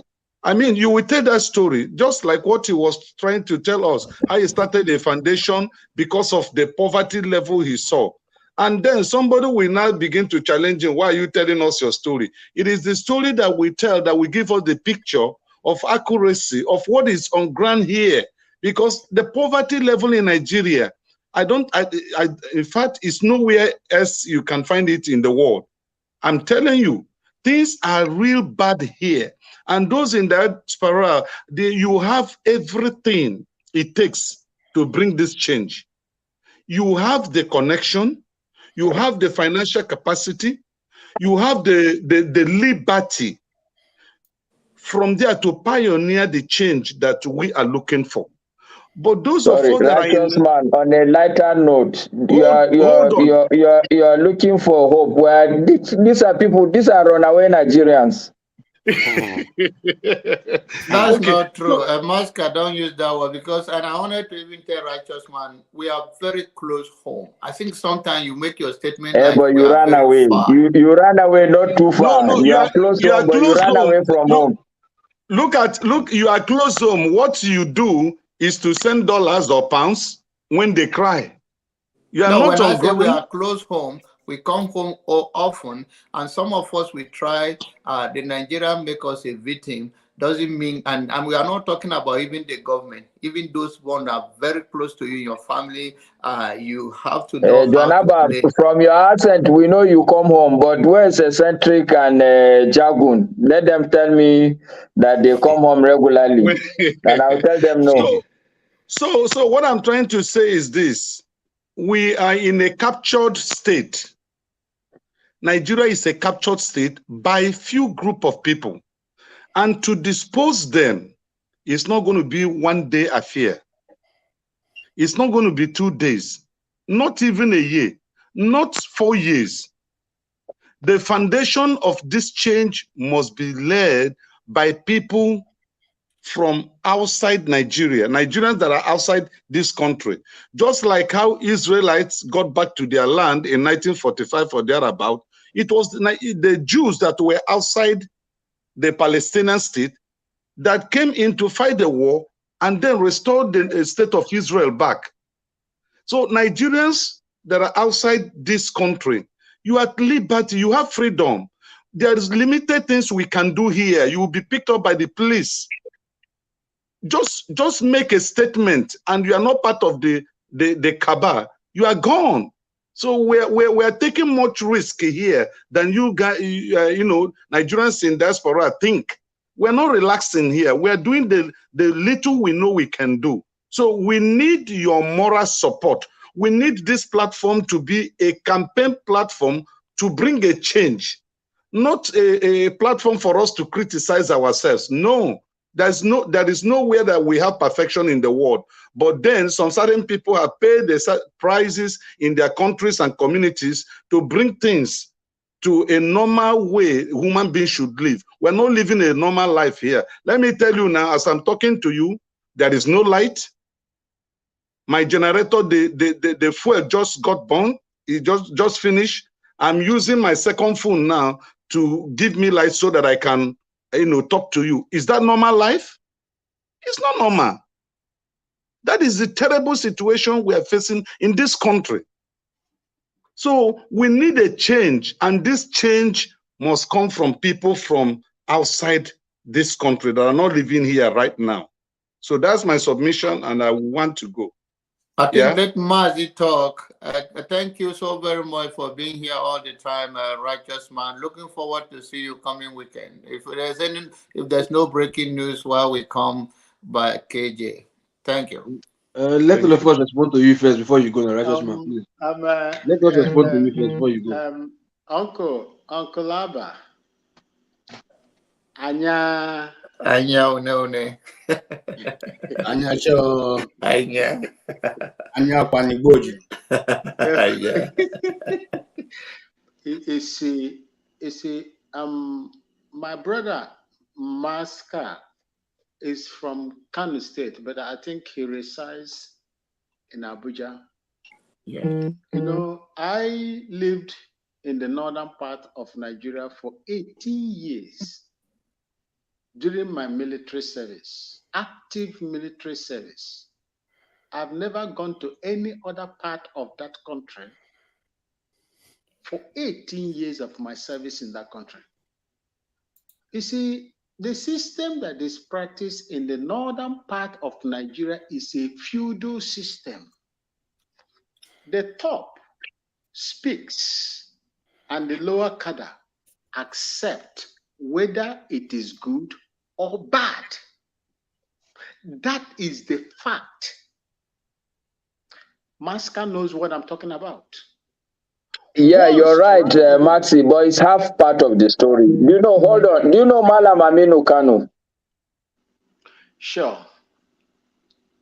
Okay, what is the drive behind Malam Aminu Kano? What was the drive behind Nepo? He was also killed by the Nigerian system when he was also speaking out. You see, what I'm telling you, if you answered come the to question Kano, about what Aminu Kano stands for, because he was pushing against this hegemony of the elites. And I think he was one championing the Talakawas as a yes. If you come to see Maxi, in the whole of Nigeria, if you come to Kano, that is the headquarters of political enlightenment. Whether the people are winning or are losing is another story. What I also want to educate you. Can I just make my point? You see. Okay, go ahead. Sorry, Maxi. Yeah, Kano is not the political, headquarters of the North. It's Kaduna. Kaduna is the political headquarters of the North. No, not political headquarters as in designation. I'm saying enlightenment, political enlightenment. Kano is the headquarters of political enlightenment. Okay, whichever way. I will not argue with you. But what I'm trying to tell you is this. what the snuff is structured in such a way that once the elite speaks, then the lower cadre agrees to what the elite say, whether good or bad.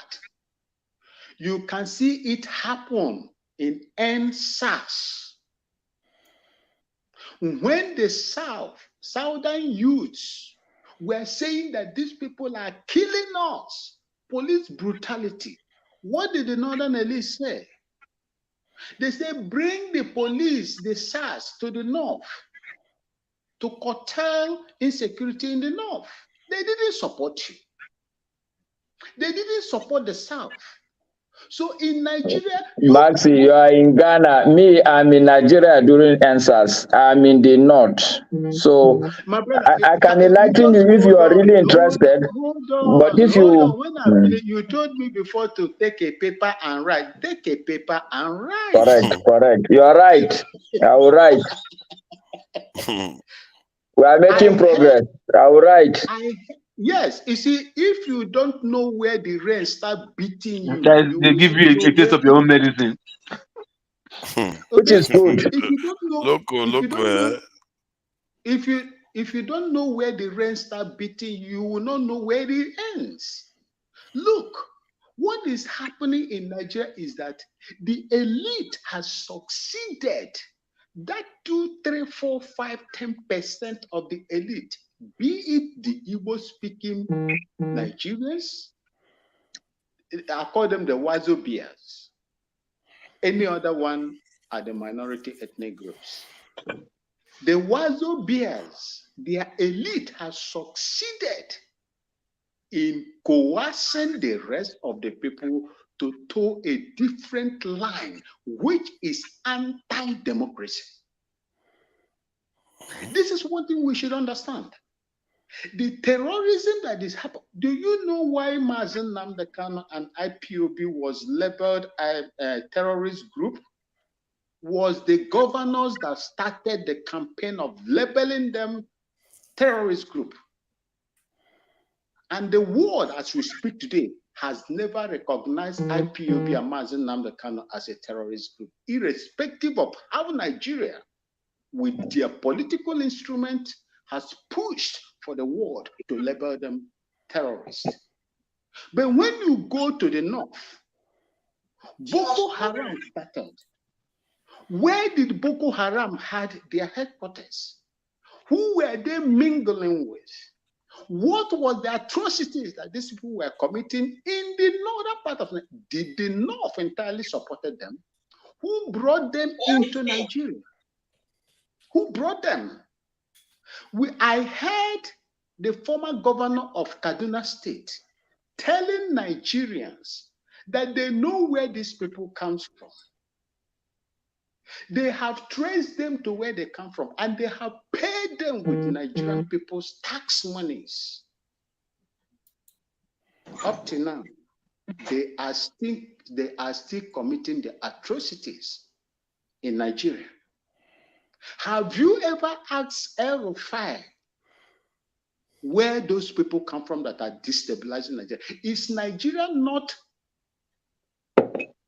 I don't know the adjective I will use, is Nigeria not a failed state to have allowed foreigners to migrate from different places, come to Nigeria and create IDPs that you have in Nigeria today that we are complaining about? What happened to Nigerians themselves? How do you want to tell me that someone will come from outside, enter into your own sovereign territory, create IDPs, the people that come from there, like the Benue? You see, I have a lot of friends from Idoma land. I have one that is now a staff officer, a colonel, that was working with me when I was a quarter guard sergeant. I allowed him to go to Ilori to do his NCE, Ilori, and today he's a colonel. We speak at length. We talk. I have so many of them from Otrupo in Idoma land. if I would mention, I don't want to mention his name here. You understand? These are people that are on their ancestral land. They have committed no crime whatsoever. Why will foreigners to Niger be allowed to come into their land and begin to displace them? You are not fighting a war. There is no war in Nigeria. These are terrorists that are equipped, that has an agenda that comes to destabilize and demobilize the indigenous people in that space. Have you forgotten when a particular group from the diaspora wrote a petition to the National House of Representatives that their land has been taken over? And as they speak today in Benue State, it is aliens or strangers that are occupying their land. Was their petition heard in the House of Representatives? Was it heard? You see, until you begin to tell yourself the story, the bitter truth, Nigeria will never have any headway. Because Nigeria is full of lies. We come out here, we embellish terrorism, we embellish crimes, call them for what they are. Call them for what they are. When Boko Haram was attacking Van Maxwell, UK he recognizes IPOB as a terrorist group. That's what I'm gathering. That's what I'm gathering from some Nigerian. That's not true. That's not true. Is it fake news then? Because it's in Nigerian papers. Look, let me tell you, UK once in a time called the IPOBs to ask them willingly to go and apply for asylum in the United Kingdom. That is real. UK, it's on SaharaReporters and different this thing. I don't understand. I don't think it's right there. It is not different websites. No, it is not true. How can it not be true? How can I believe you when all of them are telling me? KJ, are you better than all these channels? Since KJ like to quote SaharaReporters, KJ must be true. SaharaReporters is there. This thing, the cable is there. There are multiple sites. Yeah. No, come on, if I may, Maxim, I'm not cutting you off. I just want to deal with this issue because I know when that publication was done, and I did a lot of research to find out what was the truth, and we found out that was when the Nigerian government was pushing for the IPOB to be declared as a terrorist organization, and so they were taking every single thing they can put and throwing into the. It was never true. In fact, the UK government, if I check my documents now, I'll find out the letter that the UK government wrote through the Nigerian office, the Nigerian embassy. They never made that statement. So they said. Okay, so KJ, according to you now, according to you, all the SaharaReporters lied. The same. KJ, lied. All of them lied.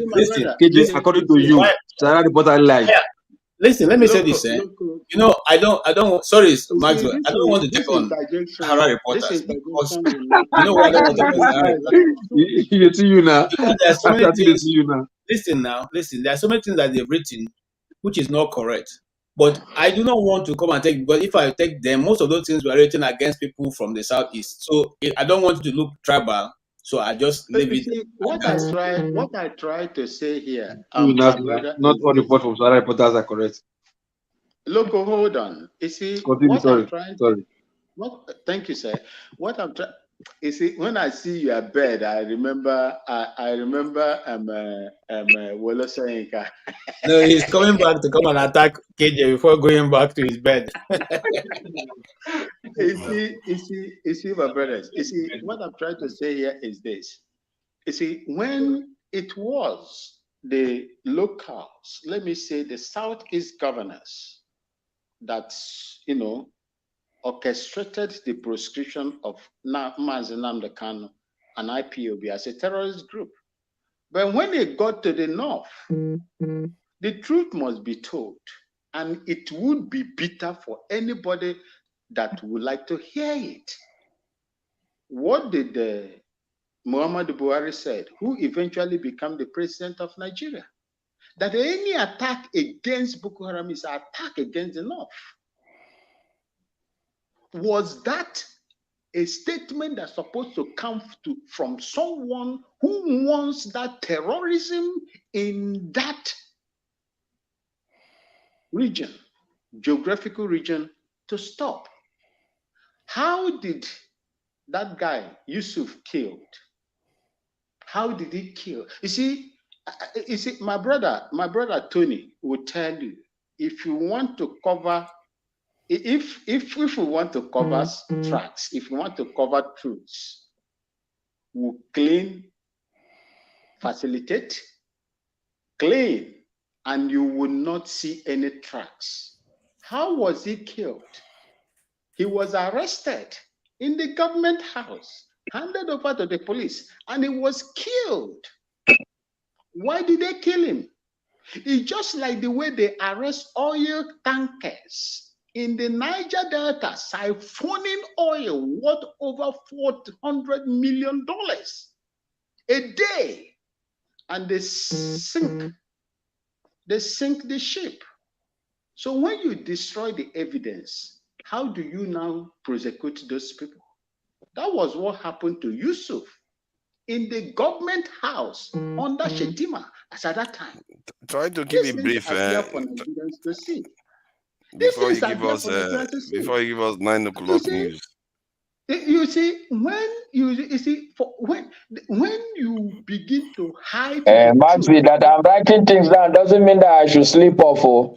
His own note is going to be full by the time you are done. What are you? You are reading the whole encyclopedia. Maska, don't Alado Anebe. Kabrani, haven't in the chance. Very magana, don't la done. No, you should wrap up. Okay. You see, the fact is this. If Nigerians want Nigeria to work, to be among the developing or developed countries around the world, you need to do only just one thing. As we speak, like I said, where a child is crying and pointing fingers, if the mother is not there, the father is there. Fight that right fight. Give yourself, instead of fighting for PVCs, Nigerians, they went, Operation Go and get your PVC. At the end, what happened? What happened? You voted, INEC selected, the judges, the court has validated it. And there is nothing. The Supreme Court will not do any other thing apart from what they did in Imo State. I said it before. To Nigeria will bear me witness. I've been saying this thing before even the elections. You know your country. You know Nigeria. Your votes don't count. Why will you now suggest to me to go and form a political party when I know that it will not work? Just like what happened right now. Maska, you want a Nigeria that will work. Look, in Ghana, we are poor. Wrap up, Maxi. Submit, make a conclusion so that we can all move forward. Look, we cannot even pay our debt. IMF is with us here. But what I will assure you is that we have rule of law in this country that tame anybody that wants to misbehave. If Nigerians come into Ghana here, they obey traffic laws. Why won't they obey traffic laws in Nigeria? If we go to vote here, we vote, I go home. And whatever that is being said there is being published online. On the TVs, we watch them as provisional results. Maxwell, do you even care for Mascot? Or he's literally begging you, his note is full. What do you want him? Where are you going to finish? No, I'm not. See, I'm not interested in him finishing, but I want him to make a point. Let him. I need to understand where he's landing. Master, Okay. what I'm trying to tell you But is the this. tone is there too. The other people are there waiting for him. You cannot. You've been going on for about 15 minutes, so. Hey, 15 minutes. Yes. Oh, you didn't know. Okay, let me just round up because there were so many interjections. Local interjected me. So many people interjected me. It's okay. What I'm trying to tell you is this: there is no way you will have a country that will serve the interests of the people without the rule of law. That's just that. And the earlier people begin to know the war that you are going to fight, the better for you. Fight against that foundation. The foundation is the problem of Nigeria. If you cannot fight that foundation and correct it, whatever the political elites give you, take it. You cannot even protest. You protest, they will come after you. Thank you. Thank you, Maxwell. I think is either Tone or Masca can respond, then Jonaba can go. Tone, you want to have something to say? You're muted. Masca can go on. I'm listening. No, Tone, you can go on. You see, look, my interest really, primarily, is to listen to hear people speak. Even though sometimes you want to make corrections. Most of the things I wanted to say anyway. There's no need to repeating ourselves, like a broken record. Okay. All right. That's fair enough. But I have a new respect for you, knowing that you're an officer. And I know that Nigerian military officers are really well-trained people, So, but anyway, Maxi, I can't argue with your submission that until there is rule of law, whatever it is that the political elite give, people must take. If that is your conclusion, there's no argument anybody can have about that. But I can go back into some of the things you said, which has no bearing, if you ask me, to the final point you make. For instance, you were talking about during answers, people in the north, the elders told them, don't do it. Right? Max, you are frozen. You see? He's frozen. He's frozen. He's frozen. He will be back. So you can go But ahead. anyway, just the point I wanted to make to him is that, well, Nigeria is not Ghana by any stretch of imagination. Number one, Nigeria is much, much more complex, given the difference even in terms of the nature of the people. I have been in Lagos. I worked in Lagos also. When my office was in Ikeja, even me, when you're driving at my level as a senior person, even then, way back then, police will stop me and say they want to go through my phone because they believe in Lagos, there are a lot of Yahoo boys.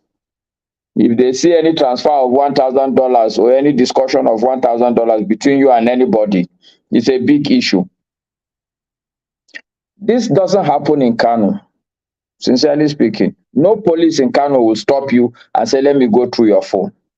So if the people in Lagos are angry with the police because of answers, the level of anger is not the same in Kano.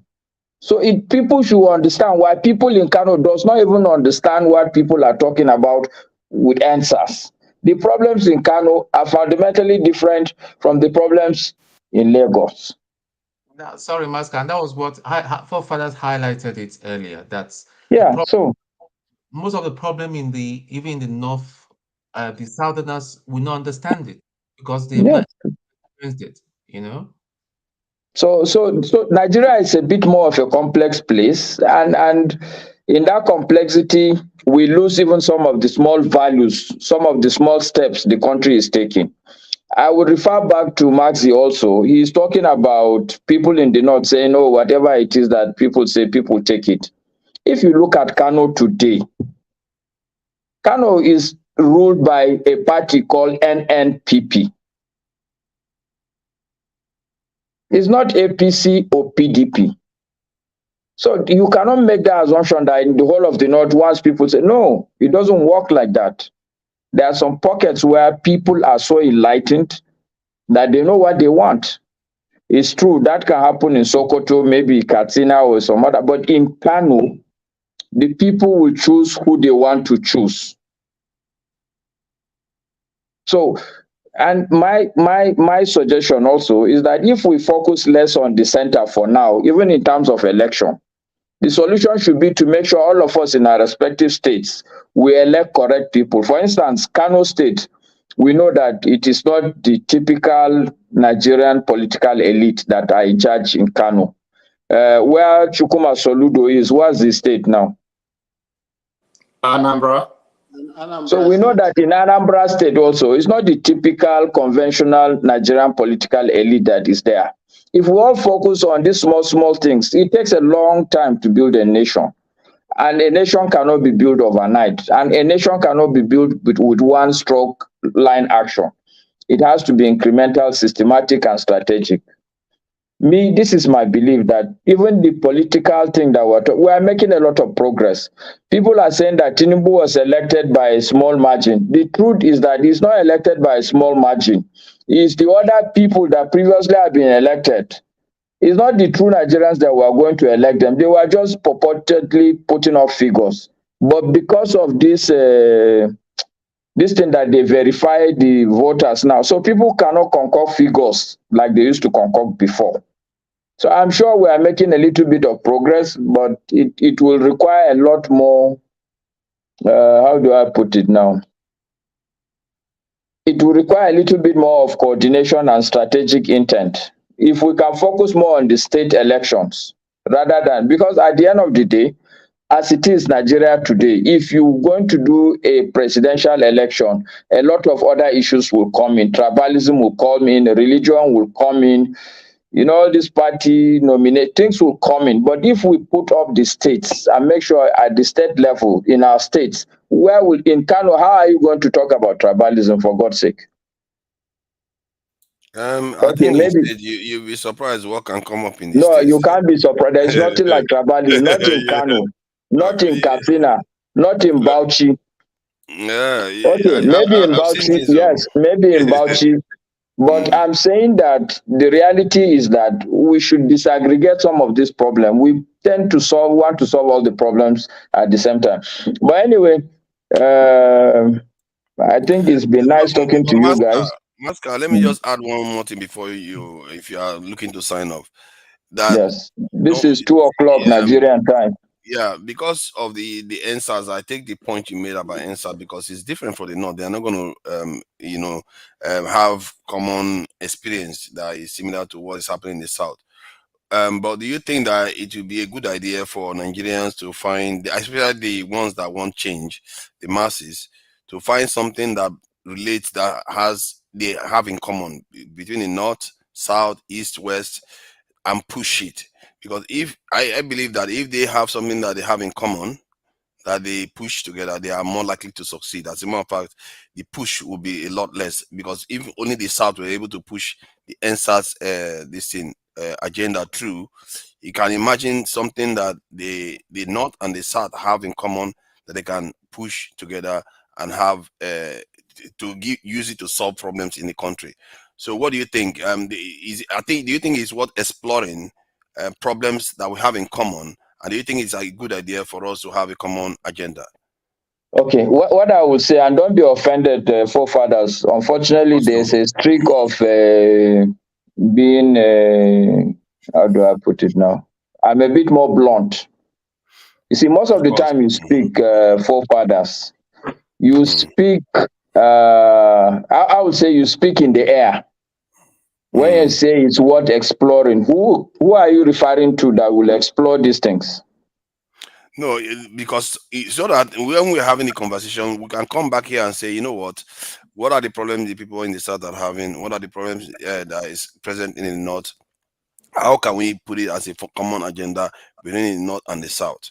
Because I believe that if both sides have similar concerns and similar challenges, they can address it, and it's more likely to succeed, especially. That's true. That's true, forefathers. But there's this book, maybe you should read it, by Jim Collins, From Good to Great.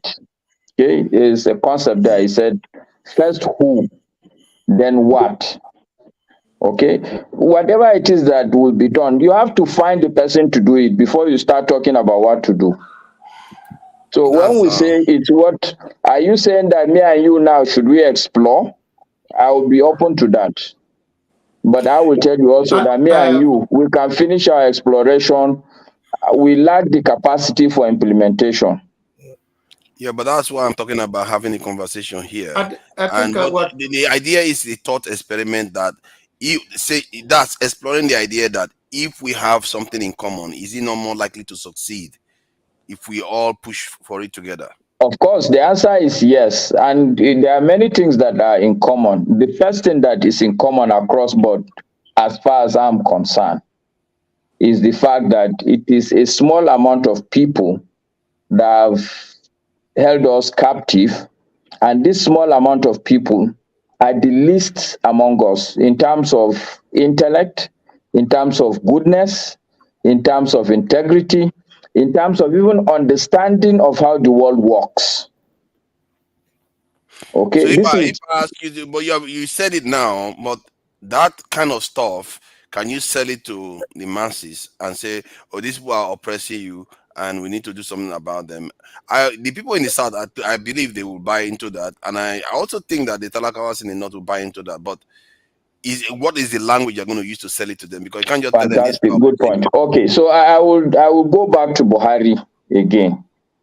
The people in the North were tired of bad leadership. We're tired of listening to people like IBB and every other person. Okay, so they saw somebody like Buhari as a good candidate who can emancipate them. People in the North, people don't talk. We were brought up not to talk too much. We are brought up not to be too much in people's faces.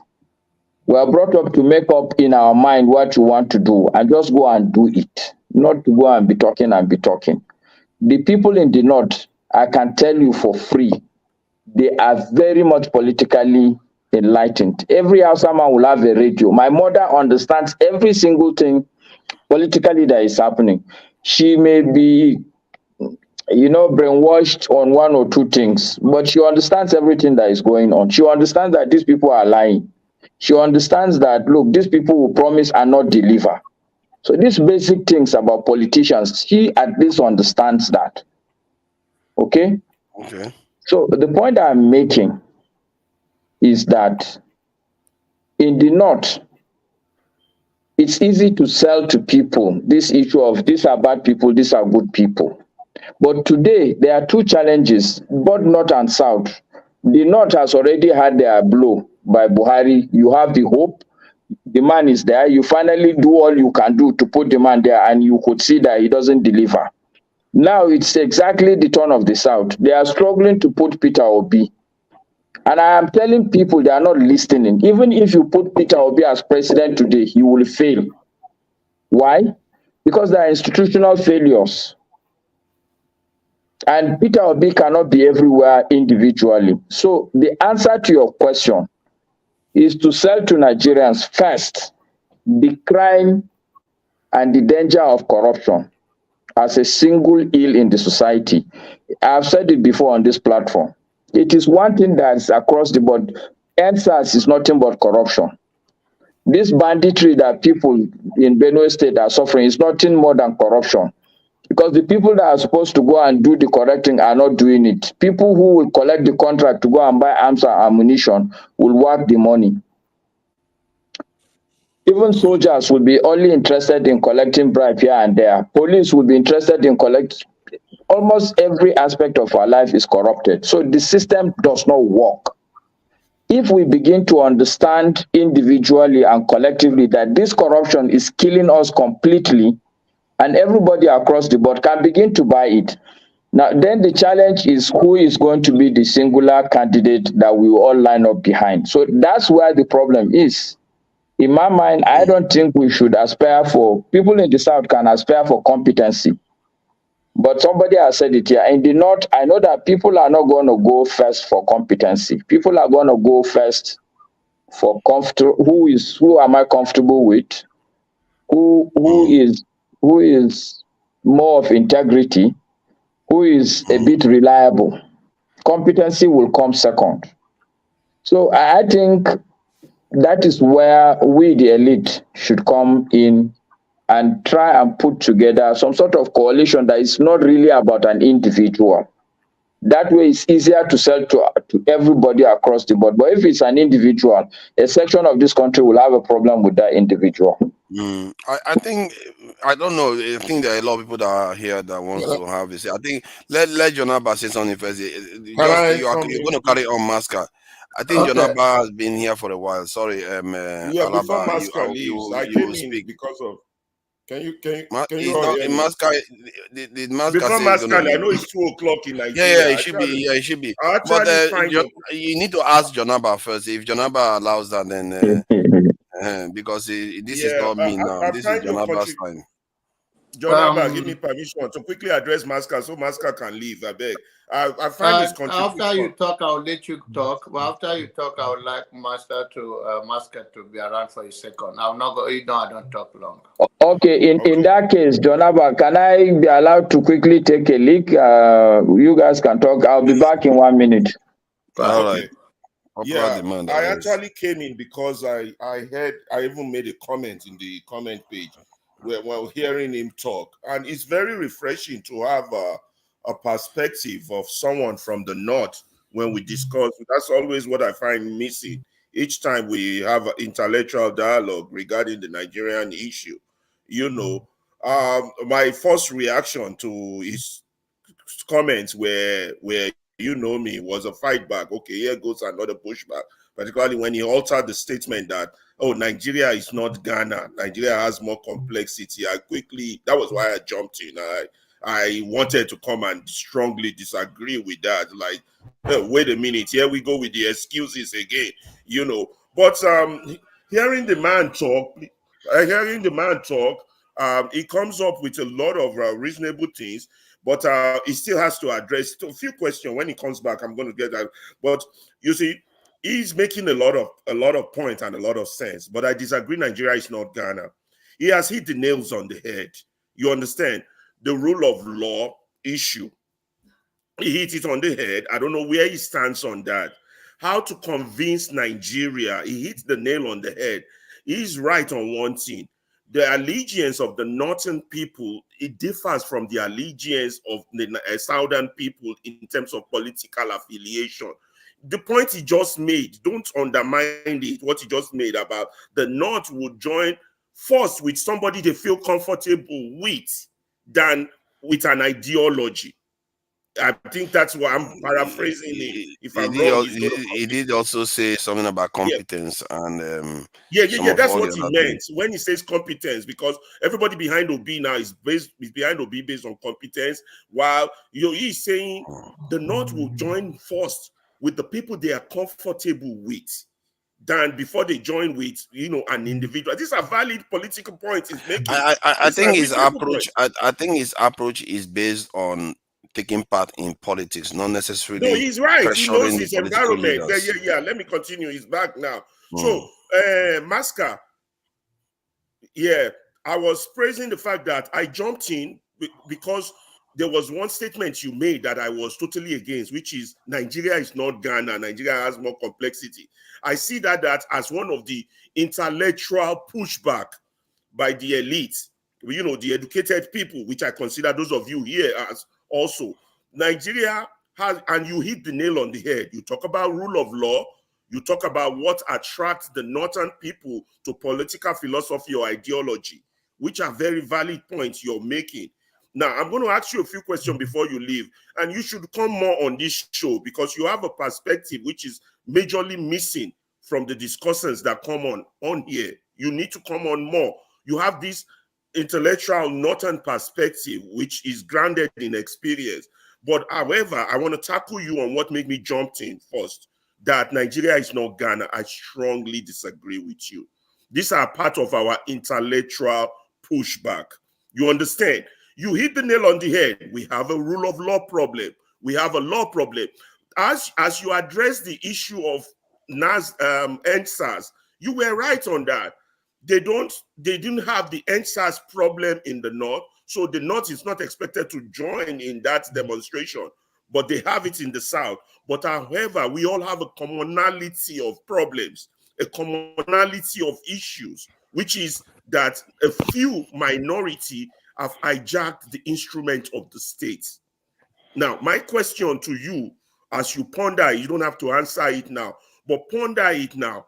What would you highlight as 3 major Nigerian problems from your northern perspective? And how do you convince Nigerians of the northern enclave that these are issues that we need to fight? I totally agree with you on your submission on corruption. You know, we kill corruption or it's going to kill us. I agree with you, but I have always been an advocate that, you know, our problem also is that all of us, we pacify this system. This system is a rotten system. I personally compare it to apartheid. I compare it to segregation, and I think it's far much more dangerous than those two. You understand? How do we tackle this issue? Because every elite, and I'm a fan of Fela. Fela has been singing about Nigerians' problem.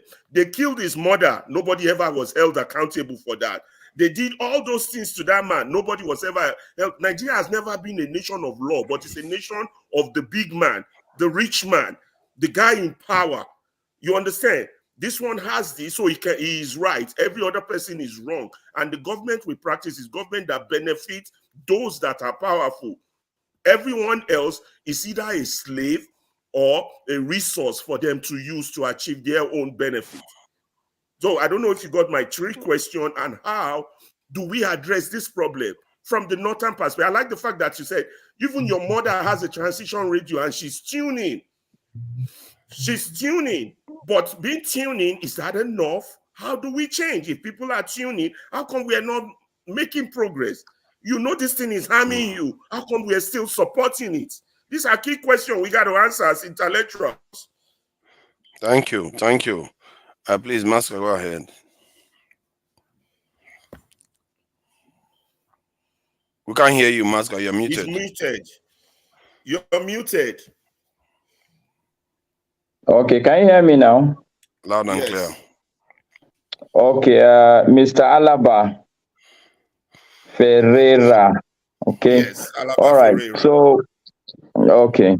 Thank you for, and I admire your trajectory. You are one of those. You are one of us that just join and listen, and at the end of the day go home and sleep. But I am happy that at least I've gingered you, as Nigerians will say, into coming to show your face. All right. So my sense is that even though you didn't put it as a question, but I feel you feel strongly about this. Ghana is not Nigeria, or Nigeria is not Ghana. You didn't put it as a question, but I would like to. I feel strongly. Yeah, I think. Yes, I have that feeling that you feel strongly about it. Now, yes, you might think that is an excuse. Yeah. But I'm a student of history. I try to understand the history of a lot of countries. I'm lucky also. I've moved around a lot of countries, but continentally and within the continent. In Africa, I've gone to a lot of countries. I've worked even in some of these countries.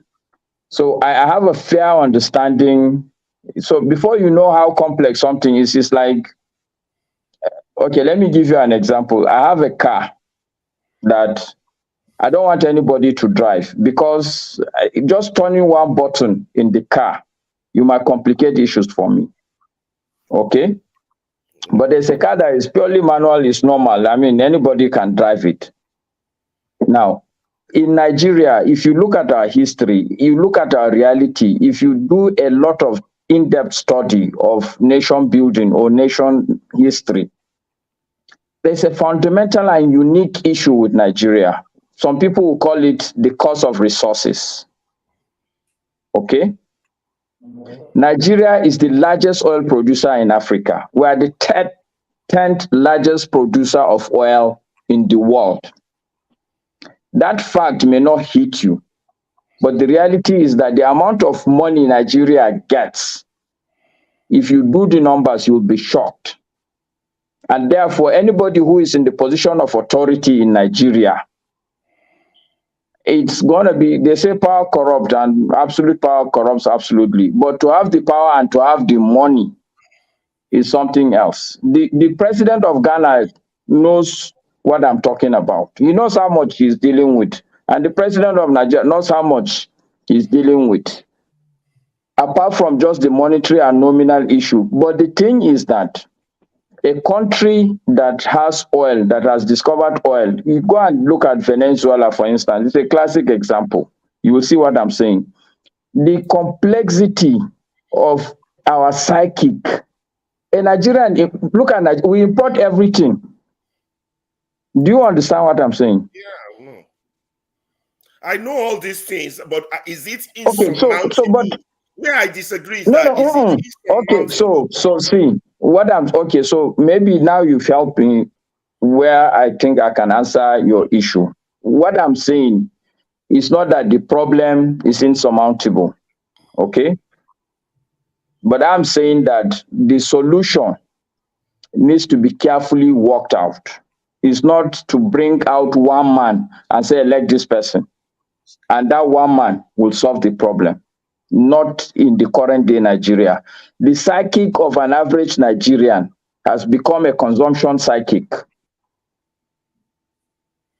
simply because of oil. Go on, when he was head of state, he said our problem is not money, it's how to spend it. People forget that. Maybe some people are not old enough. Yeah, this is a Nigeria that we did Otoji. There were more discipline within the military folds than we have now. There were more, not just military, in the government folks than we have now. You know, see, okay, let me tell you, okay, see, Mr. Alaba, but yeah. What I'm saying is that the genesis, the history, the root of a Nigerian problem is deeper than that of a Ghanaian problem. The oil, the oil resources or discovery of oil, it has destroyed all our industries, for instance. I agree. Me and you agree, but I don't want. So you cannot. So therefore, I'm just saying that you cannot compare. Settling in that premise that okay, because we have this problem, we can't. No. Okay, if you have power, no, Mr. Alaba, okay. So just give me 1 minute. After 1 minute, you can push back. The point I'm making, Mr. Alaba, is that the problems are surmountable. They are not an improbable problem. They are not intractable. Okay? If Rwanda today is what it is, then we can solve our problems. Okay? But I'm saying that our problems are more complex than Ghanaian problem. Ghana doesn't even have a problem to start with, if you ask me, if you compare it to Nigeria. Okay, what Ghana needs is somebody who can work out good economic theories. There's a bit of a rule of law. The people in Ghana are relatively sensible. They are not as senseless as we Nigerians, where you can see the things that is going to harm you, and they are the things you will continue to do. Just to obey traffic light here in Nigeria is a problem. So to deal with the issues in Nigeria would require a bit more fundamental operation. Okay. If to solve the problem in Ghana is plastic surgery, in Nigeria here, you have to do a transplant. This is what I'm saying. But transplants happen. Okay. People do transplant. I'm not saying that it's not impossible. That's what I'm saying on the Ghana issue. The second question you asked, in terms of the three problems, I think the first problem today is corruption, because it has destroyed the system completely. I tell people, the issue about corruption even is not just the money that people steal. People talk about people stealing money. It is not the cost. People like you are the true cost of corruption in Nigeria. The system is no longer working. The good people are going out. For instance, The second big problem with corruption is that the system itself will not work. All this thing that forefather is saying, why can't this person do this? Why can't that this thing? Why can't the simple answer is corruption? Okay. Okay. Why can't votes count? The answer is the rect officers who collect money. Okay. If you go to court, most likely, why do you think the judges are going to give a judgment that is not palatable? Why? What is the reason? Because the system is corrupt. Either you're going to give money or you're going to intimidate the people, or they are just simply even just trying to hang to their own positions. Okay, so corruption is number one big problem. Max, you just give me 2 minutes, I'll wrap up. So the first problem today is corruption. The second problem is institutional decay. All the institutions, even if you stop corruption today, the institutions need to be overhauled. We have to rejig our institutions. They are no longer working. Some of them are even archaic. Okay, and the third big problem for me, I think, is the national psychic, which is what I was telling people, that we are now, everybody is back to his tent. An Igbo man is an Igbo man today, he's no longer a Nigerian. Okay, a Hausa man is looking at people and saying, okay, well, I've tried, it's not working, let me just sit down and see what other people will do. A Yoruba man is saying that he wants an Odua republic. People in Kaduna State are saying that we're indigenous in this area, nobody is going to come. People in Plateau State are saying the same thing. Okay? So these three, if you take them, will still take you back to what I was saying. If a combination of these three things is quite complex, when you put also on top the fact that there's still a lot of money still in the country, whether we like it or not, Nigeria on a daily basis is getting a lot of money. And this money is not getting into everybody's hand, but the hand of the few, which is making them stronger day in, day out to perpetrate whatever they are doing. Okay? So the last one that I would wanted to add is because people don't seem to understand apathy. You know the meaning of apathy? Yeah. Okay, when I was in secondary school, it's one of the first things they teach us in political science. Then they call it government in secondary school. They talk to you about apathy. If you check the trajectory of Nigeria, it is not surprising that an average Nigerian citizen is 100% in an apathetical mode. When I was born during the military regime, and we were hoping things would change. When I was about to finish secondary school, that was this guy, Shagali, during Shagali's regime. We were hoping things would be good. Things went again astray. Buhari came. So every day, I mean, like, hopes are dashed. Even when Obasanjo came, a lot of people were hopeful. That was when I came back to Nigeria, believing that, oh, finally, my country is on track. Do you get what I'm saying? So every day so look at what has happened in terms of disobedient movement. Do you think the people are now encouraged? 50% of the people that came out to vote in 2023 will not come out in 2025. Why? Because they have lost hope. So it's not too far-fetched to see why Nigerians have tried almost a lot of things. The Northerners really believe that Buhari will solve the problem, but he didn't. So I think apathy is a fundamental issue. I rest my case here. Van Maxwell, I will let you say something. Alaba, hold on. See, this in coincidence is not the same thing as correlation. Just because we got crude oil doesn't mean it's the reason why our nation was failing. The nation was always failing. There is a reason why Ghana that you describe as a good country is also a failing country. Sierra Leone, almost all black countries compared to others, we are failing. It has nothing to do with whatever you discover in the nation. That's why it's almost uniform in all the Niger Congo countries. So the issue within our nations is not corruption. if the corruption was the issue, let's say the rich people have the money and they spend it inside the country, what are they going to do with the money? They will spend inside the country. Let me speak now. Alaba, if you carry on with this our attitude, I will send you backstage. So you are always acting rascal. How can you talk like that? No, I know him now. I know him. He's very, very disruptive. Rule of law. See, how can you talk like that? He likes to. He just had his say for how many minutes? You had your say for how many minutes? I started talking that he just started disrupting me. It's very rude now, isn't it? So my point is that when even if the leaders are corrupt and they spend all the money in the economy will still function, and most of the low level or what they call horizontal corruption will reduce, because when more people have money in their pocket, they are less likely to be corrupt. That is the general that's how economies work. That is why the corruption you see in the West doesn't lead to them having that what they call horizontal corruption, where everybody is just corrupt. It doesn't lead to that. Our nation, the real problem is that our nation is bleeding resources. Every time we make money, it ends up in overseas accounts. And all our policies is designed to build. Why do you think all our resources doesn't build our country? Look at Singapore. They don't have oil. Look at how they are shining. Singapore owes 1.something trillion. And it's a country of about barely 5.something million. Nigeria, if we owe 100 billion, we are shaking. Like we're about to die. We are 270 million. It tells you that something more fundamental is wrong. And to Nigeria, it was the military head of state that built it all. Yeah. A dictator. They were calling him a dictator at that time when he was doing all those things. And Lin Kuan Yew.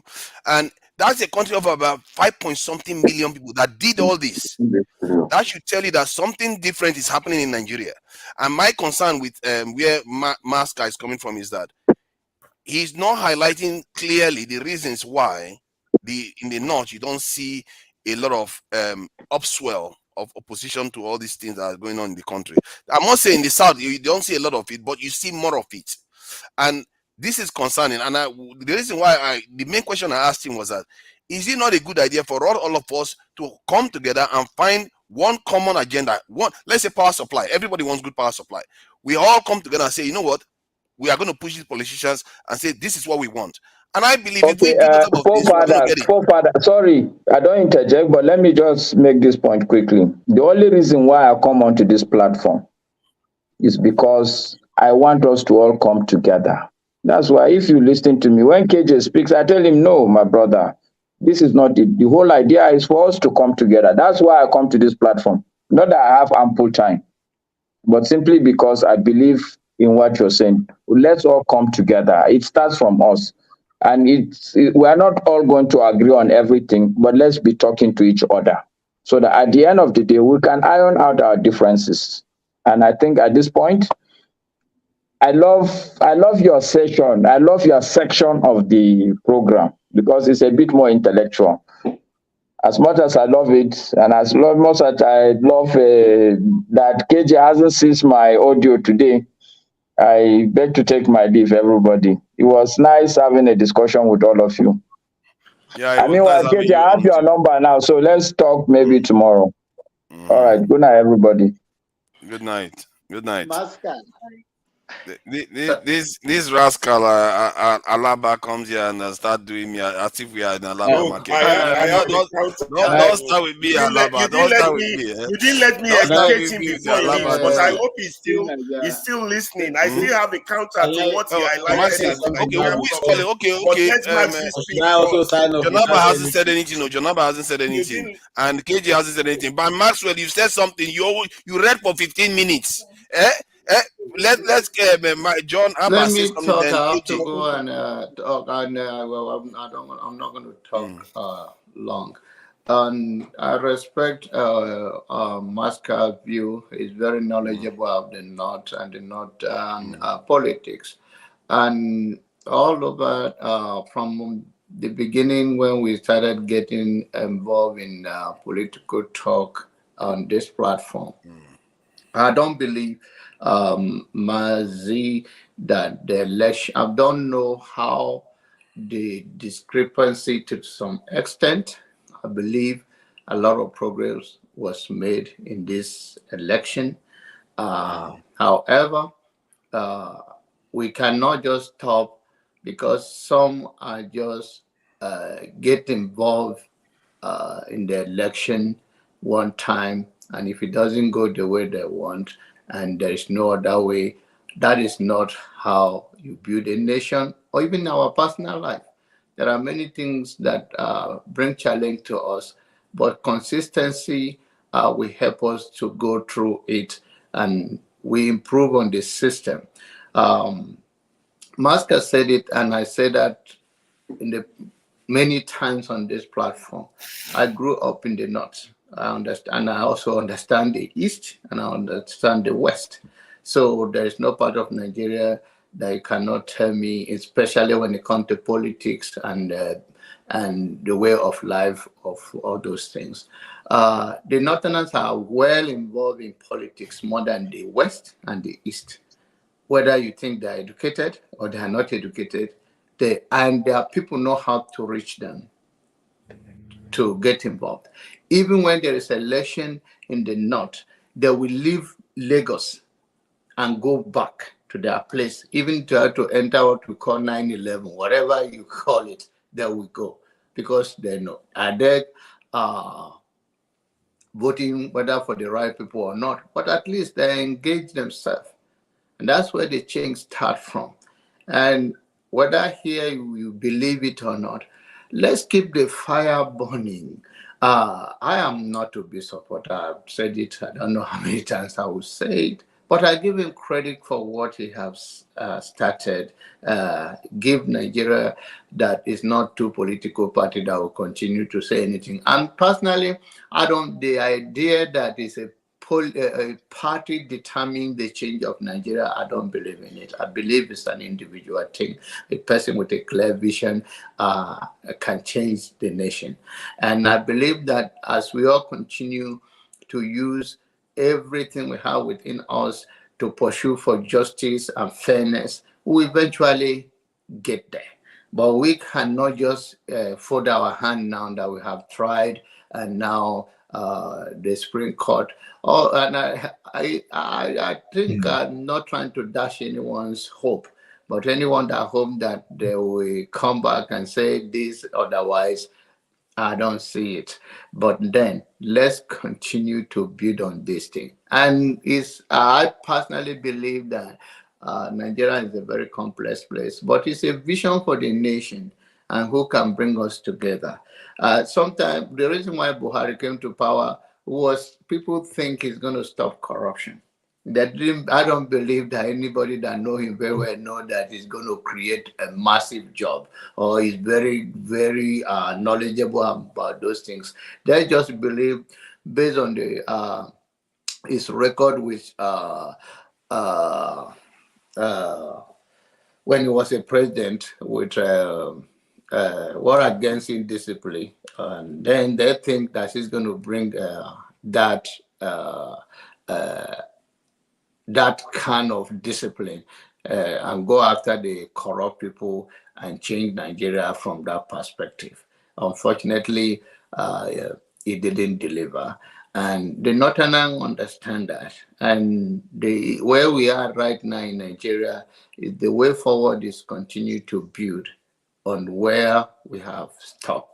And that is what I'll encourage everybody. The perseverance is another way. Let's keep going. I don't know in the next 4 years what's going to be outcome of Tinubu. But Tinubu, if he chooses to change Nigeria, he have more opportunity to change Nigeria than Buhari and any other. The reason is this: there are two types of leaders. One that is a stooge to those that pick him, and one, whether you like it, whether he's pick himself, but he have a vision, he can change anything. Because by the time you cross the bridge of trying to deliver to those that put you there, it takes so many years. But when you know the vision for your country and you come, and the people voted you for that change, you are more likely to do more than just being a puppet to somebody or some few people.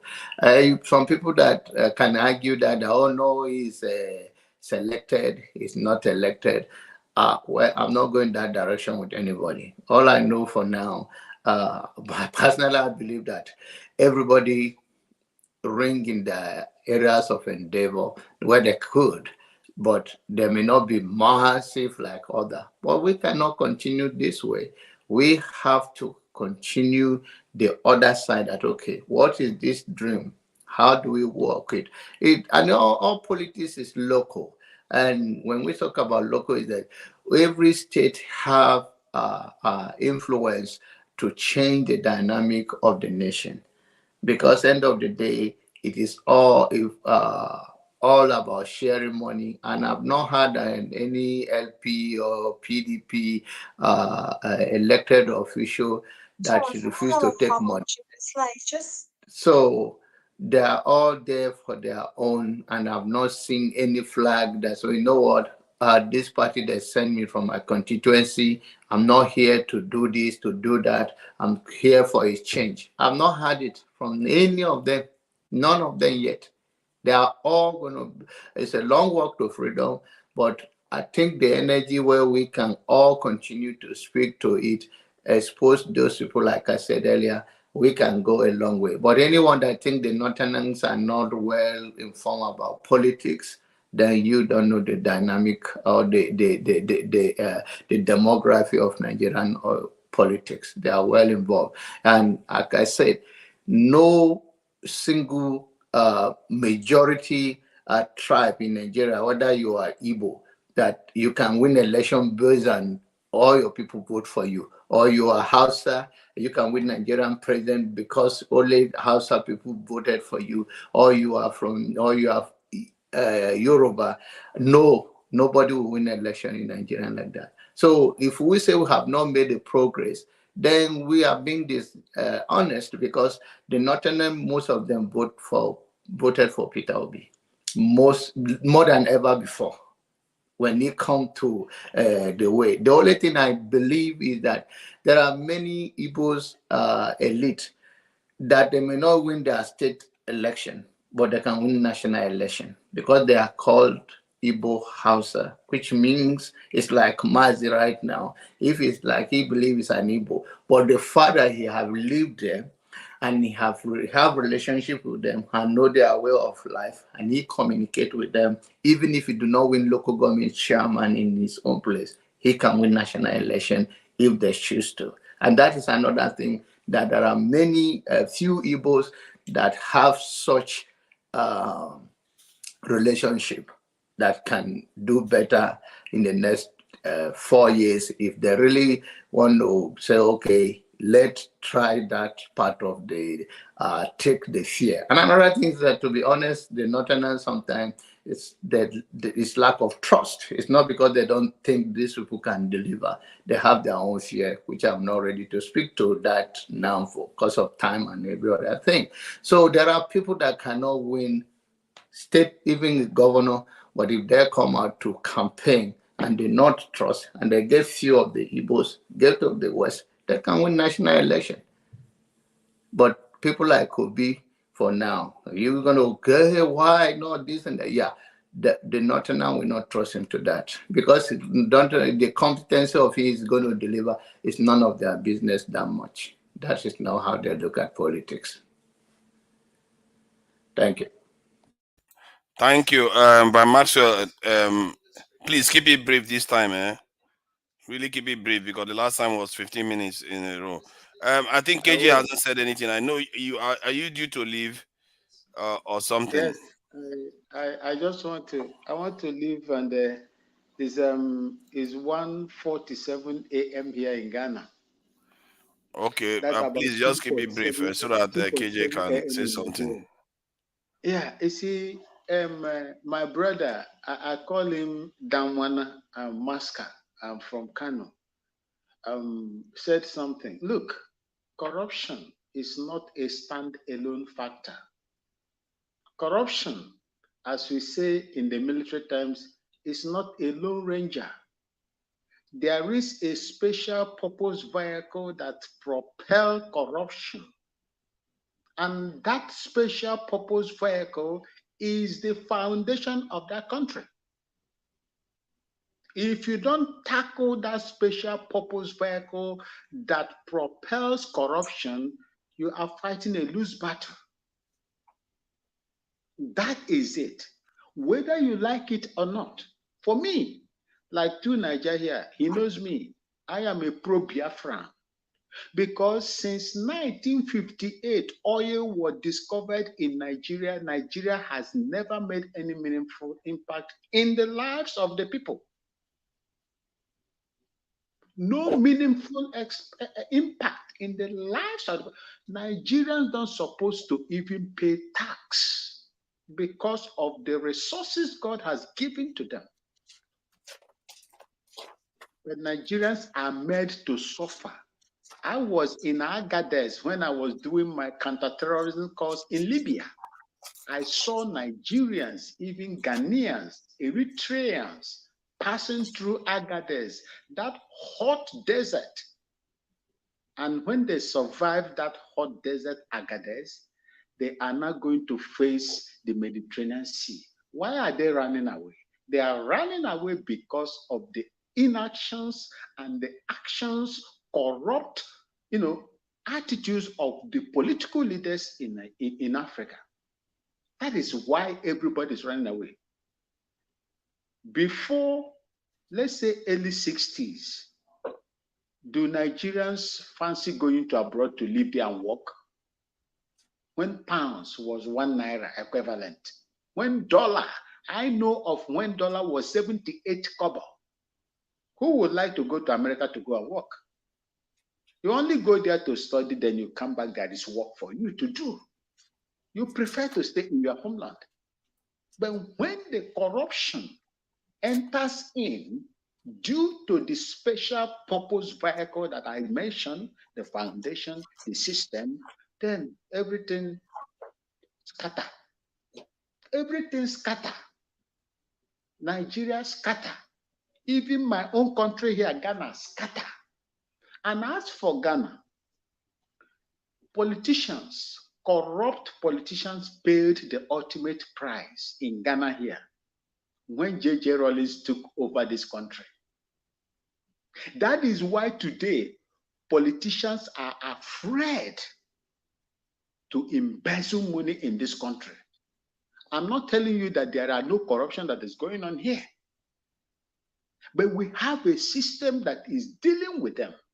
J.J. Rawlings made corrupt politicians in Ghana early before 1992 in the 80s to pay the ultimate price.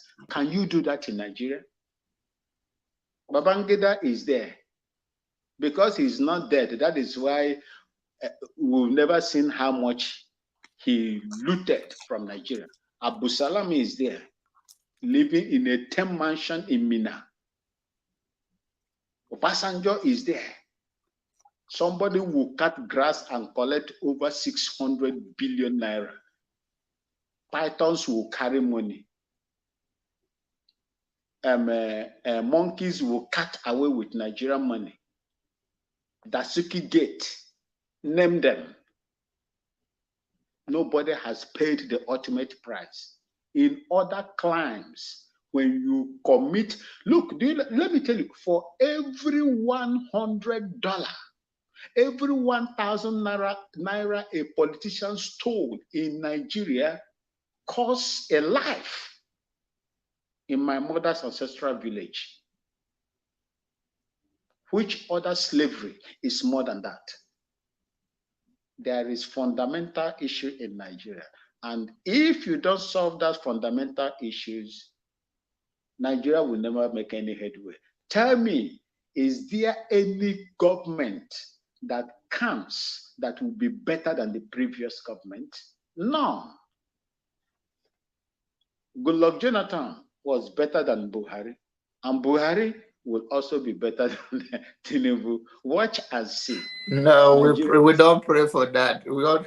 It's a reality that is going to happen. You can't change It's a fact. It's a fact. As long as there is we don't pray for that one. We don't wish our people like that. Uncle Abba,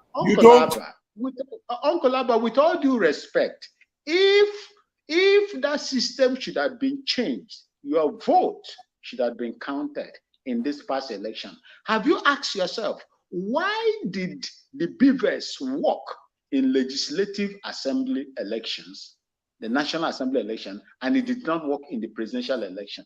That is the corruption that we are talking about. If you don't get it well, the highest bidder will always have his or her way in Nigeria when it comes to development and corruption. Thank you so much. Thank you. I'll see you on next week. Thank you. Okay, John. Thank you, sir. Yeah. Can I speak now, Mr. Forefather? Hello. I just wanted to. I'll be leaving too. Hold on, no. Let me talk now. I don't wait time. Jago is back. Thank you. KJ won't talk. I'll be make I wait. Yes, I just wait, sir. I beg no verse. Okay. Now, I wanted to move this conversation a bit further, and when I went off, I want to go research the accusation that the certified true copies were on the letterheading of Tinubu's lawyers, and I posted on the back chat Dr. Haruna, who was here once, discussing the same issue on his platform.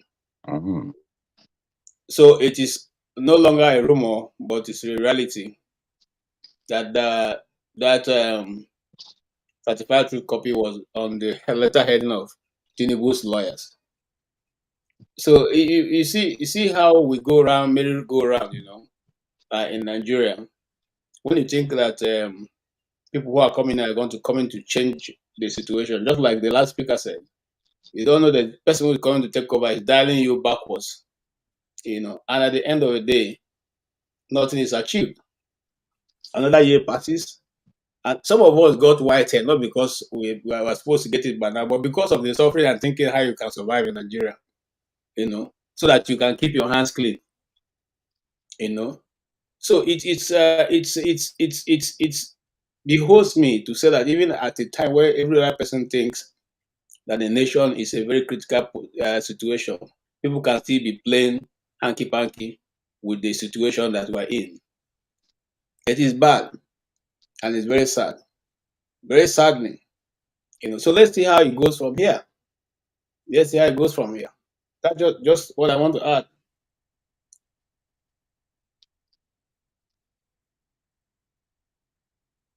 I can go on now. Yeah.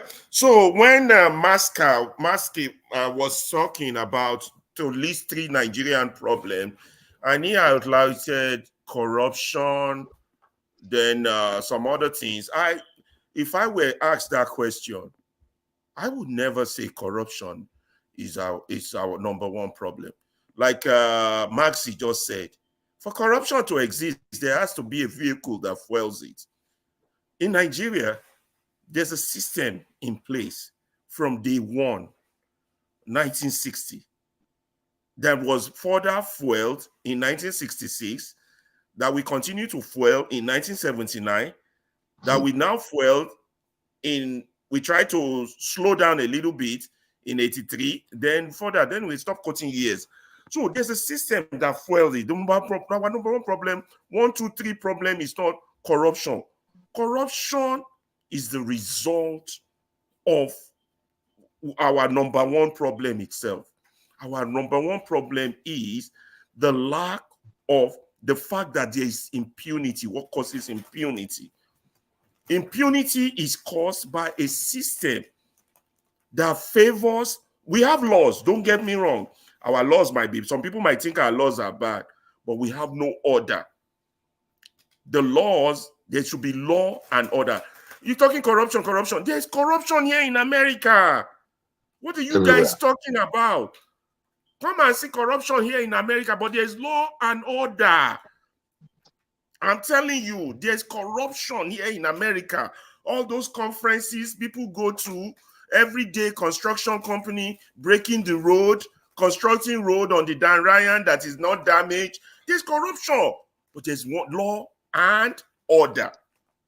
they're not saying don't do. You cannot stop human beings from doing what they want, but you have to have something in place for them to have consequence. In Nigeria, we have selective consequence because some people have captured power, changed the system, arrogated to themselves the process. They call it structure. You see, they have laws that applies to other people but doesn't apply to them. You understand? This is our issue. These are the primary issues. Alaba, I want to share something so that some people see some of all this, because sometimes when I say things, people don't necessarily get where I'm coming from. So let me. I know, because you are also one of the proponent of our corruption is at the core of our problem. Let me just share some of this information so we can get a perspective from somebody that is lecturing on this. So let's just hear what he's going to say. Because it's all a failure, we know it's a failure.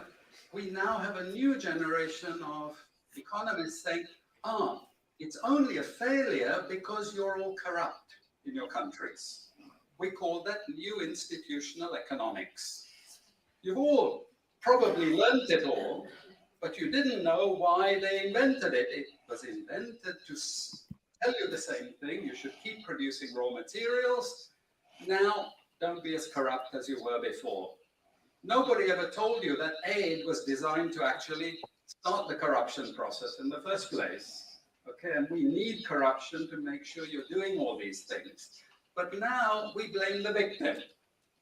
You're poor because it's your fault, basically. And you're poor, stupid, and corrupt, basically. This is the message that we're giving people.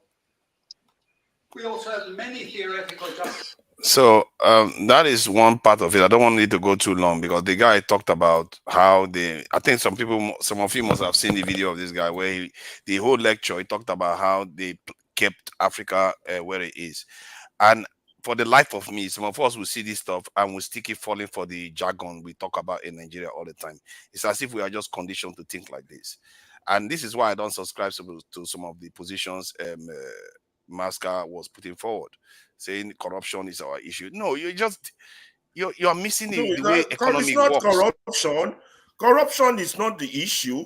You say because we have oil. Those are excuses. It's not at the heart of the problem. We are not our issue. Our issue is that we have failed. We've been slave. We have failed to recognize that we are free to determine our own future, and our future should be good. But we don't want that because we are selfish and greedy. We want to put our own brothers down. We want to think we are better than our own brother. Our own brother, same skin, same color, same thing.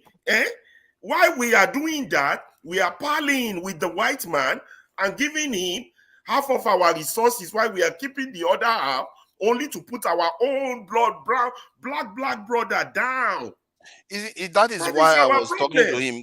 Because what I find in Nigeria is that everybody is talking in silos. Everybody is talking. The South is talking here. The Southwest is talking here.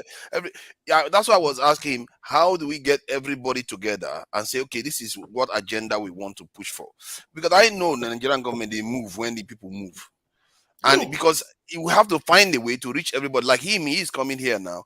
We want to talk to more Northerners so that they can come in and we all come together and find, because there are some of them in diaspora too.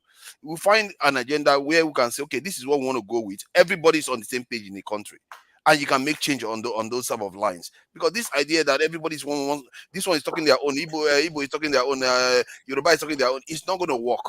And it's not working till now. Point. He said, the Northerners would only follow something of their choice. So that means their own self-interest supersede their national interest. How long will you hear this? Point I picked up from that. Their self-interest supersede national interest. There is no collective interest. There's no national interest. I don't buy stereotypes. And all these things, they get away with it. Alaba, let it be two ways. Let it be two ways. I don't know whether you're hearing me. Let it be two ways. See, I don't subscribe to the idea that human beings are that different.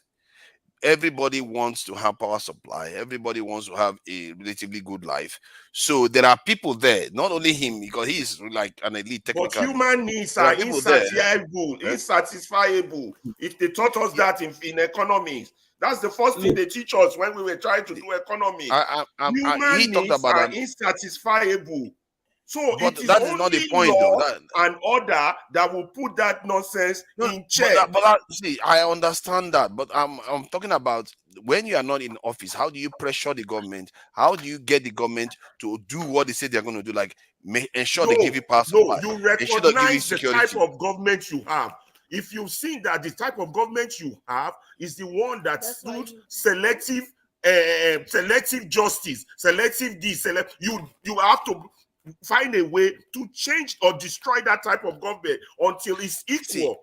I told you there's corruption here in America. There's corruption before you in destroy England. that government, You let's guys say got to get Tinubu, it straight. you have to be practical. Let's say Tinubu is in office for the next 4 years now. Before you destroy that government, And you have look, to still let me make tell you, compulsory I'm not government a to do strong something. support. I'm not so much of a supporter of Obi. Let me tell you why Obi is important in the history of this country.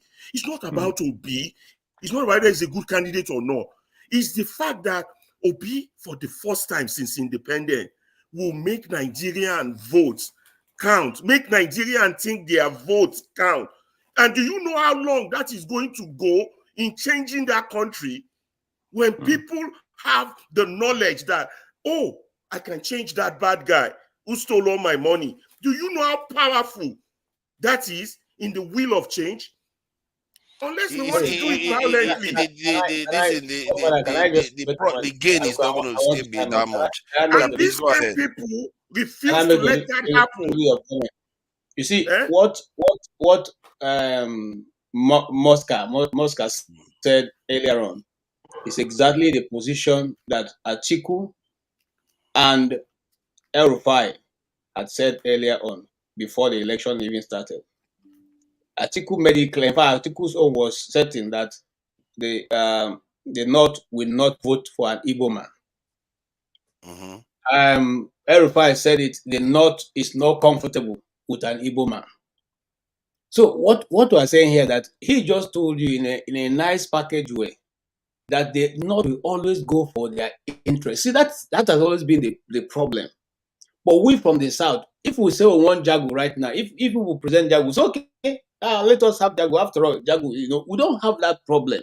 But enough to tell you, they can only vote for who they feel they are comfortable. Hi, this thing that we do, we always go back to this again. System to what is the kind you're talking about? This is the reality. You always sell the same thing.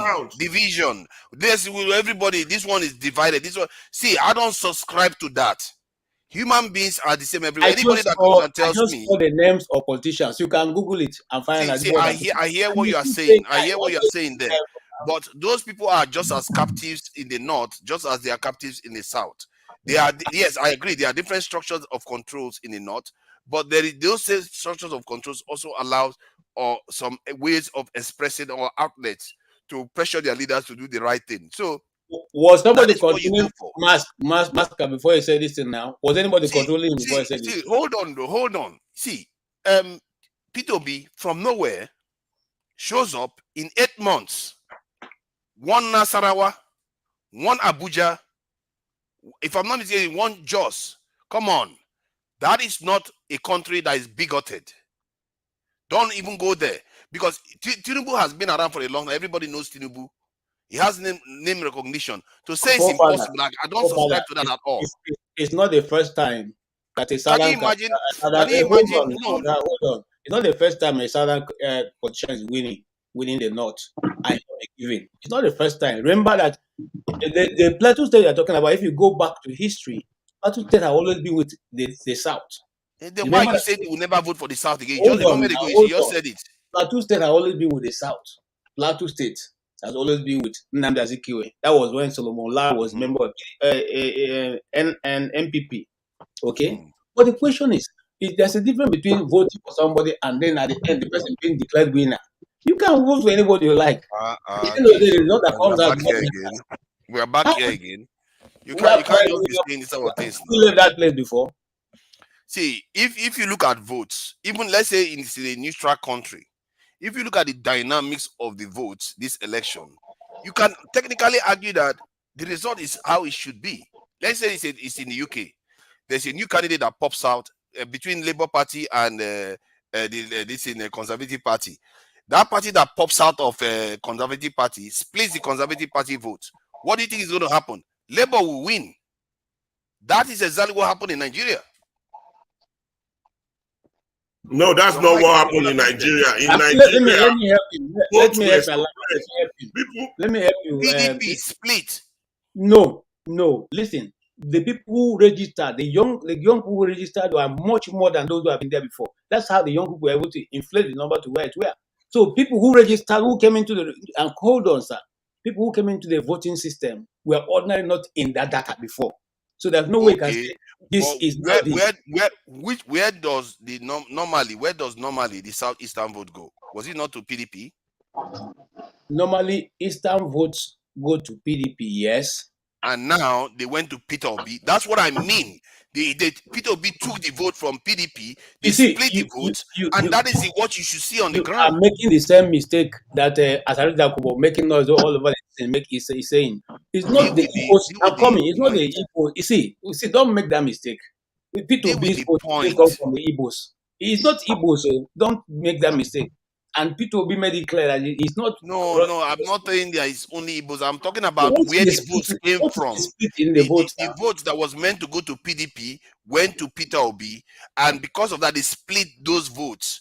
So, and as a matter of fact, they split the vote and still took vote from APC. No, that's why APC got 37%. You are vote from APC. Again, you are narrating this. This APC. That's what you should expect to see. What Listen, think about it? Remove yourself from Nigeria. Hold on. Put yourself in the UK. That's what you should expect to see. Hold on, sir. Let us go one by one. Hold on. Forefather, how come you never address the issue of people's votes not counting? That's not important to you. You don't see how that impacts the future of the country. But you have to prove it. You have to prove it. That's the problem. You always deviate. What do you want me to say? What do you want me to say when everybody knows River State was rigged and the court, they couldn't even prove it in court? What do you want me to say? You think I'm not angry? You think I'm not angry with those people? Now you're pushing their talking point. They couldn't prove it because the judges were corrupt. Jesus Christ. See, you can't just say that. You can't just say that because the judges gave their reason. See, my problem is that nobody should see. Alaba, you can't just say stop. Alaba, let me say something. You can't just expect me to believe stuff just out of faith alone. You need to give me information to work with. You need to give me information. Nobody's telling us, okay, look at this. Election ends where we have labor representatives in all the polling units. None of them came out and said, you know what, this is the vote we got. This is what they are telling us that we got. No, that information wasn't given to us. The evidence that you provide, hold on. That information was given to you. It was given to you. They didn't give us the information. What information? What did they tell us that Labour Party got? Me, I have to go. You have the figures. I don't have the figures. That are going nowhere. I don't have the figures. Is it top secret? If you have the figures, tell me because none of us know it. I don't know it. Listen. Yeah, Lava. Thank you. Listen, forefather. Listen. The same thing you are saying is something that the APC have been saying. You said something. Okay, let us. I agree with that. This thing that the Eastern votes all was supposed to go to PDP, and now it was split. And if you split Eastern vote, did PDP win any Eastern state? Question is no. Every other one was won. No, it didn't just split in the Eastern vote. It took everything. It didn't just split it. That's what I'm saying. If he didn't split it, hold on. If he didn't split it, and the electoral register said there were about 8 million new voters that are young people, and we know where the young people's votes belong. Are we now saying that that's also young people who came in now all went to APC?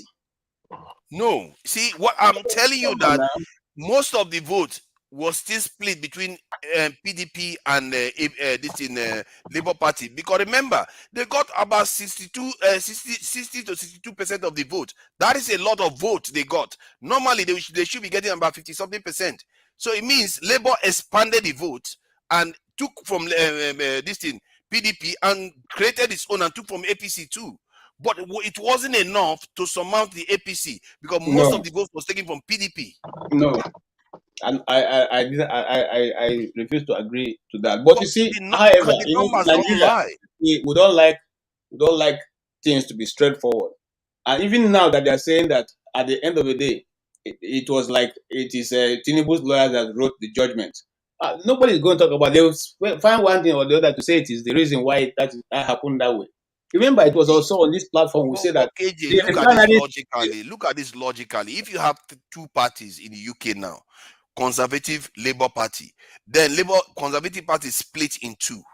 Then one of the party, even if they get extra vote from youths, one of the party goes on, both of them go and score 62% of the vote. But remember, the other party that his vote is not that split still has 37%. Because that one has 37%, goes on to win the vote. What did you expect to see?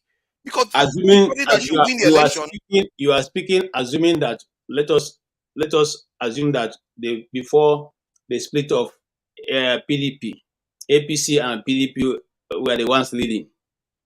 They split from the Obis moving out of PDP did not take people from PDP. How can you say that he completely swept the Southeast away from PDP? Wait, now I mean taking members. Hey, listen to me now. Members no, are not it's voters. It's voters. I don't care about members. So now, but the electoral register says that we have more than 8 million new voters that have not voted before, who came in because of the introduction of beavers, who came in because of the movement of LP. Now, where are those people's votes? But you see, even talking about it this way, it makes it look a bit, cumbersome. What we are simply saying is this: why do you not follow the regular process so that we avoid all this argument right now? If you had followed the regular process, or when the beavers fell for the presidential but you know why they didn't follow the regular process now? Because they want to cheat and to ensure that they win. What does he want? So since we know that the essence is to cheat, then why are we giving ourselves the headache to argue about it? No, the reason why I'm arguing about it is because the job of proving it was not done, and the dynamics. You see, just because there was cheating doesn't mean the vote didn't go the right way it was meant to go to. The same person you have to understand. Who wanted to cheat you is not the same person who telling that you are not able to prove your case, and you want to agree with that. See, if somebody says you are not able to prove your case, and they just say, "Oh, everything you presented was completely rubbish," and there's no precedence for it, that's a different thing. The judge at pains explained why, one by one, every single thing. That's why it took 10 hours. One by one, explaining one single thing. That you hosted the program. You hosted the program after that presentation, and I said to you here that day that my only pain is that I hear Festus Keyamo, the argument of Festus Keyamo coming from those judges. That's what I told you the very first day. I said my only pain is that I hear the argument being canvassed by Festus Keyamo on those people's lips, word for word, and that makes me to be afraid. Even before we got to know that it is now on the letter heading of the Festus Keyamo and his gang. Okay, so the thing is that look, I'm telling you, you submitted something to me, and I'm the same person telling you that it wasn't done well. Why would it not be done well? Yeah, but the reason why, KJ, this is not. I like to be logical about these things. They've been to court with a delicate case in Osun, and when that case came out, I think sometime 4 or 5 months ago, maybe even late last year, I said, "Oh, this is what they require to prove. I hope Labour Party gives them this stuff, because if you know what the court wants, if they reject it when you present it, then you're going to say, hey, why did you do that? Because that's exactly what you demanded for in that other case." So, but that is not what happened. And for me, that is killing me here. Because one, there is also the one that Osibanjo and Tinubu did. They even went as far as assembling the largest collection of fingerprint experts to overturn an election. So all that, there's the this Tinubu's election was many years ago. The constitution has the procedure has changed since that time. It has changed. I agree with you. Okay, but the delegate one is recent. Second, yes, judging by that Adeleke's own, which on the premise which they did their presentation, you are not supposed to bring, you must not bring the people, the returning, what they call them, the pooling agents. You can submit certified true copy. Certified true copies, they brought them in loads into the courtroom, which we all saw with our eyes. They brought people, reporters, who were on scene, who explained some of those process. They said, and I'll quote again, the judges say these people are here, they are biased because they are speaking for Labour Party. And therefore, we shouldn't use words. We should look at the documents that they presented. Why is Labour not sharing anything with us? Why are they not sharing what they are sharing with, whether they are submitting in court? I don't know what is submitted in court. I still told you what the Labour lawyer said. This is the thing they are arming themselves to go to the Supreme Court. They don't want to put it out there in the public. You don't want to. What do you want me to do now? I don't have any evidence of what they are doing. All the evidence we have is for Tinubu. What kind of situation is this? The Labour one is in cloak, and then the Tinubu one, everybody knows about the Tinubu one. How is that fair? Listen, I'm coming. Okay, let me ask something. The one that PDP put forward in the public, what has it helped PDP now? The two results that they got from the university in Chicago, in America here. What has it helped to do in the case? Was it not thrown off? I think it was thrown out. I think for whatever this reason that they threw it saying that this is a pre-election matter. How? When that same case just stopped Dire from Bayelsa from becoming governor, the same kind of case, he was stopped from becoming a governor. His election was nullified because he said he had forged certificate. But today, it's no longer law. It's not. It cannot be because it's election. These things. Come on, guys. They just made a mockery, a total mockery of our judiciary. It's just a total mockery. The judiciary cannot be trusted. You can't put your hope on the judiciary. It's just about whatever you get, just take it. The conduct of the judges were abysmal. It was terrible conduct, and they are clearly biased. That's for sure. But even when people are biased, there is a level they can be able to twist your case without looking completely crazy. No, and you see, forefather, it is you and I who are in the West, who you say before they do this kind of thing, they will look for how to choke it. They don't care. What are you going to do? But how many? So you are saying all this now. How many lawyers are coming to dispute point per point? How many lawyers do you see? There are plenty now. There are plenty of lawyers who have said. I'm not seeing them. Can I ask you, forefather? Can I ask you? Do you not believe that this whole thing has been bought? I don't believe it. I don't necessarily. You can't. I don't think you do believe that. Because if you had an inkling. Wait. If you had if you had an appreciation of the mire that Nigeria is in across the board, then I think you would understand that where you're arguing from is kind of unpalatable. We understand that things aren't being shown to our faces, but we have to also understand why. And then we're speaking. The time when we were reviewing the court case, I was the first to come on with yourself, and you spoke about the tone of the judges, and I agreed. But the tone of the judges just told me that they were bought out, whereas for you, it was an indignation at how dare they do this. That indignation tells me that you believe Nigeria is a straightforward country, and it is not. Whatever you're thinking, Nigeria is the most upside down nation on the planet. You understand? Okay, I think my reasoning comes from the fact that it's not only about them.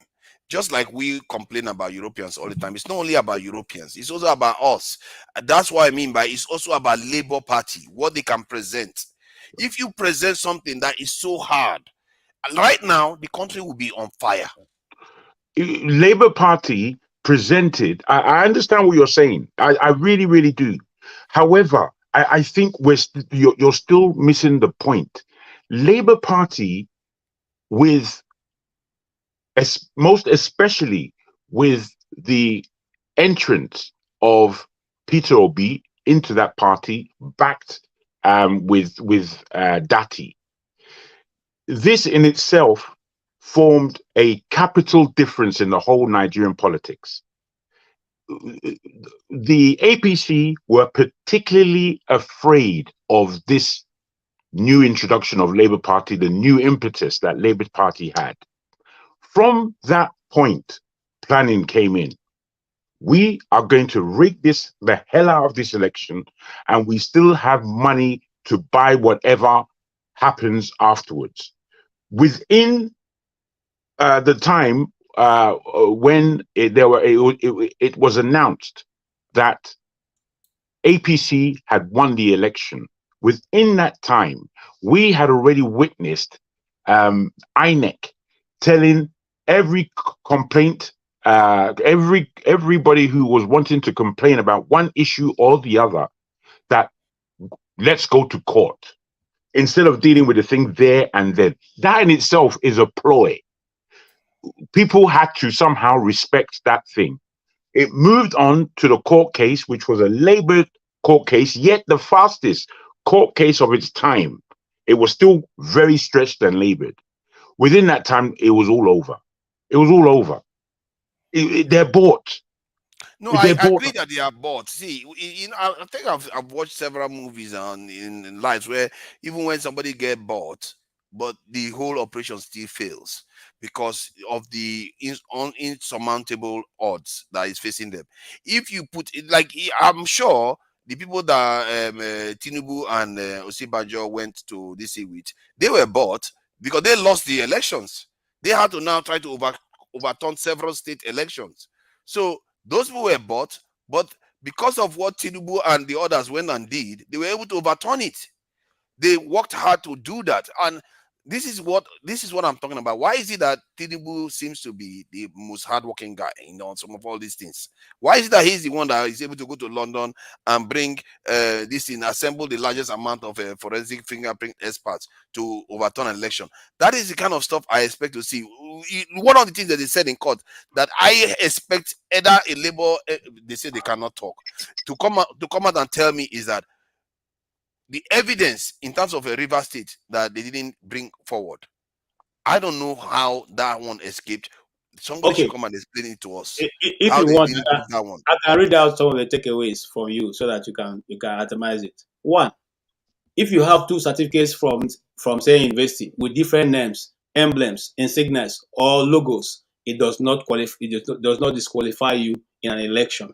Is that true? That is the first force.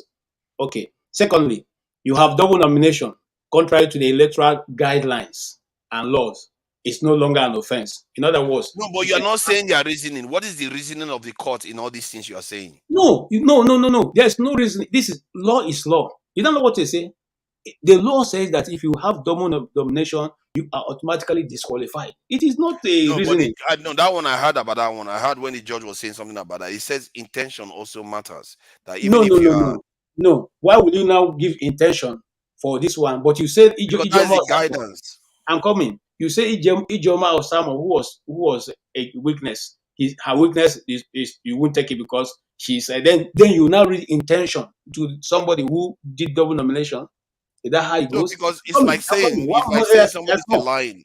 There's more. There's more. If you are fined for narcotic, or drug-related offense, it's no longer an offense. In other words, once you are found liable, you can. It doesn't matter to in Nigeria any longer. See, the reason why they did that, you see, they gave one other example that Tinubu can fly to America and come back. Normally, if you have drug conviction, you won't be able to do that. These are the kind of things that we need to. Forefather, has Tinubu really flown to America and come back? When? To be fair, when they said that, I was thinking about it. I don't remember. But he's going to go next week. He's going to be there next week. This guy is saying it now. He's going to New York. That is America now. No, that's the UN house is going to. If he leaves the UN house and goes somewhere else, he will not come back. and he's gonna go I'm telling you. to I'm telling you. he's gonna go to see Nigerian students. That's what Dr. Damage was talking about. Yes, he's going to go and see Nigerian students, but he's going. Listen, he's now running on a diplomatic passport. Okay, he's going now on a diplomatic passport. The truth of the matter is, that these people know the truth. Let me tell you something. Of course, you and I know how it works here. They are saying that they So are you saying that in the last 10 years, Tinubu has not been to the US? Which part? It hasn't. Which part? It has not. He's Even been. Are we sure about that? Let me tell you how. Well, you know, he hasn't in terms of any public viewing. Yeah. At that time, at the time of prior to this election. Yes. And Tinubu winning Western approval in all the shenanigans prior. This is now opening the door for Tinubu to be an international, as a president that hasn't done anything wrong as yet, as a president, as far as the West is concerned. This is now a leeway. The West is in a panic, but they don't show you their panic because they're using the stooges that they've placed, or they're using stooges in order to show their face well. So if Tinubu goes to even the UN, and I do understand what you're saying, KJ, about the UN status, but even if he goes to America and he comes back, you just understand that he has bought Western approval lock, stock, and barrel. Yes. I think normally they should even ban him from entering the country. But that said, I take it that I don't think they are talking about from when he's a diplomatic decision. I think the judges were talking about even before now that he has no restriction to go into the US or not. If it's a lie, that is what the labor lawyers can capitalize on. But we don't hear any of those. This is the argument. If you write to the embassy and say, please, does Tinubu have any legal case? Any legal case in America? They will respond to you and say no. Because that's the truth. If you ask them, okay, can they find any record? They should give you records of his, they will give you, because now they will go to other agencies and look for that information you're looking for.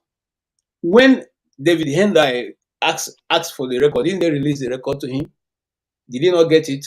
It's not the same government, but they didn't apply. They were very choosy in their words, and the embassy knew what they were doing and gave them back exactly what they were looking for. But the judges, if the judges say there's no official restriction on Tinubu's movement into the US, it means that they didn't deem whatever he did a criminal offense, especially drug one. They didn't deem it as that. But you are sitting on the laptop there. You are sitting on a laptop. Find out if forfeiture for narcotics is not a crime. It's not a crime. Find out. No, it's not a crime. Civil forfeiture is not a crime. It's criminal forfeiture. That's a crime. Forfeiture. It's not civil forfeiture. No, it was a civil forfeiture. Actually, I saw the document. Why don't you look for it now? No, they showed us the document online now. I said that document is fake. It was a civil forfeiture. This is a document that I saw. So you believe now that what was charged was the account and not the man? It was the account. I saw the document. It was the account that was charged. It wasn't him. Please stop this, Father. You are too educated for that. I saw the document. It's online. You want me to show you now? Can I just quick? No, we can do that. However, forefather again, please. Many times you speak of conspiracy theory. That conspiracy theory is to be left over there. Do you recognize that the majority of the palatable, let me put it that way kindly for yourself, the majority of the palatable conspiracy theories that me and you know of have actually been proven that they're correct, that they're true. All of them are true. I appreciated that.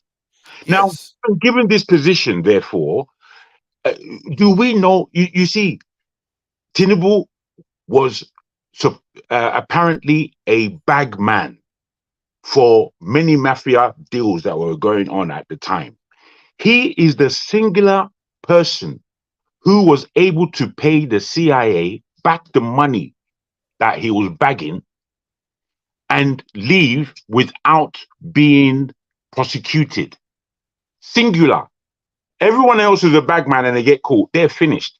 You understand? They're part of a crime. He paid the money back and was set free.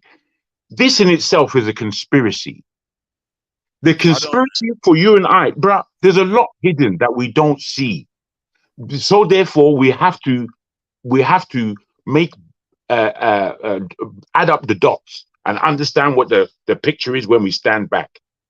You see, the thing about conspiracies, I've been following them since I was about 15. And bro, the world is a lie. And it's been controlled by the best liars in the planet. And but we the don't problem know. is that in We court don't you only have something that you can prove. You know. can't just take the court, you follow conspiracy records. I understand this. We, however, do not know, given that we appreciate that most conspiracy theories that are palatable have been born as truths. And it's those who are. I agree with you on that. You know, so Not therefore, if a man, maybe even low percentages of conspiracies actually are proven to be true.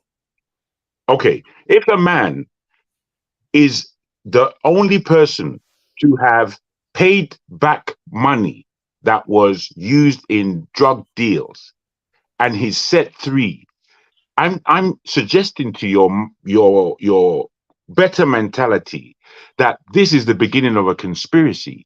How do we know? Because the Americans are long planning. How do we know that there wasn't an agreement in the CIA, born possibly by Tinubu saying that, look, this is what I can possibly do, as well as handing back the money. This is what's going to happen. Because he's flown back to Nigeria. He was the governor of Lagos State, and he met a lot of presidential people through his governorship in Lagos. He met a lot of them. You understand? Bill Gates came to Lagos now to speak about the Eco-Atlantic. You understand? These things have happened. How do we know that they weren't in mind that this guy can possibly become the president of Nigeria, and we can use him in a certain way? How do you know? We don't know. We don't know. Exactly. That is the problem. There's no evidence of anything. No, exactly. Because these persons work. But how do you know in cloak and dagger? Angel. How do you know it's not an angel sent from heaven? No, bro.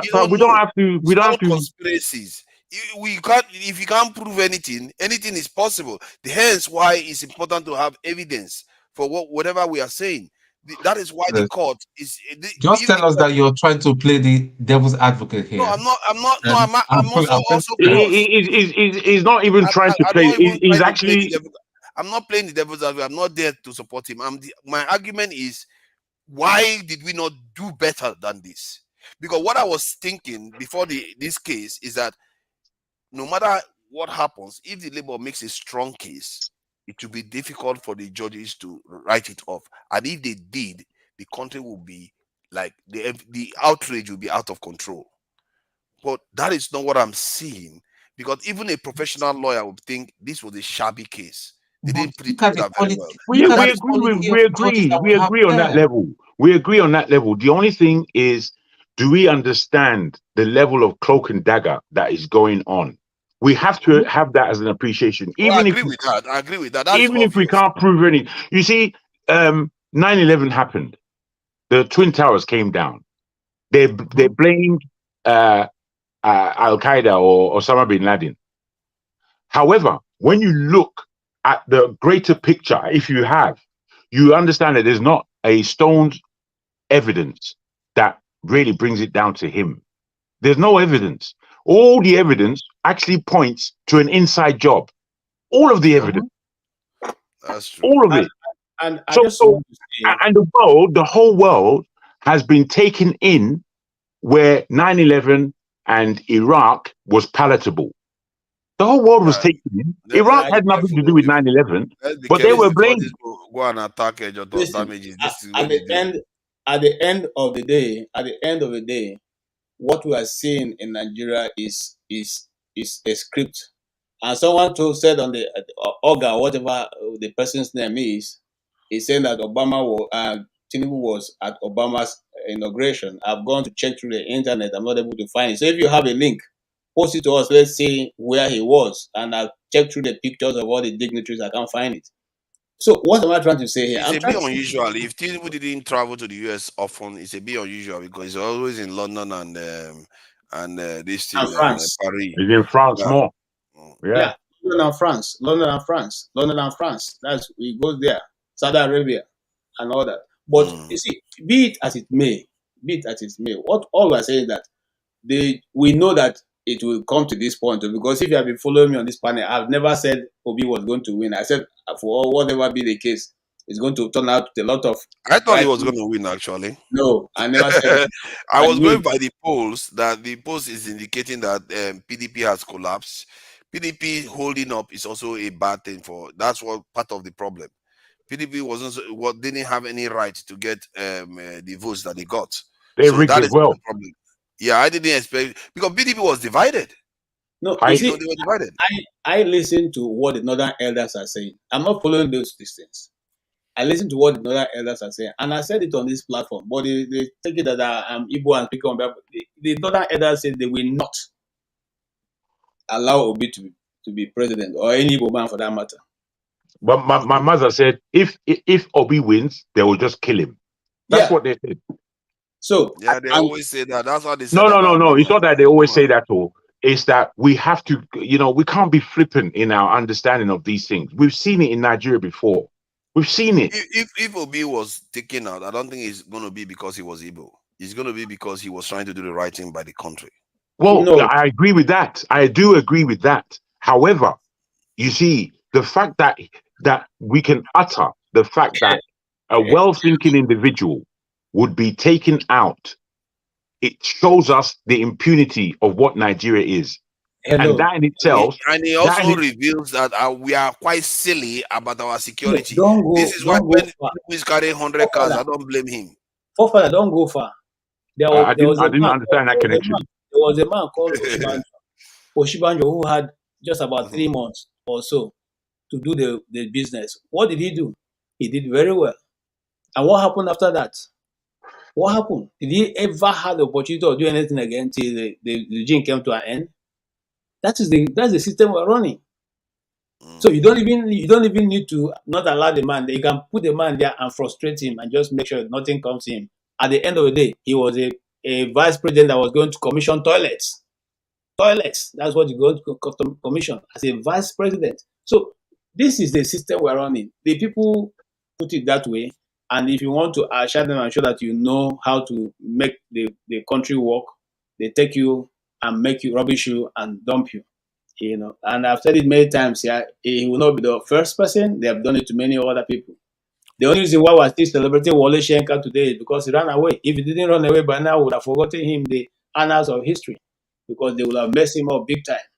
I don't know, man. I don't know whether all of them, all those people, whether they represent our greatest hopes. It's very, very hard to find people that I don't know because Wole Soyinka was funded by the Rockefellers. All these people, our leaders that we used to consider our hopes, they were already in the pocket of the people our leaders are serving. So I'm a little bit apprehensive about praising any former DC because look at where we are, man. As a nation, all these great people going to the West, we are not even under sanction. Look at our country, And one other thing that concerned me was when I was addressing the point of IDP camps. A northerner sitting right here, if it was an Igbo man would be like, "Hey, our land, though, this is," and all they will complain about it. But a northerner was like, "Oh, IDP camps. Oh, their lifestyle is not as bad as." Come on, seriously? Are you serious? People are being taken away from their ancestral homes and they are living in IDP camps and you're not alarmed by it. What is that? I don't get it. So that, for me, that kind of way of looking at things, it needs to change. Our people have to have a better this thing. They have to set a higher standard for their leaders. If he's a citizen, he doesn't have that kind of high standard for his leaders, you wonder why the situation is like that. And you see, set a higher standard.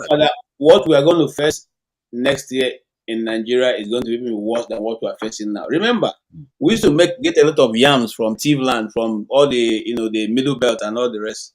Okay, they've not gone to farm because the Fulanis have chased them away from the farms. Okay, So nobody's going to farms. So how are you going to get those things? You have to farm it. You have to farm it yourself. I can tell you. I can tell you this right now. They've been chased off their farms, chased off their land, okay, occupied by cows. So how are they going to farm? How I have a video here where they even chase them away and then cut the rest of the yam and let the cows eat it. Okay. See, KJ, let me tell you something that may surprise you a little bit. Do you know that Fulanis are more related to you than Hausa? I didn't know that. No, I understand what you mean. You mean in terms of their language. Their language and genes. Their language is more language and genes, both. No, not genes. Language. No, genes. I can show My you. brother, let me explain Fulani to you. Fulani, they are supposed to be from Futa Jalon, which is Guinea. Yeah? Futa Jalon. Futa Jalon, during the slave trade, the Fulanis, they came down from the Sahara Desert into that territory in order to sell slaves to the West. This is where their language comes from, because they've stayed there for over 400 years, and the Fulbe language is largely a Guinean language, which is an Africoid language, not Afro-Asiatic, as the language of the Hausa people are. You are The referring language to of the Niger Congo. Niger Congo language. Yes, That's what it's called. that language of the Hausa is Afro-Asiatic. Yeah. This is the difference in let me show it to you so you see, and you are correct about the Afro-Asiatic language. It does show up on this chart. Now, So, however, the ethnicity of the Fulani is closer to the Asiatic, the Arab, than it is to African in terms of their DNA, in terms of their DNA. You understand? there are different types of Fulanis. Let me show you on this chart. Indeed, there are. What I mean. For Indeed, me, I didn't think it was close. I think I used to think that the Hausas should just be downright, one of us. I didn't think it was that it should be that close, because if you look at the way they look, you think Hausas look more like us than the Fulanis, but it turns out that from the data anyway. So as you can see, this Afro-Asiatic language, they do have quite a lot of them. This is the genetic marker for us, E1B1A. Correct. Make no mistake, that is us. That's us. E1B1A. And then this one is generally the one that the Hausas tend to have. If you look at the map that is showing up there, you see how the northern part of Nigeria is colored with that R1B, and look at that pink, is all over Europe too. And but if you look at this one, you're not going to see it in Europe. Oh, there's no map, but you're going to see what I mean. If you had looked at this one and they put it on the map, it's going to be all in Africa. So what does that read? Can you tell me what that reads? If you don't mind. E1, let me zoom in again, maybe to help. E1B1A. E1B1A. That's our genetic this is marker. I understand, but there was a little, instead of a map, there was a little pop-up. Yes. Oh yeah, this one. That's for R1. R1. That's the map there, this which we can easily see and understand. Yes, but this is the chart here. If you look at this Bamileke people, and they are R1, look at that, 100%, because they are like the epitomial, this is black people. They have 100%. That 100 of it, I don't know what that's even percentage they're referring to. So let's go down, and you probably see the Fubes.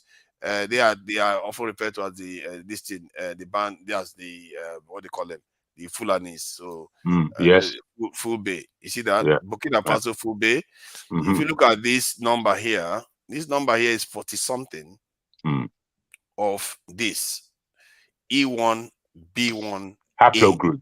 Okay. Yeah. And that's quite high. And their R1B gene is around 8 here. 8, not that high. But there are some of them where you see higher ones. Like this one now, you have the Guinea Fulbe. This is Guinea. They have relatively low count of hours. So they have different type of Fulanis. And this one doesn't even have any European kind of genetic lineage at all. And then you go down here. This one has some of them. This is some European gene there. And here, this is big one. And this is in Sudan. They have more of that R1B gene in Sudan.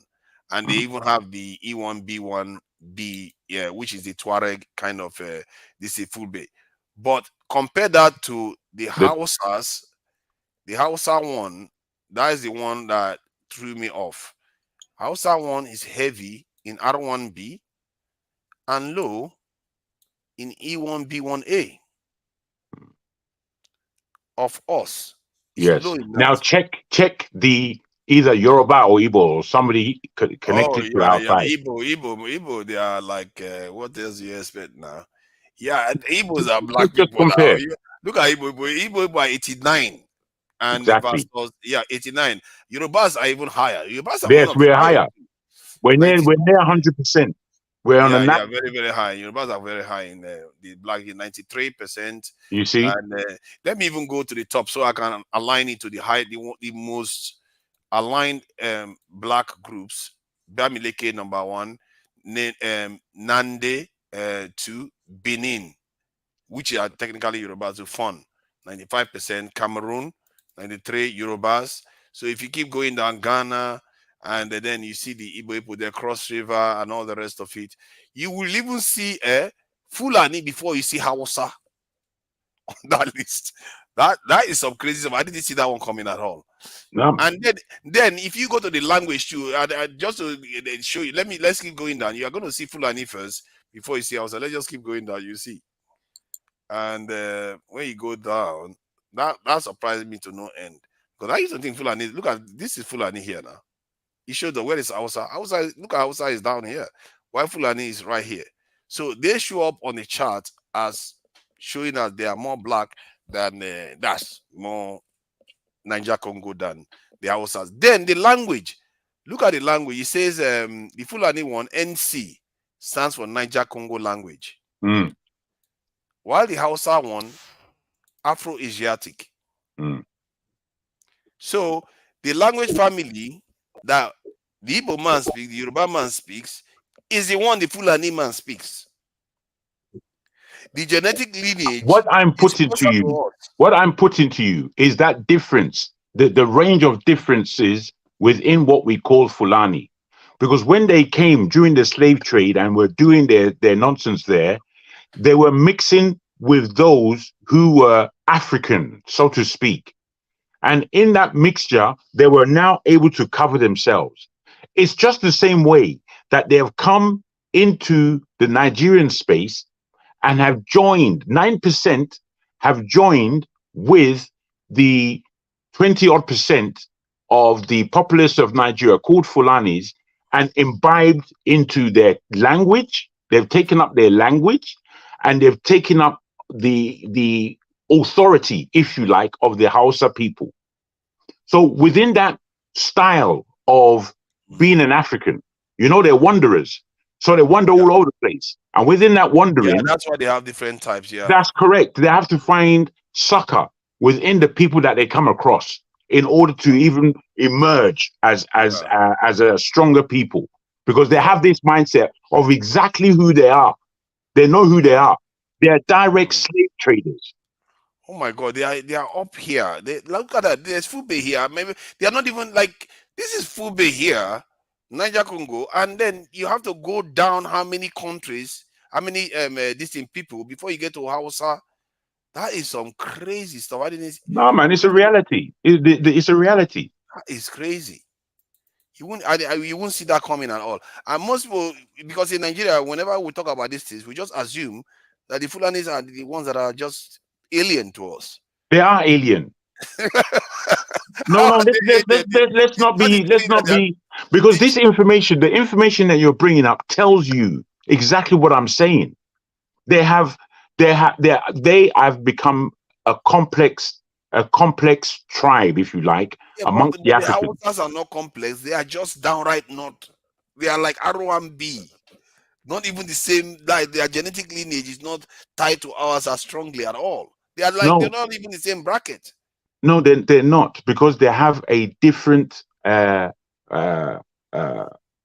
what's it called? A different haplogroup, completely different haplogroup they belong to. Look, at least on the this is the paternal line. If it was on the maternal line, we all belong in the same group, which is crazy. On the maternal line, we are all L1 and L2. All of us. It's like our women don't go anywhere. The men just keep traveling all over the place. This R1 group that the most Hausas belong to, I don't know whether it's most even, but a big chunk of them belong to. This is where look at the spread of where they are.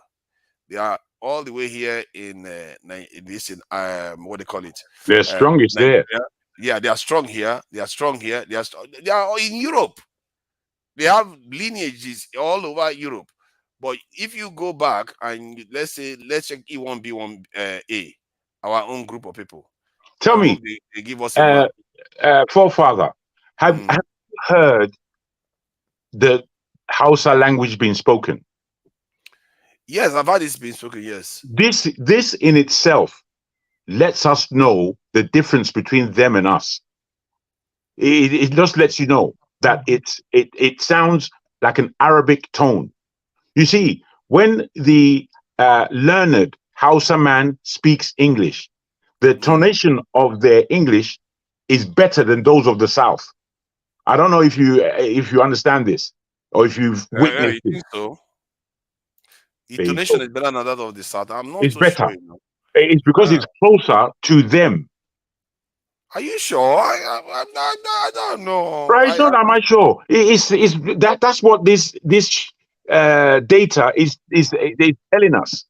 See, okay, but there's also this the statement that they said the Hausas, they are actually the people that are in Nigeria, that they went to East Africa and acquired that language and came back. That their original language that they used to speak here was Niger Congo too. So even if they are of the same genetic lineage, they were not necessarily speaking the same language. They were all speaking the Niger Congo language, but they lost it when they went to East Africa and migrated back again. So because there was a lot of movement. And let me see if I can find another chart to point to some of all these. Let's see. Okay. Tuareg is a good comparison. Tuareg is the closest comparison in real ethnic terms to the Fulani. As you can see, look at the map now. The E1B1A, all the way from here, they are the dominant group on the continent. Yes. All the way from here to the south. Yes. And the E1B1B takes off. Then the R1B of the Hausas and a few others show up here, and they show up in Europe too. So as you can see, it's very, very clear. But if I show you the maternal line, that's where we are all united. The maternal line, all of us tend to group in the same group. So which means our mothers. So from that point of view, we are still show us the maternal line, please. Okay, if you let's can. see if I can find that. Let me pull that up. Let's see. Haplo group L0. Let's start from that's maybe hash. I should have just started from this one is L0 maternal Haplo group maternal. Let me just put maternal line. Let's see what these people decide to go for it here. Let's see. Yeah, that's the L1, L0, this thing. Those are the three groups. Let's see whether there's a map for it. Normally there should be. Yep, that's it there. As you can see, so this is basically the proverbial Eve. L0 is the proverbial Eve here. And then guess what happened? Then they spread north. L1 evolved. If you look at the colors, it tells you. I think this one tells you the age. The color of the lines tells you the age. So we are one of the oldest groups. Let's see what the age says. This brown line it means that you have been around for over 200,000 years. This brown line at the top here. Let me see if I can just go to the image alone. Yeah, this brown line, over 200,000 years. And this pink one, 130 to 90,000 years. So let's look for brown lines and pink lines. Those are some of the oldest groups. So if you look at this brown line, it shows you that is the oldest one. This one here. Then the pink line, around 130,000 years ago, boom, we popped up here. This is L1 and L2. It dominates this entire area. That's what dominates this entire area. There's also L3, but the L3 is the only one that left the continent. All the people you see outside the continent belongs to the maternal group L3. That's where they split from. Yeah. Only one branch. This is the first time in history that is indicating that L1 and L2 left. Yeah, go ahead. Somebody in the comment section said that you're disseminating, suggesting that you're disseminating the wrong information. That I should call your attention to it. I think it's Which one is that? Was it one of those comments that just said something? I Did hope you he are just giving say me something without actually putting the narrative? It's just, you know, I really dislike people that comment like that, where they just say something and they have no backing.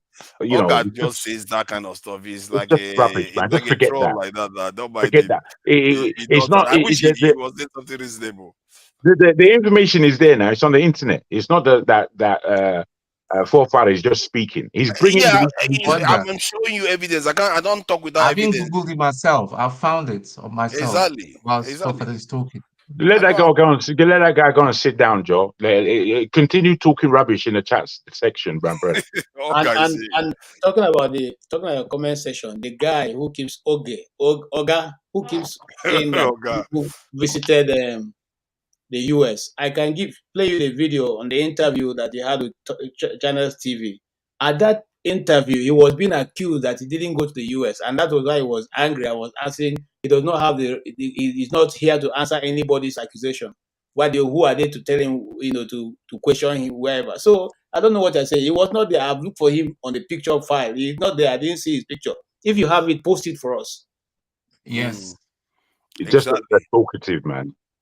So we look, the L3 this in the maternal line is the one that went on to propagate all over the world, and the slave trade is the first time this group left the continent. This L1 and L2 and L0, they are still present today. Some of them, like if you go to Somalia in the Khoisan groups, you see the L0. These are like the proverbial Eve of the human race, the oldest line that they can find. So and this is yes, not Somalians, not the Somalians. No. They are, what are you going to do now? Look at them here now. Look at it there. That's it there. No, it's not the Somali. You see, when you're looking at this thing, they are speaking of ancients. They're not speaking of today. The ancients, definitely, as far as our history that we have, along with the scientific backing, they suggest that life began in between Ethiopia and Kenya. There are even older bones or as old bones being found recently as the last 10 to 20 years in Southern Africa. These are very old bones, and it gave them a lot of questioning about where the origins really are. But what we can be sure of in today's day is that it seems very likely that humanity began in Africa, according to the bones and skeletons that they have found. So within time, there's been a whole lot of movement. So when we can see by the look of people how old they are. If you look at the people from Papua New Guinea, and I've met these people from Papua New Guinea, they look prehistoric. They look so prehistoric. You can see it in their face. You can see that they left Africa a long time ago, and they've made an enclave in that they're Papua New Guinea, and they look like cavemen. Maintain themselves in a certain way. You understand? Them in Australia, because they say also in Australia, they look like cavemen. Papua New Guinea and Australia. You know, interestingly, Jagun, I don't know whether anybody have seen that.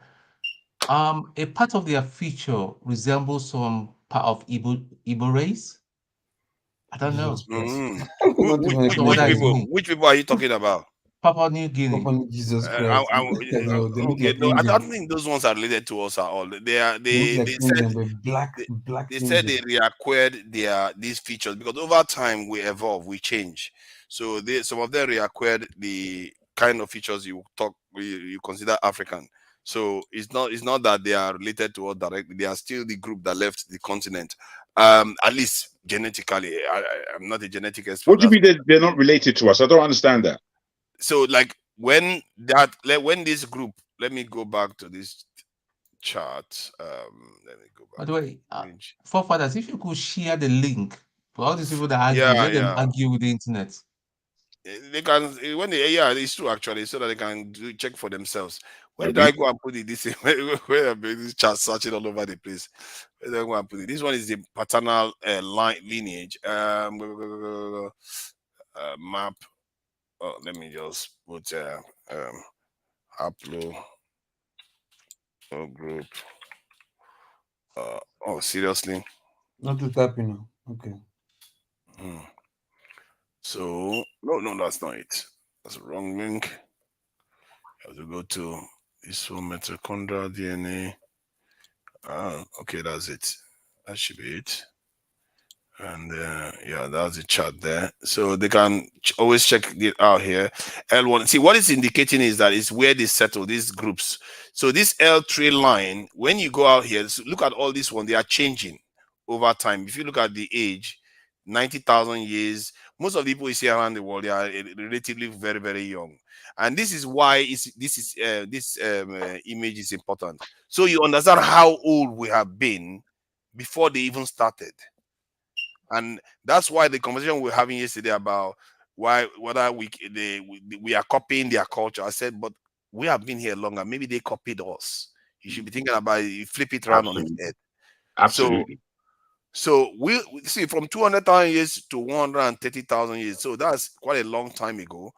We were still on the continent. By the time they left the continent, the first time was around 70,000 years ago to 55,000 years ago. So this is a line here when they left, and they started changing. And if you look at the colors, it's changing and all the rest. So that's why you get different types of people like Papua New Guinea and all the rest of it, not necessarily from any of these groups. These groups remained on the continent and they dominated the continent till date. They are the dominant group on the continent.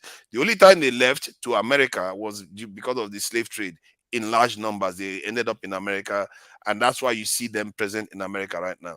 And this L0 that you are seeing here, some of them, you still have some populations in Somalia that still have that genes, even in better to say Ethiopia rather than Somalia. Somalia is a mixed nation. Oh no, they are mixed. All right, it's like you see these numbers you are seeing. It doesn't mean that it's the whole population that has it. It's just saying where they are occurring, mostly where they went and settled.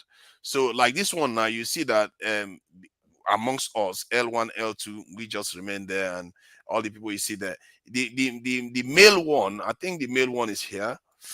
This one is the paternal this in gene haplogroup A, and if you look at where they settled now, most of them are in the Nilotic groups, most of their population, and the Khoisan groups.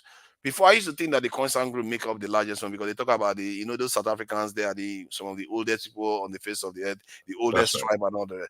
But it turns out that the Nilotic people, these very black and very, very tall people, that's where they are. Look at the concentration that they have there.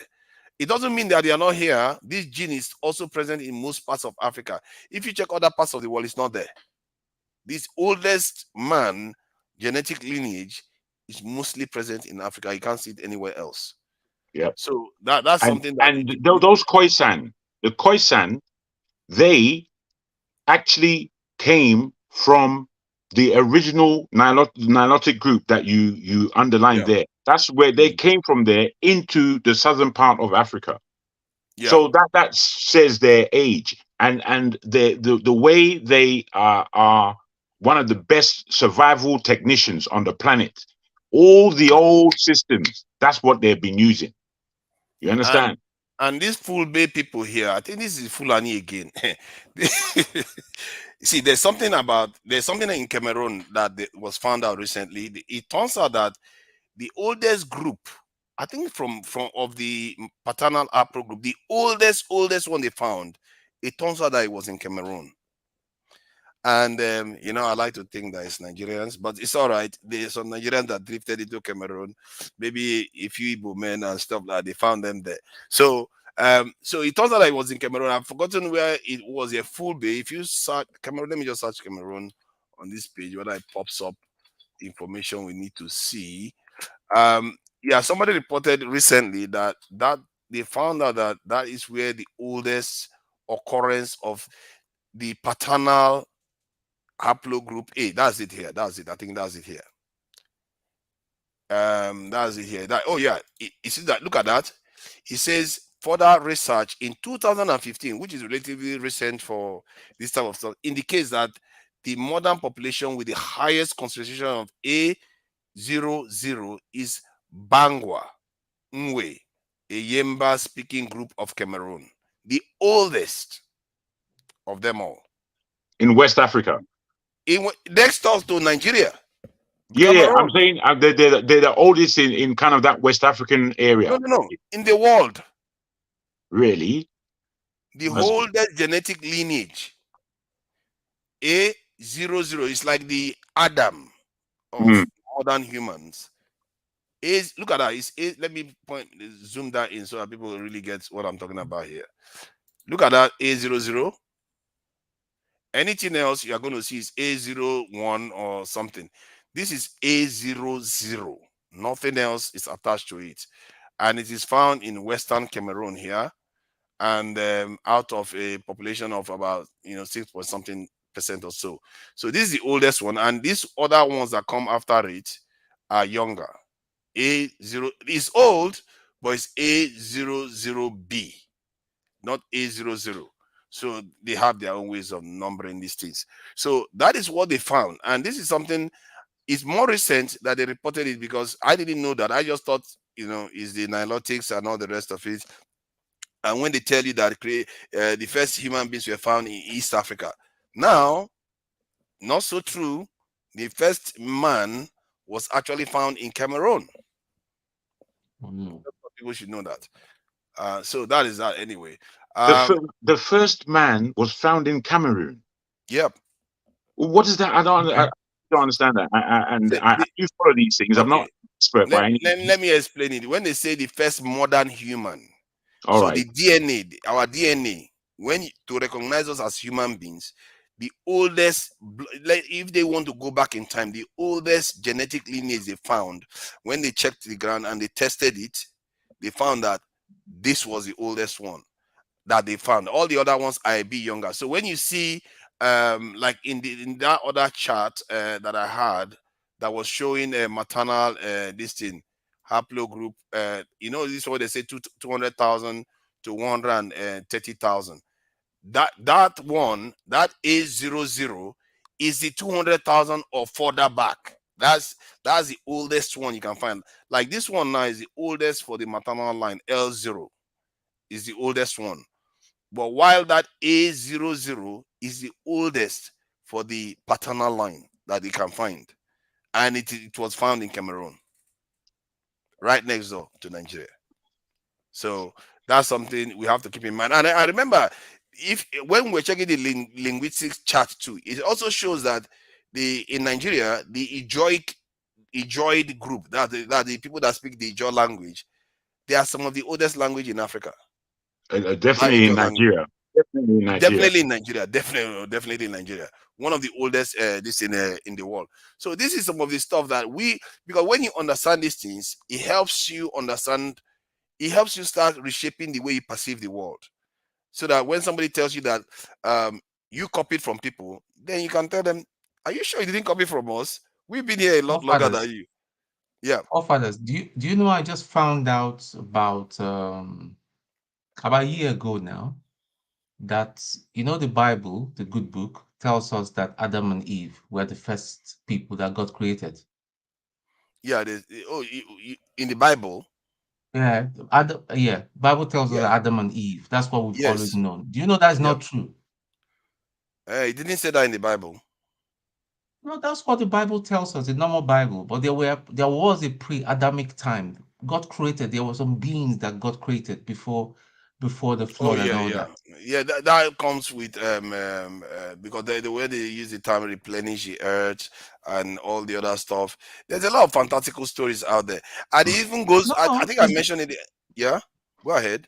It's been proven though. There was some kind of being, but they weren't the being as we know them today. Because what the Bible have always made us to understand is Adam and Eve was the first man, but it's not true. Of course, see, we have to be careful because it's the Is Bible. it as simple as that? There's no physical evidence to these things. Nobody even has any definition of who Adam is, and for all we know, they claim that it's from Middle East, where we clearly know that. But It's how in about the Africa. giants? How about the bones? They deny that there were no giants. There was it was a fairy tale. But they've started discovering bones and skulls and all that. From a long time. It's not that they started discovering them all. They've been discovering them from a long time. There is no real evidence of a giant bone. Let's not be careful of. No, stop that, bro. Bros, let's not go to conspiracy theories. No. Don't be afraid. Don't be afraid, my friend. What do you mean don't be afraid? We have to keep up the standard now. The thing is, you have to understand what your age is first. When you understand what your age is, then you know that behind you there's a whole lot. We are within our 30s, 40s, 50s. We know nothing about 1 billion years ago. And if they will tell you that the world started 1 billion years ago, you haven't got a clue of really what they're speaking about. So when the Bible comes in, and scholars have looked at the timeline and underlined 6,000 years. That therefore a lot of Christian beliefs and a lot of Abrahamic philosophy would tell us that the world is 6,000 years old, according to what the Bible says, according to what the good books say. So within that, we can squeeze ourselves into 6,000 years, but then science comes. And when science comes, they say, look, by our calculation, the whole world is X billion years old. And man has existed for about 200,000 years or thereabout. Now, given these kinds of discrepancies, we now have to understand that there's a truth and there's a lie amongst this thing. It's not just for us to be looking at science and saying that science is capital, because science is not capital. It's not capital. What is capital is truth. When they speak about science, it's as though the scientists are the one putting the thing there. The scientists didn't put anything anywhere. They were there. You understand? Yeah, they were already there. They were there. They are just discovering and interpreting whatever they've seen. Absolutely. Based on evidence and repeatability. Well, it could even be based on a conspiracy of lies. That's the thing, and this is why I believe that this type of information is valuable. People should be taking it seriously. And I also, when I found out about religion, and somebody did they call it phylogenetics, which is, I've never heard that term before. They were trying to find out which was the oldest creation mythology, and guess what? Again, Africa again is where it came down to. And this is, I say these things because all our people that keep looking down on who we are, they need to be asking themselves serious questions. We are responsible for the world that exists today. Those people, I was telling the white guy the other day, you owe me copyright, royalties, because that gene you're carrying, we gave it to you, so you're supposed to be paid for it. He was like, come and get it. So the point is that, yeah, they're supposed to be paying us royalties, and when they ask us our greatest invention, like, we invented you. Guess what? We invented you. All the stuff you are doing, who do you think gave all that to you?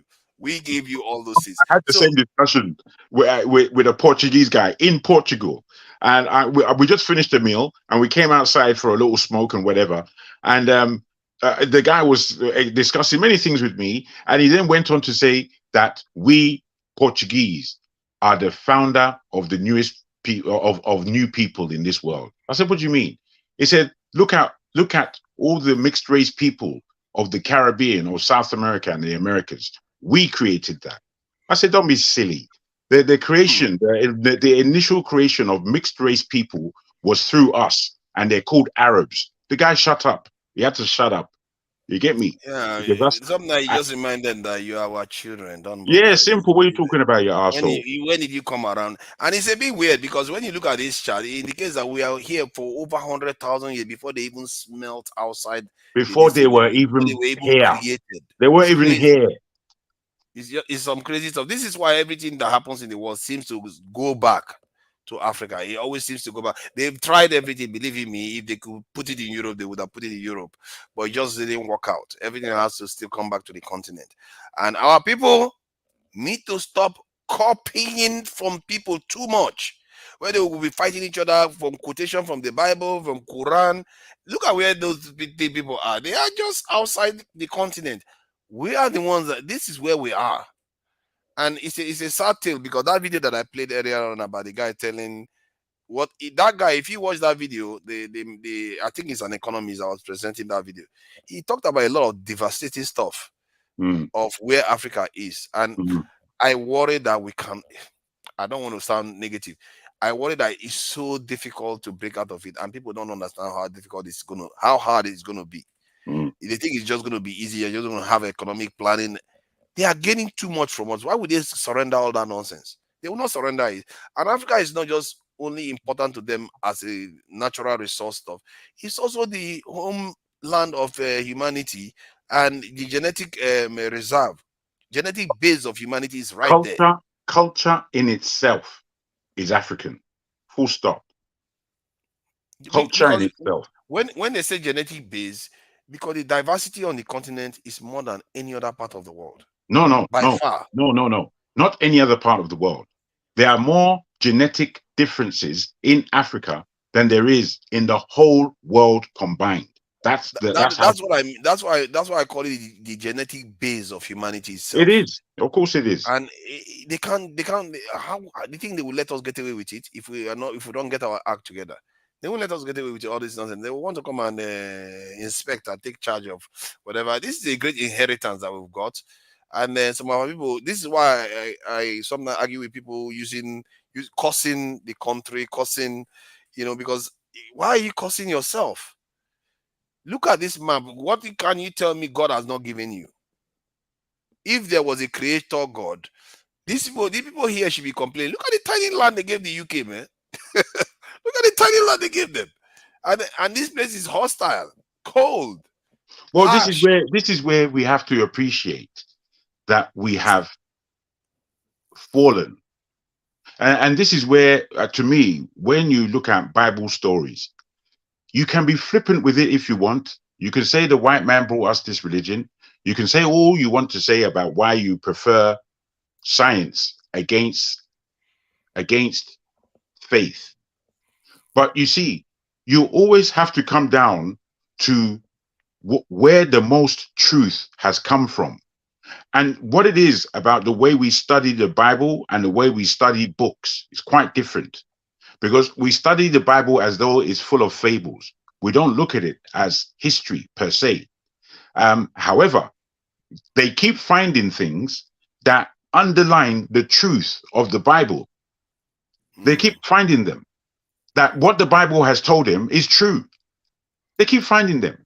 Science. There are so many scientists. If you look at scientific journals, there are so many scientists who are Christian. And they are Christian because they have a humility in their knowledge. They don't boast about the knowledge that they're acquiring. Then there are those scientists who believe that they're a law unto themselves, that they're God. So you get people like Dawkins, who would tell you that he will start writing books about the God delusion. He doesn't understand that maybe it's he that is deluded. And let me just remind some of our Igbo brothers that think that they are from the Middle East. I'm sorry to break it to those ones. You see that E1B1A genes? Yes. You got it, 89% of it right there. 89. No. You are one of the blackest people on earth. Like, how many is blacker than you? Babileke. Ross, I have to come back at you again. Firstly, the place called the Middle East is of no significance in any geographical term. So you have to understand again, using the English people who created that term and who wanted power over that region, they have given this term for complexity reasons.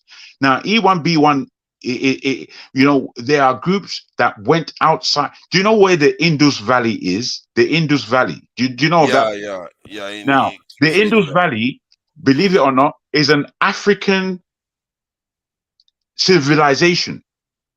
But just because it's in Pakistan and India, we are telling ourselves it doesn't belong to us. It's ours. We have to be careful of saying that. See, why? Tell me why. Tell me why I have to be careful. Because just like have you studied it? Me, I've studied this thing. Or it's not that I'm not just talking. I've studied the civilization of the Indus. You understand? Hold on. See, it doesn't. I see. Maybe a black person went there and did what they did, but the population that was present there. Remember, when we talk about civilization, we are referring to the stuff that happened maybe 2,000-3,000 years ago.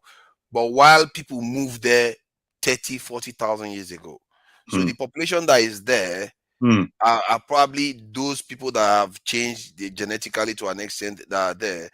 A black man from Africa that is more advanced because we've been here longer may travel down there and civilize the place, and then you have the Hindu civilization. Now you call it a black civilization. You can do that, but in reality, you will not see any footprint of black people there because. Okay, I only mentioned that to give you an understanding of the expanse of our expansion as black and African people. Now, the Indus Valley is one.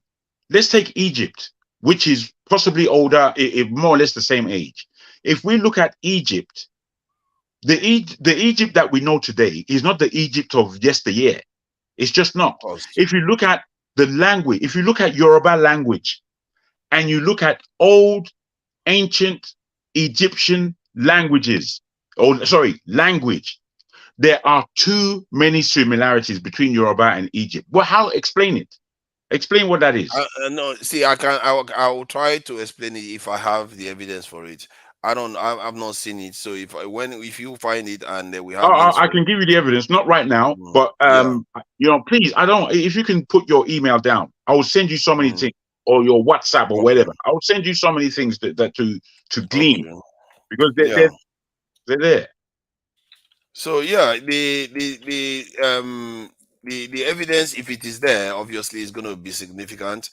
But I'm just tired of seeing too many evidence of our age and the things that we've done and all the rest of it. But my query is why when you said Igbos, why when they present a new understanding of their history and their lineage, and it points them to the Middle East, so-called, why do you reject it out of hand? The only reason why you reject it out of hand is because Arabs are there. Now, the reason why I reject it out of hand is because I'm not saying that there are people that didn't come from the Middle East that they may have similar culture as what they have in the Middle East now. See, we have to understand when a migration happens, somebody comes from some other place and comes to an area where people are already settled. Chances are that the people that are in that area that have been settled there for longer are not going to turn to the people that arrived. The people that arrive will turn to the people that are settled there because those people that are settled there will have higher population. So it's like us now moving, like let's say 100 of us move to Europe. In maybe 10,000 years, 3,000 years, you're not going to see us. Our descendants will be white. Yeah, we will disappear. And that's what I think happened when